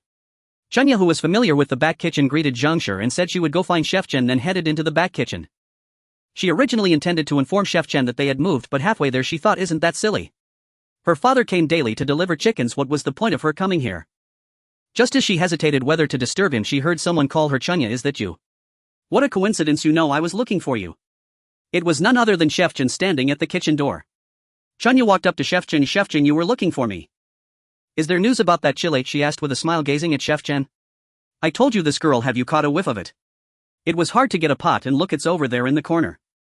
Go take it. Chef Chen pointed with his lips toward the corner of the yard. Ah, this red chile, I've missed you so much. Chunya dashed over with her short legs. Indeed, this was it. She thanked Chef Chen profusely and promised to bring him the new seasoning as soon as it was ready. As she left Xianju and made her way back to her own restaurant, she couldn't help but hum, thinking today was a good day. When the whole group arrived at the new shop, Su De and the others had already gotten busy, leaving Xiaoxi and Gaeta to watch in front while the rest were busy in the back kitchen. On the first day of opening, it was a bit chaotic but still managed to be orderly among the busyness. Su De was slicing and preparing. Grandma Wu and Sure two washed vegetables. Su Fei helped chop meat and Su Ji carried and moved things. The coordination was decent. Seeing the back kitchen bustling, Zhou Shi and Li Shi rolled up their sleeves and prepared to help, but Zhang Shi stopped them, saying you should just stay out of it today. If you help today, will you really come back to help tomorrow? Let them get used to working together. Go sit in front, you are guests today, let me go make tea for you. With that she ushered the two sisters-in-law to the front. The children in front were already chattering lively as though water had dropped into a hot pan, bubbling with excitement. Su Ying and Su Min, being a bit older, looked around here and there, appearing somewhat calmer. Tai Tu was bouncing around as if he had eaten something indigestible, extremely excited, and even De Jin was wildly shaking his big tail, causing the 4 or 5 others to wobble along behind him, making a racket. With the lively atmosphere, the entire shop sprang to life. However, at this moment Chunya had an even more important task, which was to go hand out flyers with Xiaoxi. Su Ying and Su Min, hearing that Chunya was going to the dock, insisted on going along. Chunya initially wanted to refuse. Both girls had rarely left the village and it was a big responsibility to ensure their safety, especially since she was only 8 years old. But Su Ying reassured her repeatedly that she would stick closely to her, while Su Min blinked her sparkling eyes at her. Unable to refuse, Chunya said goodbye to Zhou Shi and Li Shi and set off with the 3 of them. When the 4 arrived at the dock, the boatmen and cargo owners had already gathered and the porters were hard at work. Chunya found it difficult to engage with the workers right away, so she looked around and decided to try her luck at the shops on South Dock Street. South Dock Street had a row of shops, big and small. Chunya chose a shop that was not too centrally located, of moderate size, and approached the merchant to inquire. Though the other 3 didn't quite understand, they followed her into the shop. The shop sold aquatic products and dried goods, and there were 2 large jars at the entrance containing more than a dozen live fish. Inside the shop, various dried goods hung from the ceiling and a line of dried products was displayed on the ground. Seeing Chunya and the others enter, the shopkeeper who was organizing the merchandise looked up and asked, "Do you need anything? Did the adults at home send you to buy something?" "Shopkeeper, I have a favor to ask of you. We opened a small restaurant over at Taojia Alley. You know Taojia Alley, right?" Chunya inquired. Upon hearing Taojia Alley, the shopkeeper nodded and said, "I know, isn't it just up ahead? Why did you open a restaurant there? There are far fewer visitors than on South Matu Street." "Ah. Exactly. Our family is also a small business and the rent there is cheaper. You see, our location isn't great, so I wanted to put up a couple of posters for our restaurant." Chunya was momentarily at a loss for how to describe the list she had made. Was it a poster? A notice? It's a notice. We wrote a notice. Seeing Chunya in a daze, Xiaoxi quickly added, "Oh. So it's called a notice." Chunya smiled at Xiaoxi, impressed by his perceptiveness. Then she took out a notice and said, "Yes boss, can we put this up at your shop's entrance? If someone asks, could you help explain a bit? You see, you sell fish and shrimp here and our restaurant has just opened. If my dad needs to buy fish, I'll definitely tell him to come find you, okay?" The shopkeeper looked at the notice in Chunya's hand, finding it quite novel. Since putting it up at the entrance wouldn't be a bother, he nodded in agreement. Chunya mentioned they were opening today and if he had the time he should come by to join the fun, to which the shopkeeper nodded that he would come by if he had time. Originally Chunya had planned to put up a few flyers today, so she had specially asked Zhang Shi to prepare a small jar of glue in the morning and had just placed it in a small basket along with the flyers. The group posted 2 flyers at the entrance of the shop and thanked the shopkeeper again before continuing their efforts to attract customers. "Chunya, you're really impressive. How did you know that the shopkeeper would definitely let you put up the notice?" Su Ying now felt that the person she admired most had shifted from her father to Chunya. "I don't know," Chunya explained. "I meant I didn't know whether this boss would agree." "But?" Xiaoxi asked, "But what?" "Chunya, don't keep us in suspense." Chunya continued mysteriously, "When I first came here looking for a shop, I happened to encounter the porters resting for lunch. The best spots would chase away the workers sitting at their doors, but there were 2 shops in this row that did not. One sells fish and the other sells fabric. I thought with so many porters gathered at their door, the chances of them seeing our notice would be quite high. Furthermore, since those 2 shops didn't chase anyone away, it indicated that their shopkeepers are more amiable, meaning they would likely agree to my request to put up a notice." Although the others didn't understand what probability meant, it didn't prevent them from responding in unison. They then replicated the approach at the fabric store, explaining their intentions. The fabric store owner was a woman whose husband had passed away before turning 30. Her husband's surname was Chen, so people called her Aunt Chen. She initially didn't want to agree. Why should she? It didn't benefit her at all. However, looking at these 4 young faces and thinking about her own 2 children, she felt a surge of empathy. Ultimately, she decided it wouldn't be a bother, so she agreed to let them post the notices. The 4 expressed their gratitude profusely, and Chunya even mentioned that if they wanted to eat anything they could deliver it to their door, asking Xiaoxi to bring it over. Xiaoxi nodded in agreement. Upon hearing this, Aunt Chen was quite pleased. Since they could deliver it, she decided to give it a try today and asked Xiaoxi to bring 4 tails of rice with 1 meat and 1 vegetable dish when mealtime came. Her place also served as a front shop and a back home. If the food was good, it would save her the trouble of managing both the shop and feeding her 2 children daily. They hadn't expected their first business venture to come so soon, especially Xiaoxi, who was overjoyed and responded with a hearty great. So how difficult is it to do business? Chunya casually asked as they left the fabric store. Xiaoxi replied, it's okay, not too difficult, but you have to be observant. Chunya nodded and looked at Suing. Suing said, I find it quite difficult, not for any other reason but because I feel a bit intimidated seeing strangers. Unexpectedly, Suing showed some analytical ability regarding her own issues, which surprised Chunya. Sister, I think you're quite impressive for being able to summarize your own problems. That's already very good. You should join us in distributing flyers later. Practice makes perfect and you won't feel intimidated anymore. Although she wasn't sure if she could do it, having Chunya beside her made her feel less afraid, and she nodded in agreement. Su Min also had an idea. She raised her little hand and said, I don't think it's difficult. My sister Chunya can probably do it. The sudden remark startled the 3, who then burst into laughter. The 4 strolled around the wharf and finally waited until the porters took their break, at which point Chunya led Xiaoxi and the others in a round of enticing customers. Suing, being a newcomer to handing out flyers, felt a bit nervous and shy. That was perfectly normal. However, Su Min, being still young, didn't have such feelings of shyness. She was fair-skinned and adorable, prompting onlookers to tease her. What delicious food do you have in your shop? She confidently replied, we have a lot. My aunt and sister Chunya can cook well. There's braised pork, yellow braised chicken, tea, eggs, all delicious. Not only is it delicious, but it's also cheap. Today is our grand opening and we have great discounts. All you gentlemen and uncles should come and take a look. Su Min's enthusiastic support prompted Chunya to jump in. Xiaoxi waved the towel he brought to wipe sweat and said, gentlemen, please follow me. He then gestured invitingly. The crowd at the wharf was amused by the antics of the kids. They called their friends over, thinking that since they were going to eat anyway, they might as well check it out, having grown tired of the little stalls around the wharf. As they approached the alley, they heard the sound of firecrackers popping and saw that the shop's awning and sign had already been hung up. A row of large bowls was placed on the low counter and steam was rising from the dumplings and rice in the steamer. Dad, we have customers. Chunya shouted, and Su Di came out repeatedly inviting them in and introducing the dishes offered. The shop became lively. The porters found the place quite novel, with finished meals laid out in a row, allowing them to take whatever they desired and simply settle the bill at the counter. The owner also announced that for the grand opening, rice and dumplings were free. The porters looked at the owner with sympathy, knowing that he was unaware of their bottomless appetites. Although they shed a tear of sympathy for him, they thought, why not take advantage of the offer? And dove into the food. Seeing that there was nothing for them to do in the shop, Chunya and Xiaoxi went out to attract more customers. In no time, dishes were being requested here and bills were being settled there, while others were called over to clean the tables, with everyone in the shop busily engaged. Seeing the shop bustling, Zhou Shi and Li Shi naturally could not sit idle. They left Su Min and Suing to take care of their younger brothers and followed Zhang Shi to help tidy up the tableware. Hey sister-in-law, how do you order food here? Can you give me a brief introduction? Li Shi was stopped by a footman who had just entered the door with his jacket half open. The footman, with his muscular build and a grin on his face, smiled at Li Shi.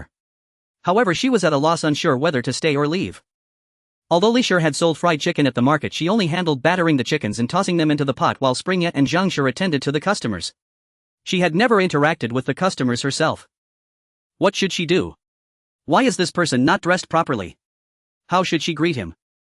Just as Li Shi was hesitating, a voice from the side said, please come inside. Whatever dishes you like from over there, let the server scoop them for you. After serving, find a spot to sit. Oh no, wait, you need to pay first, then find an empty seat to sit down. Today we are treating guests. No, I mean we are offering complimentary meals. Oh no, I mean rice is free. Please, you can go in now. Li Shi turned to look, and indeed it was Zhou Shi. Although her words were stammered, at least she managed to say them. The footman thanked her with a laugh and went inside to get the food. Seeing Zhou Shi sweating profusely and Zhang Shi in the distance tidying the tables, Li Shi felt a surge of anger. Zhou Shi, who usually appeared quite honest, unexpectedly knew how to curry favor with her sister-in-law at a critical moment. Just you wait. With a flick of the cloth in her hand, Li Shi strode out the door, noticing more people approaching the entrance. She began to shout, come everyone, please come in, we are having a grand opening celebration. She didn't know many words and kept repeating those few phrases, gradually getting more fluent, leaving Springya, who was trying to attract customers at the dock, puzzled. Who is this with such a loud voice? Is the human trumpet crossing over? Not knowing what Springya and Xiaoxi were doing at the dock, a continuous stream of customers kept flowing into the shop. Su Daguang had to stir-fry 3 times. Initially thinking that few would want the meat dishes, he only prepared 1 braised pork and 1 yellow braised chicken, but to his surprise they sold out quickly. There was no time to make more meat dishes, so he just stir-fried whatever could be prepared in the kitchen.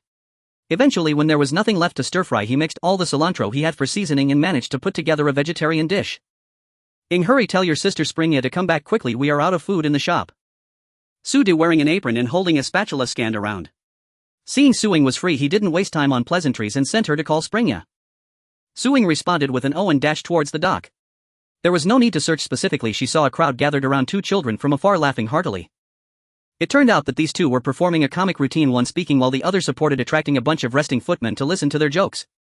Seeing so many people gathered, the passing merchants naturally became curious about what was happening, which drew even more people in. Seeing so many people gathered, Suing instinctively hesitated to approach. But her uncle said they were out of food at the shop, and with Springya surrounded by so many people, what if they all decided to eat at the shop? Feeling anxious, she decided not to think too much about it and pushed her way through the crowd. Just as Springya was engrossed in her performance, she suddenly spotted Su Ying emerging from the crowd and asked, "Sister, what's wrong?" The crowd turned to look at her and Su Ying's face instantly flushed. She lowered her head and told Springya, "Uncle said we are out of food at the shop. Is the business really that good?" Springya was overjoyed upon hearing this and immediately said loudly, "Sorry everyone, our dishes have all been sold out. If you are interested in our food, please come early tomorrow." After saying this, she bowed and left with Xiaoxi and Su Ying. The 3 returned to the shop, where there were still 6 or 7 customers left, and Suda was chatting with them. In the front, Tu was tidying up while the others were busy in the backyard. The bowls by the well were stacked high and the women were sitting on small stools washing them. The kitchen looked as if it had been bombed, with oil bottles, spilled salt and sugar scattered all over the stove, a pot still containing wok knows what soup and pot lids lying haphazardly everywhere, while small twigs next to the stove were also strewn about. A few kids were playing around with discarded vegetable leaves. If there were anyone in the yard, they would surely call for help. It wasn't until Suda sent off the last customer that the backyard was finally tidied up. A group of people sat together sipping tea brought by Grandma Wu. Suda slowly said, "Thank you all for your hard work today. I initially thought you would come to enjoy the festivities and have a good meal, but I didn't expect you to be so busy for most of the day. This little matter is nothing big, brother, you are being too polite," Su Fa said after taking a sip of tea. "I see that with just you few here it might be hard to manage. I will come to help you all tomorrow." No need, no need. We have a lot of work to do with the family's overgrown mountains. Just help me sort things out at home," Suda said, feeling embarrassed to ask for more help. Zhang Shi nodded and said, "Yes, the 2 sisters-in-law have helped me a lot, I can't trouble you any further." Hearing Zhang Shi say this, Li Shi wanted to say it was no trouble, it was the least she could do, but she had shouted too much earlier and her voice was now hoarse. She could only shake her head and say a simple no. However, Zhou Shi's voice was still fine. Seeing Zhang Shi say this, she replied, "What trouble? Sister-in-law, we remember all your kindness. If there's anything you need, just let us know." Li Shi, whose voice was hoarse, felt quite annoyed. "Just you wait, Zhou Shi. Once my voice is back, I can criticize your flattery for 3 days and 3 nights. While they were chatting, someone shouted at the door, "Su Laodai, are you leaving now?" It was Zhao Laoda who was here to drive them home. Zhang Shi had already told Zhao Laoda to come at this time to pick them up. The people from the old house were busy and it was already good enough for them to have come for so long. Now they had a lot of things to do at home, so it was better to let them leave early. They didn't plan to operate in the afternoon either, so they let Gaeta go back with them. Su Dip prepared food boxes for Su Fa and the others to take, filled with freshly made food from today specifically for Su Laohan and Kaishir. Even though he didn't come, the food in the shop should be tasted right. After sending off the people from the old house, Tai Tu finally had an empty stomach. He sat in a chair nodding off while Springya took him to the storage room in the backyard where the reclining chairs prepared for Su Di and the others had arrived. It was just right for Tai Tu to take a nap now. In less than half a minute he fell asleep while De Jin lay by the chair also dozing off. Gently closing the door, Springya walked to the front yard and plopped down beside Zhang Shi, feeling thirsty, sore and tired. 8 years old, I'm only 8 years old, yet I feel burdened with too much. Chunya lamented her fate as she leaned on the table. After half a day, although Zhang Shi was also quite tired, she still had some strength left and remarked, "The other kid Xiaoxi has been running around just as much today and he's a year younger than you. His name is Xiaoxi, alright. Besides, he's a boy. I've exercised my little brain 80,000 times today, it's been quite taxing." Chunya couldn't help but defend herself, though she also felt that the name Xiaoxi was quite amusing, having mistakenly called him that several times today. Why are there so many sis around? Is there some unresolved issue with the number 4 in this place? Zhang Shi thought this and called out to Xiaoxi, "Xiaoxi, is your surname Wu?" Xiaoxi, who had been called over mid-meal, looked confused and replied, "Yes, aunt, my real name is Wu Fong and my sister is called Wu Jiao. We are both of good family backgrounds, so you can rest assured." Upon hearing this, Zhang Shi realized he had misunderstood. "I wasn't asking about your family background, I was just thinking we should call you by your real names from now on. I can remember some of it, otherwise with all these 1s, 2s, 3s, 4s, 5s, 6s and 7s I keep getting confused." "Oh, so that's all it was." "No problem at all." Xiaoxi nodded in agreement and Zhang Shi urged him to hurry and eat with his grandmother and sister. Zhang Shi really liked the little girl Wu Jiao. Today she just watched the fun with a smile as Tai-Tu and the others played around. Whenever her grandmother called her, she would do as told, obedient and sensible, unlike her son who was like a mischievous monkey. At this moment, Suda, sitting at the same table, finally raised his head from his large bowl of rice and mumbled, "Chunya, hurry up and eat, you've been running around all day, haven't you gotten hungry?" Just as Suda finished speaking, Shito, who was vigorously eating, handed her a pair of chopsticks saying, "Hurry up and eat. If you don't, there won't be any left." To be honest, Chunya was indeed starving. Although there was only a bowl of stir-fried eggs with chives left from Suda's hasty eating, the four of them enjoyed their meal heartily, proving Chunya's earlier assertion that it was delicious. A meal was quickly finished in just a few minutes. After eating, Zhang Shi suggested they review today's business situation. It had been too chaotic and it seemed they had underestimated the staffing needs. Currently serving one large bowl of each dish did not seem sufficient. Suda had to run back and forth to fry and replenish dishes, making it impossible for him to stay at the front to serve continuously. Moreover, they were serving fast food, which usually involved shared tables, leading to a high turnover rate. With just one person to run the front, it was far too few. In the backyard, Grandma Wu was already struggling to wash vegetables and dishes alone. With this in mind, they needed at least 2 more people, preferably 3. "Let's buy some people," Chunya suggested, causing the other 3 to look at her incredulously. Chunya felt puzzled by their reactions. Is this really such an outrageous idea? In novels, buying servants and helpers is quite normal, isn't it? Isn't it a big deal? Sister, this isn't it okay? The first to voice a doubt was Sure too. Come on, just a few months ago they were selling land and now they want to buy people. He found it hard to accept such a leap. Suda wondered if buying people was a bit too ostentatious. Zhang Shi felt a psychological hurdle about the idea of human trafficking. Facing the family's doubts, Chunya sighed. She understood their concerns, but the issue was that they were facing a shortage of manpower and it was hard to resolve without buying help. She patiently expressed her thoughts. "I think it's very hard to find anyone to help out here at the old house. The wild and barren land needs to be cultivated, and later on the planting will also depend on Uncle Air, Uncle San and Grandpa's help. Besides, Grandpa and the others already have land to farm, and them helping to this extent is already quite an effort. Hiring people from outside isn't impossible, but have you all forgotten about the Jean family's situation? Our business isn't that big. Once your business acumen is learned by others and you haven't stabilized your footing, you will definitely be pushed out." Chunya suddenly lowered her voice. "I had some reservations about hiring Xiaoxi before, which is why I went to check on their family. They only have 3 people, an old one and a small one, so I felt assured to hire them. But that was all coincidence. Right now they needed help immediately and it was hard to find someone suitable in a hurry, so it would be better to buy a household. You don't need to overthink it. If they are decent people, after a few years, if they want to redeem themselves, we can let them. We can treat it as a loan to them." Chunya initially intended to say an interest-free loan but changed her words upon seeing Shita. "Let's just consider it lending them some money without interest." Sure too felt perplexed again. His sister, is she really only 8 years old? This isn't how one deceives others, is it? But looking at her with her hair tied in 2 little buns and an innocent face, she spoke as if she were discussing business. His mind was no longer on the idea of buying people, but rather he was convinced that Chunya must have been enlightened by a bodhisattva at some point. Facing the Sudi couple sitting across from them, all their thoughts were on what Chunya had proposed. However, Zhang Shi was also feeling conflicted. If we follow Chunya's suggestion and after a few years if they want to redeem themselves, that wouldn't be impossible. But I only have 15 taels of silver left, what should we do? She then took out the purse filled with silver and placed it on the table. Suda picked it up, weighing it thoughtfully. "Is this enough? We've never bought anyone before, have we? There's no better time than now. Shall we go take a look? Let's go." Chunya was the first to stand up. This is a trait she shared with her father. Once they thought of something, they had to act immediately or they would feel restless and unable to get through the day. Zhang Shi knew what kind of people this father and daughter were and didn't oppose it. She went to the backyard to greet Grandma Wu, asking her to keep an eye on Tai-Tu once he woke up and let Wu Fong close the shop door. Then the 4 of them set off in the mule cart. In the city there were 4 gates in the southeast, southwest, northwest and northeast, each with a pawnshop nearby. These pawnshops primarily dealt in business related to vehicles and labor, although there were also smaller shops that specialized in unique businesses. However, for the sake of convenience, Sudi and the others chose the nearest pawnshop in the southern city. The southern pawnshop was indeed near to them. It took less than a quarter of an hour to walk there. However, Suda felt that since they were going to buy people, they had to bargain. Even though they were short on money, they couldn't lose their momentum. At least the mule cart could serve as a decent appearance. Upon arriving at the southern pawnshop, they got off and a servant came to handle the mule cart. Yet before Su De and the others could step inside, they saw a woman being pushed out from within holding a child around a year old. The woman was pushed outside but did not leave. Instead, she knelt down and pleaded, "Please have mercy. This child is only 1 year old, I beg you to spare her life." Just as the woman finished speaking, 2 men, one tall and one small, rushed out. Yet before they could fully exit, they were tackled by a group of pawnshop servants who swiftly bound them. The 2 men shouted something, but their mouths were soon stuffed with rags and they could only emit muffled whimpers. Chapter 65 Xiao Air's Rash's additional update. What's going on? Should we leave? The 4 of them whispered among themselves, debating whether to switch to another place. They didn't want to get involved in any trouble.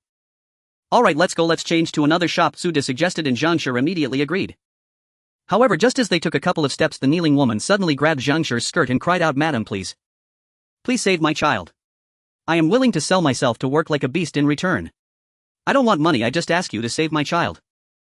What's going on? Why is she crying?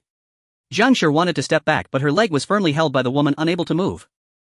Su De wasn't in a position to pull the woman back either, so Chunya had to squat down to comfort her. "Auntie, please state your case properly. It's not right to cling to my mother's leg and cry."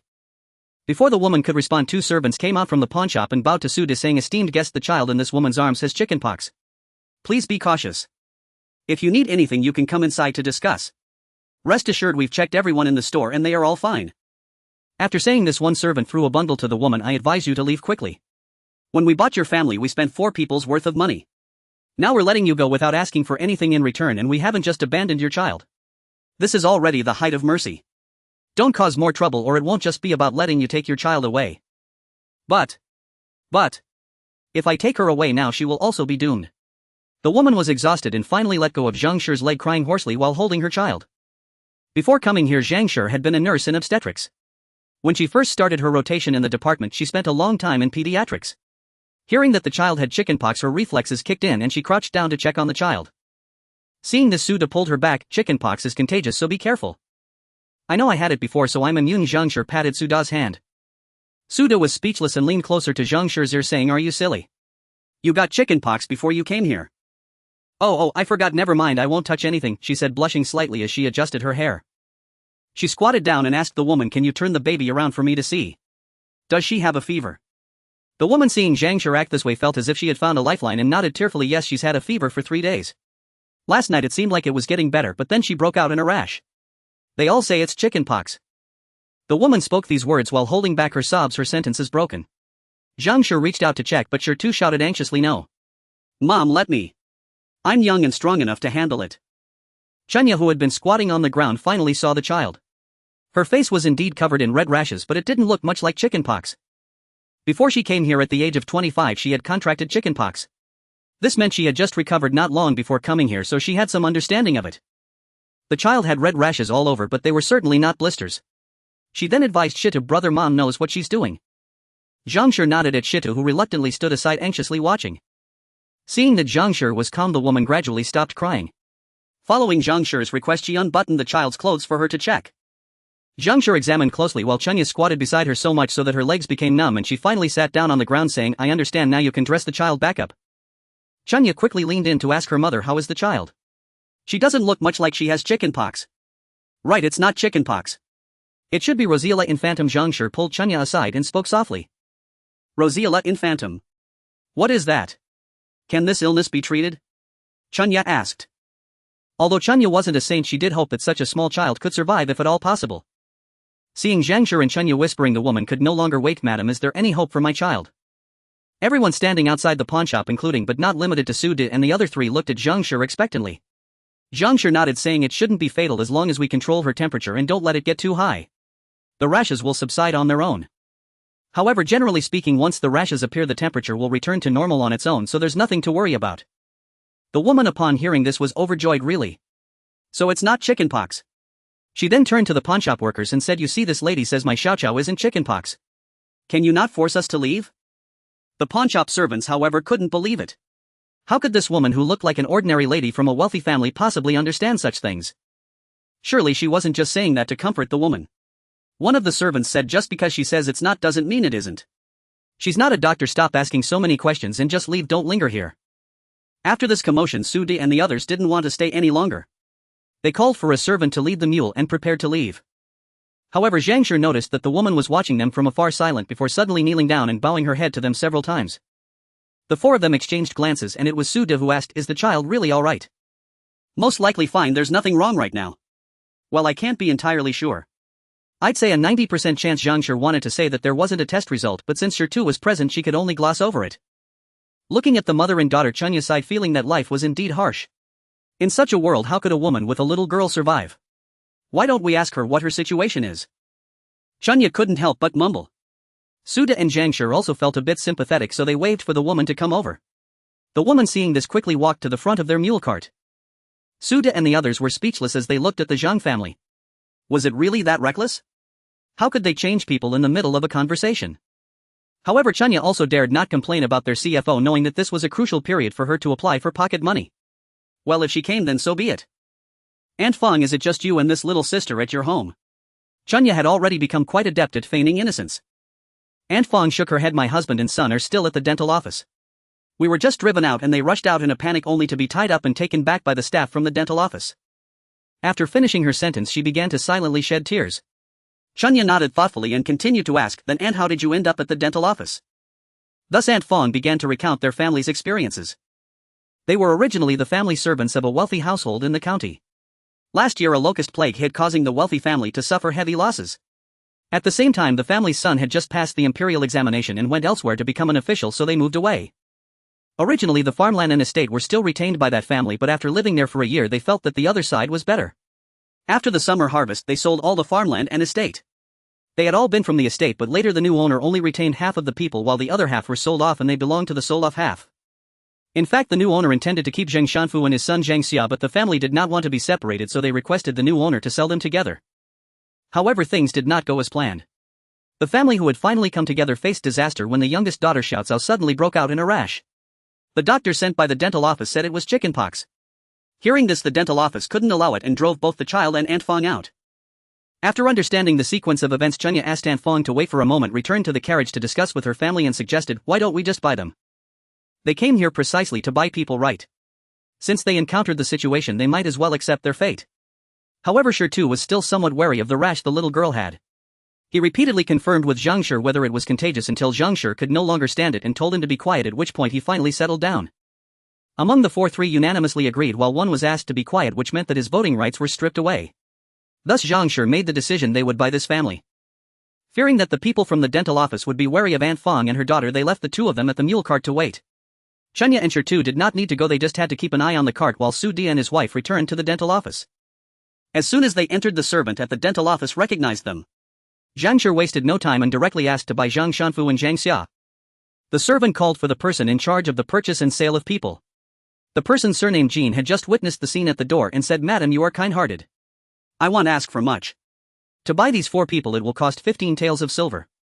I won't even charge for the food and lodging expenses incurred during the stay. Consider it a charitable act. If you truly wish to buy them, just pay 15 taels and the contract and the people can be taken away right now." "I can't afford that," Su De said without bargaining, pulling Zhang Shi to leave. Jean, seeing this, blocked Su De and said, Hey, let's talk this over. Sir isn't buying and selling something that requires negotiation. You are walking away right after naming a price. This is the first time I've seen this." Su De thought to himself that it wasn't about haggling, he genuinely couldn't afford it. However, as a man he would not admit to being poor in front of anyone other than his wife and daughter. "Please come up with a fair price. You saw the woman outside. If we don't take them in today, do you believe she could die right here at your door?" Su De thought you were the one who asked me to stay. Don't blame me for haggling hard later. Jean was currently frustrated with Aunt Fong, wondering how she could be so unlucky with so many people in the shop but ending up with one who had chickenpox. Actually, buying all 4 of them would only cost 8 taels of silver, as they had agreed on a bundled price initially, which was cheaper than buying 4 strong laborers individually. But if he sold them for no profit he would be willing, yet the boss would not. 12 taels, that's the lowest price. 6 taels, take it or leave it. At the mule cart, Chunya thought about bargaining and realized that it was essential to create some unfavorable conditions for the other party. She called for Aunt Fong. "Aunt, to be honest, our family isn't very wealthy either. If you want to stay together as a family you need to cooperate with us in doing something." "Miss, just tell me, I will do whatever I can," Aunt Fong replied firmly. Aunt Fong, go and cry loudly at their door. You don't need to make a scene, just let out all the grievances and discontent you felt these days. Chunya thought that if this tactic didn't work, at least Aunt Fong could vent her negative emotions, which would be a good thing. This was not difficult. Ever since Aunt Fong was sold to the dental office she had been restless day and night. With Xiaoqiao falling ill these past few days, her anxiety increased, fearing that the child might not recover. When told to cry, Aunt Fang's tears flowed uncontrollably and she sat at the dental office's door weeping bitterly. Hearing Su De call out Six Tails, the tooth dealer was so furious he wanted to hit someone, but upon hearing Aunt Fang's heart-wrenching cries at the door, he stopped arguing with Su De.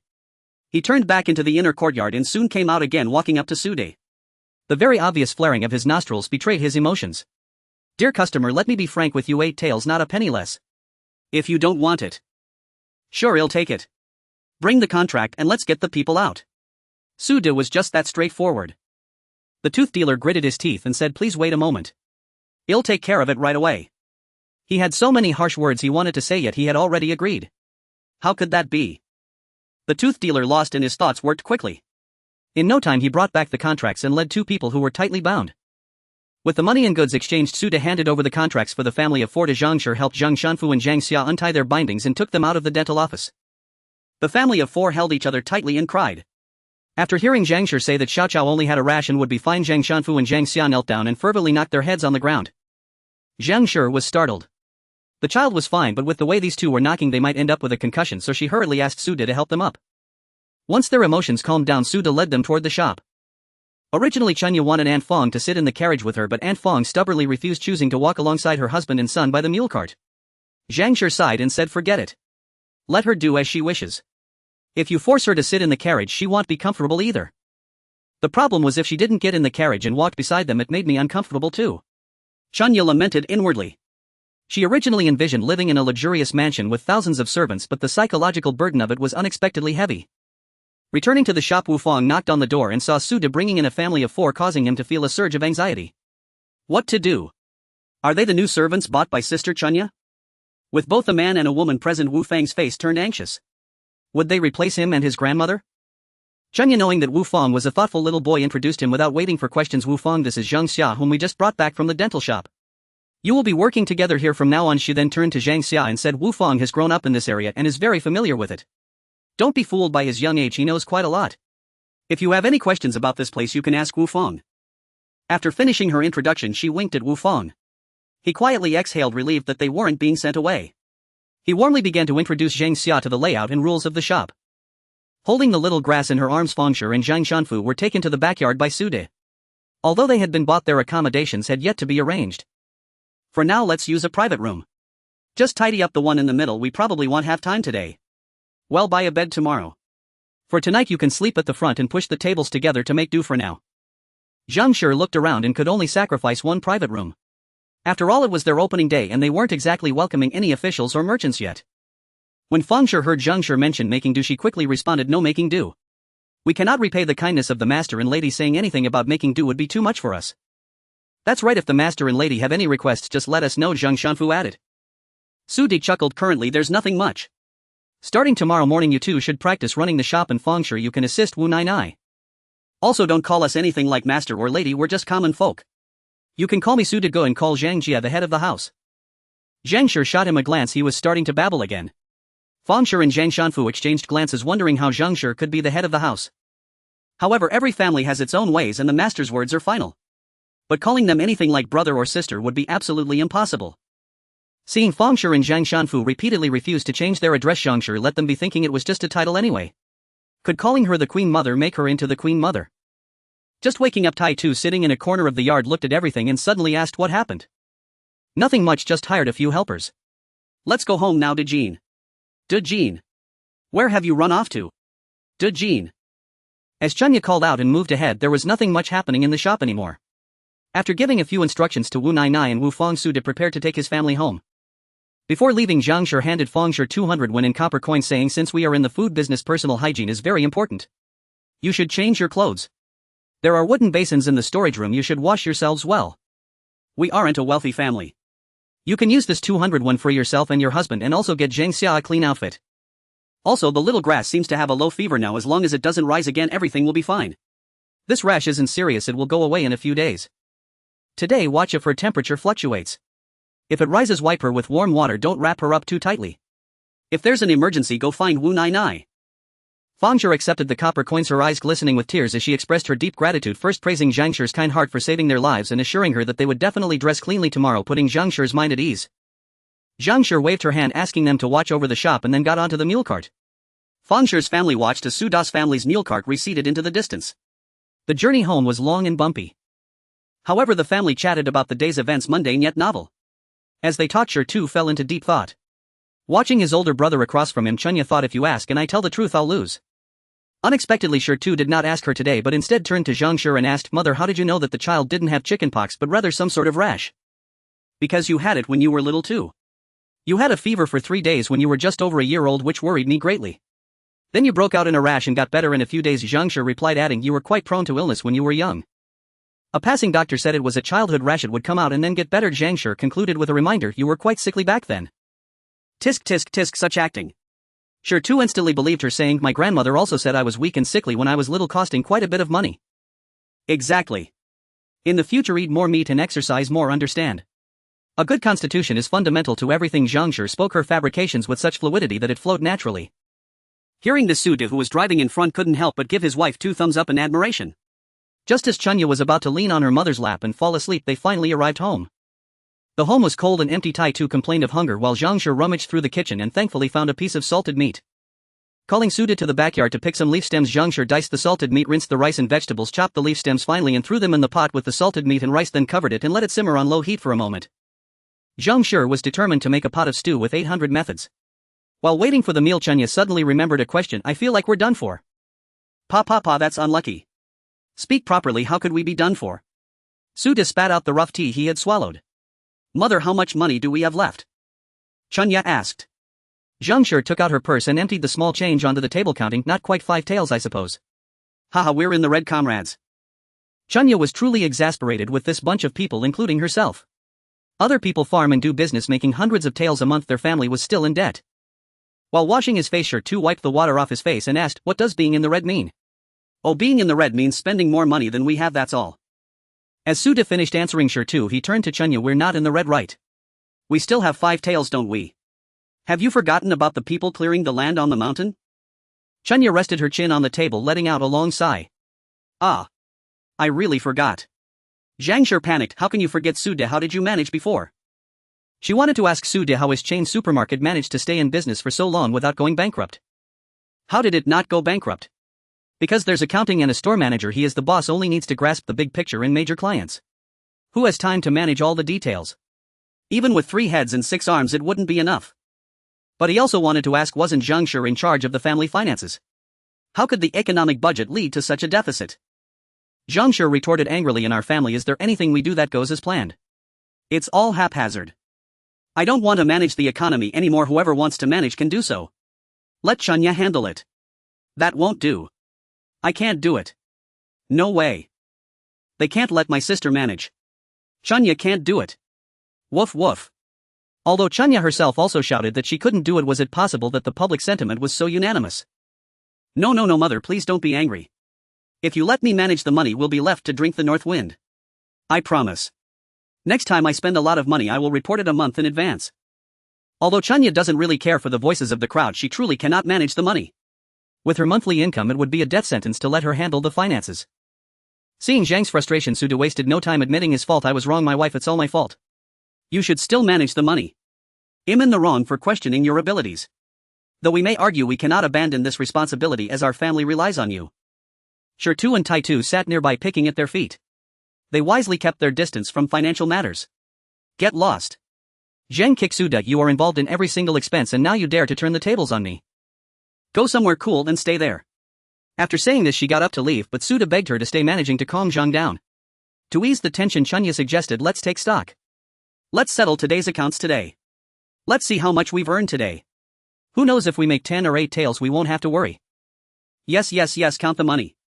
Su De hurriedly fetched the money box he brought home, opened it and poured out the copper coins with a clatter. In truth, Shan was also curious about whether their shop was worth the investment, having spent so much money. Each person received a pile of copper coins, even Tai Tu got a small pile. Zhang found some thin ropes, divided them among everyone, and they began counting the coins. But Tai Tu had just learned to count, and without saying the numbers out loud he couldn't keep track. 25, 26, 27. 38, 39, 40, 27, 28. No, that's wrong. Tai Tu. Let's stop counting and go play with the big gold. Su De was momentarily led astray by Tai Tu and hastily sent him off. I'm not going anywhere. It's almost time for dinner and the food is nearly ready. It smells so good. What's the fun in playing? We need to eat. 67 Taya to stop counting, go feed the rabbits instead. 67 hurry up. 67. Zhang was worried she might forget where she had counted, so while urging Taitu to leave she kept repeating the last number she counted. After finally sending Taitu away, Shu let out a sigh of relief. He had also miscounted earlier but was too embarrassed to admit it. Fortunately they had rounded up to 100, so recounting was quick. While the others were still focused on counting, Chunya had already finished counting. Back in her sister's day she could eat chicken while watching rich stories and listening to tales of Ji Gong.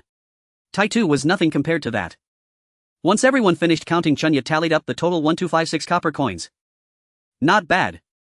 We didn't charge for rice and steamed buns today, and we didn't open in the afternoon. So under normal circumstances our daily earnings should be around 3 taels of silver. After deducting costs like materials, labor and rent, we should be able to make about 1 tael a day. That's what Chunya concluded. The evening business isn't as good as the lunch business. Suda felt Chunya was a bit too optimistic. Porters usually head home before dinner and most people eat at home in the evening. Then we should promote to the neighbors and friends. There are always more solutions than problems. Chunya's optimism was not blind. Long before they opened the small eatery, Sude had been paying attention to the customs of the county town. Unlike their rural area where people generally had 2 meals a day, more than half of the households in the city had 3 meals a day. For those laborers the midday meal was especially important, which is why they opened this shop. According to Suda's observations, life in the city was considerably better than in the countryside. Firstly, doing business in town was more convenient and the commercial tax was lower than agricultural tax. Secondly, in Payphone County most wealthy people lived in the county town. Chunya thought, could it be similar to the later generations where city dwellers too lazy to cook at home or busy with something simply chose a clean little restaurant to eat out? Wasn't Aunt Chen from that cloth shop a case in point? Whether the evening market is not as good as the lunch market remains to be seen. After assessing the earnings, Suda and Zhang at least felt a bit more grounded. If this momentum continues they shouldn't end up unable to pay wages after finishing work in the barren mountains. The money truly hadn't even warmed up before it was all spent again. Watching their family bustling about day by day, they might not even have as much silver as the Kai family. But regardless of having money or not, food must be eaten. Zhang called Tayatu, who had been sent to the backyard to tend rabbits, and served everyone a large bowl of salted meat with lettuce rice. The vegetable leaves had turned waxy from being steamed too long, but the taste was delightful. With vegetables, meat and carbohydrates, this met Zhang's standard for a proper meal. She was simply that unpretentious. After finishing the meal, Sudi began to leisurely chew on his rice crust, contemplating tomorrow's dishes. With 10 or so dishes to consider, it was a bit of a mental exercise. Chunya didn't have time to help him think today. She needed to take care of the peppers she brought back. Those peppers weren't easy to come by. Although they looked very ripe, she was afraid of not being able to grow them well. But whether they grow well or not you won't know until you try. In the backyard, Chunya chose a plot of land, loosened the soil with a small hoe and mixed in some chicken manure that Zhang brought from the old house. This plot was ready. She picked the peppers one by one, split them open to take the seeds, scattered the seeds into the prepared soil, covered them with a thin layer of dirt, sprinkled a little water, and it was done. The rest would depend on fate. After finishing her task, Zhang came over and saw that the peppers were already planted. You are too impatient. It's almost time for the autumn harvest and you're planting now. What if the temperature drops too low for these pepper seedlings? When it gets cold, I'll transplant them into pots, take them out to bask in the sun during the day and bring them back in at night. Chunya initially wanted to wait until spring, but she simply couldn't wait any longer. Zhang shook her head helplessly, brought over some straw from the kitchen for Chunya to cover the peppers at night and remove during the day to increase the chances of germination. Sigh, better to plant them quickly. If this fails, who knows what kind of trouble this girl will stir up. Zhang was somewhat aware of Chunya's stubbornness. After a long day, Sue's family of 5 plus a dog were utterly exhausted. After washing up, they each returned to their rooms to rest. Hey, do you think it's inappropriate to leave the Fong family alone in the shop? Zhang, lying in bed, suddenly remembered the concern. Suda pulled his wife close. It's done now. It's too late to worry about it. However, although there's an old saying, don't trust those you suspect and don't suspect those you trust, I still place 23 copper coins in the drawer of the money box. Tomorrow morning we'll count them to see if they are trustworthy. Well, won't we be able to see something after 1 or 2 instances? Then isn't there even less need to be troubled? Time will tell the strength of a horse and reveal a person's heart. Life is still long. After a while we'll know who is good and who is not. Alright, stop worrying. Come, let's sleep. Zhang finally confirmed that Chunya's carefree nature was indeed inherited from her father. The next day, Chunya was awakened by Aunt Fat's loud voice. Struggling to get up, she sighed, knowing she had to visit the county town again today. Originally, according to their family's plan, Su Di and Shur too were responsible for the business outside, while Chunya and Zhang Shur were to manage the mountain fields, chickens and rabbits at home. However, changes always outnumber plans. After a hurried breakfast, Chunya set off with them. the group first drove to the old house. They had agreed yesterday that there was no need to specially deliver the vegetables and chickens, it was more convenient for them to pick them up from the old house. Sude gave a few instructions to xuanhuan and the two brothers. Essentially, he mentioned that someone had already been hired at the store yesterday. He couldn't say it was a purchase or else Kaishir would definitely tear him apart, and he asked them to keep an eye on the field work at home. The two brothers initially planned to help today, but upon hearing that someone had already been hired they thought it was fine. There was still a lot of work to do at home in the mountains and they indeed needed to take care of that. Kaishir muttered from the side, if you ask me, why hire anyone? Can't you just be a little quicker yourself? I see you all are just wasting money, each one of you is a lazy bum. Xuanhuan coughed and Kaishir shot Sude a glare before taking a dustpan and leaving.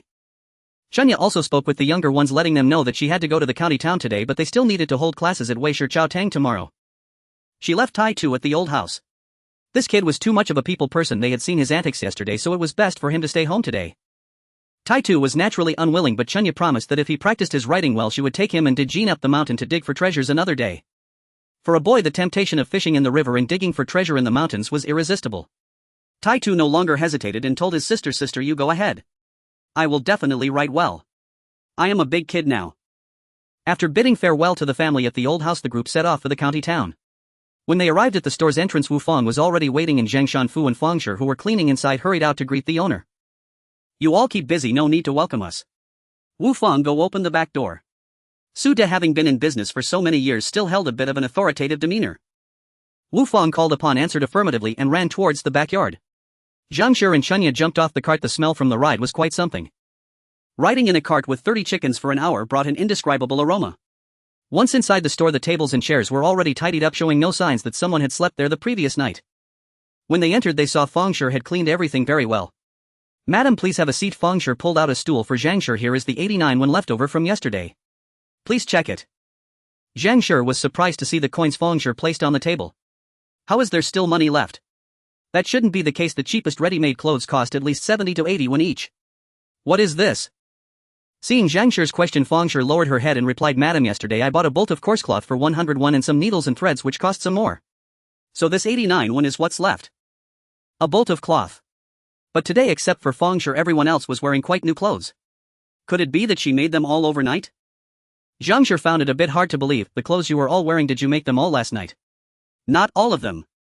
Because there wasn't enough time, I only tailored the tops for my family and Zhang Xia. I simply altered one of my master's garments. Madam, rest assured I have washed the clothes thoroughly and they will not dirty your guests. Fangshi answered a bit nervously. Well, this was acceptable.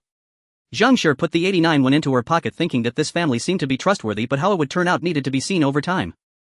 She stood up, smiling at Fangshi. If the store does well in the future, I will have a few more outfits made for you. I don't have much to do here, so you go ahead and be busy. The vegetables I brought today are even more than yesterday, no need to specially attend to me. I have to take care of those gentlemen at home as well. Go on. Fangshi acknowledged and withdrew.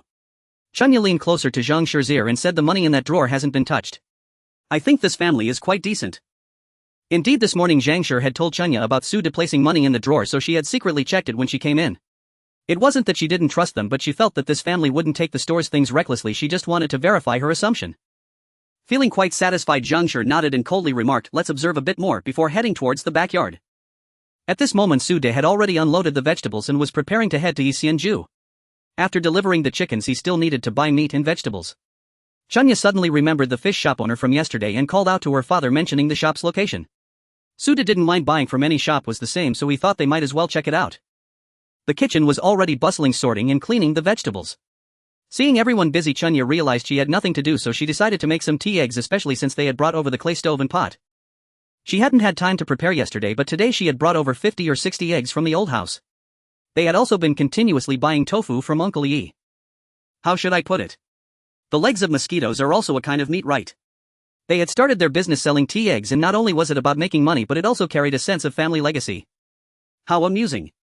Families usually have legacies like a dragon, an eagle, or a snake. But theirs. It was a pot of tea eggs. Before Chunya could finish making the tea eggs, Sude hurried back, bringing back a whole slab of pork. Are you crazy? Buying so much? How much is this slab of pork? Zhang Shi said, though she generally didn't want to care about money, but when it came to money she was the most anxious in the family. Sude, carrying the pork, mumbled 1.5 taels. Do you even have a brain? Zhang Shi shouted, do you not know the situation at home? What do you plan to do if you can't sell so much pork? Everyone around shrank their necks, not daring to speak. Wow, the boss lady is fierce. It will definitely sell out, don't worry wife, I'm confident. When Suda bought it he didn't intend to purchase so much, but he thought that since business was so good yesterday it wouldn't be bad today either.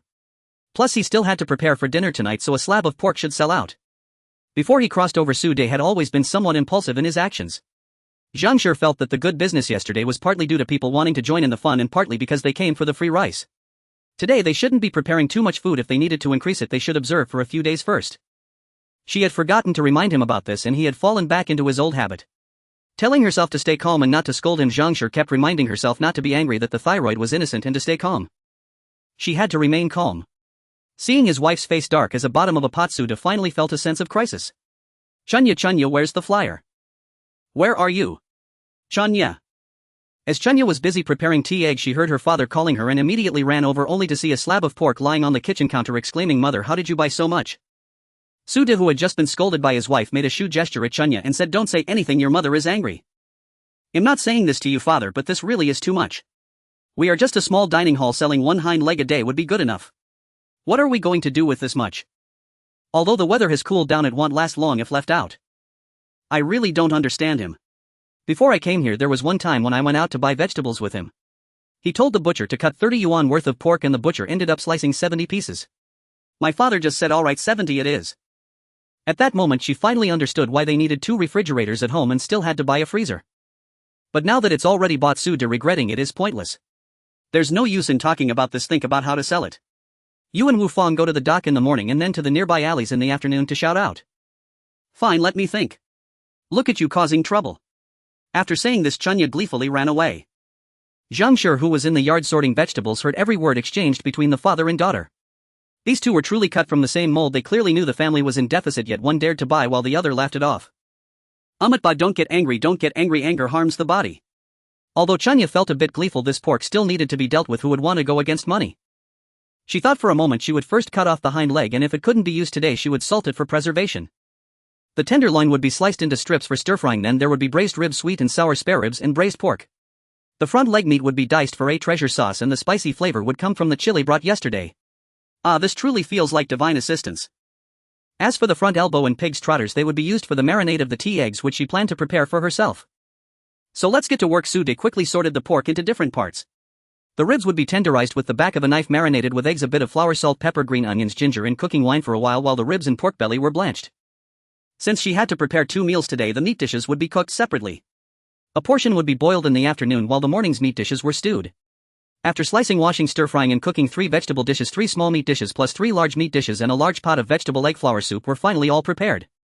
After finishing the kitchen work, Chunya hurriedly pulled Wu Fong out to distribute flyers. Upon reaching South Dock Street, Aunt Chun, who had ordered food yesterday, shouted upon seeing them, "Hey, don't run. Hurry and bring me half a gene of rice with 1 meat and 1 vegetable. Aunt Chun, today we have just made braised pork, sweet and sour ribs, and braised large ribs." "Which one do you want?" Chunya shouted loudly from outside the door. "Sweet and sour ribs." Aunt Chen's son shouted. "I want the large ribs, I don't like bones." Aunt Chen's daughter yelled. "How about the braised pork? It's tender." Aunt Chen's mother-in-law shouted. Aunt Chen replied, "That girl is doing it on purpose, isn't she?" Chunya said, "Yes, that's right, you guessed correctly. Why not order a platter? Originally 3 dishes were 24 won, but for a platter I can offer it for 21. You can try a bit of everything," Chunya suggested. "A platter? We have platters in our shop." Wu Fong looked at Chunya in confusion. Chunya raised her eyebrows at him, indicating that they now had platters. "Well, a platter it is." The old and the young were making such a fuss that it was giving her a headache, and she urged Wu Fong to hurry and bring it. Wu Fong hadn't taken 2 steps when he was stopped. Hey young man, bring a platter for our family too. Also bring 1 for my family. I heard from those porters yesterday that this new place has good food. Most of the shops next to Aunt Chen's were familiar, and upon hearing Chunya's shout they all heard it. At 21 a portion it wasn't too expensive, it was just a treat for the kids. When Wu Fong returned after picking up the meals, he found he couldn't carry it all by himself. Zhang Xia had come with him with 2 food boxes, 1 3-tiered and 1 5-tiered. After delivering to each household and collecting the money, he was surprised to find there were over 101. While Wu Fong was delivering meals, Chunya pulled customers along the dock. Strolling along, many porters greeted her, recognizing her as the child from the newly opened shop yesterday. Chunya shouted to everyone, "Welcome to my home for a meal, great value for the price and generous portions." This attracted the ire of the street food vendors who were setting up stalls nearby, who shot her glare after glare. At that moment several passenger boats were docked at the quay and Chunya thought to try her luck wondering if she could catch a table of wealthy guests. So she ran to the edge of the dock shouting as she walked, "Our new shop is open featuring unique dishes with meals delivered to the boats and private rooms available, don't miss out." Go away, what noise are you making?" In the end she couldn't escape the fate of being chased away by the boatman. However, before Chunya could run far, a voice from a large passenger boat called out, "Do you have braised elbow?" "Ah, this esteemed guest, you've asked the right person. We just bought elbow today. It's cooking to perfection right now. Would you like to dine on the boat or come to our little shop?" Before Chunya could finish she was interrupted. "Let's go, lead the way." A man stepped out of the cabin lifting his robe, striding onto the shore, followed by a young servant. Wow, he's quite tall. Chunya had never seen someone this tall since she came here. Most men were probably under 170 centimeters. Her father's height was barely 165 centimeters and her brother was around 160 centimeters, but this man appeared to be at least 180 centimeters. Seeing Chunya frozen in place, the man impatiently said, "Lead the way." What a proud attitude. If he's leading the way, then fine. Look at him, dressed well and standing tall with a young servant in tow. He must be wealthy. What a joke. Since I came here I've never seen anyone with a servant. If I don't make money today I would be sorry for my name, Suidao. With this in mind, Chunya's smile automatically became 3 points more eager. When she brought him to the door, Chunya shouted, "Father, we have a distinguished guest." Sude had just finished stir-frying the second round of dishes, wiping his hands on his apron, and came out bowing and smiling. "Welcome, esteemed guest. We have private rooms available." As the man and the servant walked in front, Sude glanced at Chunya and she mouthed, "Wealthy." Sude exchanged a knowing smile with her. When the man reached the private room door he saw someone inside laying out the tablecloth and pouring tea. His slightly displeased expression from the crowd outside softened a bit. Once seated, Chunya poured him a cup of chrysanthemum tea which her mother had prepared. The expensive tea leaves were too precious to buy and the cheap ones were not worth using. The wild chrysanthemum from the mountain, perfect for cooling down in autumn. "Just to let the esteemed guest know, we have just opened and our menu is not ready yet. The prices in the private room differ from those in the main hall. Whatever you wish to eat I will quote you a price. The vegetables are freshly picked today and the chicken, duck, fish and meat are whatever we have, so there are still vegetables available." Sude was about to list the dishes when he was interrupted. "Besides the braised elbow, just one meat dish and 2 vegetable dishes will do, and I want the autumn leaf wine." "Eh? Wine? As for the current wine, it is not something that can be sold easily. Although in the future selling alcohol also requires a liquor license, the regulations are much more relaxed than now. In this era all the wine is produced by the government, known as officially regulated wine. To sell wine one must apply for qualifications from the government, and the distribution of wine is uniformly managed by the authorities. What you can sell and how much you can supply is not up to you, quite similar to the tobacco monopoly that Sude operated in the past. Occasionally there are private brewing cellars, but only the grand merchants have the qualifications. They had never considered this matter before. It was only when the manager came to dine yesterday and noticed that Sude and the others were not selling wine that he brought it up. Sude and the others realized that selling wine here was quite complicated. At this moment this gentleman wanted shoyebai and Chunya had no idea what shoyebai was. However, as per her instructions she displayed a perfectly timed smile saying, "Honorable guest, our little shop just opened yesterday and we do not have any wine available yet. However, I can help you buy it from outside and you can reimburse me for the cost." The man replied expressionlessly, "Just a bit of wine please." Not knowing how much a bit was, Chunya responded affirmatively and pulled her father out. "Dad, I'm going to Xianhuan. Can you give me some silver?" Chunya hurried out and the shop was still bustling with people. Sude stopped her and whispered, "The money for vegetables has been taken by your mother." Chunya was speechless towards her father, letting out a deep sigh. "If I had known today I wouldn't have bought so much pork." "Forget it, I'll ask my mother for some. You quickly prepare a portion of osmanthus flavored pork with the front leg meat for tonight and get a serving of wine scented herbs as well. Also today's 8 treasure chili sauce is good, just serve that directly. I've already put the front shank in the tea egg pot. You need to take it out quickly, it must be very tender now. When you make the sauce with lotus powder be careful about the thickness, it's hard to control." Sude was impatient with his daughter's chatter. All right, hurry up. Do I not understand these things? Go and come back quickly. You cut 3 tea eggs and a few pieces of dried tofu to make a platter for him. The braised shank must be made with the hind leg today, I only marinated the front leg. Just give him 3 eggs for the gesture. You do it, I'll go buy the wine. Come on, you do it. The old man was quite mischievous and had a bad temper today. Chunya stuck her tongue out at her father, took money from Zhangshi and headed straight to Xianhuan. Upon arriving at Xianhuan she didn't look for the manager but went directly to the kitchen to find Master Chen, asking him to help buy a bit of shoyebai, thinking that perhaps Master Chen had an employee discount. When Master Chen heard she wanted shoyebai he asked, "What's going on? Has your father struck it rich?" "No, a guest requested it." "Is shoyebai very expensive?" Chunya thought it should be pricey, but from Master Chen's tone it sounded like it was not just expensive but very expensive. Master Chen didn't tease her anymore and held up one finger. 10 taels for a bit. Besides our place in Payphone County, it's not sold anywhere else. 10 taels for a bit and you're holding up one finger. Is that reasonable? Chunya, after mentally grumbling about Master Chen, began to complain about the tall man. 10 taels of silver for a bit of wine. She really wanted Grandma Kai to see what true extravagance looked like. Hearing it would cost 10 taels, Chunya didn't have enough money with her anyway. Even if she had, she wouldn't dare buy it. What if it broke on the way? After greeting Master Chen, she said she would have someone else come and buy it, then hurriedly left. Seeing her about to leave, Master Chen called out to her, "Have you made any progress with the chili seasoning? We used the chili to make 8 treasure chili sauce today. Should I have someone deliver some for you to taste? But I've run out of that chili, and if you want to eat it again you might have to wait until next year." That's if she was lucky, otherwise he'd have to go and ask for another bowl. First thing, what does it mean to know first? Next time you must let me know first. Master Chen was clearly very concerned about not being the first to try it. Chunya answered randomly with "Aho" while hastily heading towards the shop. She was exhausted. Probably the amount of exercise she did before crossing over in a year was not as much as in this single day. Back in the shop, Chunya told the distinguished guest in the private room that Xiao Yebai was available at Hexianju and asked Wu Fong to take a small bowl of 8 treasure chili sauce along with the guest's servant to buy it. The guest frowned slightly upon seeing that Chunya went out just to ask where it was sold instead of directly buying it, but didn't say much more. He simply nodded to the servant saying go ahead. At this point, Sude had already brought out a bowl of 8 treasure chili sauce and a bowl of wine-scented herbs. The wine-scented herbs hadn't been touched at all, while the 8 treasure chili sauce had been devoured down to half the plate. Chunya brought out a pot saying she would refill the water. Eating sauce plain, what a skill. They're not afraid of it being salty. As soon as Chunya returned, she entered the private room and Sude didn't have time to ask. Now seeing Chunya come out, he called her over to the side and quietly asked, "Child, why didn't you buy the wine directly with the money you brought?" 10 taels for a bit, Chunya replied expressionlessly. "Ah. The shank is ready, you take it in." Saying this, he turned and left. Making a funny face at her father's back, Chunya carried the braised shank to the private room, placed it down, then turned to the kitchen to get a small bowl of steamed rice and a pot of chrysanthemum tea, heading to serve the distinguished guest in the private room. This was a big spender. One should never offend money, right? However, upon entering, Chunya discovered that the private room was completely silent. Yes, that's right, completely silent. This person ate without making a sound. Their chopsticks never touched the edge of the plates or bowls, and they wouldn't speak either.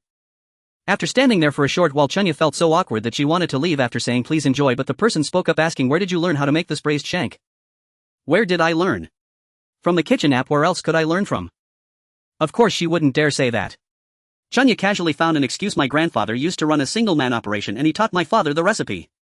As for where my grandfather learned it, he traveled a lot and might have forgotten.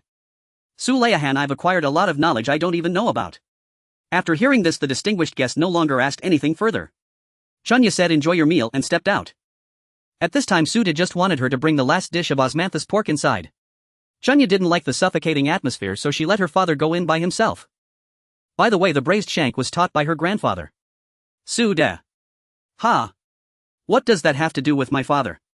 However, once he went in, he realized it did relate to his father. Not long after, the guest's servant returned with the wine. Chunya looked at the small jug in the servant's hand and didn't dare approach. Given their family's current situation, if she accidentally broke the wine, her mother might tear her apart. Since he brought a servant, it was better to leave them some space.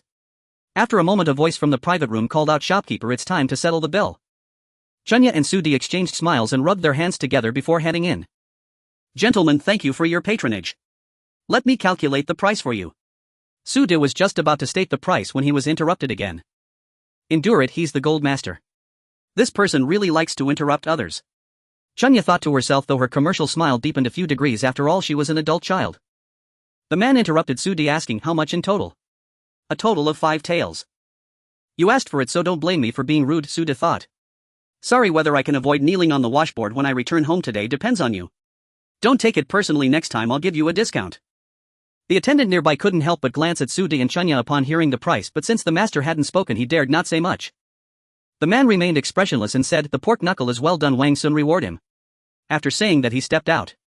The attendant named Wang Sun took out 2 silver ingots from his purse and followed him out. Suda followed to see the guests off, while Chunya was too preoccupied with her own thoughts to care about the guests. She looked at the 2 silver ingots on the table, worth 5 taels each. In such a short time they had earned 10 taels, making this private room feel exceptionally wise. Suda, returning from seeing off the guests, was also curious about whether he would have to kneel on the washboard at home today.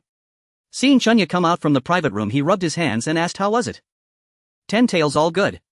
You won't have to kneel on the washboard tonight." Chunya laughed as she hurried off to give the money to her mother. If the money fell into her father's hands, he might buy 2 pigs tomorrow. You child, what washboard nonsense. I was just joking with your mother, don't shout nonsense. After saying that, Suda looked around. Just then Zhang Shi saw the guests leave the private room and brought Feng Shi to clean up. When Chunya saw her mother, she pulled her aside and quietly recounted the events, then handed her the warm silver coin she had been holding. At this moment she finally mustered her courage and asked Zhang Shi, mother, about my allowance. I've submitted several requests, please have mercy on your child. Zhang Shi chuckled at Chunya's antics, wondering what nonsense she was talking about. However, regarding the allowance, she said, I can give you some, but you mustn't waste it, and you can't keep tricking your father and brother for money anymore.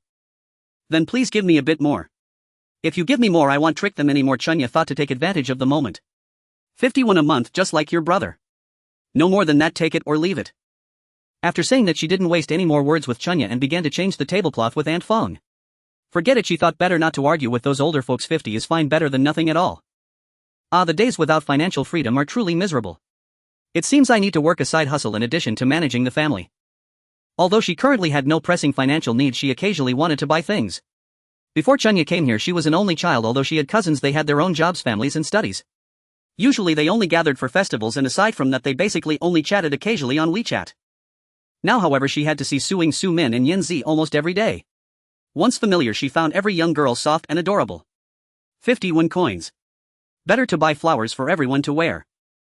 Seeing her daughter standing by the door with a beaming smile, Zhang Shi felt that after all the hardships this girl finally understood. 51 made her so happy. In the past this child never knew how much money she had in her pocket. When asked how much a bunch of bananas cost, she wouldn't know. When asked how much a cup of coffee cost, she wouldn't know. If you asked her about money 8 out of 10 times, she would reply, I don't know. Indeed, a harsh environment can train a person. Time quickly passed through the busiest part of noon. Aside from Zhang Xuanfu breaking 3 plates in a bowl while serving and Tu making 2 accounting errors, everything was running smoothly. The person in charge of serving dishes, Guy Tu, breathed a sigh of relief. There were so many people that he had mixed up the orders several times, but fortunately the porters were all rough men who didn't mind such matters. Grateful, he thought. At this moment everyone finally had time to sit down and eat. There was no need to distinguish between master and servant. The men sat at one table while women and children sat at another. They ate whatever was left over. Although the bowls for serving dishes were large, there wasn't much food left, but there was plenty of rice. Zhang Shi sat beside Wu Jiao, putting some dishes on her plate. This child was quite well behaved. The adults were busy and she played with the little grass by herself. She should eat more. Taking care of children is not easy. Zhao Jiao, eat more. Zhang Shi put the last piece of braised pork on Wu Jiao's plate. Wu Nai, who was eating, paused her chopsticks when she heard Zhang Shi call Wu Jiao Jiao Jiao. She smiled at Zhang Shi. This child, when her parents were around, was also called Jiao Jiao. Later, she was called Xiao Wu all the time. Jiao Jiao sounds lovely. From now on, let's all call her Jiao Jiao. I like Jiao Jiao. Chunya, not liking the sad and oppressive atmosphere, quickly changed the subject, repeatedly calling out Jiao Jiao. This prompted the little grass, who was just starting to speak, to follow suit, calling out Jiao Jiao Jiao Jiao. At the dock. Just back on the guest ship, Wang Zongyuan called over the attendant Wang Sun. Is Master Dao Xian nearby? Wang Sun nodded in reply, yes, young master. Master Dao Xian arrived here several years ago and is currently residing at the nearby Anyuan Temple. Prepare the luggage. We are getting off the ship, Wang Zongyuan said without hesitation. Yes, young master. Wang Sun, knowing that his master never backs down from his decisions, never contradicted him. Originally, when they left the capital, he had no idea where his master intended to go. The two had traveled south for 3 months, seldom disembarking. His master spent each day reading and writing in the cabin. Today, for some unknown reason, the normally vegetarian master suddenly wanted to eat braised pork knuckle, and that father and daughter had made quite a hefty profit. Thinking of that 10 taels of silver, Wang Sun felt that if it weren't for being away from home and needing to keep a low profile, he would have overturned their table long ago. While Wang Sun was filled with complaints internally, he was quick with his hands. In no time he had organized the luggage and hired a carriage, and the master and servant set off straight for Anyuan Temple. Meanwhile, in Chunlan restaurant, Oraitsuda no longer used the sign for snacks, it had been changed to a restaurant. According to his plans, in 2 or 3 years he would have to change Chunlan restaurant to Chunlan Tavern. The business during the noon market was quite good. The foot traffic had increased compared to yesterday, and there were plenty of takeout orders. Suda looked at Zhang Shi's smiling face and finally breathed a sigh of relief for his knees. Everyone else took advantage of the lull to rest. Only Chunya was pressed into service by her father. The 20 or so flyers she had drawn were all used up. In the afternoon she still had to go to the streets and alleys within a 5-mile radius to drum up business. Those flyers would definitely need to be drawn again. It must be said that this thing was indeed quite effective. Many porters and merchants who came to eat said they were curious after seeing the flyer. After more than an hour, Chunya had drawn 15 flyers, feeling she had done her utmost. Running errands in the morning drained her physically. Thinking about money at noon exhausted her mentally, and drawing in the afternoon tired her hands. She felt completely drained, really not a drop left. Su De held the 15 flyers feeling somewhat dissatisfied. The writing was far inferior to what Chunya had done before her arrival, yet he sensed the warning glare from his daughter. It's fine. Later go for a walk with Wu Fong around the vicinity within 5 miles, as it would be inconvenient to deliver further out. I can't move. You need to buy me sesame candy, only then can I move. In this era it's quite difficult for ordinary people to buy milk, but sesame also provides calcium. Chunya particularly loved eating sesame candy. Eating sesame would help her grow taller. Before she came here she was 168 centimeters tall. Now with her father's genetic traits she felt anxious for herself and her 2 brothers. Seeing that they had just made a huge sum of money together, Su De waved his hand generously, pulling out all his copper coins to let Chunya buy more, planning to share it with everyone later. Chunya cheerfully accepted the money and went to work with Wu Fong. Meanwhile Zhang Shi sitting nearby watched them with a squinting smile. One was a schemer and the other a fool, a perfect match. She didn't care about these things. She turned around to grab Jiao Jiao and Xiao Chao, wanting to braid their hair. Although her daughter was 8, she was more like a fake 8, nowhere near the soft and cute vibe of a real 5-year-old. Let her be as she pleased. With the money in hand, Chunya strolled around with Wu Fong, first buying a pound of sesame candy at the fruit shop and munching on several peach cakes from there. Then they ran to the general store saying they wanted to buy flowers to wear. As they went about eating and shopping, the copper coins in her pocket quickly dwindled at a visible speed. Wu Fong finally couldn't hold back. Sister, why don't we distribute the flyers first? Otherwise soon everyone will be busy cooking. If Su Shu knew, he would probably get anxious. That's about right, Chunya nodded. In this 5-mile radius there are 5 alleys in total. You don't need to go to Yuqian Alley on your side. The conditions there are not much better than yours. They definitely wouldn't want to eat outside. Also there's no need to go to Daiqiao Alley in the east. If they have money they all have cooks. For the remaining 3 alleys you go to Tangjia Alley and I'll go to Wenyuan Street and Baiyuan Alley. Let's go. Chunya's analysis and arrangements left Wu Fong stunned. He had lived here for several years and Chunya's distinctions of the rich and poor alleys in this area were spot on. Sister, how do you know so clearly? Upon hearing this question, Chunya was also puzzled. Didn't we just stroll around? So you weren't shopping, but rather. How should I put this? Who said she was just shopping? How else would I know where it's worth spending effort and where it isn't? Let's go, stop dawdling. Soon they'll start cooking. This child indeed needed some toughening up. The two separated at the alley entrance, agreeing not to wait for each other and to return to their shops later. Because she had already scouted the area in advance and had inquired a lot from the fruit shop owner and the general store owner, Chunya quickly finished distributing the flyers in her hand. She even kept one for herself to use when introducing later. Previously she had left 2 flyers in the general store, just like with the fishmonger's shop, as advertisements pasted at the door. When it came to household essentials like oil, salt, soy sauce and vinegar, she could just call Su De to buy it. The store owner agreed, as it wouldn't bother them. That girl even said they could use her name to eat and also offered a tea egg and 2 pieces of dried tofu. Although she might not go, it's rare for a child to be so considerate, isn't it? After finishing the distribution, Chunya returned to the eatery waiting for Wu Fong. When he didn't arrive she felt a bit uneasy and considered going out to look for him. Zheng Xia brought out the bowls and chopsticks they would need for dinner, saying he would go with Chunya. Before they could step out, Wu Fong returned looking fine but with reddened eyes, clearly having cried. What's wrong? Why are you crying? Chunya pulled Wu Fong to sit down and poured him a cup of chrysanthemum tea.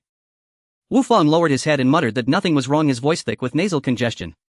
He handed the flyer back to Chunya's sister. Chunya, I'm sorry I didn't manage to distribute a single one. Thinking he had been bullied, Chunya breathed a sigh of relief.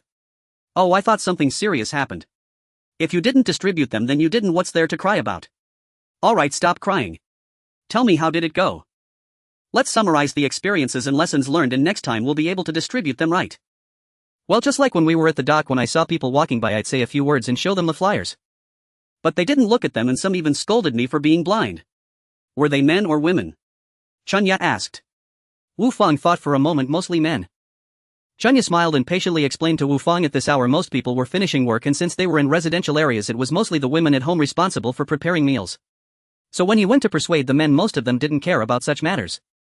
According to her experience, just go to the back doors and call out. When you see women coming in and out, block them if needed.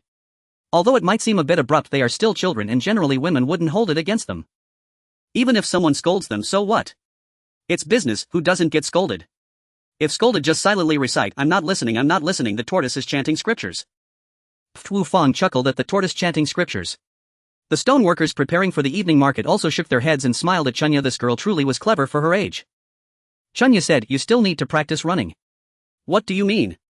Zheng Xia, who had been listening to the conversation, asked, feeling that what the young master said made a lot of sense. I mean, if someone really scolds you too harshly, you should scold them back. If they want to hit you, you definitely can't win, so you need to run, the faster the better. A hero doesn't suffer a loss in front of his eyes, right? Having said that, she hummed a tune and went to the backyard, leaving Zhang Xia and Wu Fang in deep thought, exchanging nods.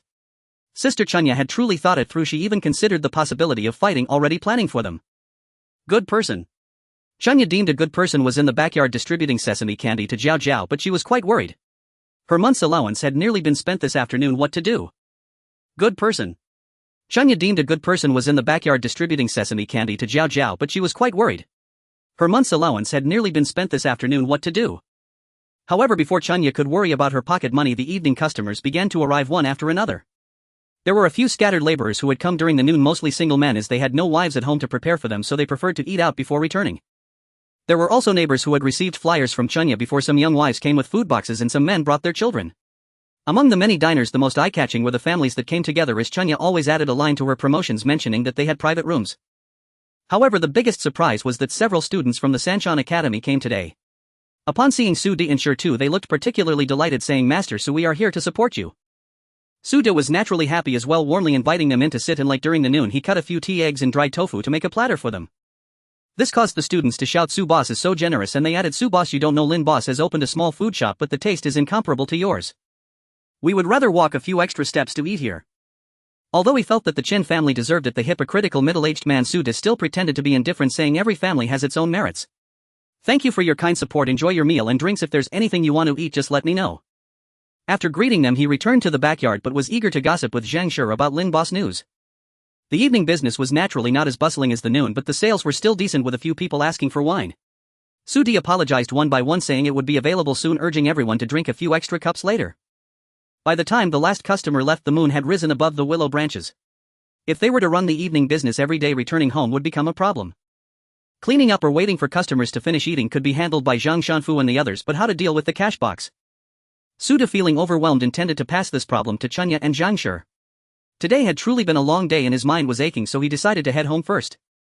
Upon arriving at the village, he first went to the old house to change the child. Su Laohan wanted to ask Su De about business matters, but Su De was too tired to say much, only promising to discuss it in detail another day before dropping the cover and leaving. This drew an eye roll from Kaishir, who muttered, "What a character." When they returned home, everyone was exhausted like dead dogs, but the dogs were excited to see their owner, having not seen him all day. They had to get their licks in. After being licked all over the face by Dejin, Chunya, feeling defeated, took her clean clothes and went to bathe. Tomorrow she absolutely would not go to the county town again, absolutely not. But regardless of whether she went to the county town the next day, Chunya's morning would always be accompanied by Aunt Pang's high-pitched laughter. Because the vegetables had increased from 5 Jin to 8 Jin, Aunt Pang's laughter was even 2 decibels louder. Alas, there was no way to sleep now, so she could only get up. By the time Chunya slowly got dressed and came out, Su De had already started eating and called out to his daughter, "Chunya, hurry up and wash up, have some porridge to fill your stomach, we need to leave soon." "What are you talking about? I'm not going," she joked with a strong-willed demeanor, making it clear she wouldn't go. Su De had anticipated that after yesterday's exhaustion, persuading Chunya to go today would be difficult, so he prepared to pull out the big guns. "Your mother said you should help out for another day and she'll give you an extra month of pocket money." The affairs of the store still needed to be sorted out with Wu Fang alone. Before she could finish her sentence, Chunya picked up the cooled porridge from the table and began to drink, mumbling, "It's not really about the money, I mainly just worry about Wu Fang. I've promised that today is the last day. I'm already exhausted, I'm only 8 years old, do you know?" I know, hurry up and drink," Su De urged. Shur Tu, who had witnessed the whole event, felt his father was doomed. Because just a moment ago, when Su De told Zhang Shi to let Chunya go for another day, Zhang Shi had said, "If you can persuade her, let her go." There was really no talk of money. And at that moment, Zhang Shi, who was sorting vegetables in the backyard, was completely unaware of this. After they finished breakfast, Zhang Shi saw Chunya was going as well and gave her an ambiguous smile, feeling a bit puzzled. "Just go? What do you mean by saying you should prepare?" "Prepare for what?" Su De, feeling guilty, repeatedly urged, "Let's hurry up or we won't have time to prepare lunch." Zhang Shi had to stay at home today. She couldn't just leave everything to the few people at the old house while she did nothing. Thus the group going into the city was one person short today, but it was still quite noisy, especially with 30 live chickens. Upon reaching the shop after unloading the vegetables, Su De went to deliver the chickens. Over the past 2 days, this process had become smooth. Chunya brought out brushes, ink, paper and inkstone, ground the ink and spread the paper. Since it was still early, she planned to write out a standard procedure for the various affairs in the shop, not to say it had to be strictly regulated, but just to make it look more intuitive. First, regarding meals, she felt it should be like modern restaurants, where before opening they should stir-fry a dish so the staff can eat first, otherwise like the last couple of days they'd struggle until the mealtime ended, nearly leading to low blood sugar. Secondly, about the division of labor, Shur Tu and Gaeta should rotate roles in serving dishes, collecting payments and running errands.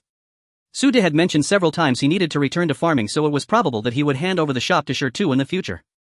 Whether Gaeta wanted to go solo or remain here would depend on his own wishes, but since they were relatives he still had to be trained. As for Wu Fong and Zhang Shanfu, they would need to observe more. Everyone should have their own closeness. Those who should run errands should run errands, those who should attract customers should attract customers. Whoever was busy could lend a hand and those who were free could find their own work. The washing and preparation in the back kitchen would be handled by Grandma Wu and Aunt Fong, who would allocate tasks freely and flexibly. Suda would be responsible for cooking and coordination.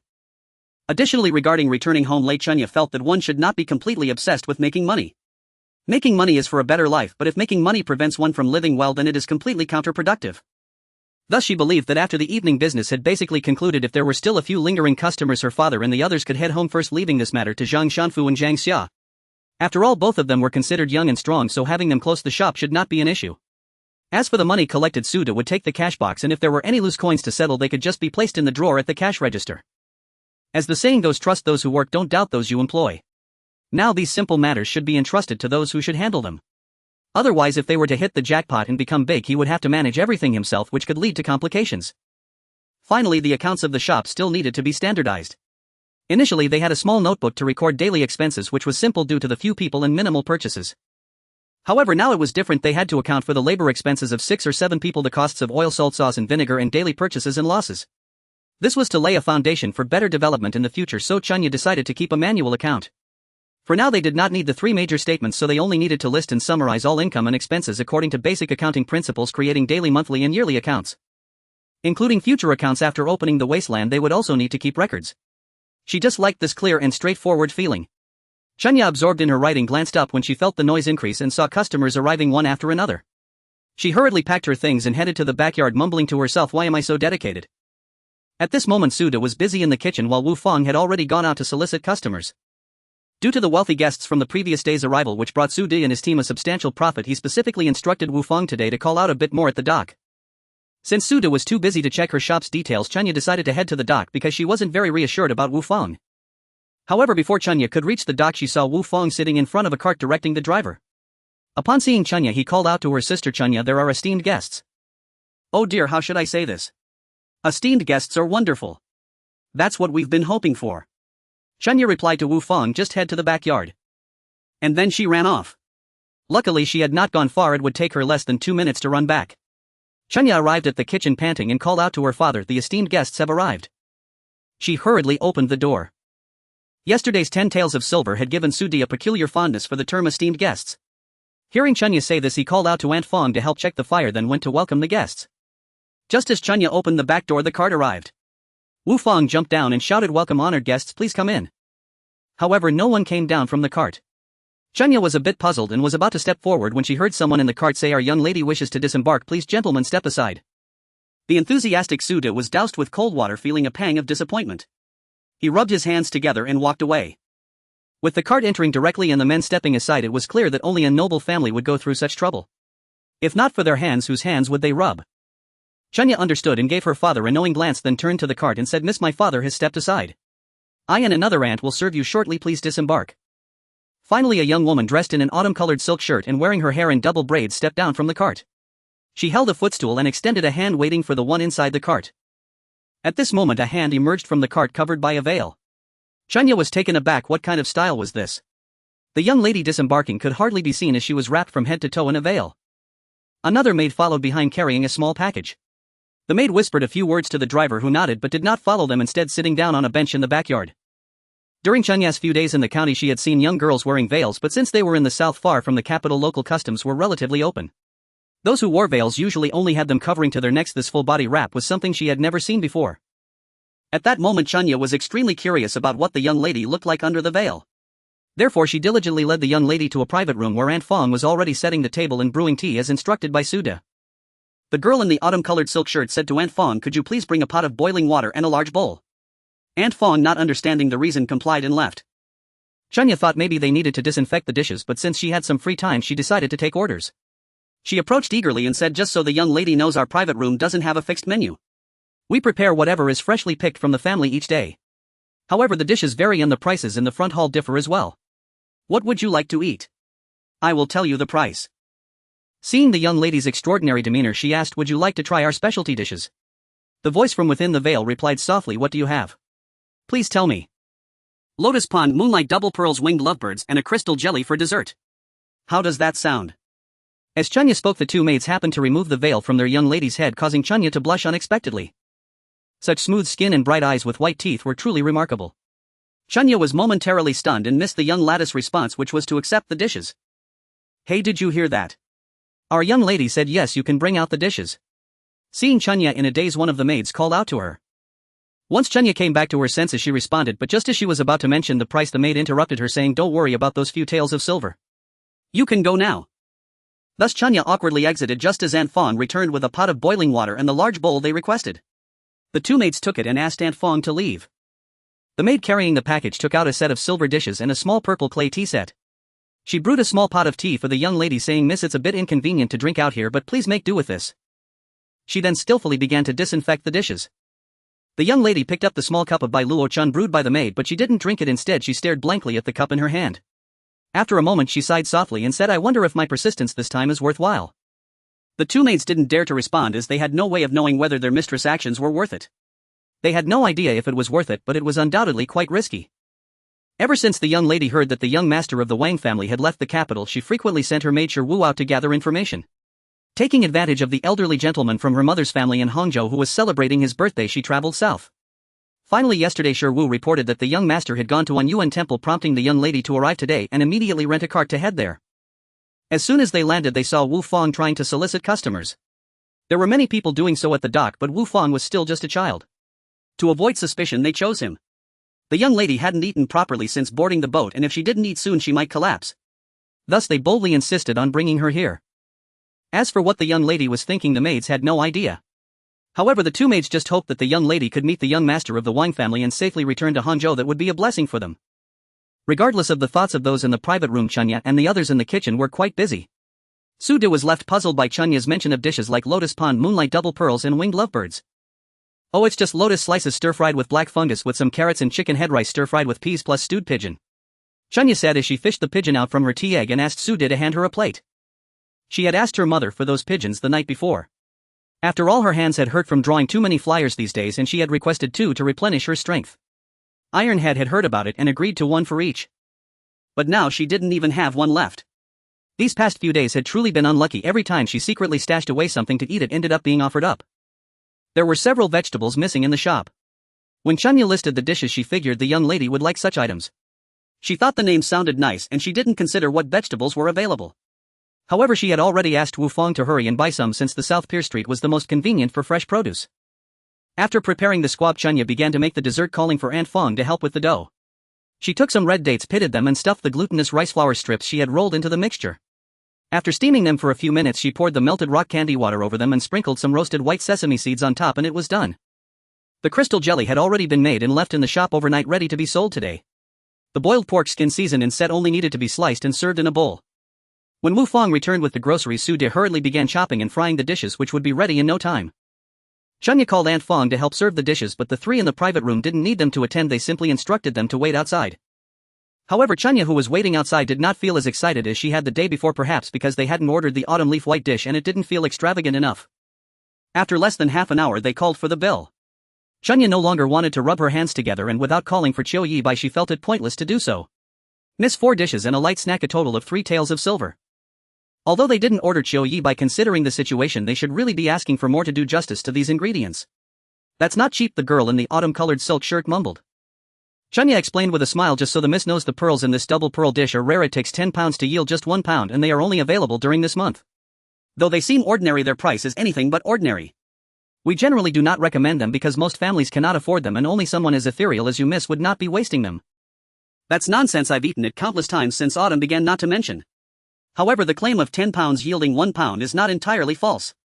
A basin of water chestnuts takes at least half an hour to peel, and consuming this delicacy indeed requires considerable labor."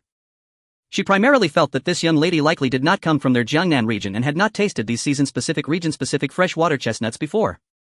Because of her attire, which was nearly non-existent in their area, such fashion only appeared around the large families in the vicinity of the capital, where rules were more stringent. When the girl remarked that it wasn't cheap, the young lady had no reaction initially, but upon hearing Chunya's explanation, she softly admonished the girl, "Chiu Ju, do not cause trouble. Anian, please pay." Another maid took out 3 taels of broken silver from her bundle and handed it to Chunya. He guessed right. Although it wasn't as profitable as yesterday's roasted pork, these items cost only a few hundred won in total, still yielding a substantial profit. Though it required quite a bit of labor for them, poor folks' labor was of little concern. Chunya's smile while seeing off the guests grew increasingly sincere from the inside out. Once the bill was settled, the previously noisy hall quieted down considerably. The diners had not yet all left, some were still eating, but they did not need special attention as the front hall was usually semi-self-service. Today's revenue was secured with the 3 taels of silver, and Suda felt relaxed and cheerful, calling for Sure and others to hurry up and clean up for meals. During the break between meals, Chunya explained the basic arrangements of the eatery and everyone nodded in agreement. Since Chunya did not plan to come again tomorrow as there were no household matters handled at home, she specifically found an opportunity to chat with Wu Fong, saying, "Wu Fong, I might not be able to come here every day in the future. You will have to go out and distribute flyers by yourself, just don't go too far, stick to this area. If you can pull in customers from the dock, that's great, but if there's a conflict with other restaurants, it's better not to pull them in. If you see any troublemakers or ruffians, just run quickly. If delivering takeout gets too busy, just call on Zhang Xia." Zhang Xia, who was wiping the table nearby, heard Chunya say this and indicated that Wu Fong could find him for any task. He had plenty of strength. At this moment, Suda felt the atmosphere had grown a bit too serious. Hey, don't make it sound like you're never coming back. Chunya will just be coming less often in the future, mainly because there are many chickens and rabbits at home and someone has to take care of the fish and trees. I will still come, alright. Aside from Sure, the others looked at Suda with a mixture of surprise, confusion and doubt. How could the owner leave so many tasks to an 80-year-old girl? Sure, normal operation, no need for alarm. Taking advantage of the break between meals, Chunya wanted to have her father ask about the liquor licensing at the county office. Sudi insisted on dragging Chunya along. Chunya thought that Sure needed to stand on his own in the future, so she called him too, but Sure going without letting Gaeta go would not be appropriate, so she called for Gaeta as well. As a result, what Sude could originally handle alone turned into a whole group of people. The 4 arrived at the yamen and stated they wanted to deal with the liquor licensing. When the officer heard this, he looked them up and down, leaving the group perplexed. Without waiting for Sude to inquire, the officer said, "Follow me." They followed the officer to the back door of the yamen where there was a gatekeeper. The officer called the gatekeeper out and said, "These people are here to handle liquor licensing." The gatekeeper's expression mirrored that of the officer. After glancing at them several times, he said, "Wait." After about the time it takes to brew a cup of tea, the gatekeeper returned with a thick ledger asking Sude for his surname, name, residence, household registration and shop location, registering everything before saying, "Alright, you can go back. We will notify you if there is any news." "Is that all?" Chunya asked. "When will there be news?" The gatekeeper looked at them again. "That's hard to say anyway. When there is news you will be informed." With that he turned and shut the door. The officer also said, "Alright, you can leave," and went on his way. The 4 exchanged glances, surprised that this was all there was to it. It was Chunya who first sensed something was off. "Dad, did we miss some crucial steps?" "What steps?" Sude asked, bewildered. "I feel that these 2 people are just brushing us off. The liquor licensing matter might not be as simple as we thought. Did the shopkeepering mention anything to you before?" Chunya felt that perhaps this matter still required the help of someone like a middleman. Suda scratched his flowing hair, thinking for a long time. "No, he just said we need to handle procedures to sell liquor here. Let's go back and ask about it." They decided to leave as staying there was of no use. Soon the 4 hand in hand and shoulder to shoulder returned with drooping spirits. As soon as Suda and Chunya returned, they went next door to find shopkeepering to ask about the matter. Upon hearing this, shopkeepering smiled and said, "Isn't this just stating the obvious? Do you know how many silver taels the court collects annually just from liquor licensing?" Wanting to support, Chunya followed up with, "How much?" "I don't know that either," shopkeepering replied confidently. "What nonsense. If you don't know, why even ask?" But the smile still had to be maintained as they needed something from him, right? Sudi took a deep breath. "Shopkeepering, please continue. What's the trick here?" Shopkeepering took a sip of tea and continued, "What I mean is that the court imposes countless taxes on liquor every year." "What does that indicate?" Chunya did not dare to respond. "That indicates that the profit from liquor is substantial. Think about it, the liquor is government made, the prices are set by the government, whether it is allowed to sell it, what to sell and how much to sell all depend on the government's decision. This means that no one can intervene in the liquor business, the profit can be as high as they want. With such a piece of prime meat, how can you common folks casually mix in and get a share?" "That's a beautiful thought," shopkeepering said, then took another sip of tea. Chunya understood that what they were lacking was a layer of connections. Without someone at the top, this matter could not be accomplished. "Does shopkeepering have any connections that could help?" Sudi casually asked, as talking didn't cost anything. Unexpectedly, shopkeepering smiled mysteriously. "My brother can help with that." Chunya and Sude were delighted. "Oh, that would truly trouble you, shopkeepering. If this gets done, we will surely express our gratitude." Shopkeeper Ring was also very polite. No need for any extravagant gifts, it's just that my brother has been reassigned to Nanjing. Now that he is gone, it might not be possible to handle matters here, but he can help with Nanjing. Do you want to handle it in Nanjing? Chunya laughed 3 times and said, Shopkeeper Ring, don't be so polite, and left. Only Sude had to stay in the incense shop to continue chatting for a while. The bustling evening market somewhat alleviated Suda's sorrow over his inability to manage the liquor trade. Today's market was particularly prosperous, mainly due to a large group of students from the Sanshan Academy. Some of these individuals lived nearby while others resided at the academy. They came in pairs, occupying more than half of the 12 tables in the front hall. A few scattered guests were still arriving, but all the dishes in the shop had already sold out. If anyone can eat, it's definitely the youth. Fortunately, they implemented a new rule from spring. In the afternoon they would eat first, and only after that would they serve the guests, or else they would surely go hungry tonight. The shop had cleared out its ingredients, so it was best to close early. When Sudi instructed Zheng Xuanhu on matters, Springya called over Wu Jiao and Xiao Chao, leaving a few hairpins for them. Xiao Chao's rash had almost cleared up over the past few days. Although it was hard to call her pristine and beautiful, after all she was still a child and a little dressing up always made her look adorable. Wu Jiao had reached the age where she was aware of her looks. With a flower hairpin in hand, her eyes squinted into slits as she waved goodbye to Springya, repeatedly asking her to visit. Springya naturally nodded in agreement. On the way home today, Suda decided to let Shu learn to drive the cart. Men, regardless of their age, tend to love vehicles.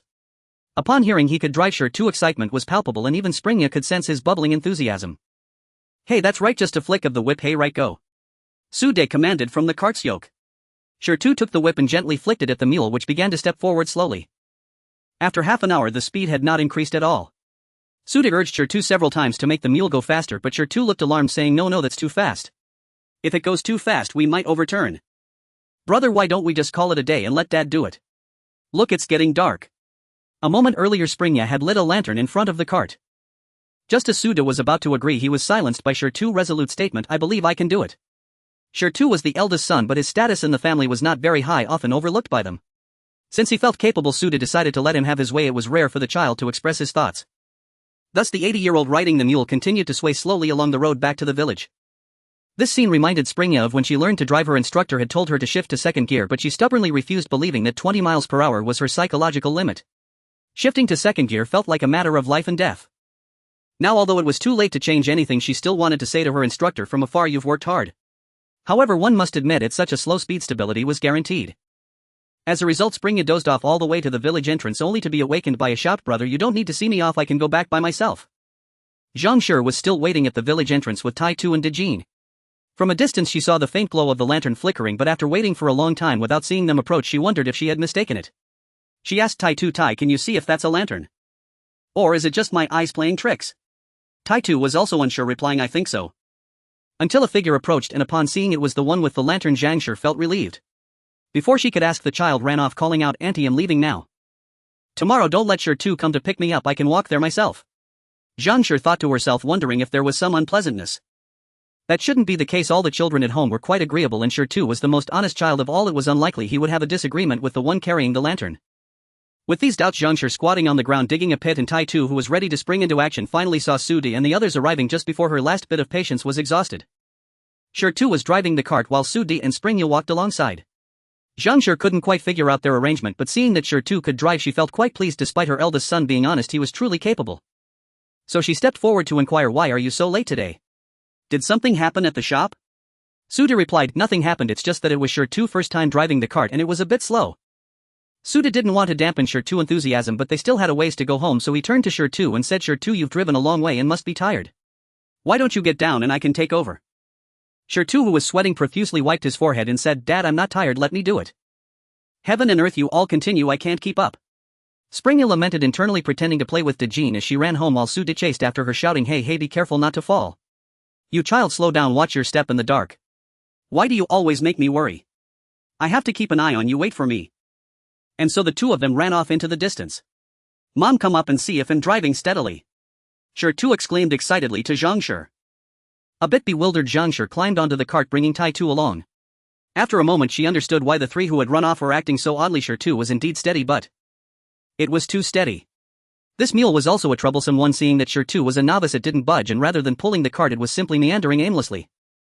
Upon arriving home and carrying the sleeping Tai Tu down, Zhang Shi shot Sude a glare as he prepared to unload the mule from the cart, softly chiding, you should have told me earlier. Well, did you say it was steady or not?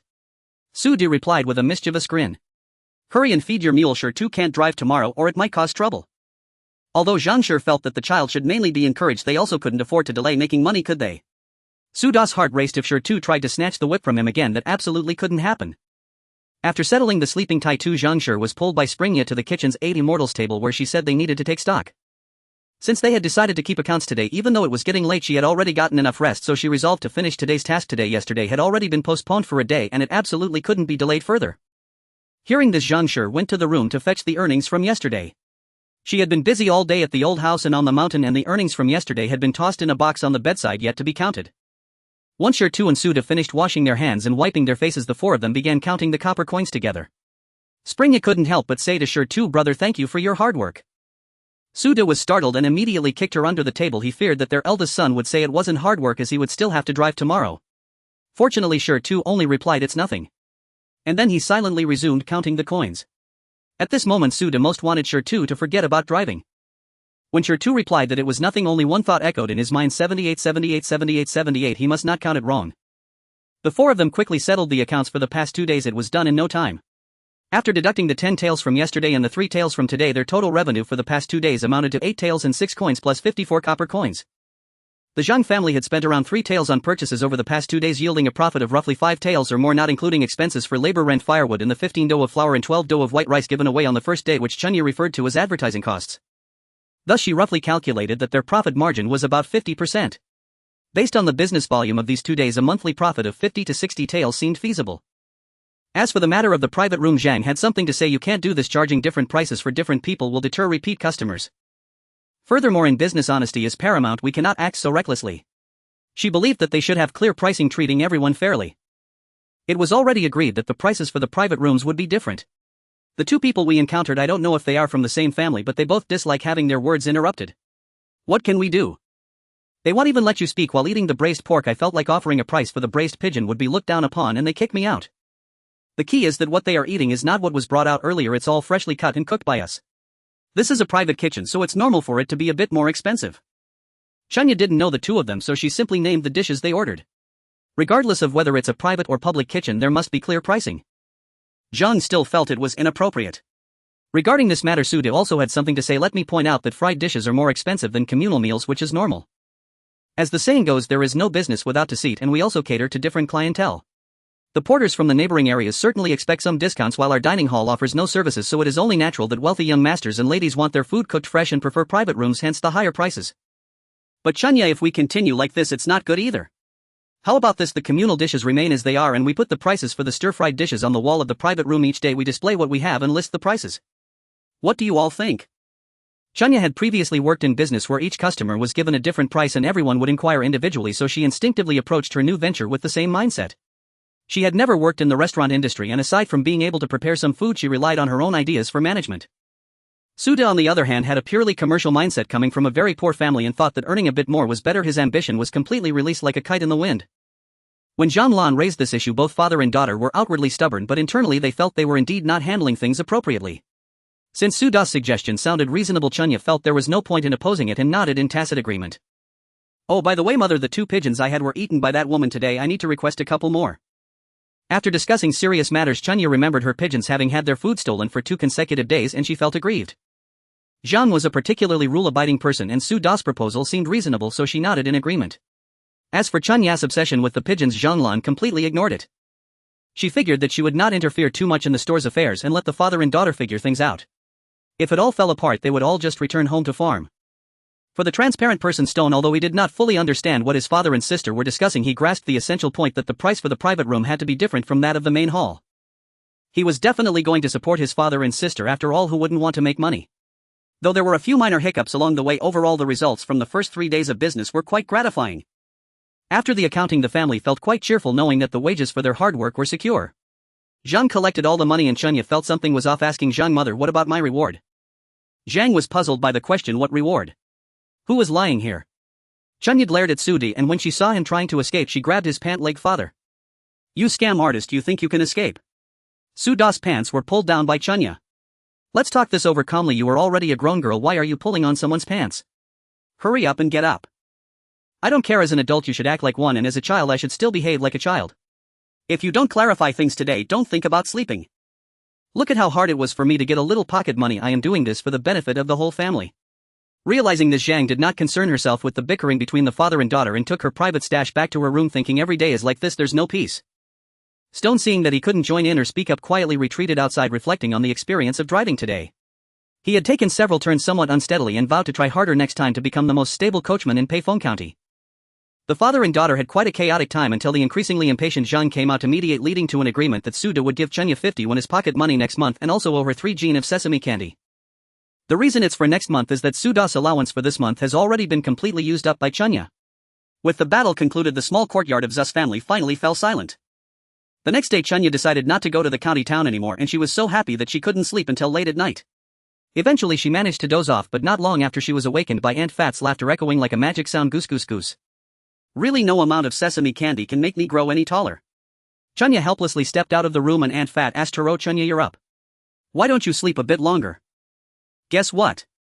Come, hurry and eat." There were no lingering grudges between father and daughter, and besides they had already made peace the previous night.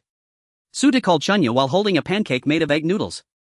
Having been tricked once, Chunya remained a bit wary. "I'm not going to the county town today." After saying that, she grabbed a pancake and began to munch on it. Suda slurped down some porridge and said, "No, you don't need to go, everything is on track now, isn't it? You still need to keep an eye on the younger one's studies. Your mother said your brother went up the mountain yesterday with San Nyo and Dejin digging pits all day. He can't keep playing around like this. You need to manage him well." "Father, guess how I don't have time to supervise my brother and the other studies." Chunya chewed on her pancake, smiling at her father. "Stone. Where are you? Did he leave? I need to drive today, go put that basket on the cart." Suda patted his backside and left. Chunya was amused by her father's antics, as he always used this trick father. Suda slowly turned around with a fake smile. "What is it, daughter? Be careful on the road, drive slowly, and I'll make you delicious food when you get home." "Suda, indeed, my daughter loves me the most." Suppressing his emotional response, Suda replied that Chunya understood, and he firmly held onto his little whip, departing with Stone. Once Suda and Stone left, Chunya prepared to wake up Tai Tu from bed. Realizing her father was correct, the little guy must have been exhausted, as the bustling noise in the courtyard hadn't woken him. "Tai, hurry and get up, we're going to the old house to study. Afterward I'll share good food and fun with you." Tai Tu, who had been snoring, suddenly sat up in bed. "Sister." "What?" The little rascal was pretending to be asleep. Chunya didn't tell him and said he would find out soon enough. No need for urging. Tai Tu quickly washed up, slurped down breakfast, and was eager to go to the old house. Jean was also going to the old house today. She had been helping with the chickens in the mornings, taking a brief rest at noon, and then checking the progress of the wasteland in the afternoon. The three of them and a dog left together, and as per usual they called out loudly to the next door, and San Nyo and Yenzi came out. Yenzi was very happy to see Chunya, as they were now the best of friends. The group chatted and laughed as they arrived at the old house. Kaishir continued to sit in the courtyard collecting eggs and selecting seeds. Chunya now privately called her egg commander, but would never dare to say it in front of her. When entering, she had to respectfully call her Nai. She took out a headscarf from the small package she carried. In the countryside here, elderly women in winter didn't need to wear any cloth caps. A headscarf was an essential part of their attire. Upon seeing Chunya hand her the headscarf, Kaishir was momentarily stunned and looked at Chunya for a moment. Chunya, smiling cheerfully, said, "Nai, I specially bought this for you, it looks nice. Try wrapping it." After saying this, she stuffed it into Kaishir's arms. "Where did you get the money to buy this?" Kaishir examined the scarf, estimating it must have cost at least 10 coins. Thinking of her meager monthly allowance of 10 coins for necessity, she dared not tell her grandmother that she had pocket money. Glancing at Zhangshir, she suddenly had an idea. "My mother asked me to buy it, does Granny like it?" Zhangshir, who was counting eggs, was taken aback, smiling politely yet awkwardly. "Just accept it, it looks quite suitable." Her daughter was indeed attentive, but she had too many tricks up her sleeve. "If you sit next to her, just wait for her to pass the blame on to you." Kaishir was momentarily surprised. She hadn't expected her eldest daughter-in-law to think of her.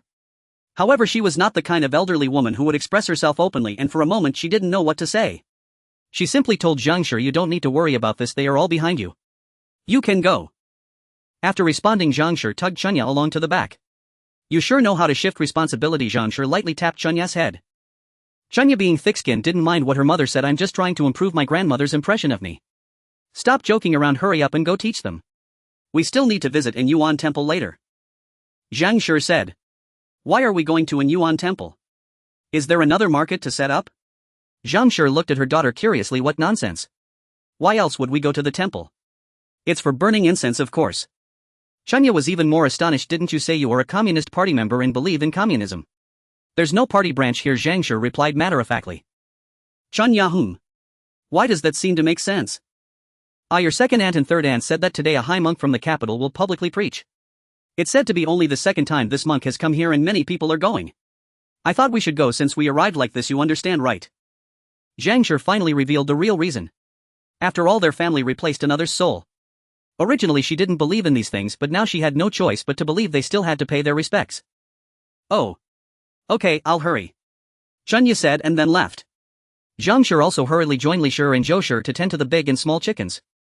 Since their family's food stall had to cook meat dishes every day, Zhang Shi decided to expand their breeding scale and raise more chicks.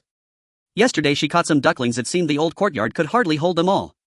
Luckily the piece of land at the foot of their barren mountain had been mostly cleared. In the past few days Su Fa and Su Ji had been building a grass shed for breeding. The discipline at Weishur Grass Hall was especially good today because Chunya had said that after class everyone would receive a gift. Thus even the 4 kids who liked to wander around during class sat up straight enduring alongside their older siblings for over half an hour.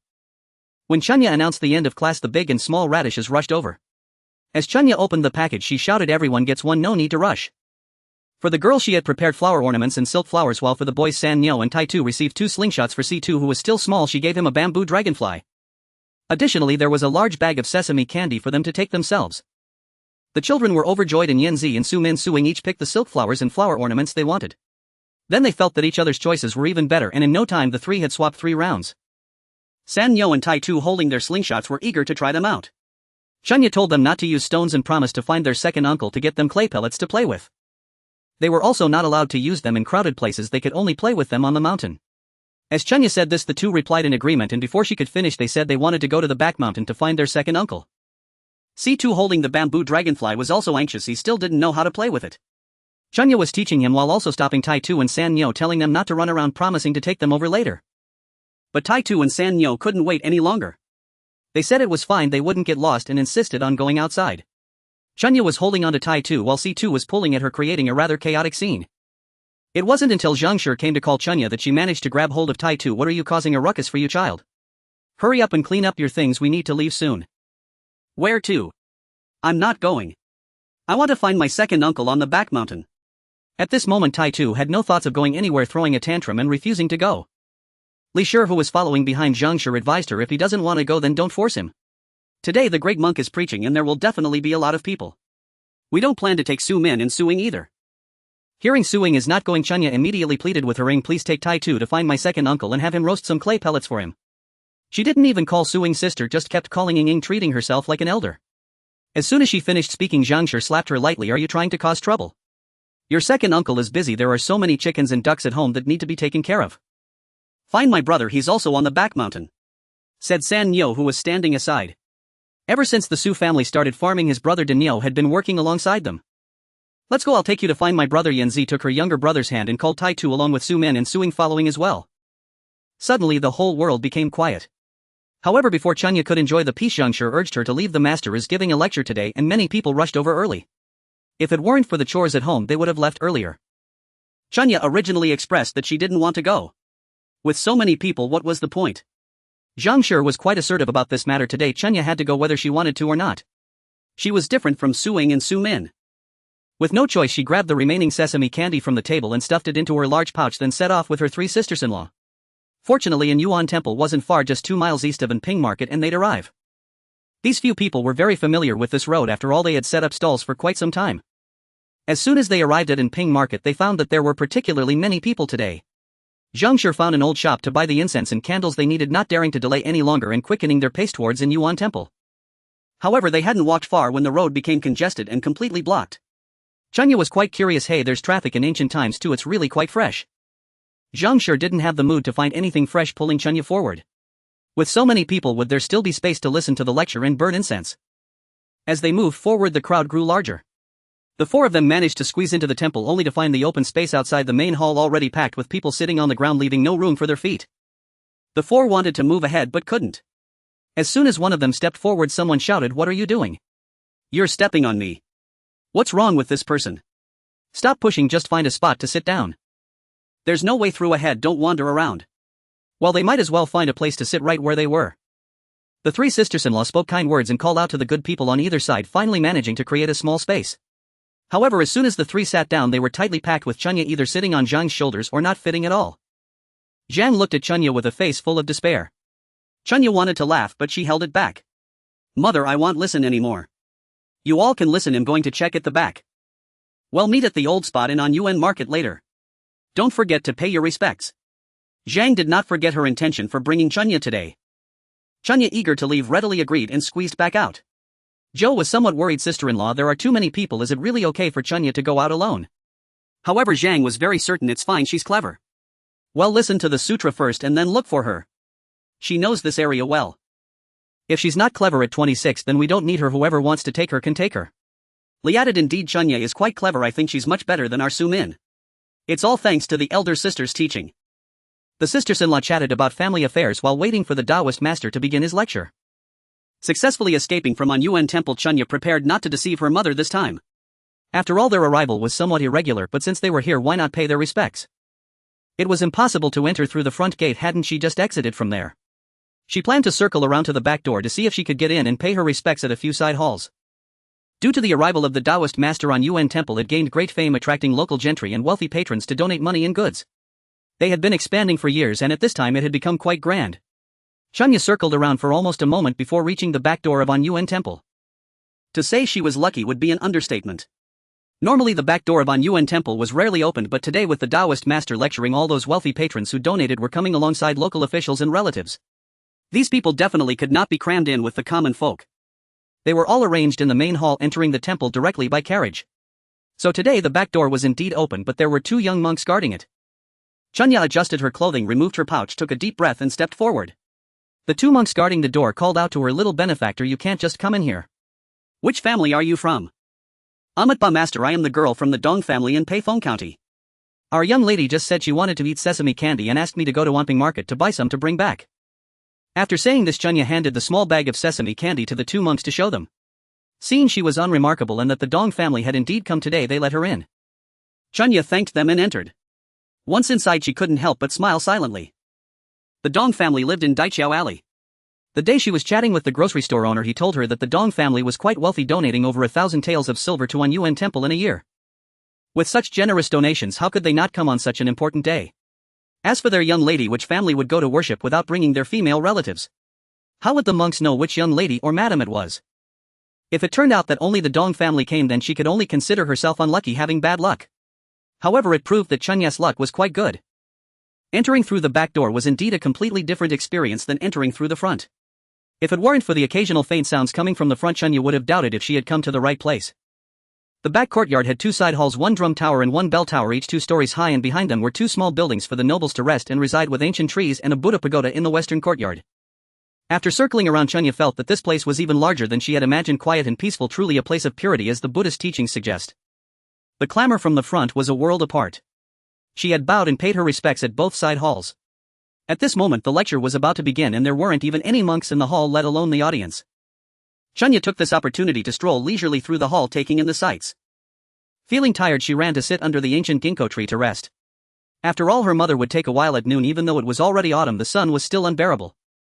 Just as she sat on the ground happily munching on her sesame candy, a sound came from behind her. It turned out someone was talking on the other side of the ancient tree. Miss Chen, Master Dao Xian has already begun his lecture ahead. If you don't go now, I'm afraid it will be too late. It was a male voice. Xiaobai, I am not here to listen to the lecture. Did you read the letter I had the maid deliver to you yesterday? Chunya thought the woman's voice sounded somewhat familiar. I didn't read it, I threw it away. The male voice also sounded like someone she had heard before. Was there no response? Oh, there was. It seemed the woman was sobbing. Xiaobai, I risked sneaking out without telling my parents for you. Do you not have a shred of compassion? No need to be like this. This voice she definitely had heard before. Where was it from? Xiaobai. My goodness, this voice sounded like the girl who ate the pigeon yesterday. And from now on, don't call me Xiaobai. You can call me Wang Zongyuan or just don't call me at all. My heavens, that guy was the one who stole the pot. What the heck? What kind of drama am I witnessing? Chunya was so excited that she stopped chewing her sesame candy. But where was the sound of crunching coming from? Looking back, she saw an old man who could not quite be identified as a monk or a Taoist priest munching on her candy. Chunya was about to shout, but the old man made a shushing gesture and whispered, don't make noise, listen, they're arguing. Okay. Enjoying the gossip is important and I don't need to care about where they came from. I certainly didn't enter through the front door. The woman cried even louder, presumably covering her mouth with her hands, and her voice was somewhat muffled. Xuanhuan, my father. That's enough, there's no need to say more. In light of your deceased elder brother, I'll give you one last chance. Leave now. Indeed, the pot thief was very aloof. Chunya exchanged glances with the old man, nodding slightly. Impressive, formidable, heartless. The woman's voice trembled even more in my heart. If you say one more word, you will regret having met me here. The pot thief was indeed cold. The woman did not move as her crying voice was not far away. The pot thief sighed lightly and the woman suddenly ran away, her cries growing fainter. Immediately afterward, the man's clothes also rustled. Just when Chunya thought the man had already left, she remembered her legs were numb from sitting for so long and looked up to see the pot thief looking down at her with an imposing gaze. Have you heard enough? Wang Xuanhuan asked coldly, having been called a pot lid by Chunya. Not enough. Why did Miss Chen run away? Unexpectedly, the man smiled wryly instead of getting angry, saying, Master Dao Xian is joking. Chunya was momentarily confused. You are Dao Xian? The old man scratched his bird's nest-like hair and replied, I suppose so. I suppose so. Is it or isn't it? That left Chunya even more perplexed.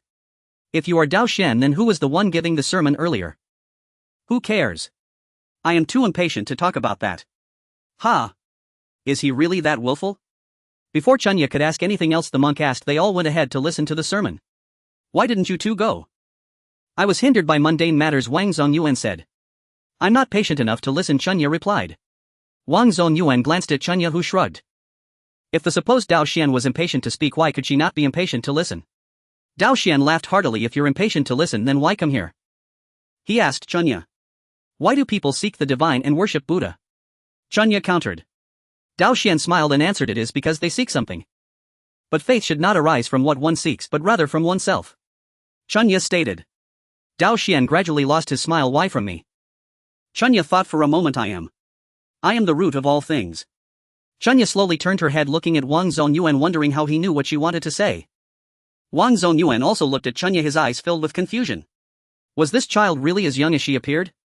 Dao Xian smiled slightly. But am I really me? At this moment, Wang Xuanhuan didn't know how to respond. Chunya said, Zhuangzhou dreamed of a butterfly.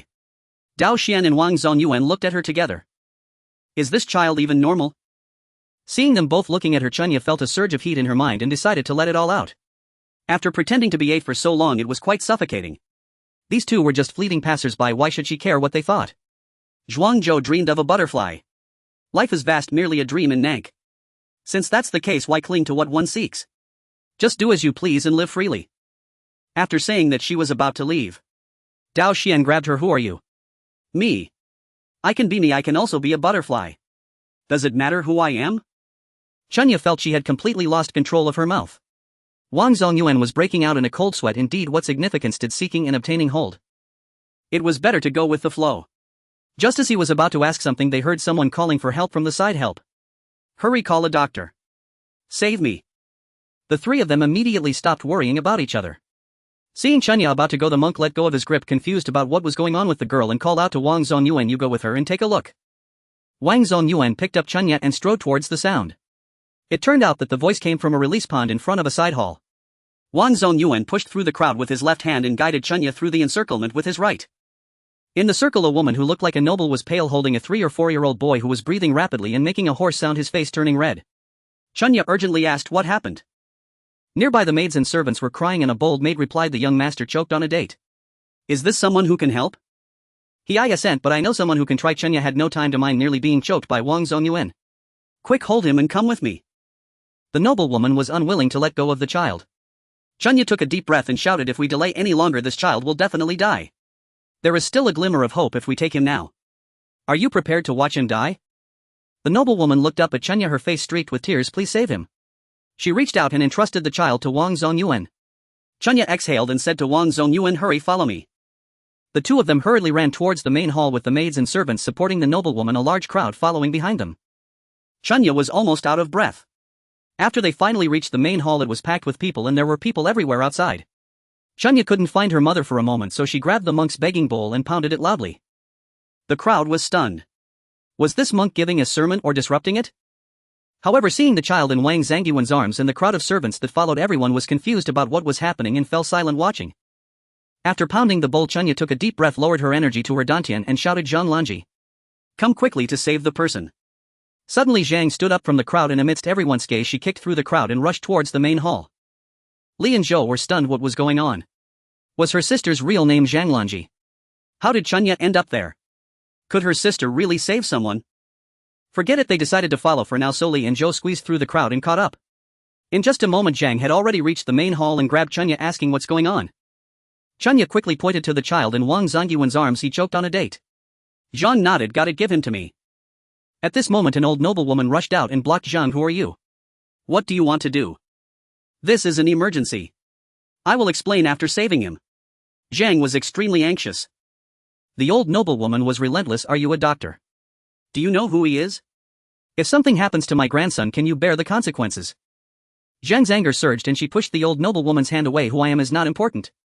All I know is that if you keep your grandson from getting help, he is one step closer to death with every second you waste. If he dies, it will all be your fault. The old noblewoman was speechless at Zhang's words and could hardly stand. At this moment a middle-aged man came over and supported the old noblewoman, saying, Mother, don't block her anymore. Let her try. The older brother's face was pale. After saying that, he pulled the old noblewoman aside. Worried, Zhang immediately took the child, hugged him from behind, made a fist with one hand pressing inward above the child's navel while the other hand pressed down on the fist, quickly squeezing inward and upward. Once it didn't work. Twice it didn't work. 3 times, still no effect. The child's face was turning more and more purple.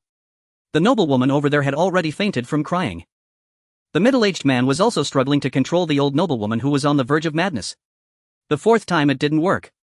The 5th time, cough cough, the child spat out half a date. While the child spat out the date and finally cried after catching his breath. Zhang wiped the sweat from her forehead and exhaled. Thankfully we made it in time. Zhang sighed in his heart, exclaiming how relentless it all was. Yet his hands did not stop moving. Clear the way, everyone step aside. Springya and the 2 sisters-in-law also stepped forward to assist, especially Li, who with a fair amount of strength used her arm to push aside the man standing next to the old woman. Come on, make way, don't block the path. Seeing this, the man hesitated, no longer stepping back 3 paces, nervously asking Zhang, Madam, how is my mother? Zhang leaned over the old lady to listen to her heartbeat, and thankfully she turned back to the man and said, fortunately she is just overly frightened and fainted. With 3 masters suddenly down, a large group of servants and maids were thrown into disarray and the man shouted, Lu Ping. The one called Lu Ping responded, Sir, I am here. Quickly go to Rinji Hall and fetch a few doctors, take my name card. Hurry. After finishing he turned to Zhang, Madam, I truly appreciate it. Should my son cry out, she should be fine, right? She will be fine. In the future try to avoid letting such small children eat these dates, they can easily choke. Zhang continued, you all don't crowd around the old lady, quickly disperse a bit, we need to let the air circulate. Do as this madam says. The man turned back to the group of servants and maids. Zhang was taken aback. What was there to arrange? I have already saved her. Just as she was about to speak, Springya pulled her back. Although confused, Zhang still cleared her throat. Alright, you few carry your old lady and you few assist your madam, that madam over there.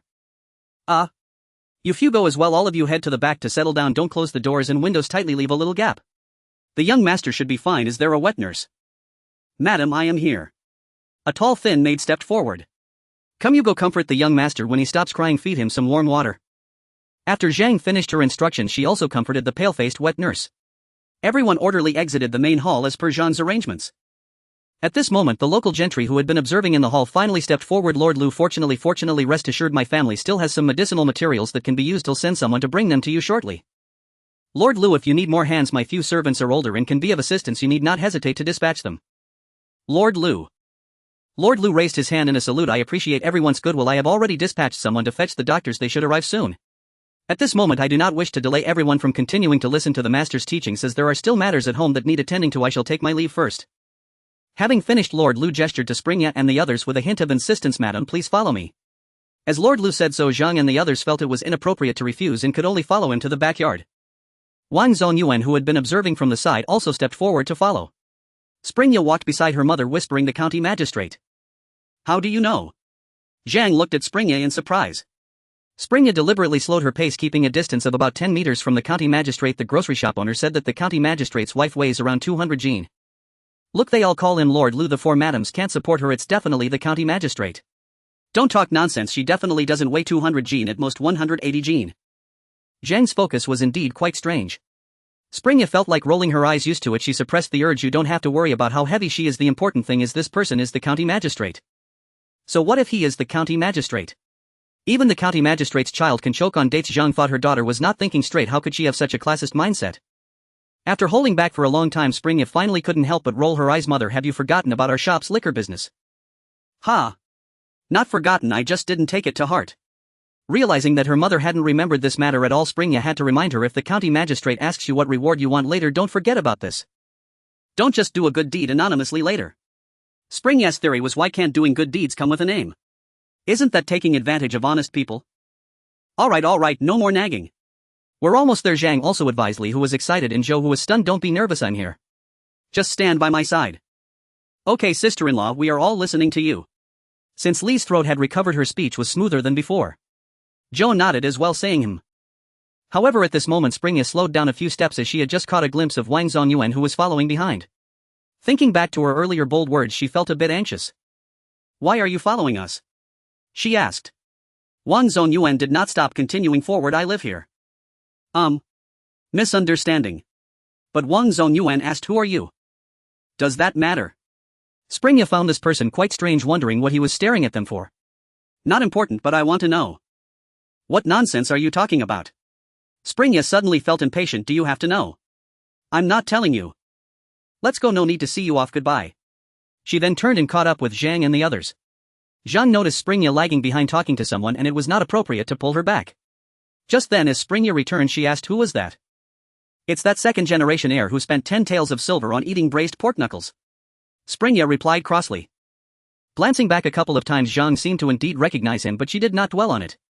Now, seeing they were about to reach the small building specially for the officials and local gentry, it was better to hurry up. Wang Zongyuan, bringing up the rear, pondered why this family was so similar to his mother's method of making braised pork knuckles. Or was it because the child's remarks did not match his age? That woman who saved a life seemed unremarkable, yet why could she act so decisively? But why was he so eager to know who they were? What did it have to do with him? He couldn't quite understand what he was getting so entangled about.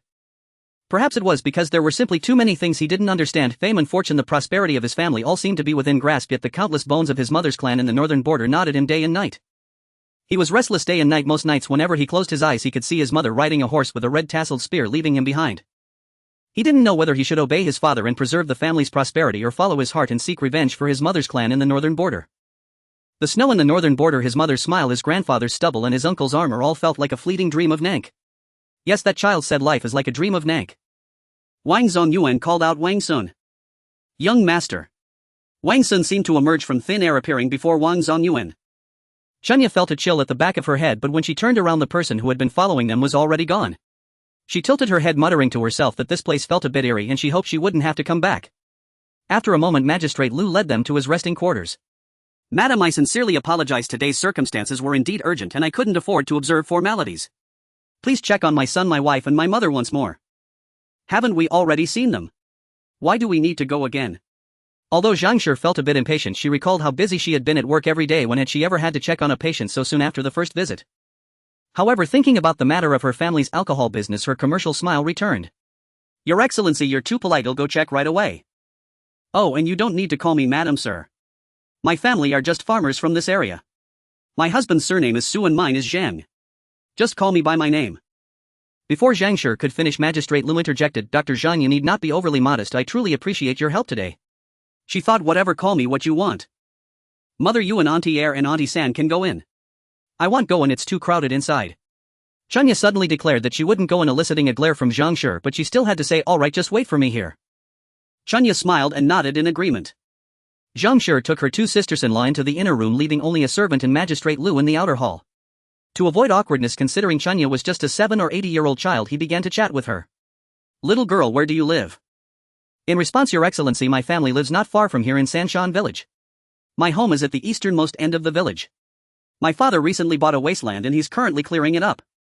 However, it's not my father who is doing the clearing, it's my grandfather with my second and third uncles who are leading the effort. My father has to run his shop in the county seat. Chunya rambled on. Magistrate Lu found himself somewhat at a loss for words. Was this child a chatterbox? He had merely asked where she lived, why did she say so much? But since Zhang Shi would take a while, he could only continue this awkward conversation with her. Oh. What kind of shop does your father run?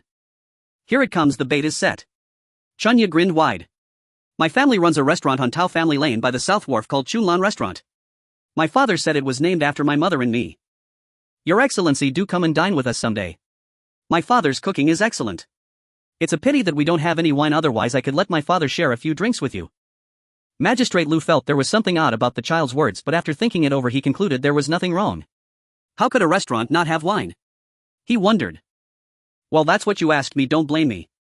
Chunya pretended to think, My father said selling alcohol requires some kind of license, something about a bird. I can't quite remember, but the shopkeeper next door said that without connections in the magistrate's office we can't get it done. Magistrate Lu, which magistrate are you? Are you the magistrate of our Payphone County? Silly child. What a blunt truth to say. Magistrate Lu coughed awkwardly twice while the servant nearby stared at Chunya intensely. Did this child do this on purpose? If it weren't for the fact that Chunya looked so young, Magistrate Lu might have thought she was deliberately leading him into a trap. The problem was that he had asked her the first question himself and now he was a bit unsure.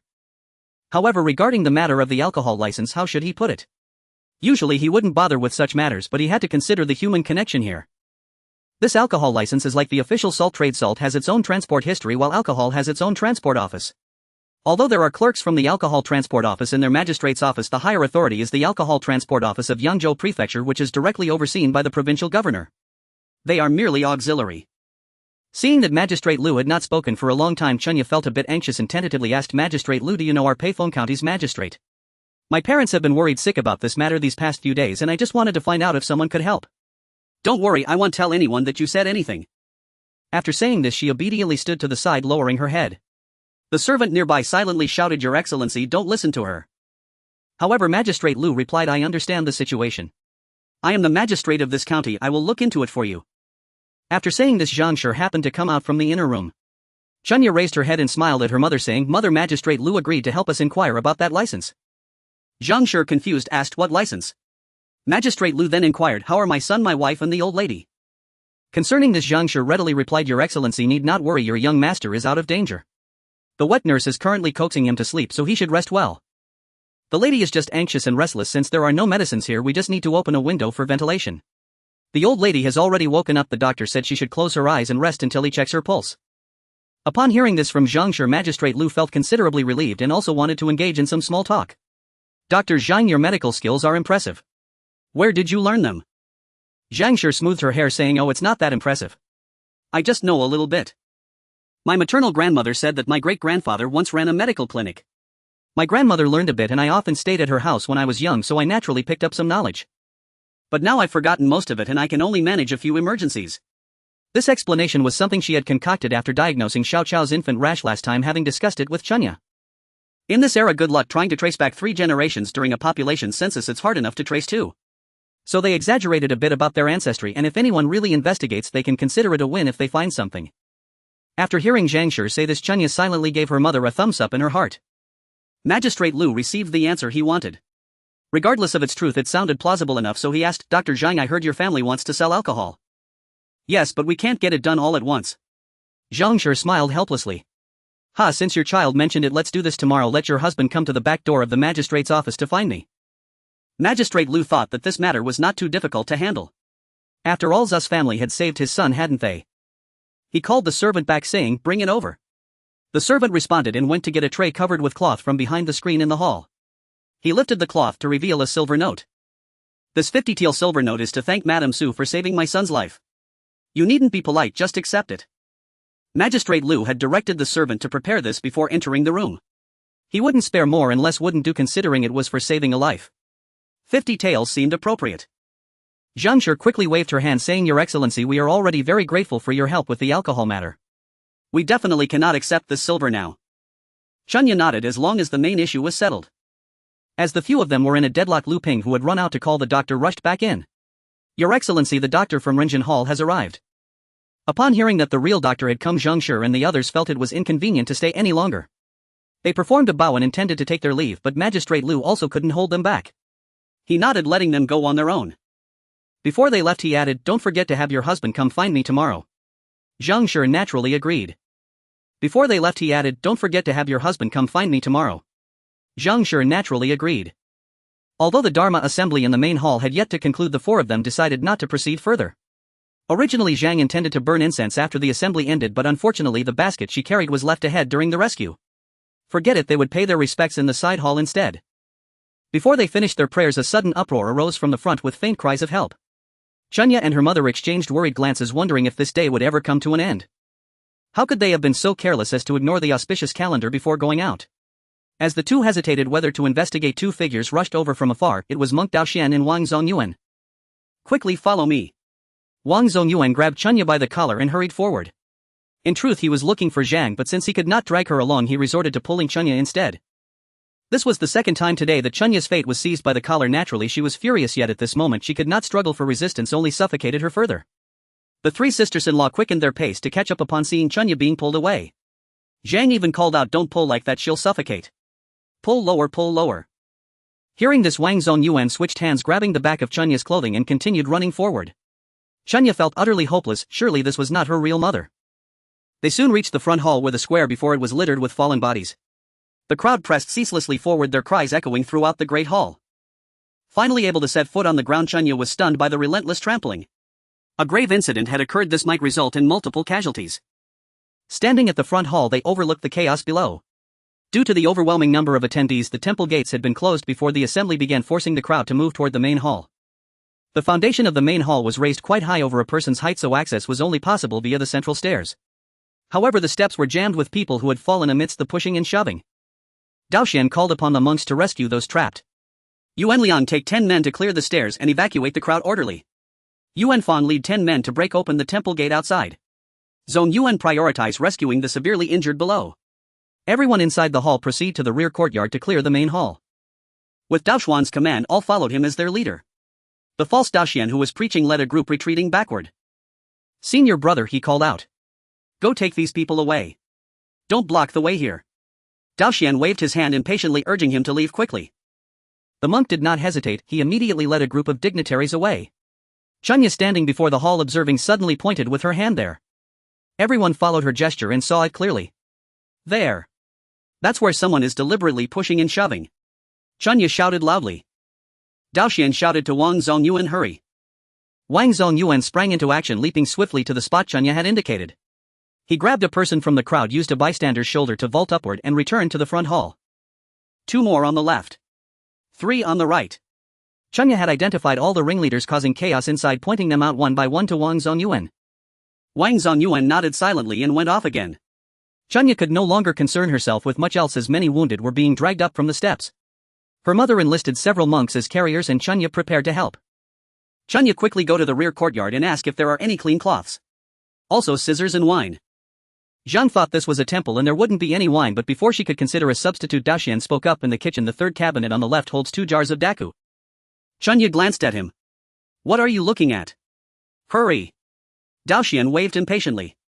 What was wrong with monks drinking wine? Monks needed wine, didn't they?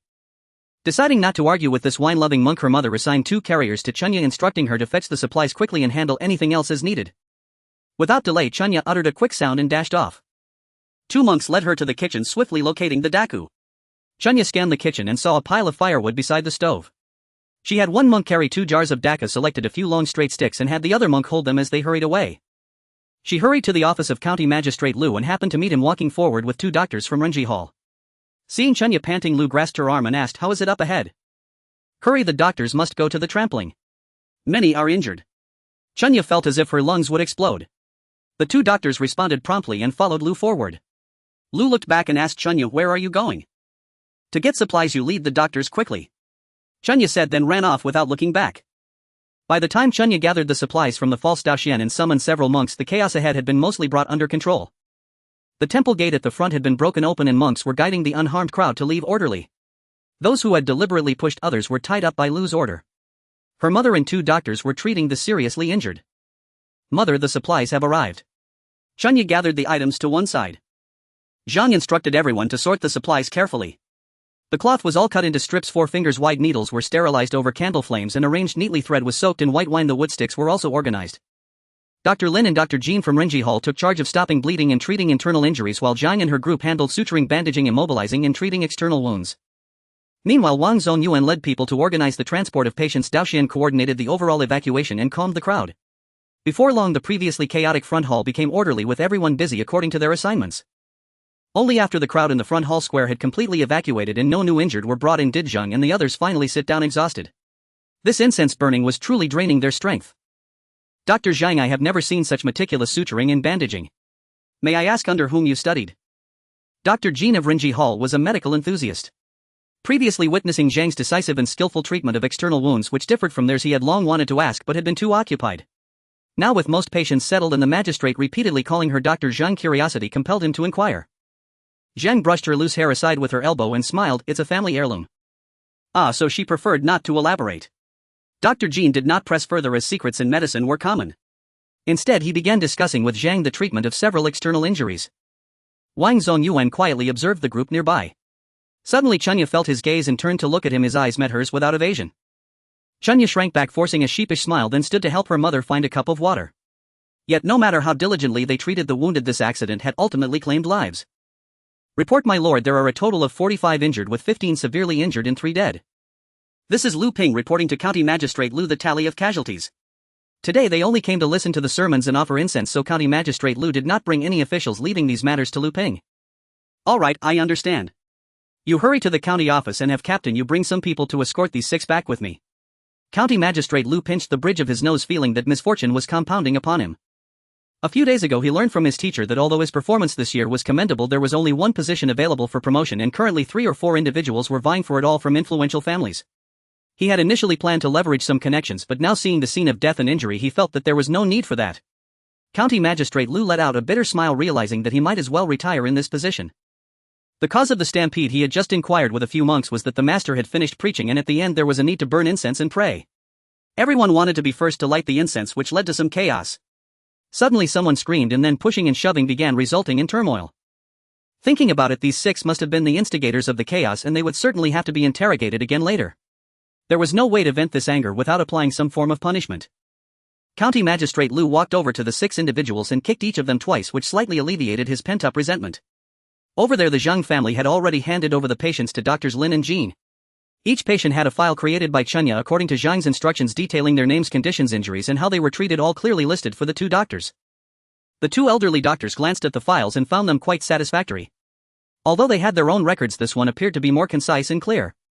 They didn't need to ask, it was evident that it was a family tradition. Since Zhang referred to it as a medical record, they decided to follow suit. After the handover, the Zhang family wanted to take their leave. With the sun setting and their energy spent, they needed to hurry home. County Magistrate Lu and an abbot who had appeared from nowhere came to see them off. "Thank you very much, Madame Su. I am unable to attend to you now, but I will certainly come to express my gratitude when I have the time." "You're too polite, my lord. Saving a life is worth more than building a pagoda. We came here to offer incense and pray. How can we stand by and do nothing in the face of death?" "You go ahead, no need to see us off." At this moment Zhang just wanted to hurry home to take a bath, not bothering with pleasantries. She turned to Chunya and the others, saying, "County Lord Lu, you will likely be very busy these next few days, right? Why not have my father come to find you in a couple of days? After all, saving others could not overshadow their own matters." "No need, come tomorrow instead." County Magistrate Lu thought it wouldn't take much time anyway. Although these few were all women, they had remained composed in a crisis, especially Madame Su, who had indeed been of great help. He decided not to put on airs. The group thanked County Magistrate Lu, comforted the abbot and then departed. Wang Zongyuan stood outside the main hall watching the few people gradually fade into the distance, his expression pensive. "Those mother and daughter do not seem like people from here," Dao Xian, who had appeared from nowhere, remarked before drifting away. "What does that mean? Not from here. Not from this world. Who exactly are they?" Wang Zongyuan narrowed his deep-set eyes. However, Chunya and her mother were oblivious to any notions of identity. They were solely hoping to encounter a cart in Anping Market that could take them home. The group walked towards Anping Market. Li Shi, usually quite talkative, had fallen silent, utterly exhausted. Although she liked her sister-in-law, she swore she would never again accompany her sister-in-law to offer incense, no matter what. She and Zhou Shi had just witnessed wave after wave of injured being carried in and had been so frightened that they held hands, shivering by the side. But when Zhang Shi yelled, "What are you standing there for?" they reflexively rushed forward to help. The more injured they treated, the less fear they felt. After all, it wasn't them who were in pain, so what was there to be afraid of? Before Li Shi could finish her thoughts, she saw someone rushing through the dust towards them. Before she could react, loud slaps landed on her and Zhou Shi, accompanied by a familiar scolding voice. "You bunch of dead wives burning incense, what nonsense is this? Day in and day out you only know how to cause trouble. Don't you think you're scattering this family? Ah. You're all a bunch of wasteful brats. I'll make sure you never dare burn incense again." It was none other than Kai Shi. She scolded 4 of them but only hit Li Shi and Zhou Shi. The 2 were being beaten back towards Zhang Shi, who was feeling dizzy from being surrounded by them. Unable to endure any longer, she was about to shout when she saw Kai Shi being restrained by Su Fa and Su Ji. Mother, it's alright as long as the people are safe, please don't hit anyone anymore." Su Fa saw that although the few looked disheveled, they were fine, and he breathed a sigh of relief, quickly pulling the frenzied Kai Shi away. After being dragged away by her two sons, Kaishir simply sat down and began to cry heartily. Zhang Shi was afraid she might faint from crying. Finally, after Kaishir had scolded, shouted and cried, the group set off on their way home. Anping Market had no vehicles to hire, with so many people leaving at once. Whatever vehicle there was had already been taken. Fortunately, their village was not too far from here, and accompanied by Kaishir's scolding, they grit their teeth and made it back. At the entrance of the old house, the group bid farewell. Li Shi and Zhou Shi only waved goodbye to Zhang Shi and Chunya, unable to say anything else. Only Su Fei was still explaining to Kaishir's sister-in-law, please don't take it to heart, my mother just has a sharp tongue and it's really just because she is worried about you all. Seeing that you all hadn't returned so late and hearing from someone at the village entrance that something had happened at An Yuan Temple and people had died, she ran to the wilderness to find us and hurried to An Yuan Temple. My mother is getting old, and even though she ran all the way, she didn't dare stop to catch her breath. Nonsense, who couldn't catch their breath? Why are you talking so much? Get inside quickly. Your wife is sprawled out like a dead dog and you're not taking care of her. Before Su Fei could finish speaking, Kaishir's barrage of words erupted. Zhang Shi waved her hand at Su Fei, go on, I know everything, and then called out inside, Mother, we're leaving. Grandma, we're leaving. Chunya also bid farewell to Kaishir. Get lost. Kaishir, after all that shouting, still had her full strength. At this moment, Tai Tu was still at the back mountain. On the way, Su Fei informed them that Tai Tu had spent the afternoon playing with San Nio and had asked Dinyo to keep an eye on him so they would return home together later. Mother and son returned home to fetch water and heat bathwater, enjoying a comfortable bath. When Tai Tu returned covered in mud with Dejin, Zhang Shi had already prepared dinner, a pot of rice, 12 sweet and sour eggs and 5 cucumbers to nibble on. After finishing dinner, the exhausted mother and son went to sleep. So when Su De and Shi Tu returned home, they only saw Tai Tu and Dejin digging a pit in the corner of the yard. Su De initially thought Zhang Shi had not yet returned, but Tai Tu said, Dad, the vegetables and rice are being warmed on the stove. Mom said for you to eat by yourselves and help me take a bath afterward. Where's your mother? Did she go to your grandmother's house? Su De asked. No, she's asleep and my sister is asleep too, Tai Tu replied, continuing to dig the pit with Dejin. Oh, mother said something happened at An Yuan Temple and she was exhausted from treating the injured, so she went to rest first. Ah. Su De had no idea about this matter at all. On their way back, Su De indeed heard that there was a major incident at An Yuan Temple resulting in many deaths, but he had no idea that Chunya and the Zhang family had also gone. Now thinking back, it might be better that he didn't know. If he had known, he might have gone crazy. Seeing that the two women were fast asleep, he chose not to disturb them. From what he knew of his wife, she would definitely not stand idly by in such a situation. His agi was indeed remarkable. Early the next morning, just as dawn began to break, Su De noticed Zhang Shi turning over, assuming she had woken up. Wife, are you awake? Can you tell me about what happened yesterday? His curiosity had tormented him all night and now he could no longer hold back. Delaying any longer might be fatal. Get lost. Zhang Shi, still half asleep, felt the dim light in the room and knew Su De was intentionally waking her up. Su De nudged her again. Wife, I've held it in all night, just tell me what happened. If you held it in, just go pee. Zhang Shi still did not want to open her eyes. Under Su De's relentless insistence, Zhang Shi had no choice but to yield. Since she couldn't sleep anyway, she recounted everything that had happened yesterday, making sure to remind him to use the back door at the yamen later. Su De listened. Oh. Mum. If anyone was impressive, it was his agi, who not only saved the county magistrate's child but also participated in treating many victims of the stampede incident. Wife, you are truly amazing, the nightingale of the Dechen dynasty. Come here, let me give you a kiss. What are you doing? Be serious. Just as they were being affectionate, Aunt Fat's penetrating voice came from outside. Has the eldest daughter-in-law of the Su family gotten up yet? The human alarm clock was indeed accurate. Coming. Zhang Shi had no time to be affectionate with Su De and quickly got dressed before heading out. Aunt Fat's shout woke not just Zhang Shi, everyone in the Su household except for Dejin was roused and the quiet courtyard instantly became chaotic again. Hey, have you heard? Many people died yesterday at An Yuan Temple and about 100 were injured. Aunt Fat had come especially early today to gossip with Zhang Shi and Yanzi's mother about this incident. Zhang Shi shook her head. There weren't that many, 3 died and over 40 were injured. How do you know? Yanzi's mother asked.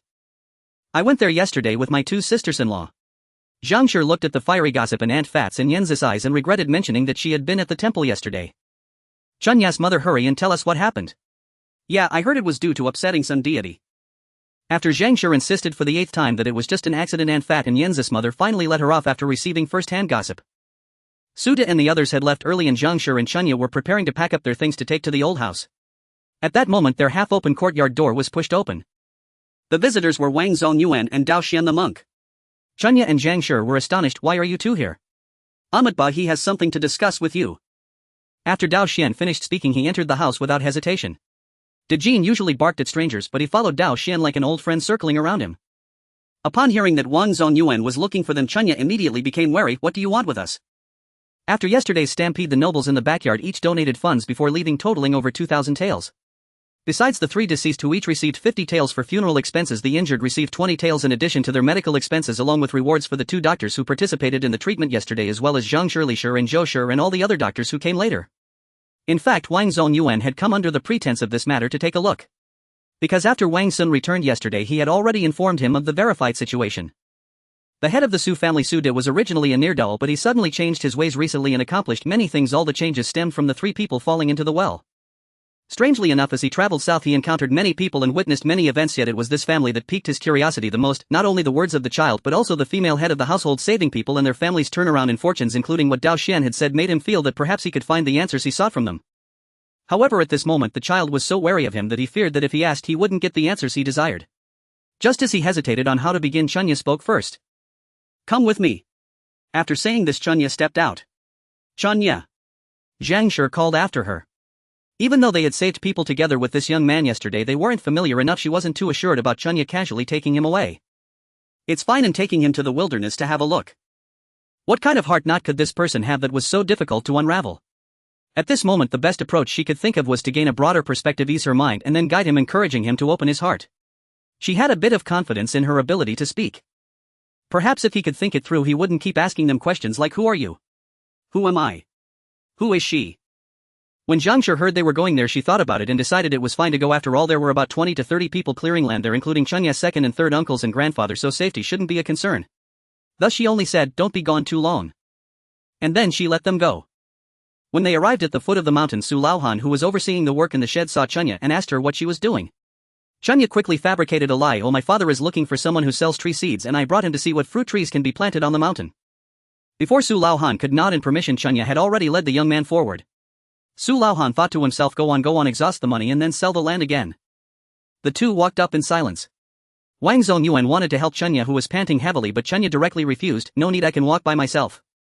Finally reaching the mountaintop, Chunya plopped down on the ground exhausted, while Wang Zongyuan, as if nothing had happened, stood at the peak enjoying the breeze, his clothes fluttering as if he were the true master of the mountain. Struggling to her feet, Chunya declared her claim. Look.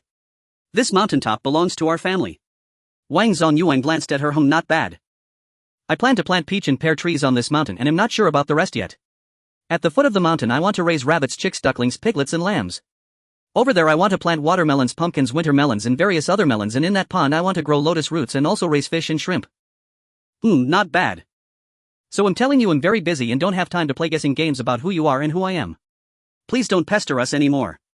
If you have a heart knot that's hard to untangle, just say it. Once we resolve it, we can each go about our own lives and forget about each other. How does that sound? Chunya really couldn't stand having someone constantly entangled in this issue around her. So who exactly are you? Wang Zongyuan looked at Chunya and asked seriously. Elder brother, I just want to ask you, is it because of that braised pork elbow? Chunya thought, apart from her reckless words at An Yuan Temple, it was only about this braised pork elbow. The person only asked her about this dish when they came to eat. Yes and no, Wang Zongyuan replied. Then is it yes or is it no? Why does this person speak this way? I grew up in the northern border since I was young. Chunya thought, I didn't ask you where you grew up, what does it have to do with me? But she did not interrupt him. The winters there are extremely long and particularly cold. My mother often made braised pork elbow for me, saying that eating more meat in winter would keep me warm. Her method was different from others. They would steam it first and then braise it. Only my mother would use a small clay stove and a sand pot to braise the elbow for 2 hours until it was tender and falling apart before serving it to me. I remember when I was 9 I once ate a whole one in one go and ended up vomiting and having diarrhea all night, unable to eat for 3 days. As Wang Zongyuan spoke, a hint of a smile unexpectedly appeared on his face, which seemed covered in glue. Chunya felt there was no need to focus solely on their family's braised pork elbow. Elder brother, if you want the elbow to be tender and soft, it should be either steamed or boiled. Our family is nothing special. My mother liked to add tea leaves when braising the elbow, saying it would remove the greasiness. Ever since my mother passed away I have only eaten elbows braised with tea leaves at your house. Wang Zongyuan stared ahead as if speaking to himself. He hated himself for being so lazy. Why couldn't he just make another pot of braise properly instead of throwing the elbow into the tea egg? At this moment Chunya completely agreed with her grandmother Kai's scolding. She was indeed a lazy bum. However, despite hating himself, he still needed to explain. Elder brother, you might not know, but I admit that what I said the other day about my grandfather running off was to deceive you. In fact, I just happened to throw the elbow in while making tea eggs. How about this? I'll give you our family's secret recipe for braising tea eggs. What do you think? This recipe has long been coveted by Master Chun from Xianju, but I have never dared to give it. Until I was 12, my father brought my mother and me to the capital. Are you not listening? Fine. Chunya decided to be a listener today, letting this elder brother finish speaking before addressing the braised pork elbow issue. In the following years, I was unable to return to the northern border. Later, my maternal grandfather's family was killed in battle, leaving no survivors. The heads of my grandfather and 2 uncles along with 3 of my cousins were displayed on the city tower until now, their bones still visible. My mother, in order to avenge my grandfather, cut her hair and also died in the northern border. Chunya looked at Wang Zongyuan, who had returned to a blank expression as he gazed into the distance. Just a few words made her feel the temperature around them drop a few degrees. Actually, I know I shouldn't be fixated on asking who you are, Wang Zongyuan continued. I also feel it's foolish of me to think this way, but I still want to ask, do you know a woman named Liu Qinghua? I really don't know her, Chunya replied honestly. After hearing Chunya's answer, Wang Zongyuan's gaze dimmed. Yes, he had thought too much. How could there be such a thing as resurrection in this world? This child simply happened to make that dish, and coincidentally, having matured in mind, spoke of the Zhuangzhou dream butterfly, not knowing whether it was real or illusory. Everything was just his inner demon. It was himself, unable to let go yet unable to grasp. Looking at Wang Zongyuan, whose expression had darkened, and thinking about the experiences he mentioned, Chunya felt a strange sympathy for him. In her mind, 2 little figures were fighting fiercely. One said, "What is there to pity? Lavishly dressed, a dashing young man with a bright future. Do you, a poor wretch, have any right to pity him?" The other said, "He grew up in a place invaded by foreign tribes. His maternal grandfather's family and his mother both died. How could he not be pitiful?" One replied, "There are many pitiful people. Can you sympathize with them all?" The other retorted, "But others aren't in front of you. He is a living person right in front of you." Unconsciously, Chunya spoke up, "You know right. Our whole family once fell into a well." Wang Zongyuan resumed his blank expression and replied faintly, "I know. From the moment I climbed out of the well, I felt I could no longer live in a muddled way as before. Living in the present moment is the most important. Although I don't understand what you're struggling with, I can sense that you can't let go of your grandfather's and mother's deaths. Since you can't let go, then just act. Don't waste time and hesitation about doing or not doing." Chunya shared her principles with him. Whenever she is confused, she doesn't think too much. She enters the situation and events will naturally lead her forward. Wang Zongyuan forced a bitter smile. "I left the capital and arrived here without any problems. Do you know how I managed that? With money. Not just money, there must also be family protection, travel permits, food and lodging, and communication. None of these can be separated from family. If I were not from the Langya Wang family, I wouldn't be able to act so freely regardless of how rich I was. To all heirs of noble families, family is like a shield, yet also like a chain." Then I am different from you. I don't care about so much. But one thing, whoever harms my mother, I will take their life. Whoever tries to stop me, just go to hell. What family would hinder a son avenging his mother? What does such a family have to do with me? It's not just my family. If it were only my family, it would be fine. If I die, it's all over and no one would nag me about family matters anymore." Chunya felt that Wang Zongyuan was living too suppressed. She couldn't chat with him in his rhythm, or she would easily be drawn into his emotions. She had to break free from his thought patterns. Wang Zongyuan was momentarily rendered speechless by Chunya's words. Yes, why should he consider so much? The barbarians killed his mother, he should take revenge on them. If so-called protection becomes a shackle, why not discard it? Wang Zongyuan suddenly felt a chill down his spine and looked at Chunya, asking, "Are you really only 8 years old?" Yes, only a child would shout about hitting and killing. Don't adults only care about gains and losses? After Chunya finished speaking, she shrugged. Looks like I can only be a child then. Wang Zongyuan smiled. Oh. What about your family? Go to hell. I need to go to the northern border. I should go to the northern border. Wang Zongyuan declared his decision firmly. Ha, as long as you've figured it out for yourself, that's enough. The most important thing for a person is to not be at odds with oneself. I see you've been at odds with yourself for a while. Just make sure not to regret the decisions you made yourself. Chunya's life mentor mode was back online. Wang Zongyuan amusingly shook his head, realizing he was not as clear-headed as a child. Of course I won't regret it. I originally came from the northern border. Alright, as long as you have made up your mind, let's go down the mountain. My mother is getting anxious waiting for me. With a responsive agreement, Wang Zongyuan stepped forward to descend, but Chunya suddenly remembered something and called out, "Hero, please wait." Just speak your mind. Wang Zongyuan turned back. Alright, big brother, here's my thought. Our family's conditions are not great. I just want to plant some fruit trees here, but you know, the peaches and pears here are quite ordinary. I don't know. Wang Zongyuan didn't quite understand what Chunya was trying to say. Chunya felt a bit displeased with his attitude, thinking that this person could potentially become a financial backer, so she still spoke politely. "Let me tell you, our peaches are small and not very sweet, and the pears are thick-skinned and coarse, not very tasty at all. However, we can cultivate them. If you can go to the north and find some different varieties of peach and pear trees for me, how about we split the profits 30-70 when we start making money? You pay for the seedlings and we'll take 70 for our expertise in labor. Please consider it. Fine, I'll have Linen send some better looking peach and pear trees over. As for the northern varieties, we'll discuss that when I arrive. Wang Zongyuan agreed without much thought and didn't question her about the so-called planting techniques, as those matters were no longer important to him. Chunya was naturally overjoyed. The clearing of the mountain was near completion, but she still didn't know where to find the tree varieties. She only knew that Su Qiguang had originally gone to the north to find the tree varieties for grafting and cultivation. However, they were far from the north and their family's available funds were limited, causing her to consider persuading old Su to resume his old profession. Now it was great this hero didn't seem to know what he was doing, but that wasn't important. As long as he brought the tree varieties, she could have another big venture. Looking at it this way, today's effort in conversation was worth it.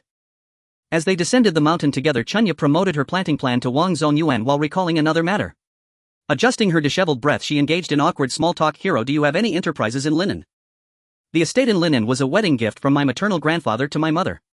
They spent their lives in the northern border, and upon hearing that Jiangnan was beautiful, they had someone purchase the estate intending to retire there after leaving military service. Wang Zongyuan replied. This time I actually wanted to go south to see the estate where my grandfather and the others had once planned to retire. My grandfather used to run solo errands when he was young. He once told me about linen and Zhenghua, saying it was beautiful.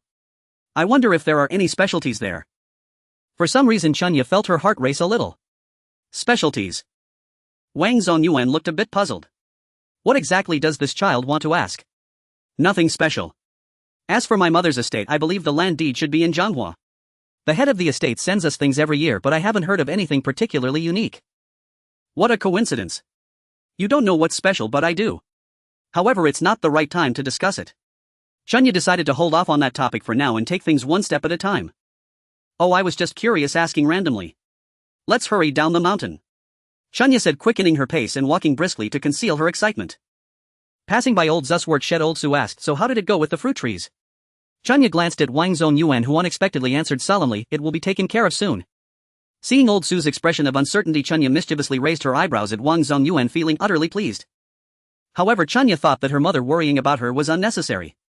Zhang Shi was too busy to even think of her, because when Dao Xin arrived at their house he started shouting about begging for food, saying things like food passes through the intestines, but the Buddha remains in the heart, no distinction between meat and vegetables. Tai Tu inadvertently let slip about their past selling fried chicken at Anping Market. Dao Xian instantly got excited, asking why they couldn't buy that delicious fried chicken anymore, realizing it was because the two women had stopped setting up a stall. Dao Xian pressed his beaded Buddhist prayer beads against Tai Tu's neck, stating he wanted to trade them for fried chicken. Zhang Shi was unwilling to accept it. Not only would it be inappropriate for such a small child to wear those beads, but they also looked unsanitary. The beads were all covered in wax. My goodness. So dirty. She returned the beads to Dao Xian but was unable to resist his persistent pleas. Moreover, he had brought her a reward for saving someone today, giving her 10 taels of silver, with Li Shi and Zhou Shi each receiving 5 taels, and even Chunya getting 2 taels.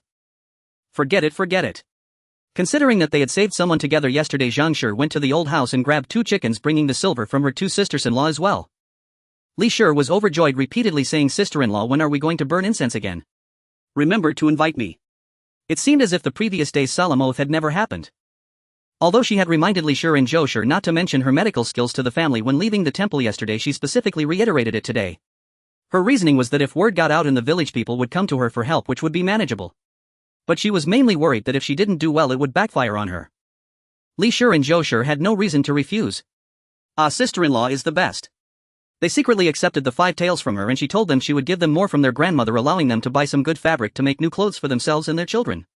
What a wonderful sister-in-law. Whatever she says, it goes. After catching the chickens and returning home, Tai Tu was busy introducing the monk Dao Xian to the chili peppers planted by his sister, which still hadn't sprouted, likely a lost cause. Zhang Shi didn't care about the 2 of them lacking the energy to intervene. She casually plucked the feathers and killed the chickens. There was no time for marinating, she could only prepare a heavier batter for frying. Just as she finished frying the chicken, Chunya returned with Wang Zongyuan. Before Zhang Shi could call out, Dao Xian came sniffing the aroma and didn't need anyone to be polite. He grabbed a chicken leg and bit into it, exclaiming, this is the taste. Why did you stop setting up a stall? You should. I saw that your business was quite good back then. We don't have the time or the people. We sold the recipe to Xianju. If you want to eat, you can go there. Chunya, preempting Dao Xian's action, snatched another chicken leg and handed it to Wang Zongyuan, saying, hero, please enjoy the chicken. Zhang Shi glanced at Chunya, unsure of her intentions. Seeing this, Chunya immediately reported the good news to Zhangshi mother. This hero said he can help us get the tree varieties for the peach and pear trees. Hearing Chunya refer to Wang Zongyuan as hero, Zhangshi frowned, questioning what kind of nonsense that was, thinking he must be someone from Liangshan. Young Master Wang, please don't mind. My daughter is quite mischievous, she should have been disciplined more. As for the trees, there's no need for formalities, Mrs. Su. My surname is Wang and my name is Zongyuan. You can just call me Xiaobai, he replied, casting a glance at Chunya, who was smiling obsequiously. As for the fruit trees, I've already discussed it with your daughter. What exactly did you discuss? Is it complicated? Chunya thought he was implying she was saying bad things about him. Her mother was going to hit someone if that were the case. But speaking of the fruit trees, Chunya shoved the fried chicken into Wang Zongyuan's hand, saying, wait a moment, I'll be right back. And dashed into her room. Zhangshi didn't bother with her, she didn't have the energy to control her. When Zhangshi asked Wang Zongyuan for the third time if the fried chicken was good, Chunya finally emerged with 2 sheets of paper in both Zhangshi and Wang Zongyuan side in relief. Zhangshi didn't bother with her, she didn't have the energy to control her. When Zhangshi asked Wang Zongyuan for the third time if the fried chicken was good, Chunya finally emerged with 2 sheets of paper in both Zhangshi and Wang Zongyuan side in relief. I have prepared the contract. You are responsible for the seedlings and we will take care of the labor and technology. The profits from the fruits will be split 3 to 7. The specific number of trees and varieties are all written in the contract, you can take a look. After Chunya finished speaking, she handed the contract to Wang Zongyuan. Dao Xian, who was busy sucking on his fingers, gave Wang Zongyuan a meaningful glance. Wang Zongyuan pretended not to notice, glanced at the contract in his hand, waved his hand and signed it. When I reach the north I will write to you, Wang Zongyuan said. Chunya thought to herself, what does he want? He doesn't even think, and blurted out, but I'm only 8. Are you even human? She suddenly felt that his imposing figure had become somewhat lewd. Zhangshi also frowned. At that time I will inform you of my location. You can send the profits and accounts to me via the post station. Once I settle down I will send you my name card. With my name card you can send things without fear of losing them. Wang Zongyuan replied calmly. Chunya, I'm sorry, it was my fault. Zhangshi pretended to scold Chunya, this child, what are you saying? However, Chunya was not at all embarrassed. She extended her hand. All right, let's have a pleasant cooperation. Pleasant cooperation. Wang Zongyuan clasped his fists. If you don't shake hands, then don't. Chunya still retrieved her hand without any embarrassment. Wang Zongyuan carefully put away the contract, stood up and bid farewell. The seedlings from linen will probably take a month to arrive. By then I should no longer be at An Yuan Temple. I will have someone come to transfer the goods to you. Madam Su, until we meet again. Wang Zongyuan looked at Chunya, who introduced herself. Just call me elder brother. Zhangshi angry slapped her back. This child is really annoying. She never has a serious moment. Every day she drives me crazy, making my lungs hurt with anger. Xiaobai, don't listen to her nonsense. Just call her Chunya. Goodbye, Chunya, until we meet again. He took a few steps, turned back and said to Chunya, thank you. Go ahead, big brother. Even when killing people, safety is paramount. Chunya thought for a moment. Don't forget what I told you, every word is a warning. Ride slowly, safety first. Wang Zongyuan smiled. Goodbye. Until we meet again. After leading the horse tied to the tree in front of Chunya's house, Wang Zongyuan did not ride but led the horse slowly away. Dao Xian asked him, so how is it? I see you like this, you must have been deceived by that girl. She is quite eloquent, Wang Zongyuan replied with a smile. But you don't seem as desperate as when you first arrived. Have you been deceived thoroughly? Since this kid arrived at An Yuan Temple, I haven't seen him smile. I don't bother trying to guide him, this kid has always been stubborn. If he doesn't come to terms with it himself, no amount of talking will help, it would be a waste of breath. But in this short span of over an hour I have clearly felt this kid's change. He is finally willing to disperse the fog that has obscured him and he feels clearer than ever. Dao Xian thought he should keep his distance from this girl in the future. It seems this little trickster is quite adept with words. Previously I was overthinking things. If you want to do it, just do it, why worry so much? That girl is a little trickster. Ha ha ha, aren't you one too? Aren't I? Deceiving others or deceiving oneself is still deception, right? Wang Zongyuan suddenly felt refreshed. Stay away from inverted dreams, ultimately there is rebirth. Ba, great kindness, great kindness. But speaking of which, are you really doing business with her? Do you really lack that little money? Dao Xian recalled the silver notes Wang Zongyuan donated to An Yuan Temple while listening to their business discussion, feeling somewhat dazed. Is this person playing house with a child? Wang Zongyuan said seriously, of course I'm doing it. I might run out of money soon and I want to see how much this little trickster can actually earn. Alright then, do as you please. Please feel free, benefactor. I will take my leave first. After saying that, Dao Xian mounted his horse and sped away. He is indeed quite a sudden person. Wang Zongyuan, holding the horse, called out, Wang Sun.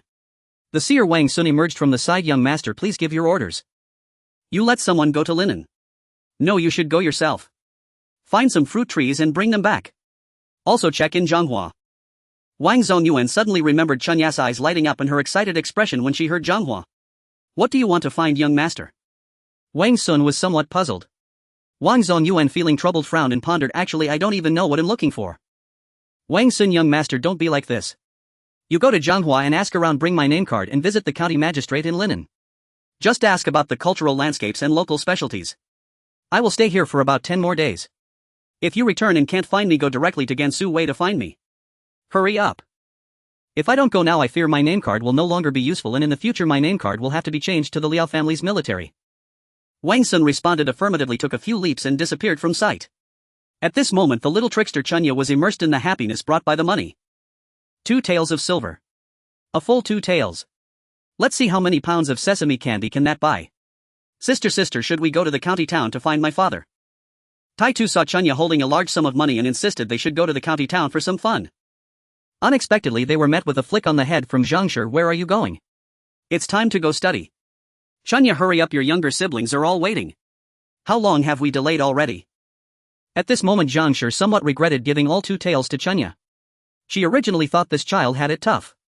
Before she came here she never managed her spending. Whether she earned 3,000 or 30,000 a month, it was all her own money spent freely. But after coming here the family was poor and struggling. This child only recently opened a shop and everything was running smoothly, so she asked her for a little pocket money. But now looking at Chunya like this, it seems this 2 taels of silver in her hands won't last 2 days. Her bad temper hasn't changed at all. How she spent money in her past life is exactly how she spends it in this life, without learning a lesson. Next time I won't give Chunya so much money at once, even if it kills me. Lost in the joy brought by the large sum of money, Chunya, completely unaware that she had now been deprived of the right to have more pocket money, saw Yanzi walking out of the house with the silk flowers they had given her yesterday and happily took her hand. Yanzi, you look good today. Really? My mother said it looks good too. By the way, my mother said she embroidered a few handkerchiefs for you. I will bring them home for you later. Yanzi's little face was flushed. Great, thank your mother for me. Since she came here, Zhang Shi has not taken a needle to make handkerchiefs. Speaking of which, even the clothes at home were bought ready-made. If it weren't for the lack of options, Zhang Shi wouldn't even want to make her own pants. In her words, she has become too capable and leaves these tasks for those in need, giving others a way to survive. A group of people walked and laughed, heading back to the old house. In her words, she has become too capable and leaves these tasks for those in need, giving others a way to survive. A group of people walked and laughed, heading back to the old house. Upon arriving at the old residence, the children were already waiting in the front yard. With a call from Chunya, a group of kids followed her into the Weishir grass hall, leaving the front yard empty. Commander Dan Kaishir was still sitting in the middle of the courtyard on a chair surrounded by piles of chicken and duck eggs. Zhang Shi approached her saying, "Mother, come here for a moment." With a face full of suspicion, Kaishir was pulled aside, frowning. "What's the matter? That can't be said openly." Zhang Shi took out 5 taels of silver. "Mother, this is a token of respect from me and the head of the family for you and father. Father and his second and third uncles have been working hard to cultivate the land these days, so please buy something good for the family." Seeing the silver, Kaishir turned sideways to block Zhang Shi, lowering her voice, "You don't have much money. The stone is growing larger, just keep it for yourselves and don't waste it.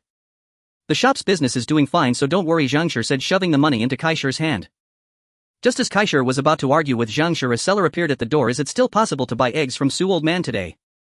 "Yes, of course." Kaishir turned back and said to Zhang Shi, "Then I'll keep them for you first to prevent you from squandering. Hurry to the backyard, those 2 said they want to move the chicken coop today." "Mother, don't save it for us, spend it as needed. As long as you eat well to avoid falling ill, that's earning money." Zhang Shi expressed her hope that both elders could stay healthy, making her more at ease. Kaishir, held back by Zhang Shi, wore an impatient expression. "All right, I got it, now go on. Why are you talking so much?" Zhang Shi didn't get angry, merely responding with an okay and walked towards the back.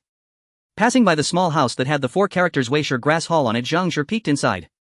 2 tables held 6 children, with Chunya standing in the middle leading the reading. Except for the 4 who were still young and couldn't sit still, the other 5 kids sat upright. Zhang Shi smiled knowingly. Although her daughter had many shortcomings, she also had a few merits. This was just as people often said, where flaws and strengths were equally apparent.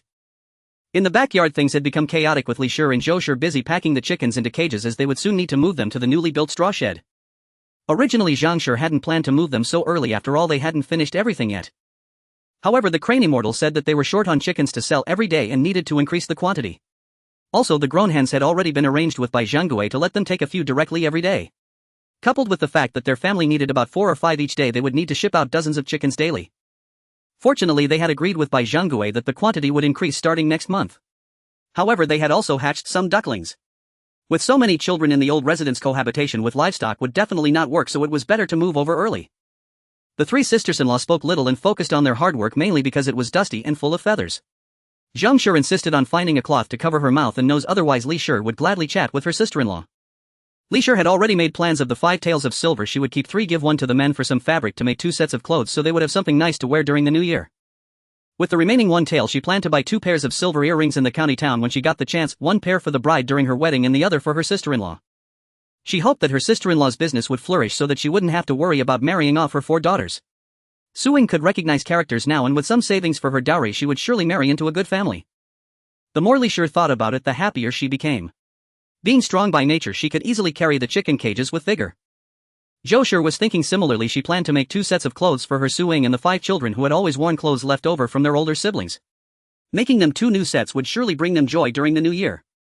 As for herself and Su Ji, they wouldn't need new clothes, she would just buy some new cotton to add to their clothes and quilt. Moreover, during the new year she could also bring a couple of 100 won as a token of respect to her family, as her family was much more in need than the Su family. At that time her parents could benefit from it too. As Zhou Shi thought, her face flushed with excitement. Just as the 3 of them finished packing the chickens and ducks to take away, Su Ji arrived with a cart. The few of them wasted no time loading the cart and heading to the foot of the mountain where Su Old Man was already waiting by the chicken coop. At this moment the wasteland at the foot of the mountain had been tidied up. Although they called it a mountain, Chunya always looked like she would die from exhaustion halfway up. It was actually just a small hill. Their area was originally a plain, and even the highest hill in their vicinity was at most just a slope. Thus a fence about half a person high had already been built around the foot of the mountain, which didn't take much effort. Su Old Man stood not far from the pond, and the row of chicken coops they constructed could accommodate roughly 4 normal-sized houses in length, and the height was just tall enough for a person to walk in. Some parts of the chicken coop were semi-open while others were enclosed, all separated by grids. In addition, a small thatched hut had been built a few meters away for the night watchman to rest temporarily, and outside the chicken coop 2 large dogs were tied up which Su Old Man had brought from the village. Their location could barely be considered in the south, although it was quite cold in winter. It wasn't as cold as in the north. Therefore, when they were initially planning, they thought that if it got too cold in winter they could just move the chickens indoors. Though they had considered keeping the chicks and ducklings warm or building a firewall for hatching first, they had no one in their area who knew how to do that. Second, when winter became too cold they could also figure out something warm for the chicken coop. After all, they were currently pressed for time and would think about it later. Just as Chunya said, there are always more solutions than difficulties. With everyone working together, the chickens and ducks were quickly settled in. Although all 4 rooms were thatched huts, they were spacious enough. Following their previous method, they placed chickens of different sizes in their respective enclosures for easy identification and to reduce the chances of disease transmission. Once the chickens and ducks were settled, Zhang Shi asked Su Old Man, who was puffing on his pipe nearby, "Father, how did the matter we discussed earlier turn out? Is there anyone willing?" Su Old Man tapped his pipe. "Yes, of course. Everyone is very willing, but I think you're giving too much money." "What's the matter?" Hearing about the payment, Li Shi became excited. "With so many chickens in our back mountain, during the day we're basically all here. But at night, leaving them here without anyone watching won't do. I wanted to find someone from the village to watch over them every night and said I would give 15 won each night." Zhang Shi explained. Li Shi replied, "That's too much. You see, it's only 15 won for a day's work, and just standing watch here costs 15 won. I think 10 won is fine." After all, she definitely wouldn't let her husband come being tired all day from working in the mountains and fields, so he couldn't come at night. Thus it was better to give the benefit to her sister-in-law than to outsiders. Seeing that Su Ji and Zhou Shi were silent and Li Shi was bargaining, Su Old Man understood that neither of his sons would do the night watch. He didn't need to say more. As an old man, he still wanted to enjoy some braised meat for a few more years. So he settled, "All right, let's go with 8 won. This matter is settled then. All right, Father, you can arrange for the manpower. One day our family will also be able to sell wine. I'll ask the children's father to bring you back a jar of fine wine as a token of respect." Zhang Shi thought as long as she didn't have to worry about it, not to mention a jar of wine, even if that would be no problem.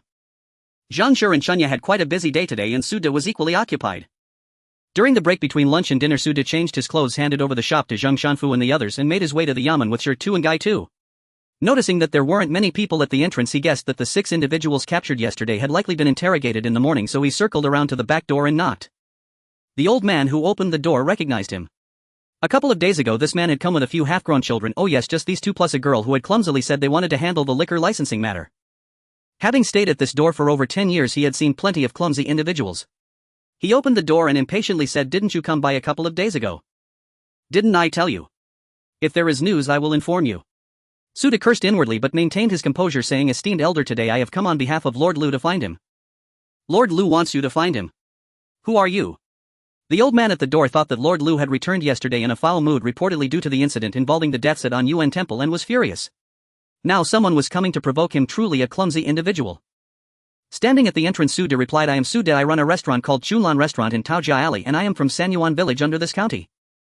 Upon hearing the name Su De, the old man immediately stood up from his chair. Today Lord Lu Ping the steward specifically instructed us that anyone named Su De should be let in with respect, as this family is of great benefit to the young master. The old man awkwardly chuckled, hee hee, Lord Su, I was blind to not recognize your great stature. Please forgive me, Steward Lu has already informed us. The Lord is currently in his study, please follow me. Su De did not expect such courtesy. Initially he thought it would be good enough if the county magistrate would see him, but he didn't expect the doorman to have received special instructions to lead him directly inside. Tisk, indeed the wife is the most formidable. To ease the previous awkwardness with Su De, the old man at the door kept talking as they walked, explaining the layout of the Peifeng County Yamen. The county yamen has 3 halls in total. The foremost is the main hall where Magistrate Lu presides over cases. The middle hall is used for breaks during case hearings and for clerks to conduct their business, and this hall is smaller. The third hall is quite large, with the southern monitoring area in the southwest corner connected to the second hall but isolated from the inner courtyard managed by minor officers. The inner courtyard is divided into 2 flower gardens on the east and west sides. Generally Magistrate Lu discusses matters with his aides, in the west side called the bamboo garden, while the east side, known as the summer garden, is used for living. Su De and the 2 children followed the old man into the third hall. Although this residence was not particularly luxurious, it had been well maintained due to Magistrate Lu's years of service, and even though Su De had visited many gardens before crossing over, he still found the inner courtyard of Peifeng County Yamen to be rather exquisite. However, he strolled leisurely, glancing around, while Shi Tu and Gai Tu, entering the Yamen for the first time, were quite nervous. Gai Tu, although sweating profusely, managed to keep himself composed, but Shi Tu unexpectedly started hiccuping. Su De slowed his pace and walked over to Shi Tu, asking what's wrong.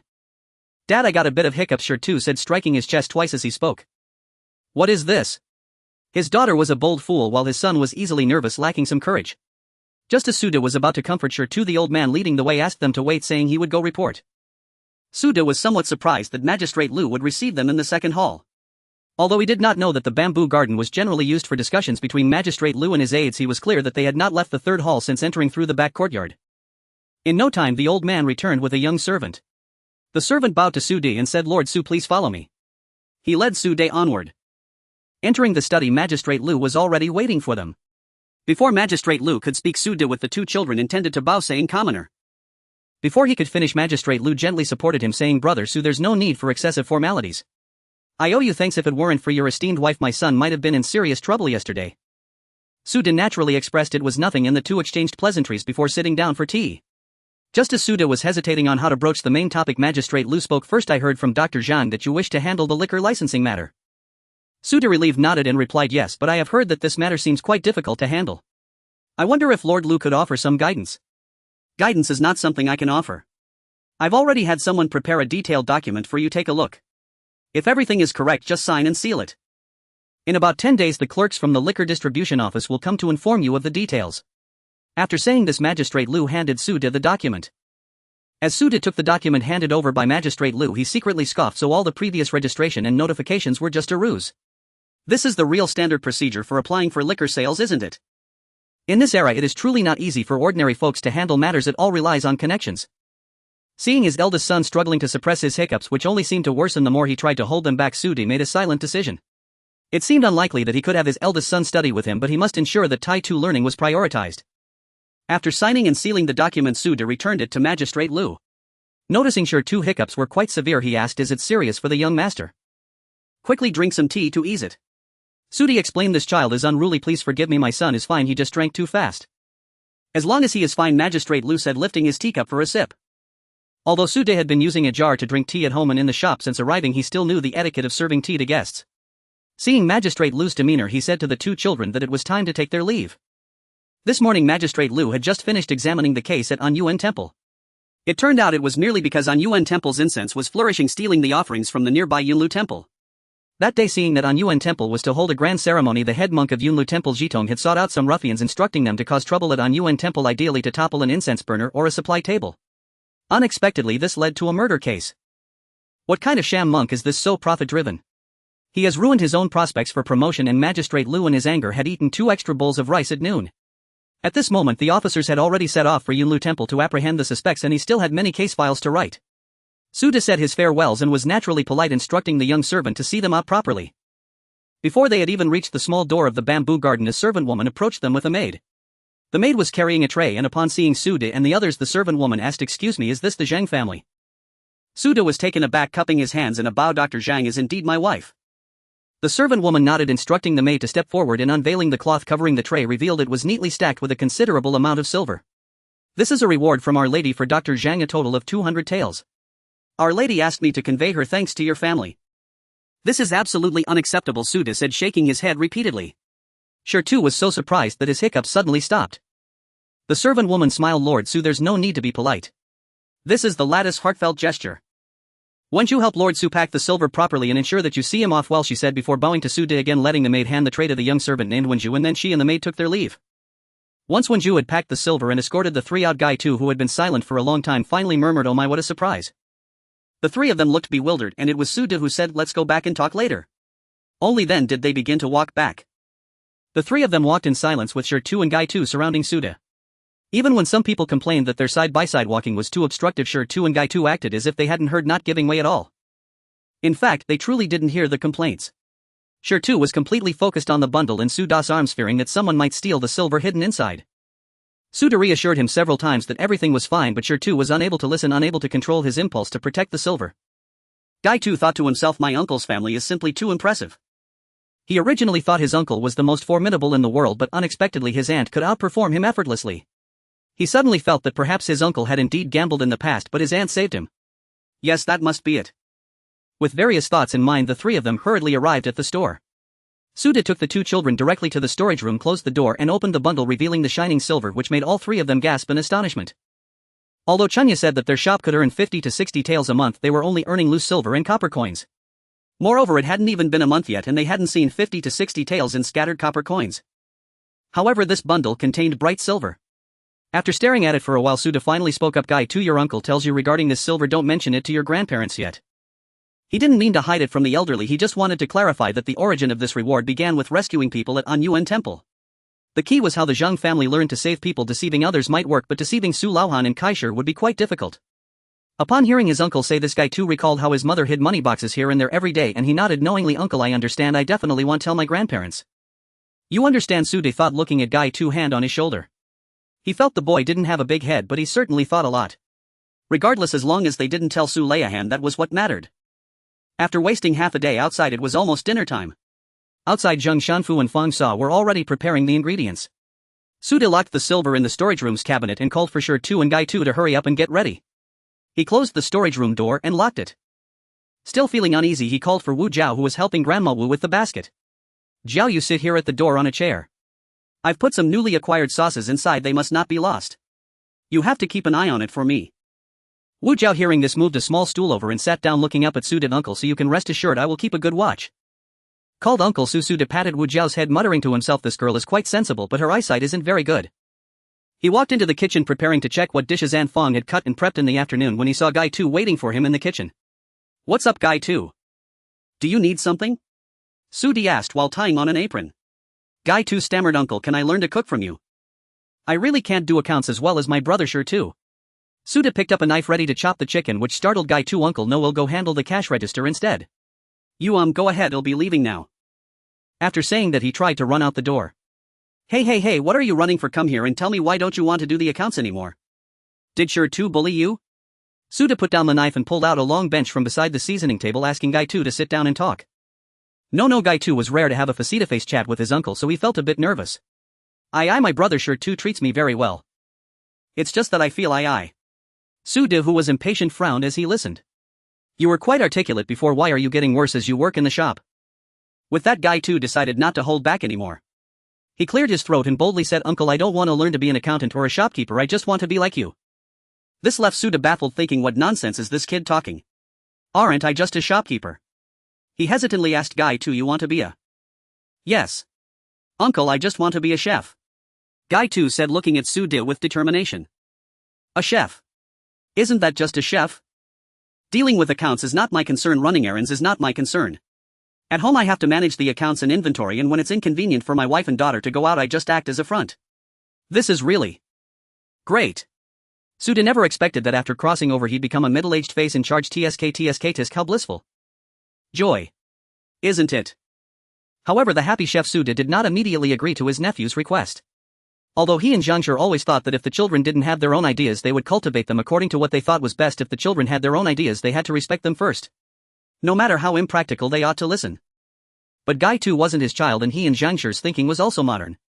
So Suda patiently explained to Guy too that if he wanted to become a chef he still had to ask his parents. If his parents agreed then it was no problem.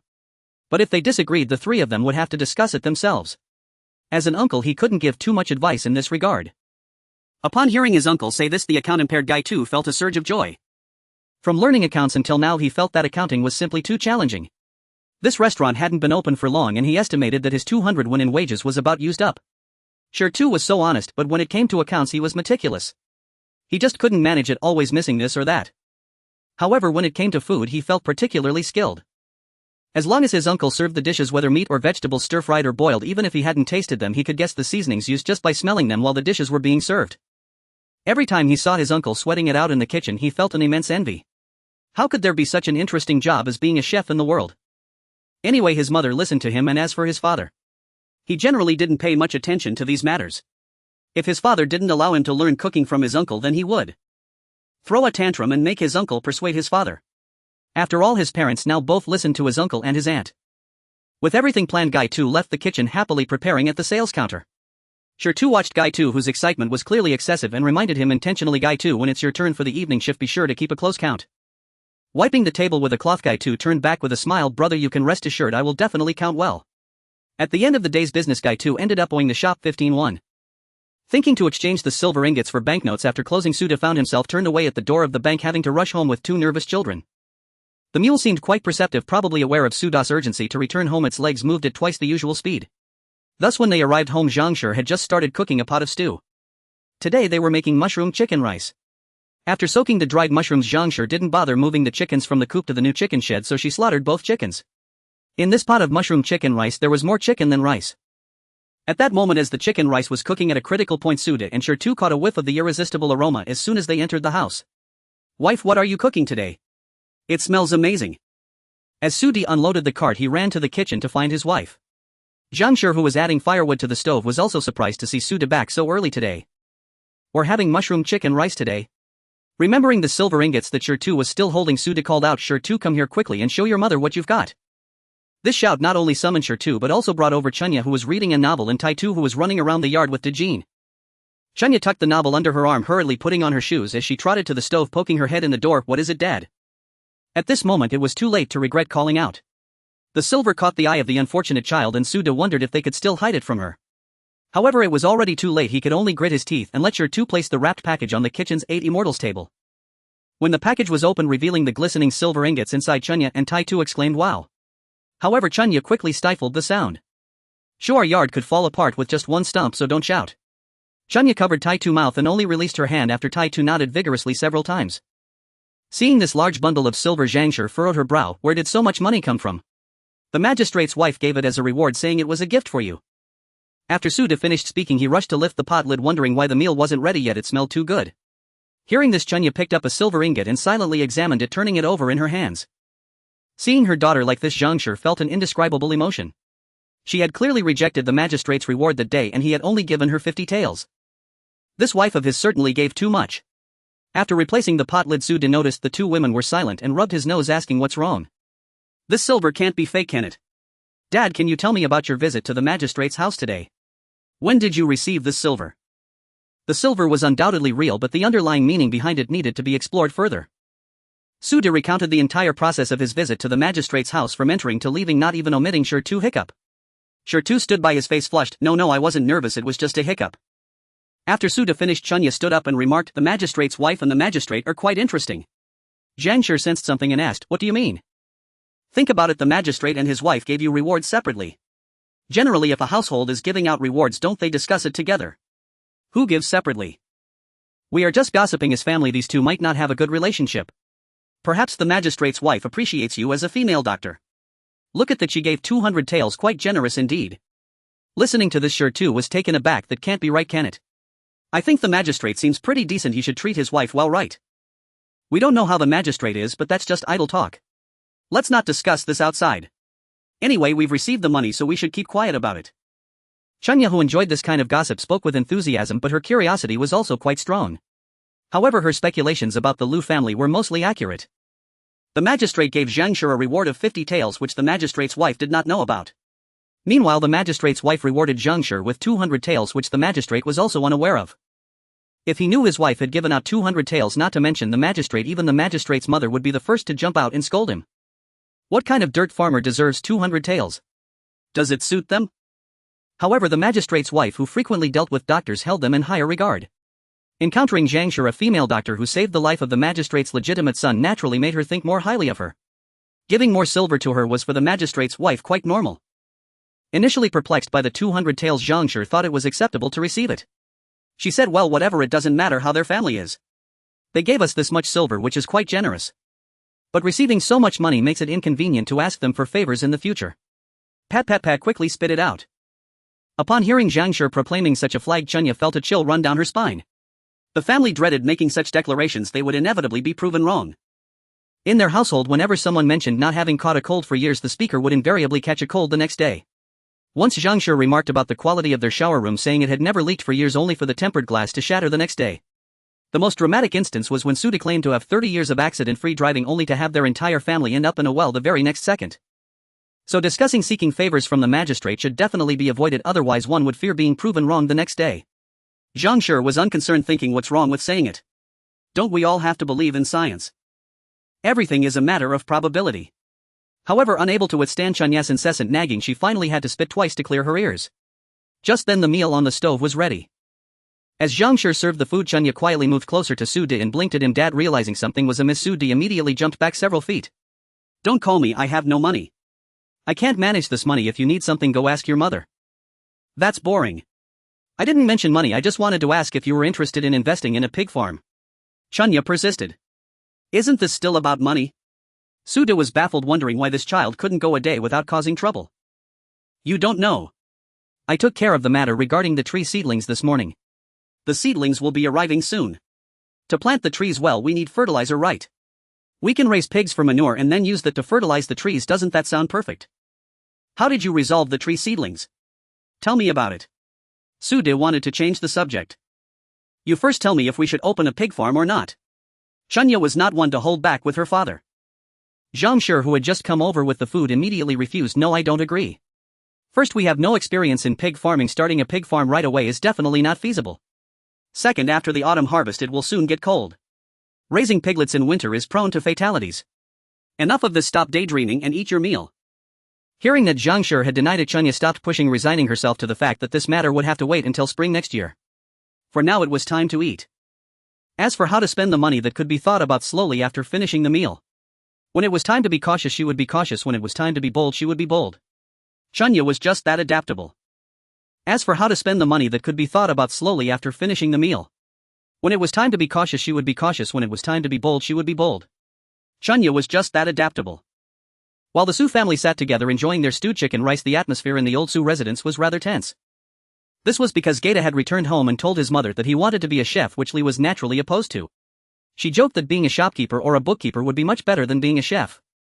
Previously, Gaeta would always mention how he exchanged places with Shirtu at his uncle's shop, handling the cashier and serving food, which made Li quite satisfied. Today he even mentioned taking Shirtu to the house of the county magistrate. Oh, the officials. They hadn't even approached the back door yet, their son had already been inside and reportedly served tea. Li could boast about this for a month in the village. But her son, instead of working diligently with his uncle, wanted to become a chef. What future could he have if he became a chef, spending his days with pots, spatulas, oil, salt and vinegar? What's good about being a chef? You should honestly stay with your brother Shirtu and calculate accounts together. Making mistakes once or twice isn't a big deal, after all the family isn't relying on your wages right now. You can consider it as paying your tuition and that's fine. Li was naturally unwilling for Gaeta to become a chef. Gaeta insisted, mother, I'm really not suited to be a shopkeeper or a bookkeeper. I just love learning to cook from my uncle. Look at my uncle, although he is a chef, he is also quite impressive when meeting the county magistrate and he doesn't seem nervous at all. How is your uncle just a chef? Su Fa interjected, baffled. What kind of eyes did this child have to think his elder brother was merely a chef? Gaeta showed no fear. Why isn't my uncle a chef? He cooks every day in the kitchen. What's wrong with that? Just as the father and son from the second room were arguing heatedly about whether Suda was just a chef, the main host appeared at the entrance with Zhang. Originally Zhang didn't want to come. She was already exhausted from a busy day and had her period, which was very inconvenient in ancient times. However, Su-do worried that Li would stubbornly oppose Gaeta, so he brought her along to talk to Li, hoping to prevent any conflict between mother and son. However, when they reached the door, they overheard the argument about whether Su-do was just a chef. Su-do laughed heartily and stepped inside, saying, "Well, I am just a chef, but currently I am also a shopkeeper. However, if Shur wants to be a shopkeeper and Gaeta wants to be a chef, I can also go home and be a farmer. It's all good, there are 360 professions and each one can produce a champion." Seeing Su-do and Zhang arrive, Su-fei awkwardly rubbed his nose. "Elder brother, don't listen to this little brat's nonsense." "This? What nonsense? There's nothing wrong with what I said. I'm here because I was worried that Gaeta, the stubborn kid, would get into a fight with you after just a few words, so I came to clarify this matter. I don't intend to convince you to let Gaeta learn anything. I just want to say regarding what this child wants to do, you shouldn't push back too hard. The saying goes, a forcibly twisted melon is not sweet. Whether it's feasible or not, just let him try. He's only a few years old. If he feels he made the wrong choice, he can always start over. Don't be too anxious." After speaking, he glanced at Zhang. Zhang understood and pulled Li aside, saying, "What your elder brother said makes sense. You should consider it. If you want a dutiful son, you should also listen to him since he is already a young man. I spoke frankly today, so please don't be upset. Gaeta isn't particularly good at learning. Another day I'll have Chunya show you the daily accounts from the shop so you can understand. As for whether or not to let Gaeta learn to cook, you can discuss it among yourselves. We've already shared our thoughts, so we'll take our leave now." After speaking without waiting for Su-do to say anything further, she took Su-do by the hand and left, surprising everyone in the old house. Li's voice rang out in the silent courtyard. "She isn't angry, is she? Go ahead and act recklessly. If you bring disaster upon yourselves, then so be it. At least Zhang won't have to worry about benefiting you anymore, and eventually everyone will know to settle down." Kai spat and entered the house. The old man Su, who had been silent, coughed a couple of times, saying, "If he wants to be a chef, then let him be. Stop arguing, it's noisy all day long." After finishing, he followed Kai back into the house. Zhou and Suji had remained silent, but at this moment Suji couldn't help but say, "Second brother, why don't you just listen to Gaeta? I think being a chef is quite good." At this point, Su-fei and Li had already lost interest in whether Gaeta learned to be a chef or not. Let him do whatever he wanted. But why did the elder sister suddenly become unhappy? "Tomorrow you should have a good talk with the elder sister about Gaeta's thoughts. We can listen to him." Su-fei made up his mind, letting Gaeta do whatever he wanted. "Father, do you agree?" In the courtyard, Gaeta was the only one who felt quite happy.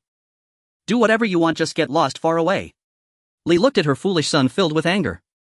If it weren't for this troublesome child, would the elder sister be upset? However, Zhang wasn't upset. She had come because of her period and was extremely tired. Just as she stood up and said a few words, she felt a heaviness in her lower abdomen. Realizing something was wrong and hurriedly pulled Su-do away. As Su-do was being pulled along, he kept asking, "Wife, what's wrong? Why are you angry? Don't be upset, tell me and I'll analyze it for you." "Shut up. We'll talk when we get home." Zhang had no time to deal with him. They hurried back home, and as they arrived, Zhang rushed to the toilet while the three children who were supposed to be enjoying the moon in the yard kept asking Su-do, "What's wrong with our mother? Did she eat something bad?" Before Su-do could answer, a shout came from the toilet, "Chunya, come here." Everyone turned to Chunya, who was also confused, and ran to the toilet door asking, "Mother, what's wrong? Come in." Although the mother-daughter relationship was close, Chunya didn't want to see her mother in the toilet. She hesitated, unsure whether to go in, but before she could decide, Zhang said again, "You come in here." With no choice, Chunya had to hold her breath and go in. "Turn around, don't look," Zhang instructed as Chunya stepped in. The girl was even more confused. If she couldn't look, then why did her mother ask her to come in?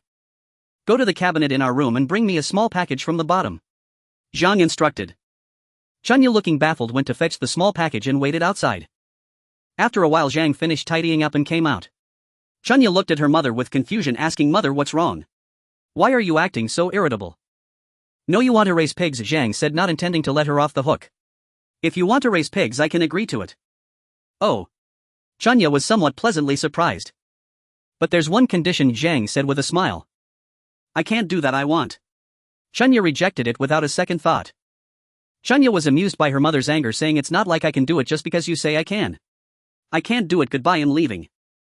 However, she had not taken 2 steps when Zhang pulled her into the bedroom, saying, "I need to tell you, this matter must be resolved. You don't need it right now, but it will be too late to think about it when you do. Do you know what people around here use?" "What?" Chunya was not really concerned about the issue since she didn't need it yet.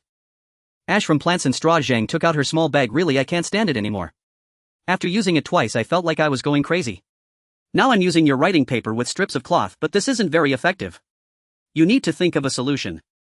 Chunya was stunned by the contents of Zhang's small bag, wondering what all this was. She realized she hadn't used much paper lately and was shocked at how quickly it was consumed, only to find out her mother had been using it as a sanitary pad. What should she do? She had no experience in making sanitary pads. Mom, I have a question. Chunya suddenly had an idea. Zhang was pleased to see her daughter thinking and said, ask away. If you can solve this for me, I will definitely reward you. Sanitary pads only appeared after the 1980s.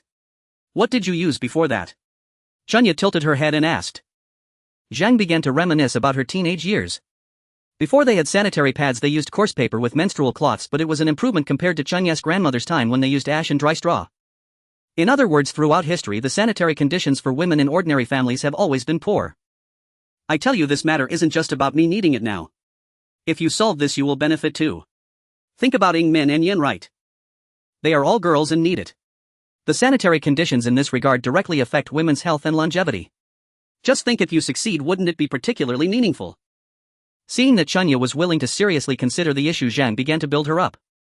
However, at that moment Chunya still did not realize she was being set up by Zhang and continued, I can't make rice paper, but perhaps I could try something a bit rougher. But straw paper has its drawbacks. It absorbs water poorly and probably won't be convenient to use. What about cotton? We used sterilized cotton in the hospital for needle holes. Zhang suddenly thought of cotton. No, cotton absorbs water but doesn't hold it, so it can't escape the fate of needing to be changed constantly. Besides, cotton isn't cheap. Even if you use cotton, ordinary people probably can't afford it. In fact, when Zhang first mentioned making sanitary pads, Chunya thought of an Indian movie she had seen before and began explaining to Zhang that in the movie they started with cotton but failed and ultimately resolved the issue with high molecular absorbent material, which was synthetic fiber, something they didn't have here. So she initially flatly rejected Zhang. Straw paper can lock in some moisture but doesn't absorb well. Cotton absorbs moisture but doesn't hold it. I wonder if we could combine the two. Chunya murmured to herself. Yes. Combining. Let's do it that way. Zhang, having overheard her daughter's murmur, became excited. If there was anything she could endure after coming to ancient times, it was this, which she absolutely could not tolerate. But before Chunya could finish her sentence, Zhang stood up and went outside to announce that starting tomorrow Chunya would prepare to make paper. This was the most important task at home above all else, and everything else must make way for Chunya's papermaking. At this point Chunya realized she had been set up by her mother. While she didn't need to look at the storybook anymore, this was a treasure she had found while passing by a fortune-telling stall in the county, the tale of Ji Gong. She hadn't even read 2 pages. Resigned Chunya amidst the cheers of her cousins. Wow, my sister is amazing, she can make paper, and wow, my sister is incredible, she can do everything. Glanced at the smiling Zhang and the confused Su De and resignedly went back to her room to recall the viral video she had seen earlier. First, find a tree. What tree was it? Draw a circle. Then peel the bark. What comes after peeling? I forgot, draw a circle. Next, soak it. How many days do you soak it? I forgot, draw a circle. After soaking, what comes next? Oh right, boil it. How long do you boil it? I forgot, draw a circle. I think you need to add something else. Damn, I forgot again, add another circle. Then remove impurities, cut it fine, pound it into pulp. Fortunately, I remembered these steps. After that, it seems you just spread the pulp on a fine sieve and dry it. That should work. Looking at the circle of notes, Chunya broke down. Heavens. Making paper is impossible. And combining it with cotton. Combine what? Chunya became agitated, throwing down her pen, saying she would deal with it later after taking a nap. Meanwhile, Zhang was in the bedroom educating Su De on women's health knowledge, leaving Su De stunned for a long time, and after a while he weakly asked Zhang, can your daughter do this? Actually, Zhang wasn't very sure herself, saying, how would I know? Maybe she can, maybe she can't. Su De raised his eyebrows, thinking, is it that random? But Zhang continued, however, your daughter, you know, if you push her she might not be able to do it, but if you don't push her she definitely won't. Remember during the college entrance examination? You forgot. She was determined to apply to the second engineering university, saying her scores were low and it was close to home, not wanting to stay in dorms and wanted to come home every day. But in the end we pushed her to the edge, and didn't she get into foreign trade and economics? At this moment Su De regretted, saying, don't mention that. I'm regretting it now. I should have let her apply to the second engineering university for industrial design. What was the point of her learning English? If she had studied industrial design back then, our family would be invincible now. English, what a useless thing. Sigh, I shouldn't have studied nursing, I should have learned traditional Chinese medicine. Who knows, I could be a gynecological expert by now. Business would be great. Just think about how conservative women are now. If there were a female doctor, they would definitely come to me for treatment. I could charge them 10 or 8 taels each and forget about opening a shop or farming. Exhausted to the bone, the money in her hands was spent before it even warmed up. Zhang regretted not preparing for this time travel situation. Su covered her with the quilt saying, sleep when you fall asleep you can dream of anything. The small courtyard of the Su family which had been lively all day returned to tranquility. However, if you listen closely you could still hear Chunya's low curses. Damn, it's so annoying, how long do I have to boil it? The small courtyard of the Su family which had been lively all day returned to tranquility. However, if you listen closely you could still hear Chunya's low curses. Damn, it's so annoying, how long do I have to boil it? On the morning of the second day as expected it began with the magical laughter of Aunt Fatty echoing through the air. Chunya, sporting 2 dark circles under her eyes, stepped out of the room and headed to the kitchen to find the busy Zhangshi. Mother, today I want to go to the back mountain to find trees. You need to find me a laborer. Zhangshi, holding a handful of straw, looked puzzled. Why can't we use straw? I remember that in the past the grass paper we used had some straw stalks in it, didn't it? I can't do that. In the videos they only use tree bark. Oh, stop asking and hurry up and think of someone to come with me. I can't chop down trees on my own. Chunya felt quite irritated by Zhangshi's questions. Why were there so many? Her hair was almost being tugged out. Suda, who rushed over, asked flatteringly, what if I just don't go to the shop today? No way, that would waste business. Besides, you still need to go buy some cotton for us later.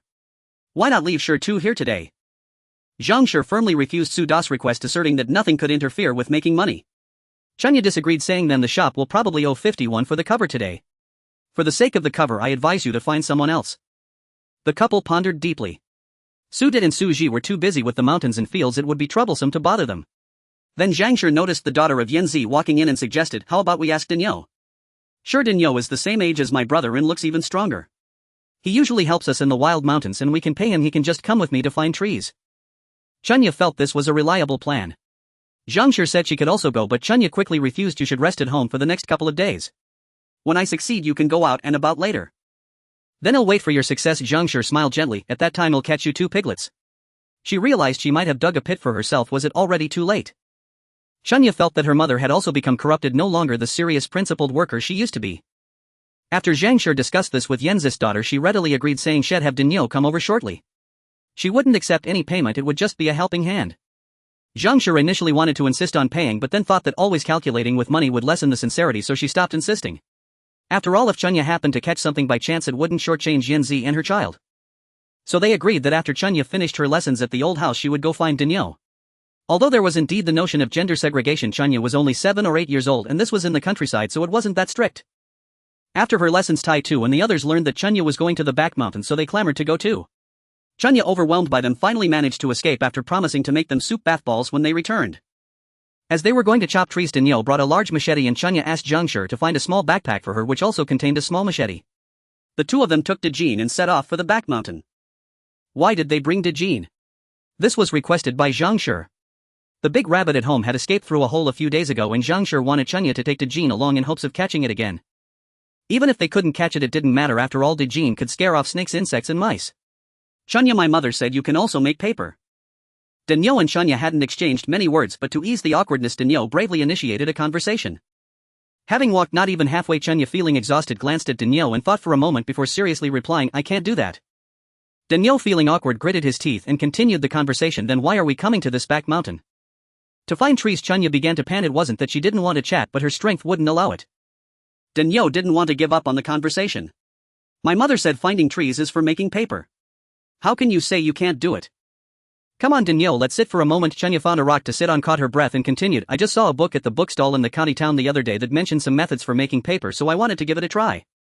My younger brothers are in school learning to write, so they need paper, right? And paper is quite expensive, isn't it? I thought I might as well try it myself. No matter if the result is good or bad, at least it's paper. Who knows, it might be usable. Making something like sanitary pads is too challenging for these people's current mindset, so Chunya decided not to say it so bluntly. After all, she wasn't even sure if she could make it. She'd better try first. But about this, don't tell anyone yet. I'm just afraid that if I succeed the villagers will come asking for this and that and I won't be able to refuse, right? What if I can't make it?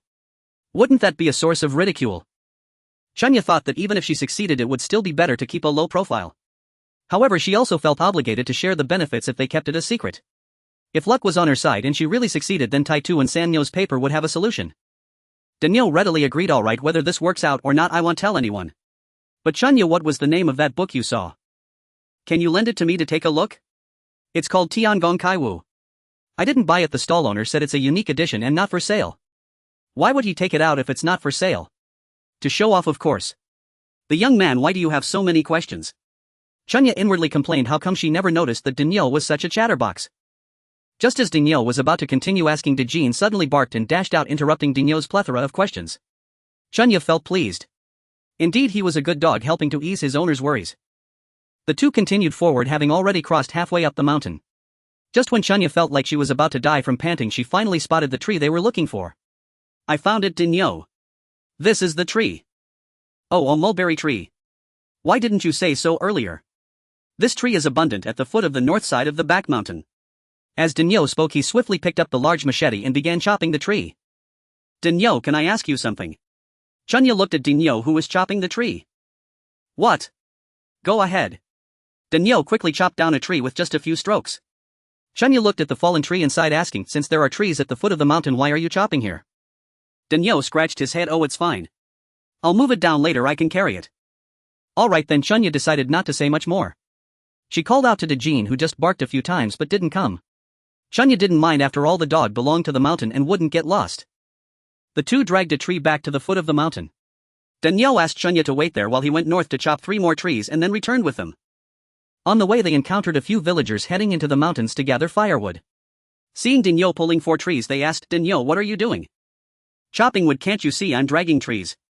Daniel answered confidently. The villagers were taken aback. Was this kid a bit slow? Who chopped wood by chopping down trees directly?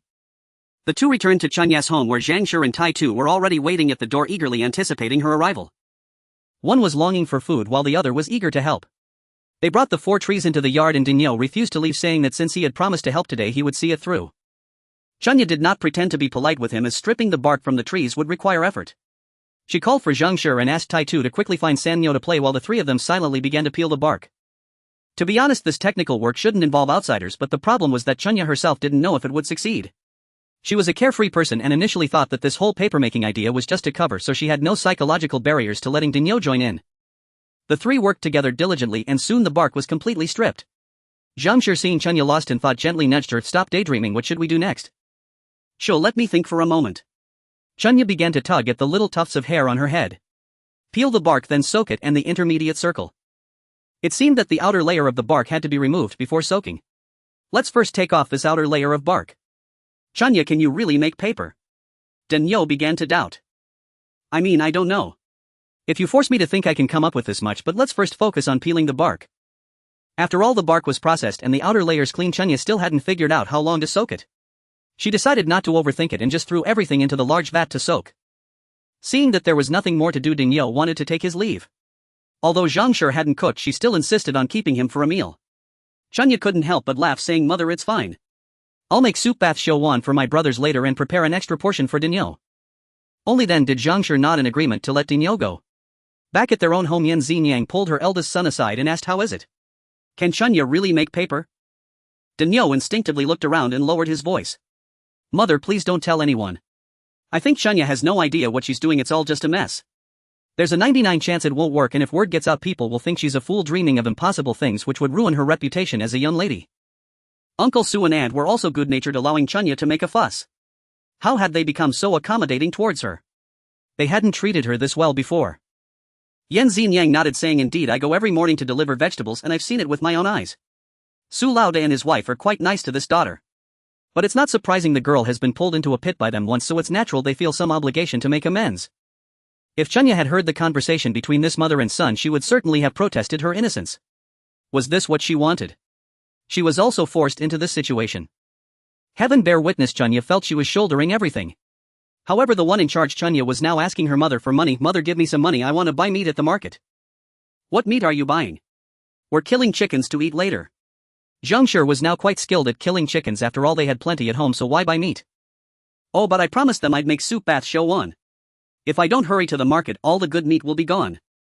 It was already noon and Chunya was anxious to go out. If she didn't fulfill the promises she made to the children, they would remember it for a lifetime. Zhang Shi was just about to ask, "What is soup bath xuanhuan?" "It's similar to the Yangzhou Lion's Head, just a different name." This was something Chunya had seen at Master Chen's place in Hsianju. She initially thought it was just called Yangzhou Lion's Head, but Master Chen said it was called soup bath xuanhuan and the price was 2 taels of silver for a portion. Well, at least it's just buying some meat. Zhang Shi was still willing to spend. She suddenly realized that Chunya's idea to make sanitary napkins was truly brilliant, seeing how her obedient daughter had so many things on her mind that she hardly had time to worry about that 200 taels of snowflake silver. So Zhang Shi waved her hand generously, giving Chunya 201 of copper coins, telling her to buy more meat. Later they might as well invite everyone from the old house over, or better yet just go to the old house. There was more space there and they could sit comfortably. Besides making lions' heads, they could also wrap dumplings to eat. Chunya hurriedly ran to Unping Market, and after visiting 3 stalls she finally managed to gather 10 jin of pork belly. Just as she was thinking about rushing home, someone suddenly dashed out from the side, and upon seeing him Chunya turned and ran. Hey, don't run. If you keep running I'll shout. The person was none other than the monk Dao Xian. Chunya immediately stopped, slowly turned around and forced a smile. Oh, it's Master Dao Xian. I didn't notice you. Please carry on, I'll take my leave now. She tried to walk away. She felt that this monk had some issues. His gaze was always strangely intense, and the other day he had been with Wang Zongyuan asking her who she was. After finally getting rid of one, how was it that she ran into him again so soon? Seeing her holding a basket, Dao Xian lifted the cover cloth and saw the 10 jin of meat. Hey, this benefactor, I'd like to ask for a favor, could you assist me? Ba, it's inconvenient. Goodbye. Chunya raised her foot to leave, but she couldn't shake off this annoying monk. Anger surged within her and she stopped to ask, what do you want? Why are you following me? What kind of monk are you, always bothering young girls? Are you crazy? Little liar, Dao Xian grinned mischievously. Chunya immediately tensed up. What did I lie about? Don't you have any self-awareness? Su Chunya, ha nonsense. Upon hearing this, Chunya stood still, asking seriously, what do you want? What are you cooking with this meat? Dao Xian stared at the meat intently. If this annoying monk dared to speak arrogantly, Chunya was prepared to tear him apart regardless of the outcome. However, he kept asking about the meat and she had no intention of going in circles with him anymore. I'm making lions' heads and dumplings. Oh. That sounds great. Would you mind assisting me? Can I say it's inconvenient? Chunya still wanted to resist. Dao Xian laughed, of course you can't. Let's go, let's hurry. You little girl are so slow. Chunya, filled with rage, didn't want to carry the meat anymore. Whoever wanted to eat could carry it. She handed the basket to Dao Xian, expecting him to refuse, but he didn't back down. The two were at a standstill and Chunya threw the basket to the ground, saying, forget it, it's better if you don't carry it. Unexpectedly, Dao Xian was not just mouthy but also greedy for food. For the sake of a meal, he resigned himself to carrying the 10 jin of pork. He swayed over to Chunya's side. You little girl, your temper is too big, you can't be like this. Chunya, feeling inexplicably angry, turned her head and asked, I just want to know why you're fixated on me. I've already told Wang Zongyuan everything I need to say. I haven't done anything wrong as a monk. Is it really right for you to put me in such a difficult position? By this benefactor, I see your bones are extraordinary. You keep calling, but I'm really not scared of you. Feeling inexplicably agitated, Chunya turned her head and left without looking back. Dao Xian didn't follow her. Instead, he chose a large stone by the roadside, stood on it and began to narrate a story. As the saying goes, a person has 7 souls and 6 spirits, and when they die their souls scatter. But little do they know there are people whose bodies die but whose souls remain intact. Come, don't miss out today, I shall tell all of you a tale of justice. The two managed to maintain a semblance of harmony along the way, but upon arriving home, Zhang Shi opened the door and was quite surprised to see Dao Xian. Ba, I have come to seek alms. Without waiting for Zhang Shi to invite him in, he walked in on his own. Zhang Shi, looking bewildered, pulled Chunya aside and whispered, what's going on? Chunya sighed helplessly. He insists on coming to seek alms. Although Zhang Shi had encountered countless patients in her past life, she had never seen someone so shameless. She muttered softly, what's wrong with this person? Should I ask him to leave? No, I think this monk has a unique physique, he might have some other abilities. Let's just let him stay for a meal. Chunya quickly stopped Zhang Shi, fearing that this troublesome monk might start lecturing, and her mother was completely unaware of anything. She was also conflicted about whether to tell her mother, worried that it would make her anxious. Meanwhile, Dao Xian had already started talking to Tai Tu. Young friend, I see your physique. Never mind, have you read any books? Tai Tu had seen this monk before he came yesterday, and now he was here again. However, he wasn't shy, and when asked he replied, yes, I read every day. My sister teaches me. Oh. Then you must study diligently, or else. Or else what? Chunya, seeing Dao Xian strike up a conversation with Tai Tu, naturally wanted to protect him. Dao Xian stroked his sparse beard and said, young friend, you must put in effort when studying in the future. Are you interested in studying with this monk? Chunya hesitated. Although this troublesome monk had threatened her, he hadn't actually harmed her in any substantial way. The key was that this monk could manipulate distinguished guests from afar. There probably weren't many who truly knew he was Dao Xian. Wasn't he just like the legendary monk who swept the floor? She wasn't foolish. Naturally, she hoped the monk could teach Tai Tu some real skills. However, her makeshift literacy classes were merely that, a basic literacy program. She truly couldn't gauge the monk's level. Chunya found herself deeply conflicted. On one hand, this troublesome monk would inevitably reveal her background if he kept pestering her. On the other hand, she was torn about what real skills he might possess. And what if he truly was a monk who swept the floor? If she refused, Tai Tu would miss a great opportunity. At that moment, with countless little secrets buried in her heart, Chunya felt like she was about to explode and began frantically tugging at the little strands of hair on her head. Should I agree? Or should I not? What should I do? This is so confusing, I might pull all my hair out. Zhang Shi, watching from the side, was puzzled, wondering why her daughter was acting like this. Seeing Chunya not respond, Dao Xian turned to persuade Zhang Shi again. Madam Su, your son seems quite bright. I believe he will have a bright future if he studies. Have you considered letting him study with me? I am not talented, but before I became a monk I did teach for several years. Chening Song, who runs a school in your county, was one of my former students. Zhang Shi and the others were illiterate, they had no idea who ran what school. Seeing Zhang Shi and Chunya's lack of reaction, Dao Xian had to explain that Chening Song is the headmaster of Sanshan Academy. Isn't he the one who runs that academy? I see. In that case, Zhang Shi had no reason to disagree. That sounds good, but our Tai Tu hasn't learned all the characters yet. If you teach him now, wouldn't that be overkill? That won't be the case. We can reduce the number of lessons for now. Let's have him come to me once every 7 days just to cover some simple principles. As for your daughter, I see she has a unique physique, she would be very suitable for martial arts. Why not come and learn some self-defense techniques with me? Dao Xian suggested. Before Zhang Shi could agree, Chunya quickly protested. No need, thank you. My bones are stiff and I have osteoporosis. I can't practice, so no need to be polite. Zhang Shi shot Chunya a glare. Master, please don't mind. My daughter is just a bit mischievous. I don't expect her to learn much, just practicing Tai Chi or Bagua to enhance her physique would be good enough. As for your offerings, Amitba, a monk, does not concern himself with such worldly matters. Just bring a couple of dishes each time, meat is fine. Preferably chicken, I like chicken. Hearing this, Zhang Shi rolled her eyes inwardly but smiled and agreed. Thus Chunya and her brother inexplicably gained a master. Because of this new master, Zhang Shi decided not to call the people from the old house to avoid further explanations. Zhang Shi prepared a large bowl of filling made of pork and chives, set aside half, and gave 3 pounds of flour for the people from the old house to wrap dumplings themselves. Following Zhang Shi's instructions, Chunya carried a freshly stewed lion's head and behind her a small basket filled with dumpling filling and flour. Before even entering the old house, she shouted, "Help me, I can't hold on." Kaishir, who was sitting in the yard dividing the eggs, rushed to the door upon hearing, quickly taking the items from Chunya's hands. What are you doing? Are you crazy, making so many meatballs at a time like this? You all are wasteful. One day you'll be eating husks. Watching Kaishir's saliva spray into the bowl of lion's head, Chunya silently patted her chest, relieved it wasn't her eating, otherwise she might have a psychological barrier. However, before Kaishir could finish spraying, several children rushed in from all directions upon hearing about the meatball's sister Chunya. Is it that kind of meatball? They had been waiting since class ended, and upon hearing they certainly had to come out immediately to see. The crowd gathered around the pot of lion's head, discussing animatedly.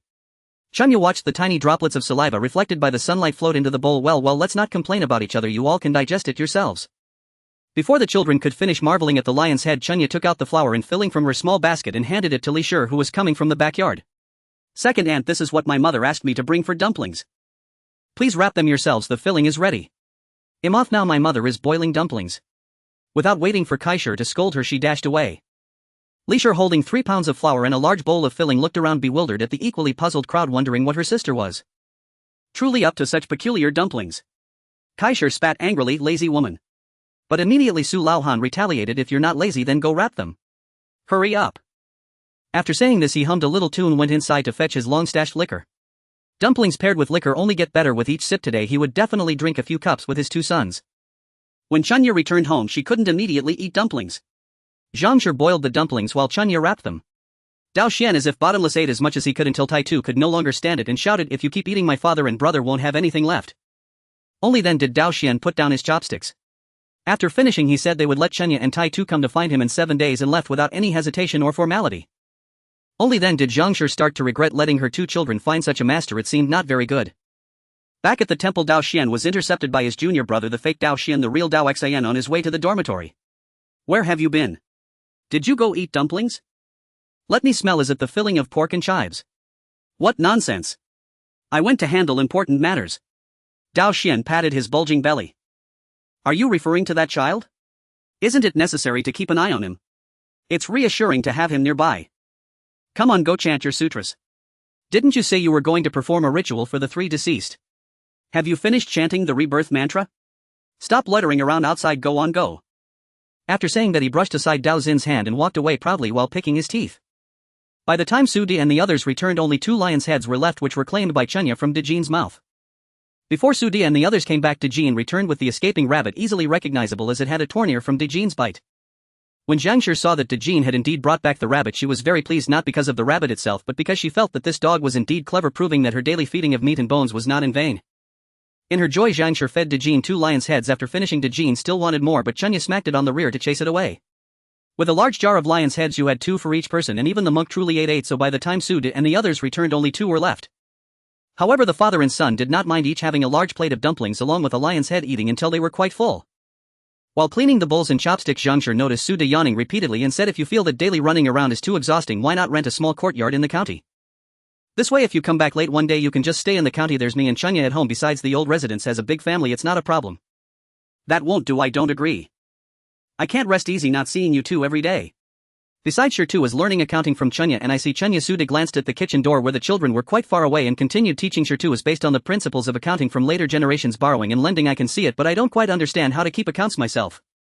Upon hearing this, Zhang Shi hesitated. Is it really appropriate to teach accounting here? What if someone finds out? How do we explain it? Your daughter is quite clever. When Shirtu asked her why income is called borrowing and expenditure is called lending, guess how your daughter answered? Su De laughed.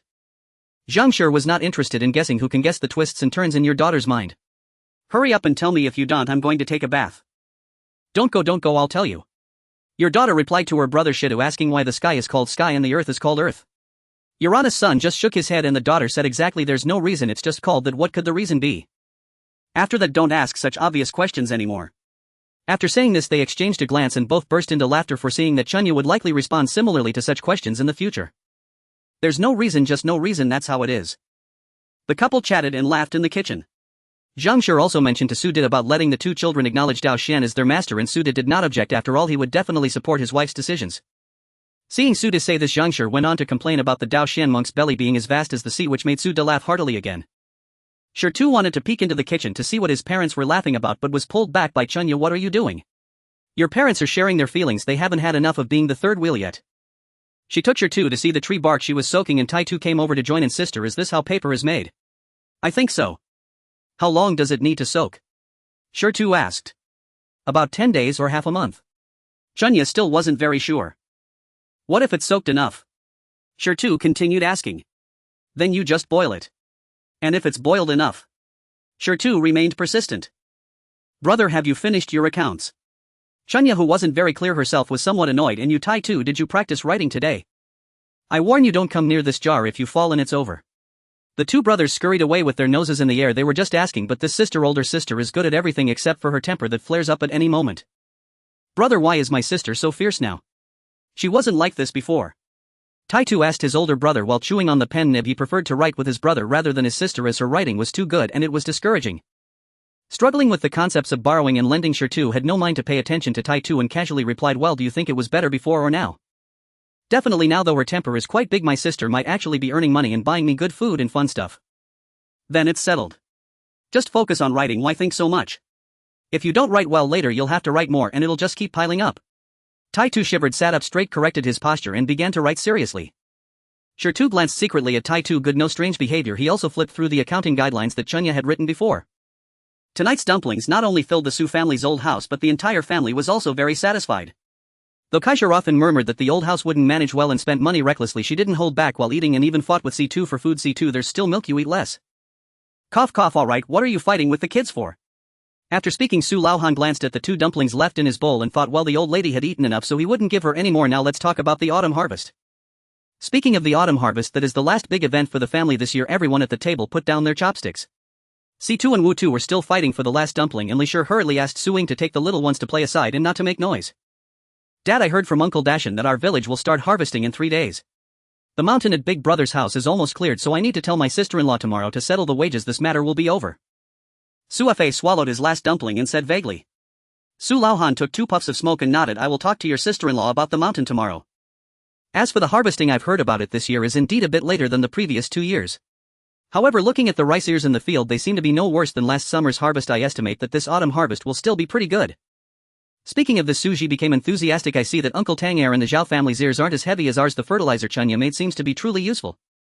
The Air family has moved out the chicken coop, but we still need to make that fermented fertilizer. Although Su Laohan often said that Chunya, this granddaughter, was full of ideas, it was indeed useful, so he had to pay some attention. Li Shi nodded in agreement. I know, Dad. We've also dug a small pond specifically for fermenting fertilizer, and later my sister-in-law said we need to raise more chickens and ducks. I think we should save some fertilizer. 2 families can use it. Alright, this matter may seem small, but it relates to our crop yield. We need to pay attention to it. Li Shi and Zhou Shi nodded repeatedly. However, Su Laohan had not finished speaking today. There's also something I was thinking about. Shouldn't we buy a bullock cart for our family? As soon as this was said, the yard instantly fell silent, and after a while Su Fei confirmed with his father, Dad, you mean our family, not Big Brother's family? It's our family. I was thinking, with our own conveniences, the money your sister-in-law previously gave for raising chickens and the wages for clearing land plus the silver that was given to us the other day, we could probably buy a bullock cart. After saying this, Su Laohan began to smoke again. If we were to say that buying an ox cart with the entire family's strength would have been met with fierce opposition from Li in the past, why would that be? Because their son is already 13 and in 2 years he will be looking for a bride. How much can the whole family save in a year? Buying an ox cart costs at least 15 taels. If they spent all that money, how many years would it take to save enough to marry off their son? However, her thoughts have changed now. Calculating simply, they now send out 30 chickens per day, with the elder sister-in-law giving them 2 per chicken, which means they can earn 31 in a day, amounting to a significant sum over a month. Although it's hard to calculate precisely, it won't be less. The key is that this work is long-lasting. Additionally, with her and her husband's earnings, she also has 5 taels of silver in hand for saving people. Truly, having money brings peace of mind. Having come to this realization, Li was the first to express her opinion. I think Dad is right. Since Mom and Dad said to buy it, we should just buy it. But why aren't we buying a mule cart? Su Fei glanced at his wife, who he thought would object, but surprisingly she agreed. However, he didn't understand Li's question. Why buy a mule cart? The elder sister-in-law's family has a mule cart, Zhou said. Originally she stood on the side of buying livestock, but since they were going to buy, wouldn't it be better to buy the same as the elder sister-in-law's family? What nonsense! Their family bought a mule cart because they had no land. If we buy an ox, we need to farm. Old Su knocked his pipe and continued. Alright then, Air, tomorrow go with your elder brother to the county to inquire about prices. If you find a good deal, let us know and I will go take a look. Just be sure not to buy anything like your elder brother, treating it like buying a vegetable. Finally, Kai seizes the opportunity to mock her elder son's family. Even buying a vegetable requires some thought. Their family makes decisions impulsively, not even fearing that too many impulsive decisions will lead to disaster.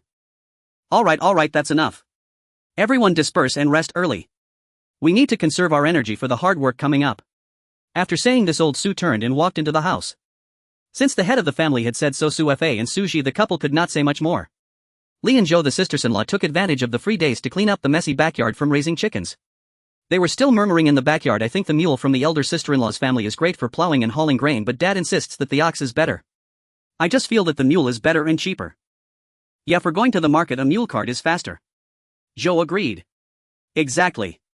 What do those big men know? The sisters-in-law rarely spoke so much. Early the next morning, Su Fei followed Su De and their mule cart to look for oxen. Su De, upon learning that the old house was buying an ox, generously offered to contribute, but Su Fei politely declined. Though they were all brothers, they had long separated their households, and in recent days Su De had been providing support both openly and secretly to the old house, which Su Fei had noticed. Every day Li seemed to be moving her money box like a mouse, and he knew that it was Zhang who had given her the private money. Now asking Su De to contribute to buying an ox, he, being the most shrewd among the 3 brothers, could not afford to lose face. One insisted on giving while the other insisted on not accepting. They bickered all the way until they reached the city gate, where they reached a unanimous decision that they would buy the ox themselves and Su De would provide the cart. Thus, when Su De passed by a familiar carpenter's shop, he casually ordered the ox cart. Su Fei was a bit confused. They hadn't bought the ox yet, so how could the cart be ordered? If the ox was not bought, what would they do with the cart? It seemed she was indeed not wrong. Life at the elder brother's house was truly very casual. Speaking of buying an ox, Su De would definitely recommend the cattle market in the South City. It was large and had everything. After delivering the chickens and settling the matters at the shop, Su De volunteered to take Su Fei to buy the ox. Su Fei wanted to refuse, instinctively feeling that something was off, but by the time he reacted, they were already standing at the gate of the cattle market. Today, the owner of the cattle market happened to have nothing to do and was outside soliciting business. Upon seeing 2 people approaching from a distance, he wanted to greet them, but as he got closer, he recognized one of them. It was the person who had bought a family of 4 from him not long ago. That transaction had almost cost him dearly. He not only had to cover the grain costs for that family of 4, but also received a scolding from the shopkeeper. So when the owner first recognized Su De, he immediately turned to walk into the market, but Su De also saw him. Hey, Mr. Jean. How's business these days? Ha, I thought it was someone familiar. Turns out it's Lord Su. How is that family treating their purchase? The owner forced a smile. Suda laughed a couple of times. Not bad, not bad. I see that, mister. Jean conducts business with integrity, so I am here to introduce more business to you today. Oh. What does Lord Su want to buy today? Houses, people, or land? The owner asked, trying not to refuse. Livestock. My second brother wants to buy an ox. Can you help us out? Suda said casually, walking into the market. Logically, there are specialized livestock markets for selling livestock, but other markets have started selling livestock as well, so they couldn't afford not to sell. The owner usually didn't handle livestock transactions, he primarily dealt with real estate and people. But since this Su. What was his name? Forget it, it doesn't matter. Since this Su family member insisted on coming to him, he couldn't avoid it, so he might as well make a profit today. Although Su De, the original owner, did not engage in agriculture and couldn't assess the quality of the ox, he had experienced the era of collective farming and communal meals before coming here. He might not be able to judge perfectly, but he could at least tell if it was good or bad. Su Fa, on the other hand, was not very knowledgeable about these things, as their family was poor and had never bought an ox. Soon Suda chose a young bull around 3 years old, swinging its tail leisurely. It appeared robust, eating fodder without being picky. Although it wasn't very sleek, it looked fairly large from the back. Suda was satisfied, and Su Fa thought it was good too. Seeing the brothers had selected the ox, the owner approached to quote a price just to let Lord Su know this ox was just transported from the north and arrived yesterday. Although it doesn't seem very strong now, that's only because it's just reached maturity. If raised well, it's a good breed. Oh. It looks okay to me. Suda patted the ox. The owner didn't want to quote a price directly, waiting for Suda to ask. Suda didn't want to ask first either, and thus both of them were momentarily at a standstill. Seeing that the tooth merchant and his older brother were silent, Su Fa felt helpless. This was a question that needed to be asked. If one did not speak and the other did not inquire, the problem would remain unsolved. Thus he had to take the initiative. This cow, it looks barely acceptable, but what about the price? The tooth merchant also felt it was somewhat odd to remain silent about the price, but for some reason he felt that if he spoke first he would suffer a loss. However, since the customer had asked, he had to respond. To be honest, this breed of cow costs us 18 taels of silver when purchased directly from the source. The transportation from the north is quite expensive and the grass feed is also costly. However, since Su Leoi is a regular customer, I won't ask for more. This cow is 25 taels. Take it or leave it. If you don't want to buy, then go away, said the tooth merchant, casting a fake smile and glancing sideways at Suda. Upon hearing the price of 25 taels, Su Fa was taken aback. Has he gone mad? No matter how good the cow was, even a prime specimen, it would not exceed 18 taels at most. The highest price would not surpass 20 taels. Yet here he was quoting 25 taels.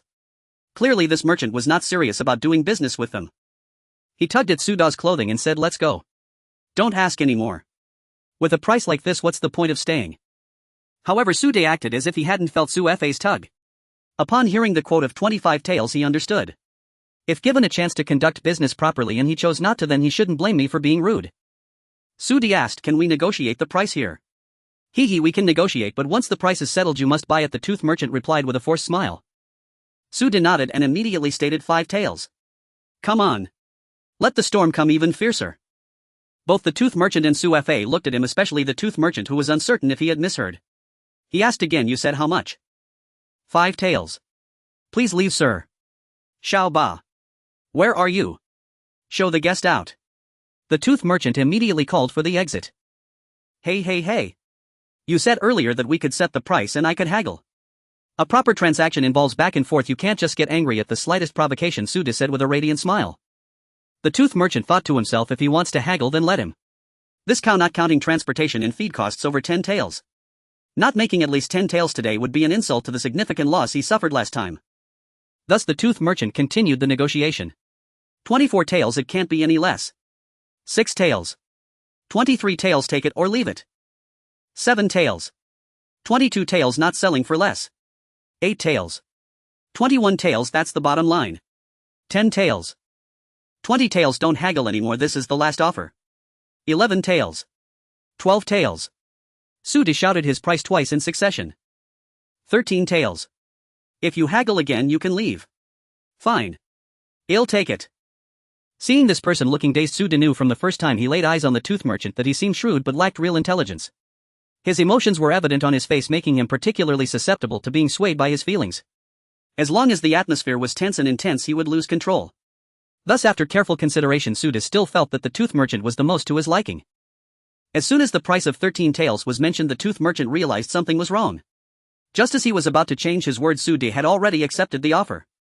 He immediately objected that was a mistake. The price is wrong. Due to their loud and intense bargaining, a crowd had gathered nearby, including those who had suffered losses at the merchant's hands. They began to jeer. The tooth merchant can't go back on his word. We all heard it. You said it was 13 taels and you can't just change your mind. So the rules of the merchant's house only favor the sellers. There were plenty of onlookers who thrived on chaos. Exactly. The merchant's house values reputation. If you call out a price, you should stick to it. You can't just go back on your word. Exactly. Why is it that when it's time to make money you don't change your mind, but when you think you're losing you want to back out? Do you only want to take advantage but not give? The tooth merchant was now furious and embarrassed, shouting, the deal isn't finalized yet. What do you mean by going back on your word? I'm not selling this cow today. Which drew a chorus of boos from the crowd. Hee, what the tooth merchant said is true. The price today was quoted by you and I accepted it. You also said that once it was settled it had to be purchased. At this moment Su feigned innocence. Su Leoi, I have long admired your name. I was busy just now and may have been a bit slow. Our Xiao Jin is still young, please do not hold it against him. This cow was quoted at 13 taels, so it is 13 taels. Since our merchant's house has quoted a price, it is as solid as a mountain. Everyone please disperse. Su Leoi, let's go inside and sign the contract. The speaker was the manager of the merchant house, surnamed Min, named Ranhua. He was also quite handsome and well educated. Those who didn't know his background would never guess that he actually came from the Songbang. Seeing that the manager had intervened, the crowd lost interest and began to disperse. Manager Min led the Su brothers to a small parlor designated for signing contracts in the merchant house, where the tooth merchant fetched a standard contract, filling in the price as 13 taels, stamping it with the merchant's seal, and handed it to Sude. Sude glanced over the contract and confirmed that there were no mistakes.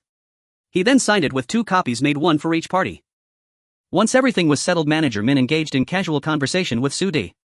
Su Lei has been very supportive of our merchant house's business, but I am rather uninformed. May I ask where Su Lei has made his fortune? Hee, don't call me Su Lei, I'm just a country bumpkin.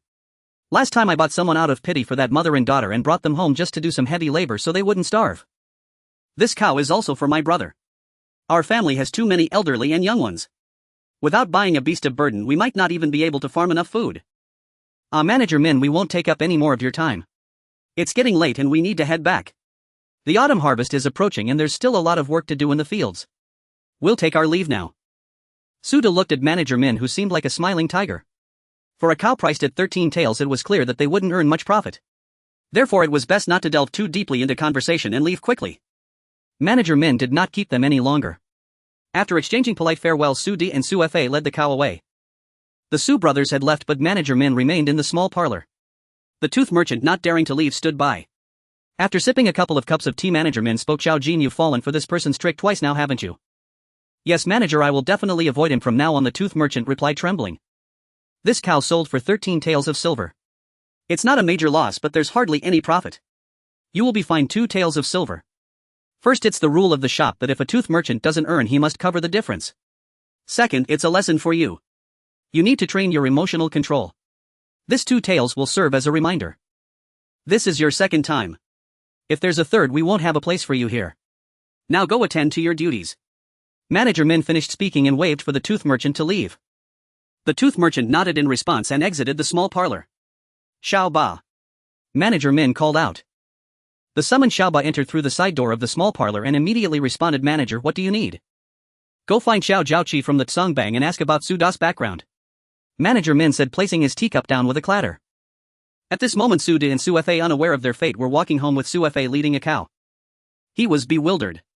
He had clearly promised Su Laohan to wait until after checking the cow before buying, but now what on earth was he leading? Su Di was still rambling on. I tell you, it's a coincidence. Today your sister-in-law just gave me 15 taels of silver asking me to buy some tables and benches for the shop.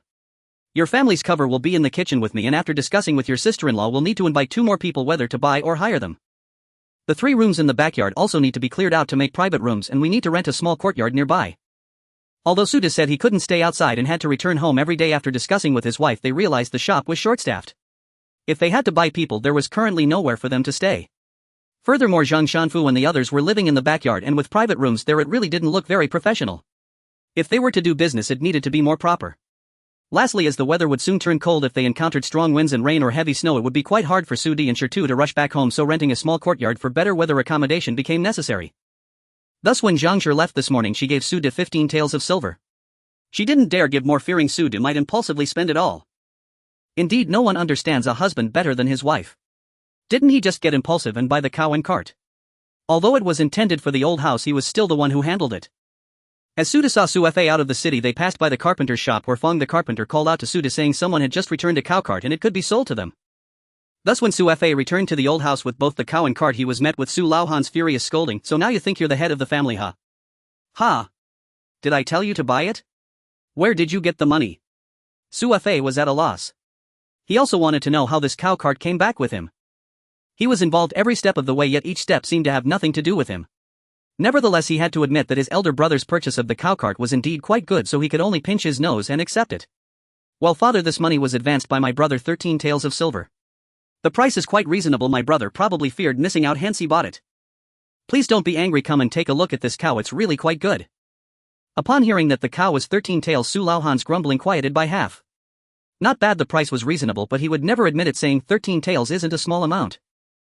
"Your elder brother has no brains. Do you have no brains either? Ha! Can't you consult the family before making such decisions? Later when you ask your mother for the money, don't give too much to your sister-in-law. Where's the whip?" Suefei, who was hanging his head and listening to the scolding, immediately handed over the whip. "Get out of the way. I want to see what good cow you two useless ones have bought." After saying that, Su Laohan hurried the cow cart out for a spin. The younger ones in the family, who had previously been afraid to approach the cow while Su Laohan was scolding, could no longer hold back when they saw him taking the cart out. "Grandfather, I want to go too." Since the youngest had started suing Su Min, and the youngest Wu Tu also looked at Su Laohan eagerly. Although they complained, Su Laohan waved his hand generously. "Come on up." After half an hour, the entire village of Xuanhuan knew that Su Laohan's family had bought a new cow cart.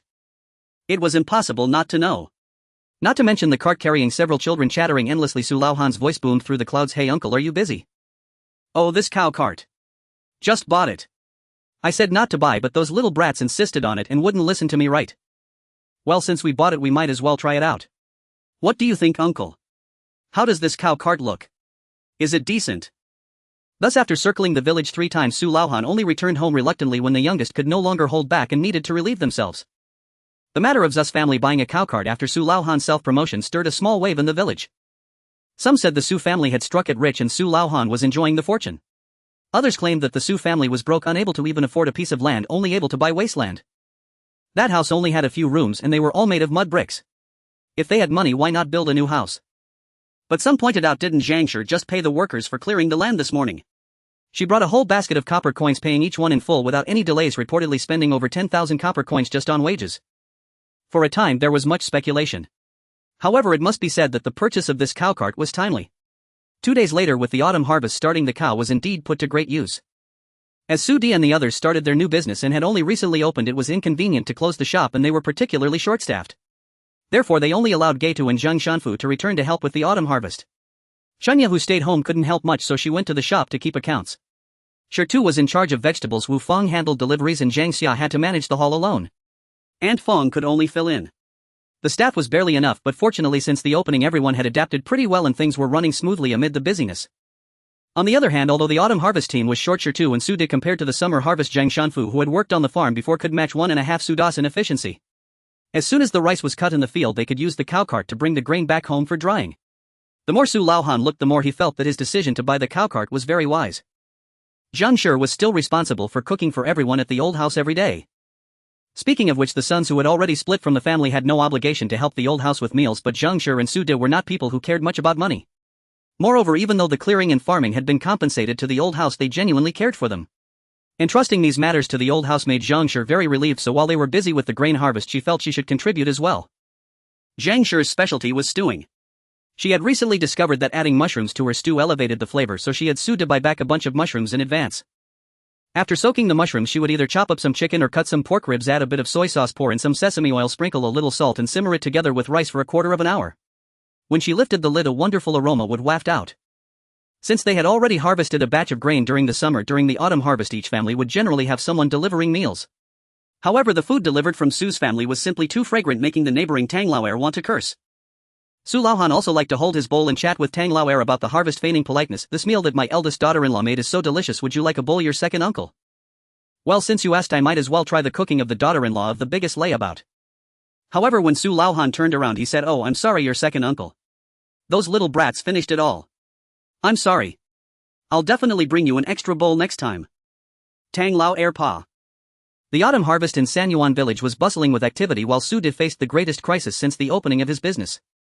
On the third day of the autumn harvest at noon, a few burly men in sleeveless shortcoats entered Su Da's shop, and the leader was a hunchbacked man resembling a local demon. There were 7 men in total, and they didn't order anything upon entering the shop. Instead, they occupied 2 tables. Seeing their muscular build, Aunt Fong didn't dare to approach and quietly went to Chunya saying, "Miss, those men don't seem to be here to order food, they look like they are here to cause trouble." Chunya had already noticed them when they entered. It was hard not to given their peculiar appearance. Considering it was already late autumn, these men were still bare-chested in shortcoats, which was overly intimidating. Moreover, the leader, based on Chunya's modern standards, was no taller than 1 meter 50 and was a hunchback. Anyone not blind would definitely take a second glance at them. Hearing Aunt Fang's words, Chunya hesitated and said, "Don't mind them, just focus on your work." "I'll go call my father." Aunt Fong agreed and moved away from the 2 tables to continue her tasks. Stone, who was serving dishes nearby, had also noticed these men, and seeing Chunya about to leave, asked with concern, "Sister, what's going on with those people?" Chunya glanced at the 2 tables and replied, "It's nothing, brother, just keep an eye on them, I'm going to call Dad." With that, she headed towards the backyard. By this time, the peak of the noon rush had passed. Su De had just finished frying the last batch of stir-fried cabbage with eggs and was sitting aside watching the dishes being served. Seeing Chunya rush over, he asked, "What's wrong? Why aren't you at the front collecting money?" "Dad, did you offend someone?" Chunya asked in a low voice. Upon hearing his daughter's question, Su De tilted his head and thought for a moment, "No, how could I have the time to offend anyone? There hasn't been much going on in the shop lately. There are 7 people outside and they don't look friendly. You should check it out and think about any details." "Are there any details?" Chunya had been in the shop for these past few days and realized there hadn't been much happening. She thought that perhaps during the time she wasn't in the shop, Su De had unknowingly offended someone, so he needed to think carefully. Hearing that someone was causing trouble, Su De hurriedly took off his apron and together with Chunya went to the main hall. The 7 men sitting there were indeed eye-catching, and Su De knew without asking that they were here to stir up trouble. However, as the saying goes, one should not strike a smiling face. Su De forced a smile and approached, saying, "Gentlemen, may I ask what dishes you would like to order? Our shop has private rooms, would you gentlemen like to sit in one?" At that moment, the hunchback man looked at Su De sideways and asked, "Are you the owner of this shop?" Su De nodded in acknowledgement, and the hunchback man said, "Do you know who I am?" Though Su De thought to himself, "Who cares who you are? I'm your grandpa." He couldn't say that out loud. Instead, he performed a bow and asked, "I am new here and quite ignorant. May I ask for the name of this esteemed guest?" "I am Xiao Jiaoqi from the Chaobang. I'm not here to cause trouble, just to inform you that this area is our Chaobang's territory. Every household is supposed to pay protection fees. I've heard that your business is doing quite well, so it's reasonable for us to ask for a monthly protection fee of 30 taels."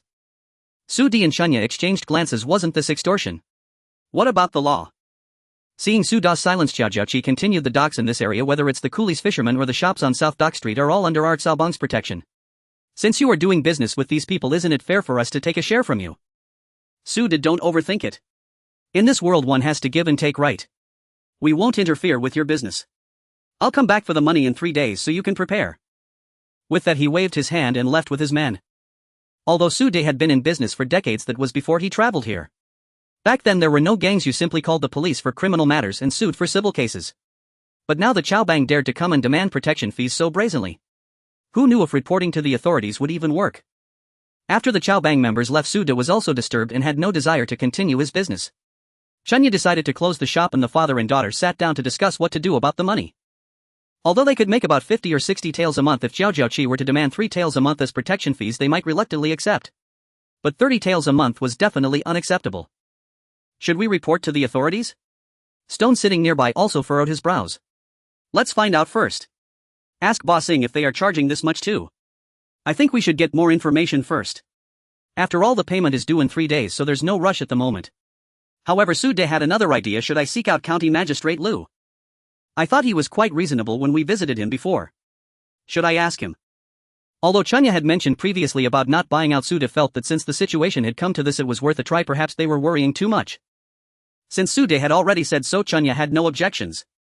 They had no other options anyway, so the 3 of them split up. Stone took Wu to the shops on South Dock Street to inquire about the situation. Chunya went to ask Bossing, and Su De headed to the county office to find County Magistrate Liu. Bossing's shop was just next door, only a short walk away.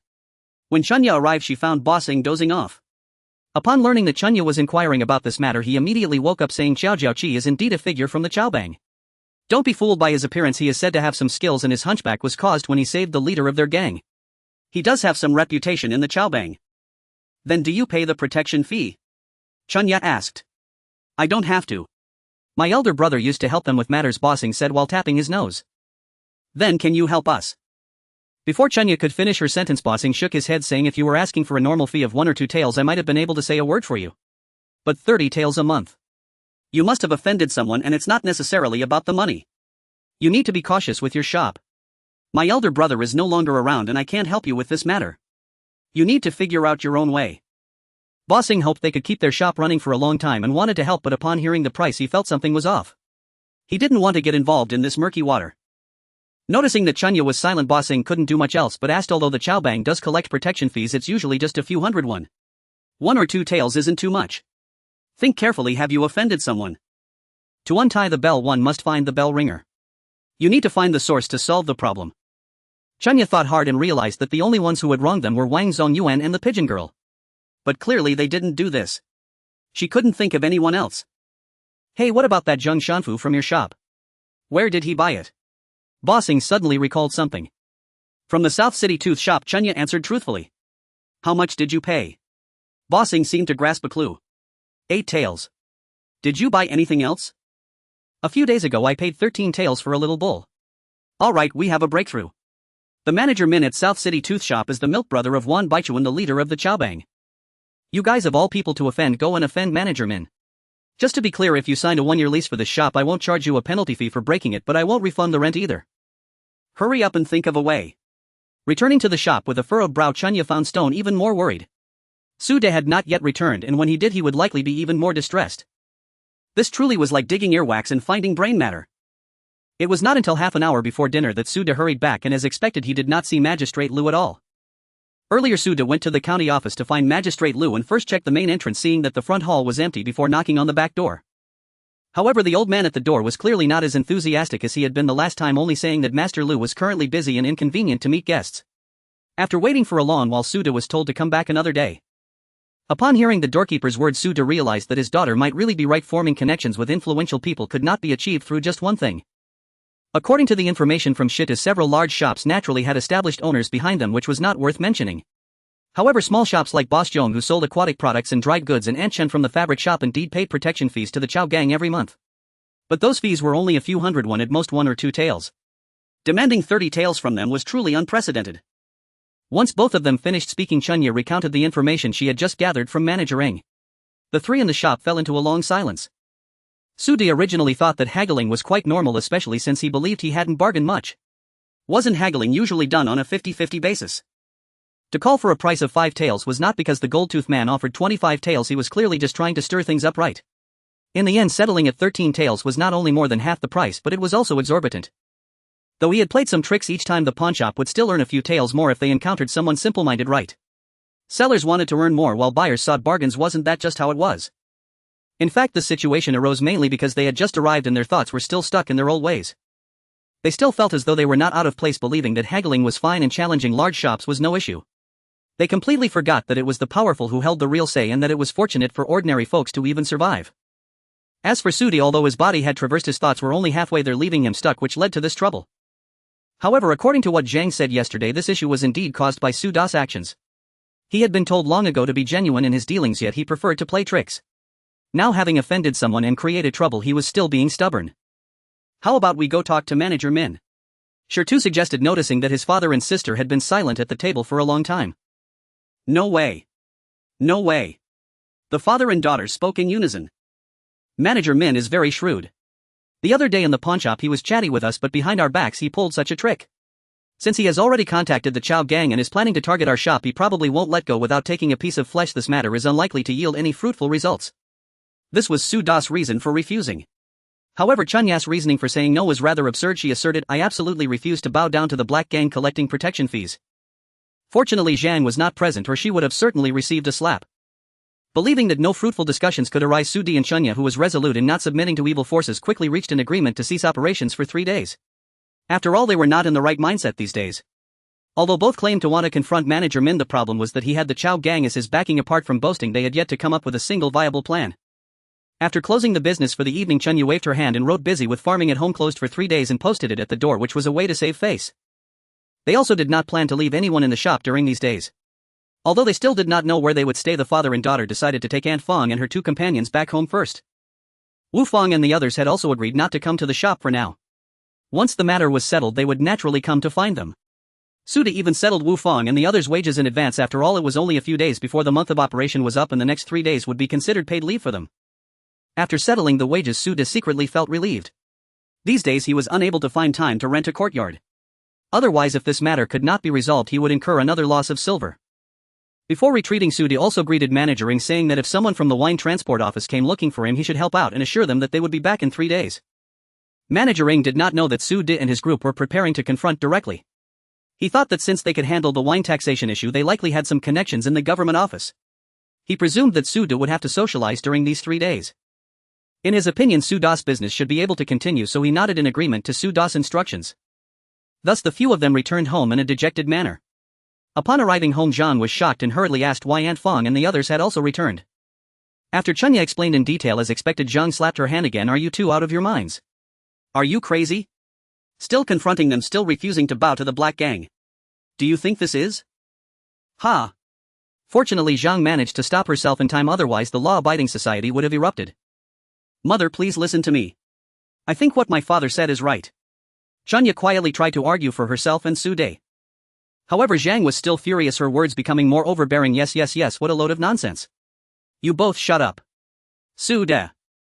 Although Suda had thought about how to respond before coming home, believing himself to be a tough man who would rather bend than break, when his wife shouted at him like this, he still slinked over, saying, Hey wife, you say I'll listen to you. Seeing Suda pretend to be obedient, Zhang became even angrier. Your daughter has no brains. Has yours been eaten by a dog? We run a small business with no foundation. What do you have to fight against them? Tomorrow find a middleman to go with you to the pawnshop to talk to Manager Min. If you spend some silver, then so be it. Although Suda was very reluctant, Zhang's furious gaze made her seem particularly incensed. Chunya was also secretly signaling him from the side, whispering that their mother had been angry these past few days, which made Suda even more reluctant to refuse. Seeing the father and daughter whispering to each other, Zhang also vaguely heard the phrase about relatives not having left yet and asked Chunya again, when are you planning to deal with the bark soaking in that jar? Has this matter been settled? Chunya thought to herself, wasn't this something you insisted I do? Where would I have any plans? But she certainly did not dare to say this out loud and could only randomly come up with an excuse. Let it soak a bit longer, it will be fine in another 4 or 5 days. After finishing Zhang's words, Suda again sought Chunya to discuss Manager Ying's matter. How about I find Manager Ying as a middleman? He is in the south of the city. No, I asked already. Manager Ying doesn't want to get involved at all. Chunya repeated what Manager Ying had said to Zhang and Suda. This made things difficult. Without a middleman, Suda proposed that he might as well go meet Manager Min himself to see what he would say. After hesitating for a long time, Shertu finally mustered the courage to say to Suda, Dad, I'll go with you. Although Shertu was a bit overly nervous, his willingness to come forward and share the family responsibility made Suda and the others feel particularly gratified. Thus Suda and Zhang agreed to let Suda take Shertu to meet Manager Min the next day. After the few of them settled this matter, Aunt Fong and the others had already rearranged the bedding. Taitu and Suda would sleep in the master bedroom, Chunya and Zhang would sleep in Chunya's room, Aunt Fong and Zhang Xuanfu would take Xiao Xiao to sleep in Taitu room, and Shertu and Zhang Xia would share a room. The whole courtyard instantly became crowded. Dajin transformed into the most spacious living conditions in the Su family's home.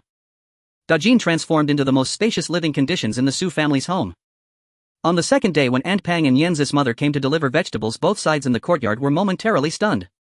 Aunt Pang and Yenz's mother were unaware of the sudden increase in the number of people in the yard. As for Zhang Shi, she had forgotten to inform Aunt Pang and Yenz's mother about the restaurant being closed today due to a distraction yesterday. Upon seeing them carrying vegetables, she suddenly remembered. Ah, it's all my fault. Yesterday the head of the household suddenly brought back people from the shop to help, insisting on assisting with the autumn harvest at the old residence. The shop has been closed for 3 days and I completely forgot to inform you. My mistake. So you can leave today's vegetables here. We have plenty of people now and we can manage. There's no need to deliver them for the next 2 days. I will definitely come to inform you of our needs the day after tomorrow. I'm so sorry. Zhang Shi kept apologizing, making Aunt Pang and the others feel quite embarrassed. They insisted that it was fine if they didn't take the vegetables today, they could take them back. After some wild refusals from both sides, they finally agreed to leave half. Before Aunt Pang left, she asked Zhang Shi, are these people your shop's hired help? Zhang Shi, the deputy leader of the professional lying trio, wanted to maintain a low profile in the village, so she didn't want to divulge too much to Aunt Pang. It's not about hired help or not, it's just that our shop is short-staffed and we needed some assistance similar to clearing a wasteland. After all, which family living in a dilapidated mud house would hire permanent workers? That would be ridiculous. Although Aunt Pang and Yen's mother thought that the Suda family had indeed hired quite a few helpers, they found the reasoning quite plausible and thought there was no need to investigate further. They casually exchanged a few pleasantries before leaving. Suddenly 4 more people filled the courtyard, making the small front yard even more cramped. Their family only had one 4-immortal table and it was impossible for 9 people to sit down together, so everyone had to find a place to eat while holding their bowls. After finishing breakfast, which consisted of a pot of stew, radish greens and egg flour porridge with big head cabbage, Sudi and Shur set off to the city with the mule cart. They were going to take these people to the old residence to help, but how could Zhang Shi explain this to Su Laohan and Kai Shi? Zhang Shi felt overwhelmed and glanced at Chunya, who was staring blankly at the vat of soaked tree bark. Yeah, can you take Fang Aunt and the others to the old residence to help later? I don't have time, Chunya answered dreamily, resting her chin on her hands. Is sitting around daydreaming considered not having time? Zhang Shi thought Chunya was too lazy to even come up with an excuse. Suddenly Chunya, who had been in a daze, thought of something and leaned closer to Zhang Shi, her eyes sparkling. Mom, I need to go to the monk's place. Can you prepare some food for me? What for? Didn't we agree to go once every 7 days? Has it been 7 days yet? Zhang Shi couldn't quite understand what her daughter was always thinking. Chunya pulled Zhang Shi aside and explained, first of all, I'm not against my dad going to negotiate with Manager Min. Although I think the negotiations won't go well. What if my dad can't come to an agreement with Manager Min? What will happen to our shop? Zhang Shi sighed, what can we do? Just close it and go home to farm. Zhang Shi also felt somewhat helpless. We haven't even received the saplings for farming yet. Let alone any profits. We will probably have to rely on the shop and the money from selling chickens to cover the farming expenses. Moreover, after all the effort put into the shop, you think we can just close it down? Can you accept that? Without the shop, they would have to think of another way to make a living. However, resolving the issues with the Tsangban would not be easy. Having never started a business before, Zhang Shi was also at a loss. So aside from negotiating with Manager Min, what else can we do? Think about it. Among the people we know who can talk to the Tsangban. Just County Magistrate Liu, right?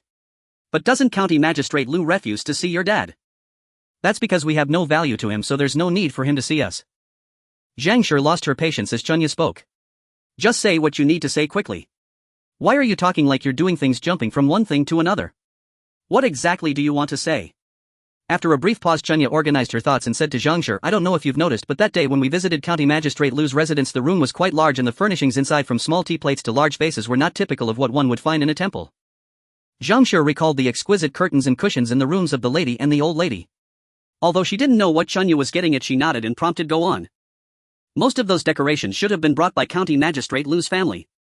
While it's common for wealthy families to take some tea sets and clothing when traveling, which family takes so many items? So I boldly speculate that County Magistrate Liu's family has been renting this lodging. But why rent a lodging? There are only 2 possibilities: either they are wholeheartedly devoted to Buddhism, or they have a strong desire for something that they have not yet obtained. If they are indeed devoted to Buddhism, then we are done for. We might as well pack our things and go home to farm. After all, you still have 200 taels of silver, enough for us to manage for a while. If it's for something they seek, then let's see if we have the luck to fulfill their wishes. Zhang Shi, who had been listening intently, began to feel that her serious attention was wasted. I really admire your confidence in being able to fulfill County Magistrate Liu's family's wishes when we're in such a situation. You see, those who are considered lucky can casually place a pen in the position of Wen Chang or place a money box in the financial position. As for me, I may not have much, but I do have decent luck. I'm going to ask the monk about this. And Yuan Temple is his domain, and if anyone in the temple knows the little secrets of County Magistrate Liu's family, it must be him. They have shared melons before, and the monk surely knows quite a few rumors. As for asking the monk to help resolve matters with the Tsangban, Chunya hadn't thought of that. 1, she didn't really understand the monk's background, and 2, she felt somewhat uneasy about him. She was a bit intimidated by this person. It was fine to inquire about what she wanted to know, but asking the monk to handle big matters made her feel anxious. Zhang Shi thought that even though Chunya was unreliable, she had indeed guessed a few things correctly over the years. The most remarkable event before they traveled back was that this child insisted on them buying a suite of over 140 square meters with 3 bedrooms and 2 halls in 2003. At that time they indeed wanted to buy a house, but they were always watching, thinking that housing prices would definitely drop, so they hesitated to take action. Unexpectedly, Suda, being a soft-hearted father, saw the child making a fuss in the sales office and stubbornly took out a huge loan of 500,000 buying that house. Later, the housing prices in Jiang City skyrocketed, and that suite of over 140 square meters had reached over 10 million before they traveled back. Thinking of this made Zhang Shi feel short of breath. Forget it. You're making me feel anxious just by standing in front of me. Let's go, hurry up. Zhang Shi waved her hand to let her go. Mom, that monk is quite cunning. If you don't bring me some food, I'll go trick him. Chunya said while scratching her head. Oh my, even in such a situation she still doesn't forget about food. Zhang Shi sighed helplessly and asked, what do you want to eat? Eggplant fritters. Eggplant fritters. Chunya had been thinking about eggplant fritters for several days and today she could finally eat them. Zhang Shi truly admired herself for having such a carefree child. The family was in a dire situation yet she was still thinking about eggplant fritters. Since it was her own child she could only bear the burden herself. Thus she had to start the fire to cook. Fortunately Aunt Pang had just delivered eggplants and the meat filling was chopped by Su De in the morning. She was thinking about making pancakes for lunch. When Xuanya hurriedly arrived at Xuanhuan Temple, the temple gate was unexpectedly locked. After inquiring a bit she learned that the temple was holding a memorial service for the 3 deceased pilgrims for a full 14 days before reopening to welcome visitors again. With the front gate closed Xuanya decided to try her luck at the back gate. After circling around to the rear she found that as expected it was also closed. Just as Xuanya was at her wits' end the door suddenly cracked open and a person slipped out. Upon closer inspection Xuanya felt she was indeed lucky today for he was the one she was looking for and he had come out on his own. Xuanya quickly approached and called out to the monk. Dao Xian was surprised to see her and asked what brings you here. Xuanya lifted a corner of the cloth covering her small basket eggplant boxes. Would you like some? Yes. Let's go inside to talk. Dao Xian perked up leading Xuanya into the temple. As they spoke they arrived at the liberation pond where the young master of the Lu family had previously gotten stuck. Finding a stone bench the two sat down and began to eat. Dao Xian devoured the eggplant boxes one after another stuffing his mouth full while asking what did you need me for? Let's eat first before talking. Xuanya had to hurry as the monk was a voracious eater. In a whirlwind they finished eating and after the meal they finally breathed a sigh of relief. Xuanya desperately swallowed the last bite of eggplant box before asking I just want to inquire if the magistrate Lu often comes here. I don't know Dao Xian replied reclining back on the stone bench. Xuanya was left speechless. I don't know but someone does. Dao Xian was also panting as he spoke. Who? Xuanya immediately became excited. Dao Xian chuckled and began to set conditions. You brought too few eggplant boxes. Next time I want 40. All right.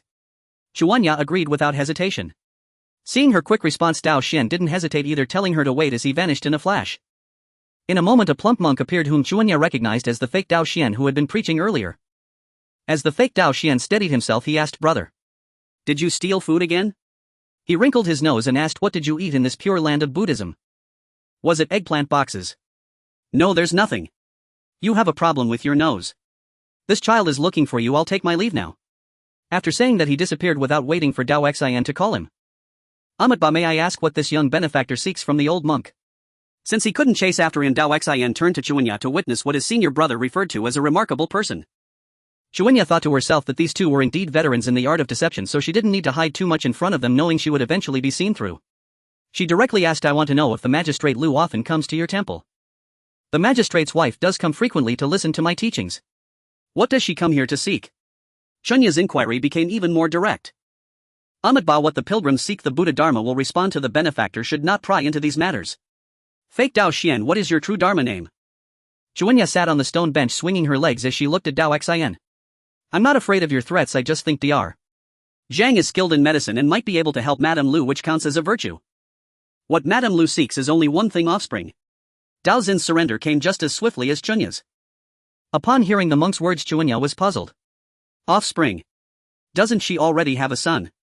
Oh he isn't her biological child he was born to the magistrate's previous wife. He is merely raised under her care.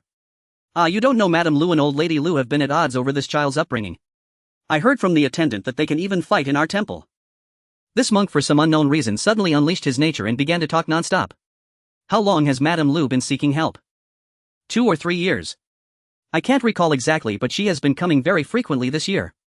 It seems this matter is quite urgent but offspring depend on fate this fate. Before the monk could finish Xuanya stood up. I have other matters to attend to but I will definitely come to thank you once I succeed. Just as she was about to turn to leave she asked by the way what is your Dharma name? The monk looked around and lowered his voice I am Dao Xian. Alright thanks I'm leaving now. Xuanya said lifting her leg to walk away. In a hurry to return home Xuanya found Zhang preparing pork-filled pancakes for lunch. She sidled up to Zhang wearing a mysterious smile. Mother I found out that Madame Lu indeed has a request. Zhang initially had no hopes but upon hearing Xuanya say this her heart lifted. Oh. What does she seek? She seeks offspring. Xuanya replied. At that moment Zhang suddenly remembered Madame Lu's weight of 180 jin. Oh being too overweight indeed makes it harder to conceive. Mother. Can you treat it? Xuanya felt hopeful upon hearing Zhang's words. However Zhang was also conflicted. She couldn't check hormone levels or perform ultrasounds. Although she had later become the head nurse in obstetrics and gynecology, she was just a nurse. While she had seen many patients and knew the general symptoms, she wasn't a doctor and they were in a Western medicine hospital where only herbal remedies were available. She had no way to manage it. Seeing that Zhang was silent, Xuanhuan understood that this might be difficult for a Western medicine nurse, but even if it was challenging they had to try. So she encouraged Zhang, "Mother, don't think too much. Just guess what could be causing her infertility.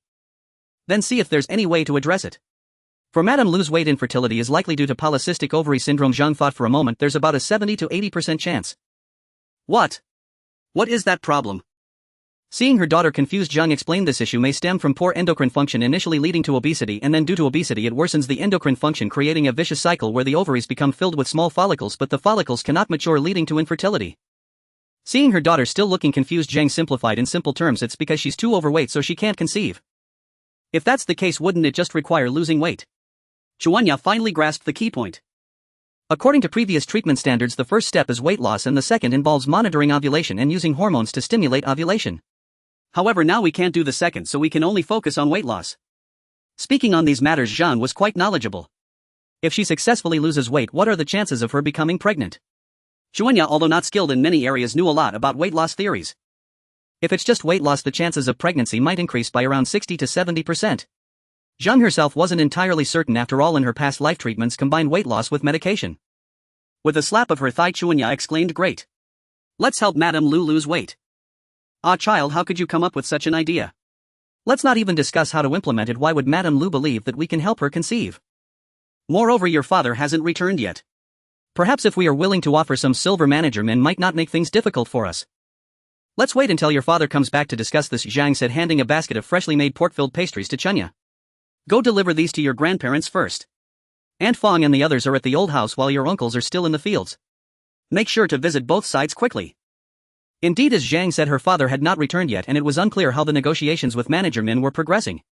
Sighing, although Xuanhuan felt that the chances of a successful negotiation were slim, she still hoped that this matter could be resolved easily. However, contrary to their hopes, things were not going smoothly for Su De. He and Shertu rushed to the city's south end to find manager Min, but the staff at the shop said he was not present. Yet when Su De entered, he clearly caught sight of manager Min heading to the back courtyard. Ignoring the obstruction from a few young servants, Su De rushed into the courtyard and found manager Min. He spoke bluntly, "Manager Min, I'm new to this place for business and honestly do not understand the rules of your trade. I apologize for any previous offense, and if there is a way to resolve our misunderstanding, I kindly ask you to clarify it for me." Manager Min, sitting behind a long table, listened silently for a moment before raising his head and smiling. "What misunderstanding is Mr. Su referring to? I am quite unclear on this matter. Our dealings have been straightforward and clear. There is no misunderstanding to speak of.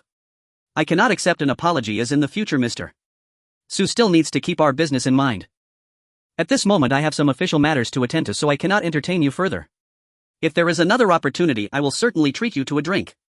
Xiaoba. Show our guest out." Without standing up, he remained seated in his chair, lifting his tea bowl. Since Su De had already fulfilled his promise to Zhang, he had no reason to hesitate. If he had to leave, then he would leave. Why should he care about their expressions? "What nonsense! You skinny bald fellow."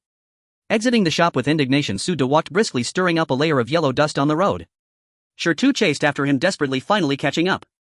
"Dad! Don't run so fast, the cart is still at the shop. You don't need to persuade me, I won't go back to beg." Su De replied emphatically. "That's not it, Dad. The cart is still at the shop." In trance, Shertu hurriedly exclaimed, realizing that if he didn't hurry they would be even farther away. "Damn it, I forgot." Su De exclaimed, and he and Shertu hurried back to fetch the mule cart before finally heading home. Upon returning home and finding only Zhang there, he recounted the events of earlier.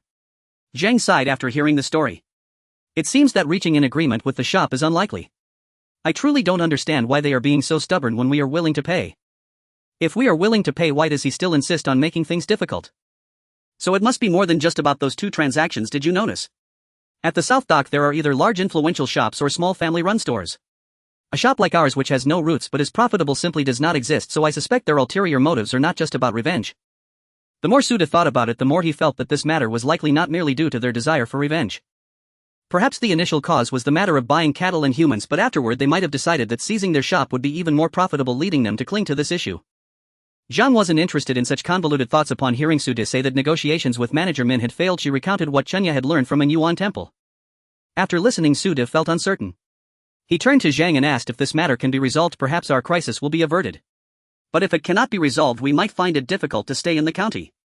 How confident are you about this matter? About 50%, Zhang replied casually. In any case, it could either go well or poorly, the odds are simply 50-50. Mom! Please speak properly. Shitu, who had been silent, felt that his mother was starting to sound like his father and sister, adopting a defeatist attitude. That cannot be. His mother must control the overall direction and not stray further from the path. Originally wanting to give up but stopped by her son Zhang's side and thought for a moment. How about 60%? Good enough. Be bold. Just then Chunya entered with a loud shout, startling the three people in the room. But now there's another problem. How can we get Madame Lu to see us? Even if she sees us, how can we make her believe us? Although Zhang could roughly guess the symptoms, she herself was not very certain. Moreover, I still think I should meet Madame Lu first. Without seeing the patient, drawing conclusions out of thin air seems unreliable. Tomorrow is the 15th. Madame Lu will definitely go to burn incense. Chunya suddenly remembered midway. Oh no, wait, in Yuan Temple will be closed for 49 days. The room fell silent. They couldn't just slip a note to Madame Lu, could they? After a moment of deep thought, Chunya suddenly said, how about we send a note to Madame Lu? Is that such a good idea? Su De couldn't believe that this suggestion came from Chunya. In his mind, such an idea should have originated from Shita, right? Shita, misunderstanding my idea was to kneel and plead with Manager Min, but you all refused. I thought about it. It's not easy to meet Madame Lu. Since she is a devout Buddhist seeking to conceive, why not let Master Dao Xian approach her and ask her to visit in Yuan Temple? We can then go to an Yuan Temple and persuade her afterward. Chunya felt that it was best not to beat around the bush and to contact Madame Lu directly. I feel this matter is somewhat inappropriate. Zhang still hesitated. Let's not even mention whether Madame Lu will believe us. We have already received many favors for saving young Master Lu. If we press further now, it may seem like we are leveraging those favors to demand more, which feels endless. Chunya, however, disagreed with her mother's perspective. This is not how it works. The matter concerning young Master Lu has ended. We are not approaching Madame Lu as benefactors seeking something, but rather as individuals who can help her conceive, and in return she offers us protection. This is a separate matter. Besides, if we establish a friendship with Madame Lu through this matter, wouldn't it make things easier for us in the city in the future? After all, it is not a fully lawful society. It is quite difficult for small farmers to get things done. Using our abilities to earn the opportunity for connections, Chunya thought this was not too unreasonable. In society, one must be thick-skinned. Whether she accepts or refuses is another matter. One must at least try. Clearly, Su De also agreed more with Chunya's viewpoint. What my daughter says is correct. This matter is a transaction. It all depends on whether Madame Lu is interested. Now, besides this method, there is no other way to go. After much consideration, Zhang had no choice but to nod. All right, hurry and find your master. Chunya scratched her nose and didn't move. Zhang was truly furious. Did you not just eat eggplant boxes? What more do you want? Well, I just want to take a few pork-filled pastries. They are ready-made. Chunya murmured quietly. After grabbing a basket and packing up 10 pork-filled pastries for Chunya, Zhang did not want to see this unfortunate child again. Go quickly. Springya hurriedly arrived at An Yuan Temple again carrying a small basket and saw Dao Xian at the temple gate. Master, why are you sitting here? It was the first time Springya called him master, feeling a bit shy. Dao Xian patted the stone steps beside him and gestured for Springya to sit down. What's in the basket? Springya obediently sat down, handed the basket to Dao Xian and awkwardly chuckled, hee, it's pork-stuffed pancakes. Ba, good. Senior brother, could you not always eat these in the temple? Suddenly a monk named Dao Xian appeared from behind. Dao Xian ignored him, took a big bite of the pancake and said, wine and meat pass through the intestines, but the Buddha remains in the heart. You can't dictate where I eat, just recite your scriptures. Why don't you mention the second half of wine and meat pass through the intestines, but the Buddha remains in the heart? If people follow my example, it would be like entering the demonic path. Senior brother, although you are called Dao Xian, you are not that. All right, can we just agree that you are my senior brother? Dao Xian impatiently interrupted Dao Xin's persuasive speech and turned to Springya, asking, what do you need me for? Quickly tell me, if not, I'm leaving. Oh, it's just a small matter of helping us write a note to invite Madame Lu to meet at An Yuan Temple. Springya quickly replied.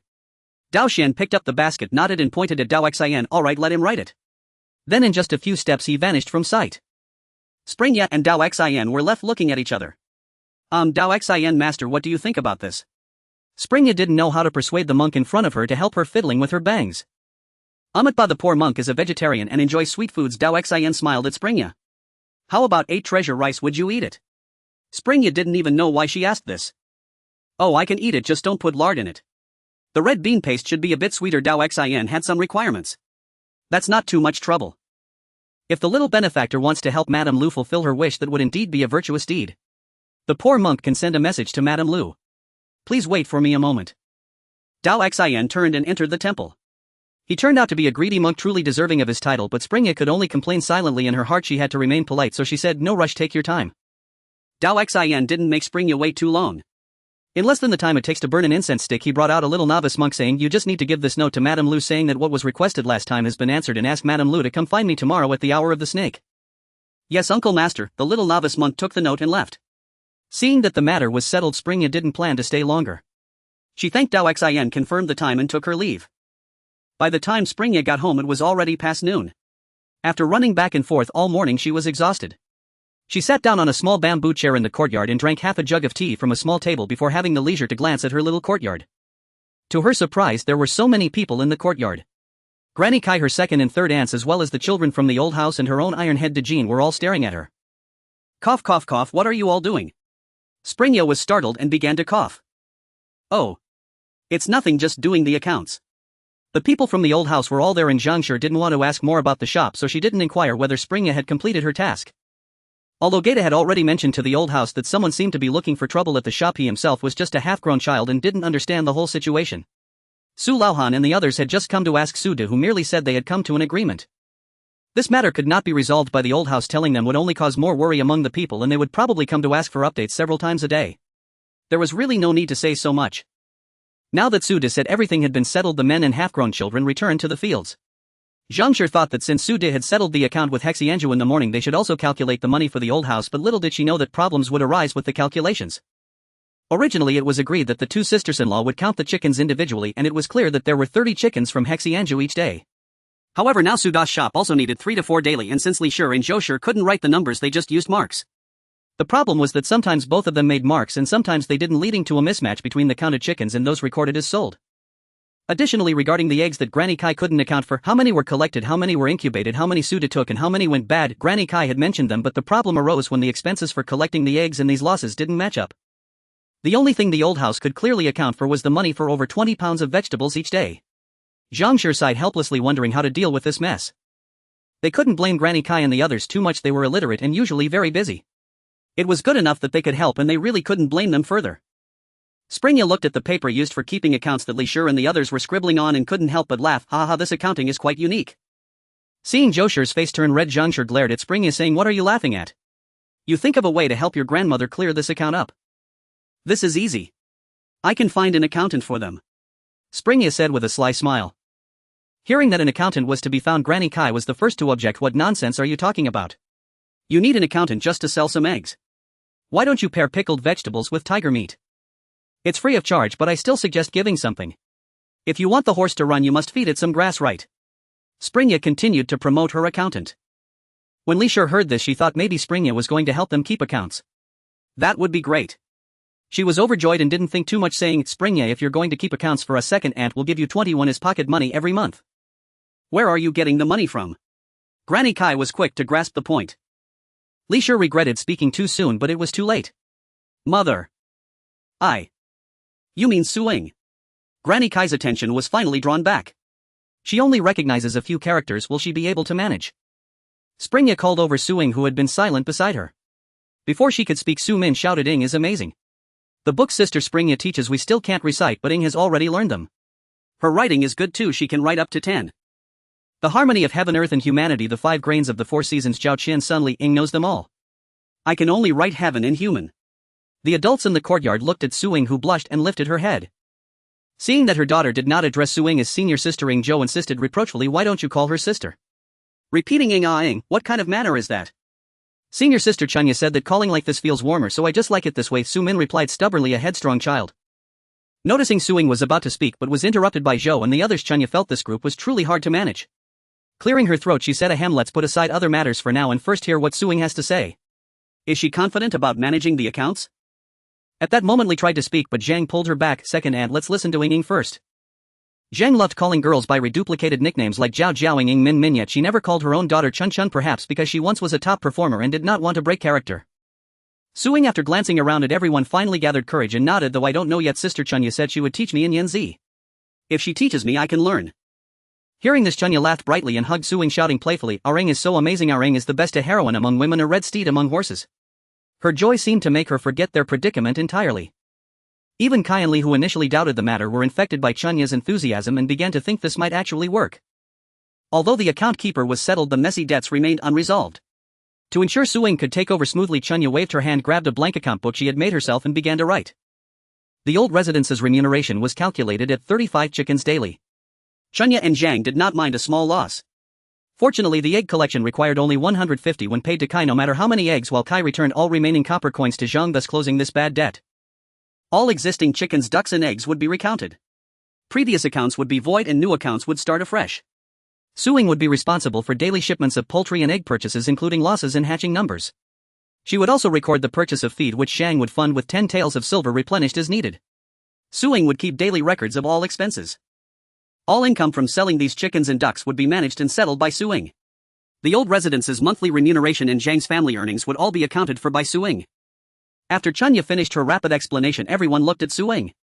Although it was just chickens and eggs, keeping precise records and calculating profits and expenses accurately was no simple task. Could Suing really handle it? Suing felt nervous under their gazes. Although she had said she could learn, it meant learning on the spot. Moreover, Chunya intended to entrust her with the family's profits and expenses. Such responsibility made her uncertain if she could bear it. With a hint of anxiety, she spoke, "Chunya, I don't know if I can do it." "Of course you can. It sounds complicated, but I'll list all the expense and income items for you. You just need to categorize and fill in accurately. As long as the records are correct and timely, the accounts won't be wrong. It's still early at month's end, I'll help you tally everything. It won't go wrong, I believe in you and you must believe in yourself." Chunya spoke lightly, almost carelessly. "I'll explain it to you in detail later. It's very simple, you'll understand as soon as you hear it." Suing secretly exhaled. Since Chunya said it wasn't difficult, why not give it a try? She nodded and said, "Okay. I'll follow your lead." However, Lee hesitated. "Sister-in-law, maybe Chunya should still handle it. I'm worried about our Suing." The child already agreed, "Let her try." Zhang said, "Besides, Chunya is only 8. We let her handle it, and she learned after doing accounts with her father and elder brother for a month. Ying is even a year older and seems steadier than Chunya. If Chunya can do it, Ying definitely can." Zhang felt that since Chunya trusted Suing, there must be good reason. As long as she wasn't managing the chaotic poultry accounts, anyone was acceptable. But she's only 9 and the monthly poultry accounts are substantial. What if mistakes happen? Lee thought anxiously. If the accounts were wrong, she couldn't bear the loss. Zhang knew Lee's fear was that Suing might err and cause financial loss. She comforted her, "Don't worry.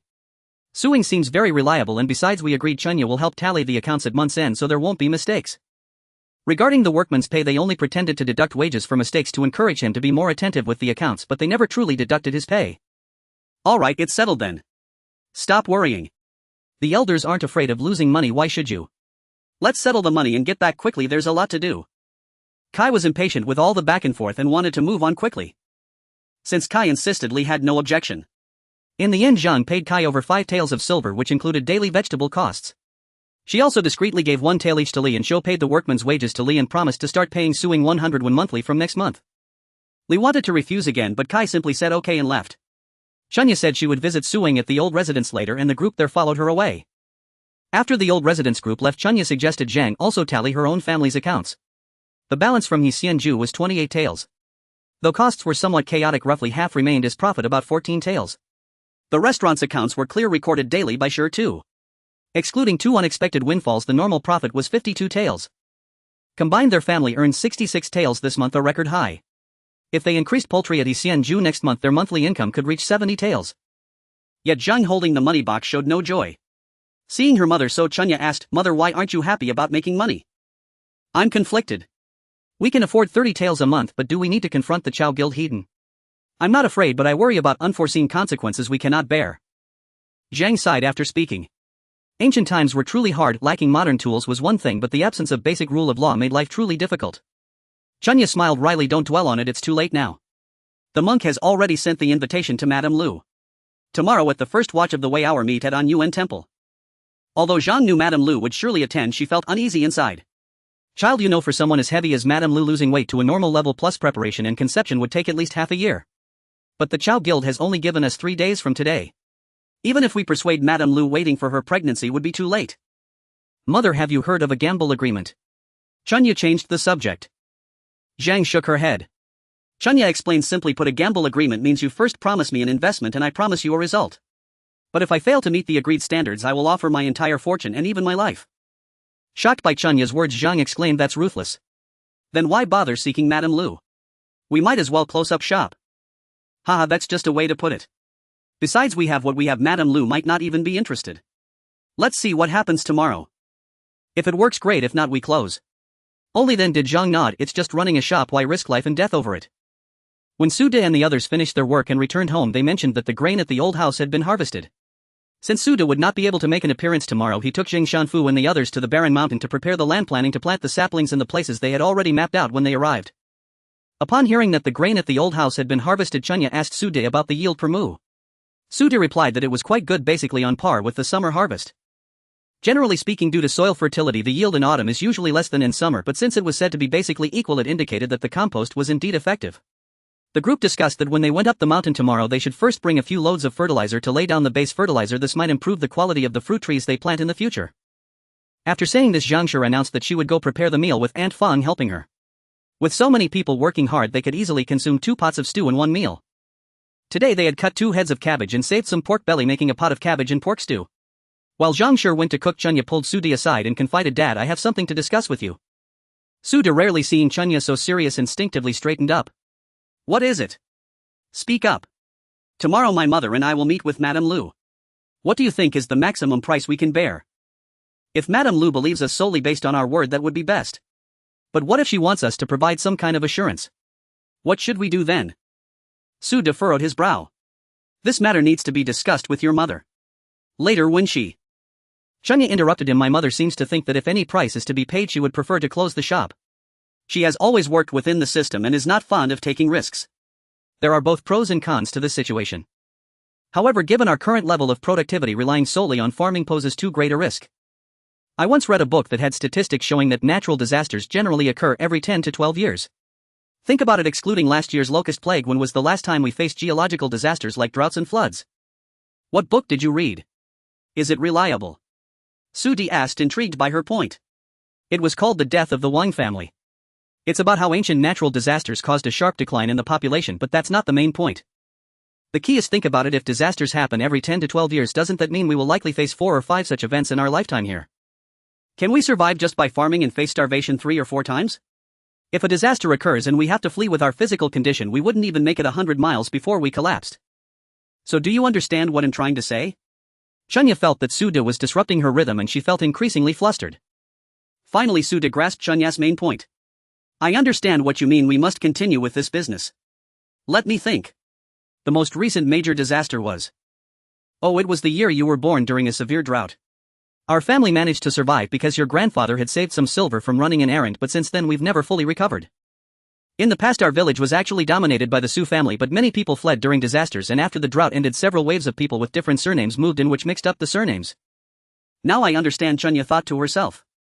She had always been puzzled about how the Su family, despite running errands for profit, had such average living conditions. She initially thought it was her father's doing, but now she realized there was more to it. So Dad, based on what I said earlier, we are likely to face disasters in the near future. Whether we leave or stay, we need significant financial resources to protect ourselves and the entire family at the old house. Therefore, this business not only cannot stop, but we also need to expand it. Our time is running out. Chunya felt it was necessary to repeatedly persuade her father, as he was easily influenced by her mother. Su De, confused, asked, so what exactly are you trying to say? This business must continue. To show Madame Lu our determination, if she doesn't conceive within the stipulated time, we will relinquish the shop. But what if Madame Lu never regarded our shop highly? How can we convince her to trust us? The two of them furrowed their brows for a long time, and Chunya, unsure of what to do, could only scratch her head and say, what if I become a hostage like the alliances between 2 countries in the past? Su De laughed in frustration. Haha, do you really think Madame Lu would see you as a worthy hostage? She's the county magistrate's wife and could easily cause us trouble without needing any hostages. Moreover, if I agree to this, your mother would kill me in an instant. Just give it up. Chunya replied, Dad, mainly I think this way. If in just saying, if I went to Madame Lu's house as a hostage, wouldn't I have the chance to get close to her? Plus, if my mother treated Madame Lu's infertility, wouldn't that bring us closer to the Lu family? I've realized that in this place, if we want to accomplish something significant, relying solely on ourselves is likely quite difficult. We are like fish in meat without any background or connections. It's genuinely hard to find any profitable business to engage in. Even if we avoid entangling with wealthy families, it will be tough to maintain our earnings in the future. Look at which wealthy family in our county doesn't maintain good relationships with officials. Initially I thought those on the lower rungs were merely flattering those above, but when I found myself in this situation I realized that in this era one can't lead a good life without some connections. So treating Madame Lu for this illness serves two purposes: first of course to alleviate our immediate crisis, second to use this opportunity to establish a relationship with the Lu family. This way when we conduct business in the future we will have support. I thought long and hard about it. With my thick skin, if I hang around the Lu residence for a while I should be able to get closer to Madame Lu. Dad, I actually resemble you in personality. I am more willing to take risks and try new things, unlike my mother who is generally resistant to change and much steadier than us. So Dad, for our future shouldn't we try to build a good relationship with Madame Lu? Eh? What nonsense are you talking? I'm such a steady person. Su didn't believe he was impulsive. However, he knew his daughter best. Although she seemed carefree and easygoing, if she set her mind on something it would be futile to try to stop her. Unless they tied her up, even then she would find a way to escape and seek out Madame Lu. His daughter, despite claiming she wanted to be a salted fish all day, would not give up easily once she had a goal. No, that's too risky. Entering a high family is like deep water. If you go to the Lu family we have no idea what kind of unexpected situation you might encounter. Absolutely not. Su considered the matter thoroughly and decided he could not agree. Dad. It's time to eat, hurry up and serve yourself. Before Chunya could fully persuade Su, Zhangshi called for dinner. Su seized the opportunity to escape, for he could not afford to be swayed by this child. If he ended up agreeing, Zhangshi would surely know and he would be in deep trouble. Chunya sighed and followed Su to the kitchen. The meal was exceedingly dull. Zhangshi watched the silent father and daughter, thinking they must have quarreled over something. She didn't mind, after all they were family and today they were upset, but wouldn't they be fine tomorrow? After dinner everyone returned to their rooms. Chunya and Zhangshi only mentioned that if Madame Lu asked them for something in exchange they would relinquish the shop. Without thinking, Zhangshi agreed. Early the next morning Su sent the young mother and daughter to Xuanhuan temple. Just before Chunya got out of the carriage, Su pulled her aside and said, "Listen to your mother and don't act recklessly." Chunya waved her hand saying, "Mom, I understand. You can go back now, I will take care of my mother." Zhangshi turned back to Su and said, "Enough, let's go, stop dawdling." With that, Zhangshi led Chunya, guided by a little monk waiting at the door, towards the lodging. Although they had agreed to meet at the hour of the snake, it was only the end of the hour of the dragon when Lady Lu was already waiting in the lodging. As soon as the mother and daughter entered they saw Lady Lu was already there. Seeing the mother and daughter come in, Lady Lu and the old maid standing beside her were momentarily taken aback. Why did they bring a little girl when discussing childbirth? This family was lacking in decorum. Zhangshi and Chunya, both modern souls, did not realize this. They stood in the middle of the room oblivious. The dignified Lady Lu remained silent while the old maid beside her spoke up, "Please take a seat, our lady has been waiting for you two for quite some time." Zhangshi and Chunya exchanged glances and Zhangshi said, "Hee, we are late, please do not hold it against us." At this moment Lady Lu finally spoke, "I was too eager and came early. I won't beat around the bush with you, Dr. Zhang. Yesterday Master Daoshan gave me a divination stick. It was a very auspicious one." Lady Lu paused before continuing, "I believe you already know what I seek. If it weren't for witnessing you saving my elder brother I wouldn't have come here to meet you today. I admit we were abrupt, but the situation is indeed urgent and we had no other choice but to seek your help, which I believe you are already aware of. So I will speak frankly today." Upon hearing her mother declare that she would speak frankly, Chunya felt a bit anxious, not knowing what significant truth her mother was about to reveal. Generally, when a normally composed person acts rashly it can be quite terrifying. Before Chunya could finish her thoughts, Zhangshi began, "To be honest, we have indeed encountered troubles this time, which is why we thought of seeking your assistance. My maternal family has a hereditary remedy for childbirth and my grandmother once told me about your condition. I am confident that I can treat your infertility. However, the Chaobang has given me 3 days and today is already the 2nd day. You know that infertility cannot be resolved overnight. We were hoping you could help us. My mother means that could you please help us by communicating with the Chaobang and we will do our utmost to treat you." As Chunya heard her mother mention infertility, Lady Lu's expression grew increasingly grim and she had no choice but to intervene to salvage the situation. With a pale face, Lady Lu remained silent for a long time before slowly speaking, "Why should I trust you? Madam, please take a look." Chunya presented a tattered piece of paper saying, "This is a secret method left by my great-grandmother." In fact, it was something Chunya had concocted the previous night. It contained written ailments and a weight loss remedy, having been folded over 100 times after being sprayed with water. Lady Lu took it, glanced at it and remained silent. Chunya suddenly felt that maybe Lady Lu couldn't read. "Just this alone is not enough for me to trust you," Lady Lu said, holding the piece of paper without returning it to Chunya. It was evident that it wouldn't be so easy to deceive her. Zhangshi then mentioned the previously discussed contingency plan, stating that if this did not work they would compensate with their shop. "There is no need to make it so complicated," Lady Lu replied. Just one thing, since Dr. Zhang claims to be able to cure my condition, then she should come to my residence to treat me and she can leave once the treatment is successful. Both mother and daughter were taken aback by this statement. Chunya initially thought she would be the one entering the residence, but she realized she had underestimated the situation. At her age, Lady Lu wasn't a fool. How could she allow them to dictate terms? Zhang Shi clearly had not anticipated this point. At this moment she was very conflicted, unsure whether to agree or not. It was a dilemma she couldn't decide on suddenly. The room fell completely silent due to Lady Lu's words. Things couldn't remain this tense. Chunya steeled herself and said, "Lady Lu, my mother still has matters to attend to at home. I have memorized my great-grandfather's methods well. How about I go with you instead?" "No way. You're just a child, what do you understand?" Zhang Shi firmly refused. Lady Lu looked at the two of them without saying a word. Amatba Master Daoxin entered at that moment. "If both ladies trust this poor monk, I can serve as a guarantor for both sides." Seeing Master Daoxin arrive, Lady Lu became more courteous. "I naturally trust the master, but I wonder how you will guarantee this. What does Dr. Zhang say?" Master Daoxin turned to look at Zhang Shi. "Master, please tell me your thoughts." Master Daoxin chuckled, saying, "Dr. Zhang will treat Lady Lu every 3 days until she is cured, and in return Lady Lu will assist Madame Su with the Chaobang matter. How does that sound?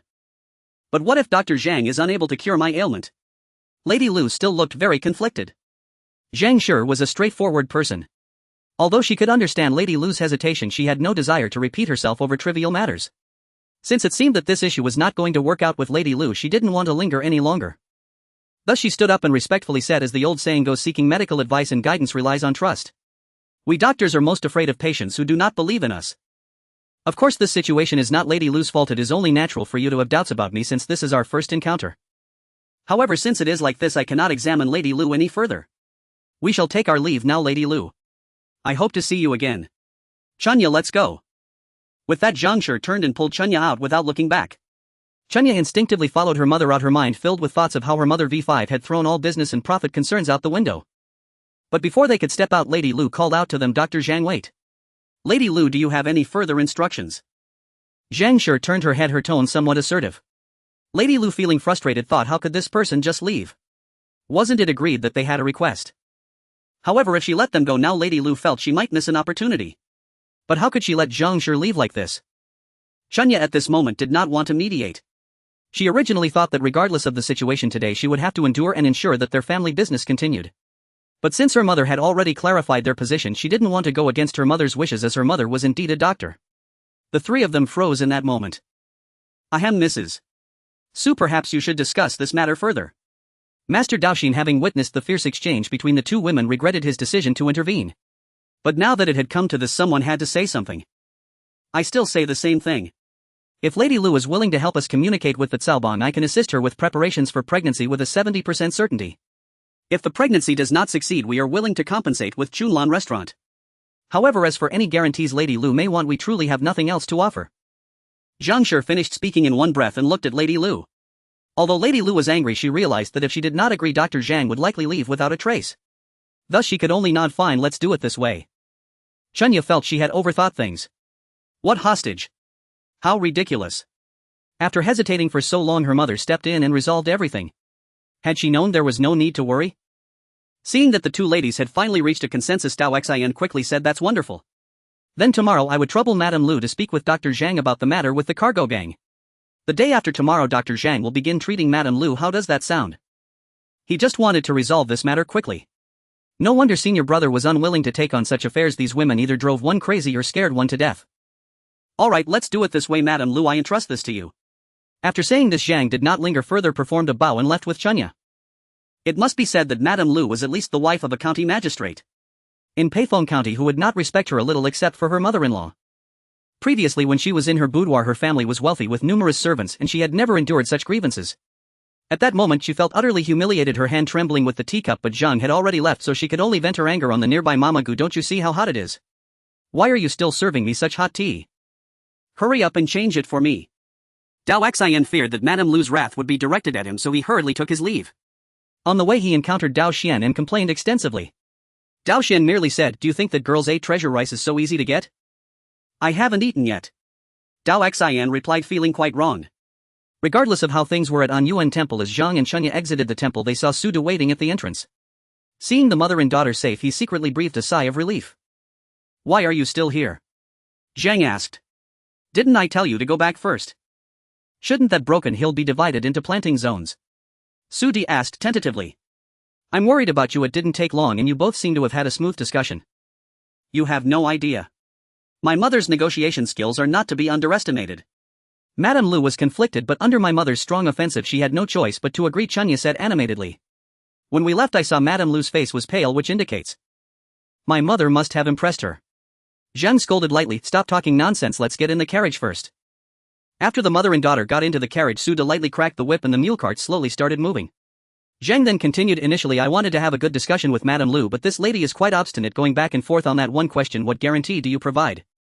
I'm not a celestial being, nor do I have immortality pills. Regardless of whom you seek treatment from, isn't it all just a matter of probability? Yet she insists on a guaranteed outcome. If it really could be guaranteed 100%, then she wouldn't have to suffer until now. Moreover, I observed carefully today, although not in great detail, her neck and between her fingers showed signs of acanthosis nigricans, which given her physique likely indicates insulin resistance.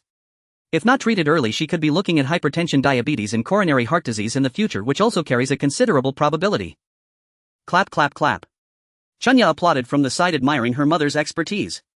Mother, when you talk about these things you are particularly charming. A woman's beauty truly comes from her professionalism. Suda chimed in with flattery, of course my wife's advanced title, Labor Day Medal, and being a representative of outstanding workers all come from her professionalism. Zhang spoke of this without the slightest inclination to be modest. Although there are no Western medicines available for her now, seeing her like this I truly want to help. In this era, women without children, unlike in our time when it was common, face more pressure, don't you think? Since I know what the issue is, I can prescribe some targeted traditional Chinese medicine along with a reasonable diet, which should certainly help. Although she is meeting me for the first time and has no trust, it's understandable. Still, I'm quite willing to discuss with her the dangers of prediabetes, but how can I convince her? I feel that these ladies are less agreeable than my two sisters-in-law. Although they may not understand much, they are willing to exchange sincerity for sincerity. These so-called ladies. Being human is quite exhausting. Right. It's pointless. From now on, let's just be farmers and not be those so-called ladies. Su De also got into the spirit of it. Ha, father, everyone else is striving for a degree to allow their wives to become ladies, yet you are quite ambitious. Chunya smiled slyly. Isn't that what your mother said? I wouldn't mind if you became a top scholar or a successful candidate. That would save me from going out seeking help again, Zhang said slowly. Hey. Why is this mule walking a bit lame? Does it have a leg problem? Could it be that the Li family is deceiving me? Come on, hurry up and drive faster. Zhang and Chunya exchanged smiles. Suda, before he came to this time, was a poor student who went straight to the production team to farm and herd cattle after graduating from junior high school. He later joined the supply and marketing cooperative as a buyer. When he talked about his childhood, it was always about breaking school windows or stealing teachers' textbooks. So if you asked him to study and achieve something now, it would be life-threatening. He would dodge such topics as quickly as possible. Thanks to Suda's excellent driving skills, the three arrived home in no time. At this moment, a room full of people was waiting for them. Sure too was especially anxious, uncertain whether his parents and younger sister could resolve this matter. If they couldn't, all their hard work in recent days would be in vain. On the contrary, Tai Tu was more optimistic, comforting his brother, don't worry. My sister said her chili seedlings will grow and we'll get rich. I water them 3 times a day. Just as Tai Tu finished speaking, Chunya happened to enter the door and heard him. She shouted and ran to the backyard, digging through the soil for the chili plants, only to find that all the seeds had rotted inside. In her hands, holding soil mixed with chicken droppings, her mind was filled with visions of spicy hot pot. Tai Tu was still hovering around her sister. Did they grow? Did I take good care of them? Good. Chunya gritted her teeth and said, extremely good. After saying that, she threw the soil in her hands, grabbed Tai Tu and pinned him down on the ground, scratching him furiously until Zhang heard Tai Tu howls and separated the two siblings. You two. Go stand in the front yard right now. Zhang said without wasting any breath on them. There hasn't been a single day of peace. Mother Chunya still wanted to protest. Shut up. Think about how old you are. Zhang did not wish to argue with them. The two could only trudge to the front yard, covered in mud, grunting at each other and finding places to stand as punishment. Chunya chose a spot by her tub of soaking tree bark, watching the floating bubbles while contemplating what to do with the bark. Suddenly her soul sparked with inspiration and she remembered. It involved boiling it in wood ash for 15 hours, then chopping it finely and turning it into pulp. The pulp would then be laid flat on a sieve to create a sheet of paper. If one wanted good water absorption, couldn't cotton fibers be layered on top of the paper and then pressed with another layer of paper to create a 3-layer structure that would enhance both water absorption and retention? With that thought, Chunya completely disregarded the punishment of standing. Although the soaking time for the bark might not be sufficient, her impulsive nature compelled her to take action without delay, fearing that her little curls would become bald if she dawdled. So she decided to just do it. Surveying the small courtyard, Sude had already taken Shu and others to the mountain to delineate the land. Thus Chunya called over Aunt Fong, who was helping Zhang at home, and pulled out the tree bark, starting the fire and boiling it with a handful of ash. Zhang Shi picked some vegetables from the backyard and noticed Chunya had started boiling tree bark, instantly brightening up. Is the bark ready? Not yet, Chunya replied, stuffing a large piece of wood into the stove. Why are you boiling it if it's not ready? I can't wait any longer. Chunya rubbed her nose and said, I suddenly thought of a method. I don't know if it's right, but if I don't try I might as well suffocate. Just boil the bark a little longer. Zhang Shi knew her daughter had this kind of temperament. What could she do? It was pointless to punish her by making her stand, so she decided to let it go. So she called over Tai Tu, who was digging a pit nearby. Tai, can you tell your mother why you're always digging holes? Dejin said that digging holes would lead to treasures.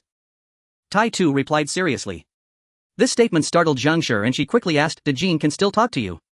Oh, not exactly. Every time I go to the mountain with Dejin to dig, he always finds treasures and I've kept them hidden. The last part Tai Tu whispered into Zhang Shi's ear. Since Zhang Shi had nothing to do at the moment, she was eager to know what her little son had found with that dog, so she asked, why don't you go get it for your mother to see? Sure, but you can't tell my sister. I'm not on good terms with her anymore.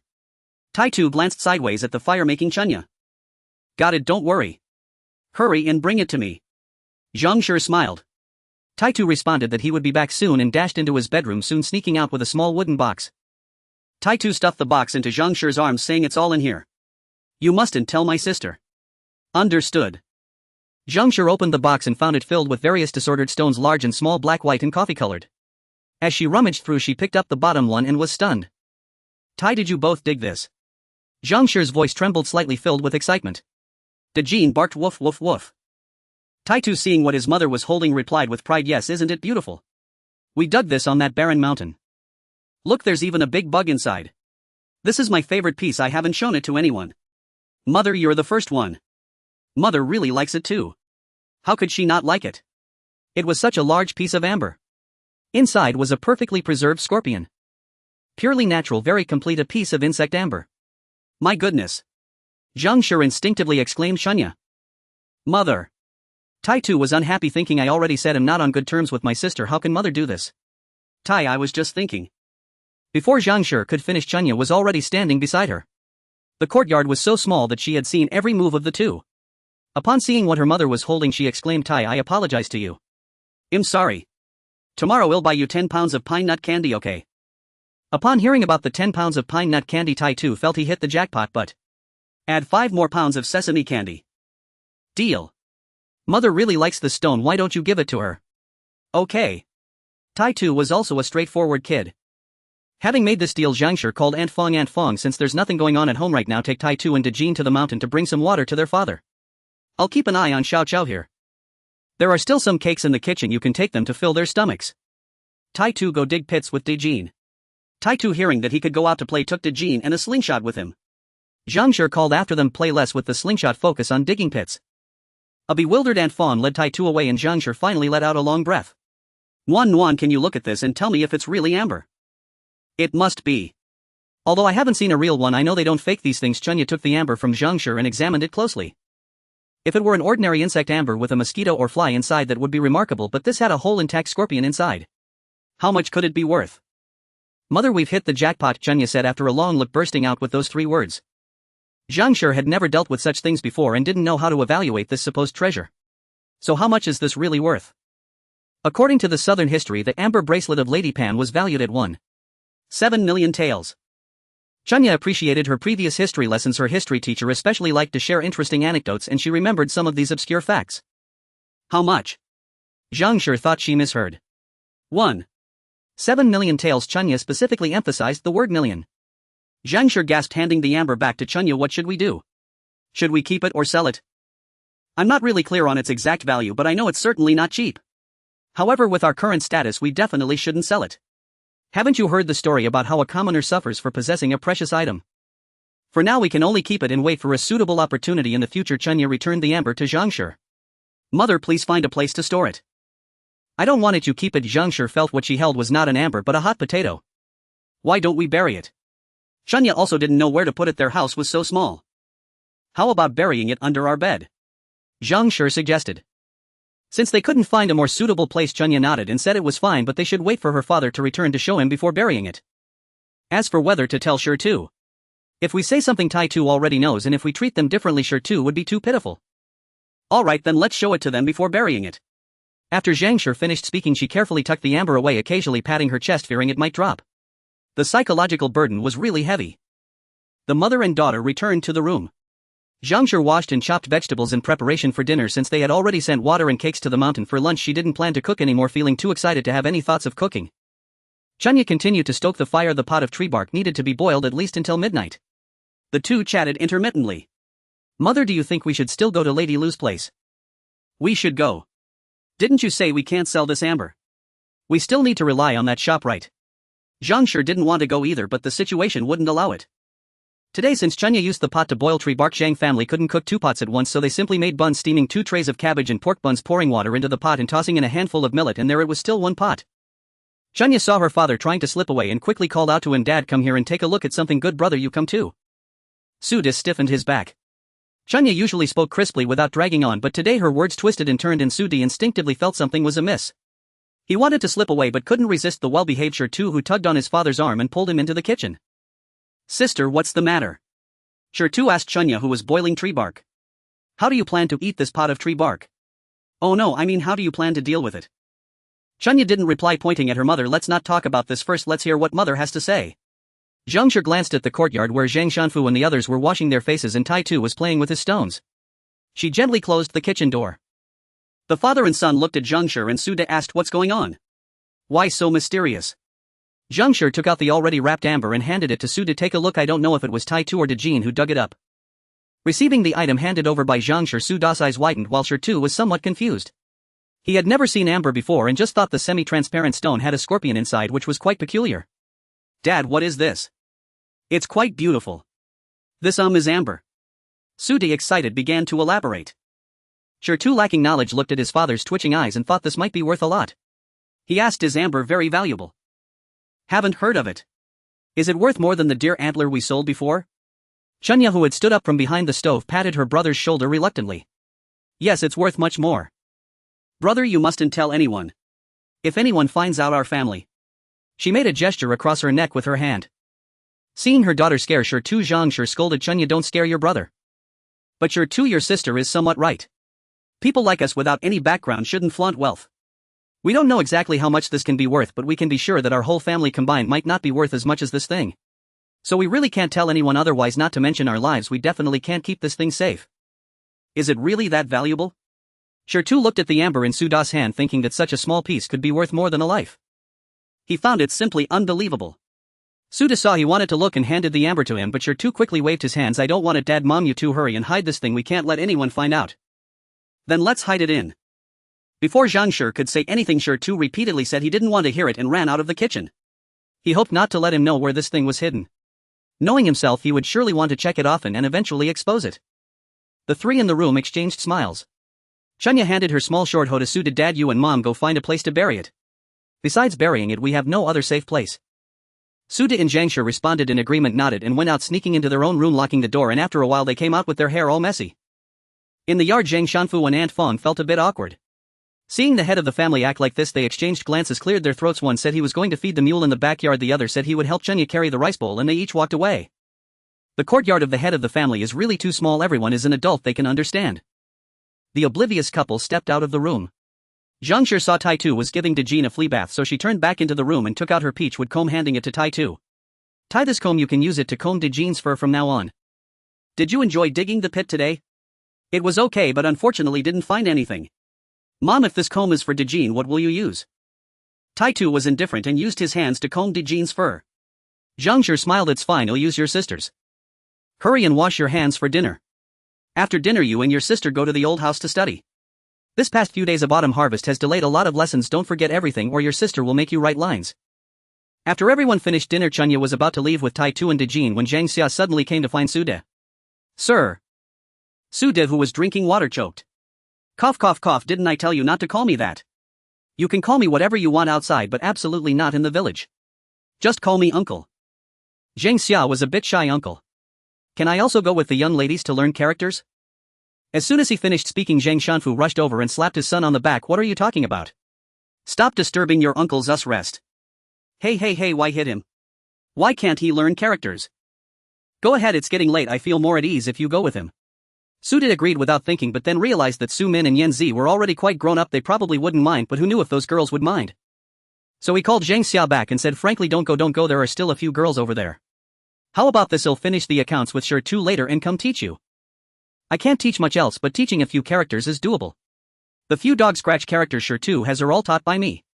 Zheng Shanfu wanted to say something else but Zhang Xia knelt down and bowed 3 times, thank you uncle. At this point Zhang Shanfu had no more concerns and repeatedly thanked Suda. Zhang Shi, who was helping Chunya tend the fire in the kitchen, heard it clearly and smiled.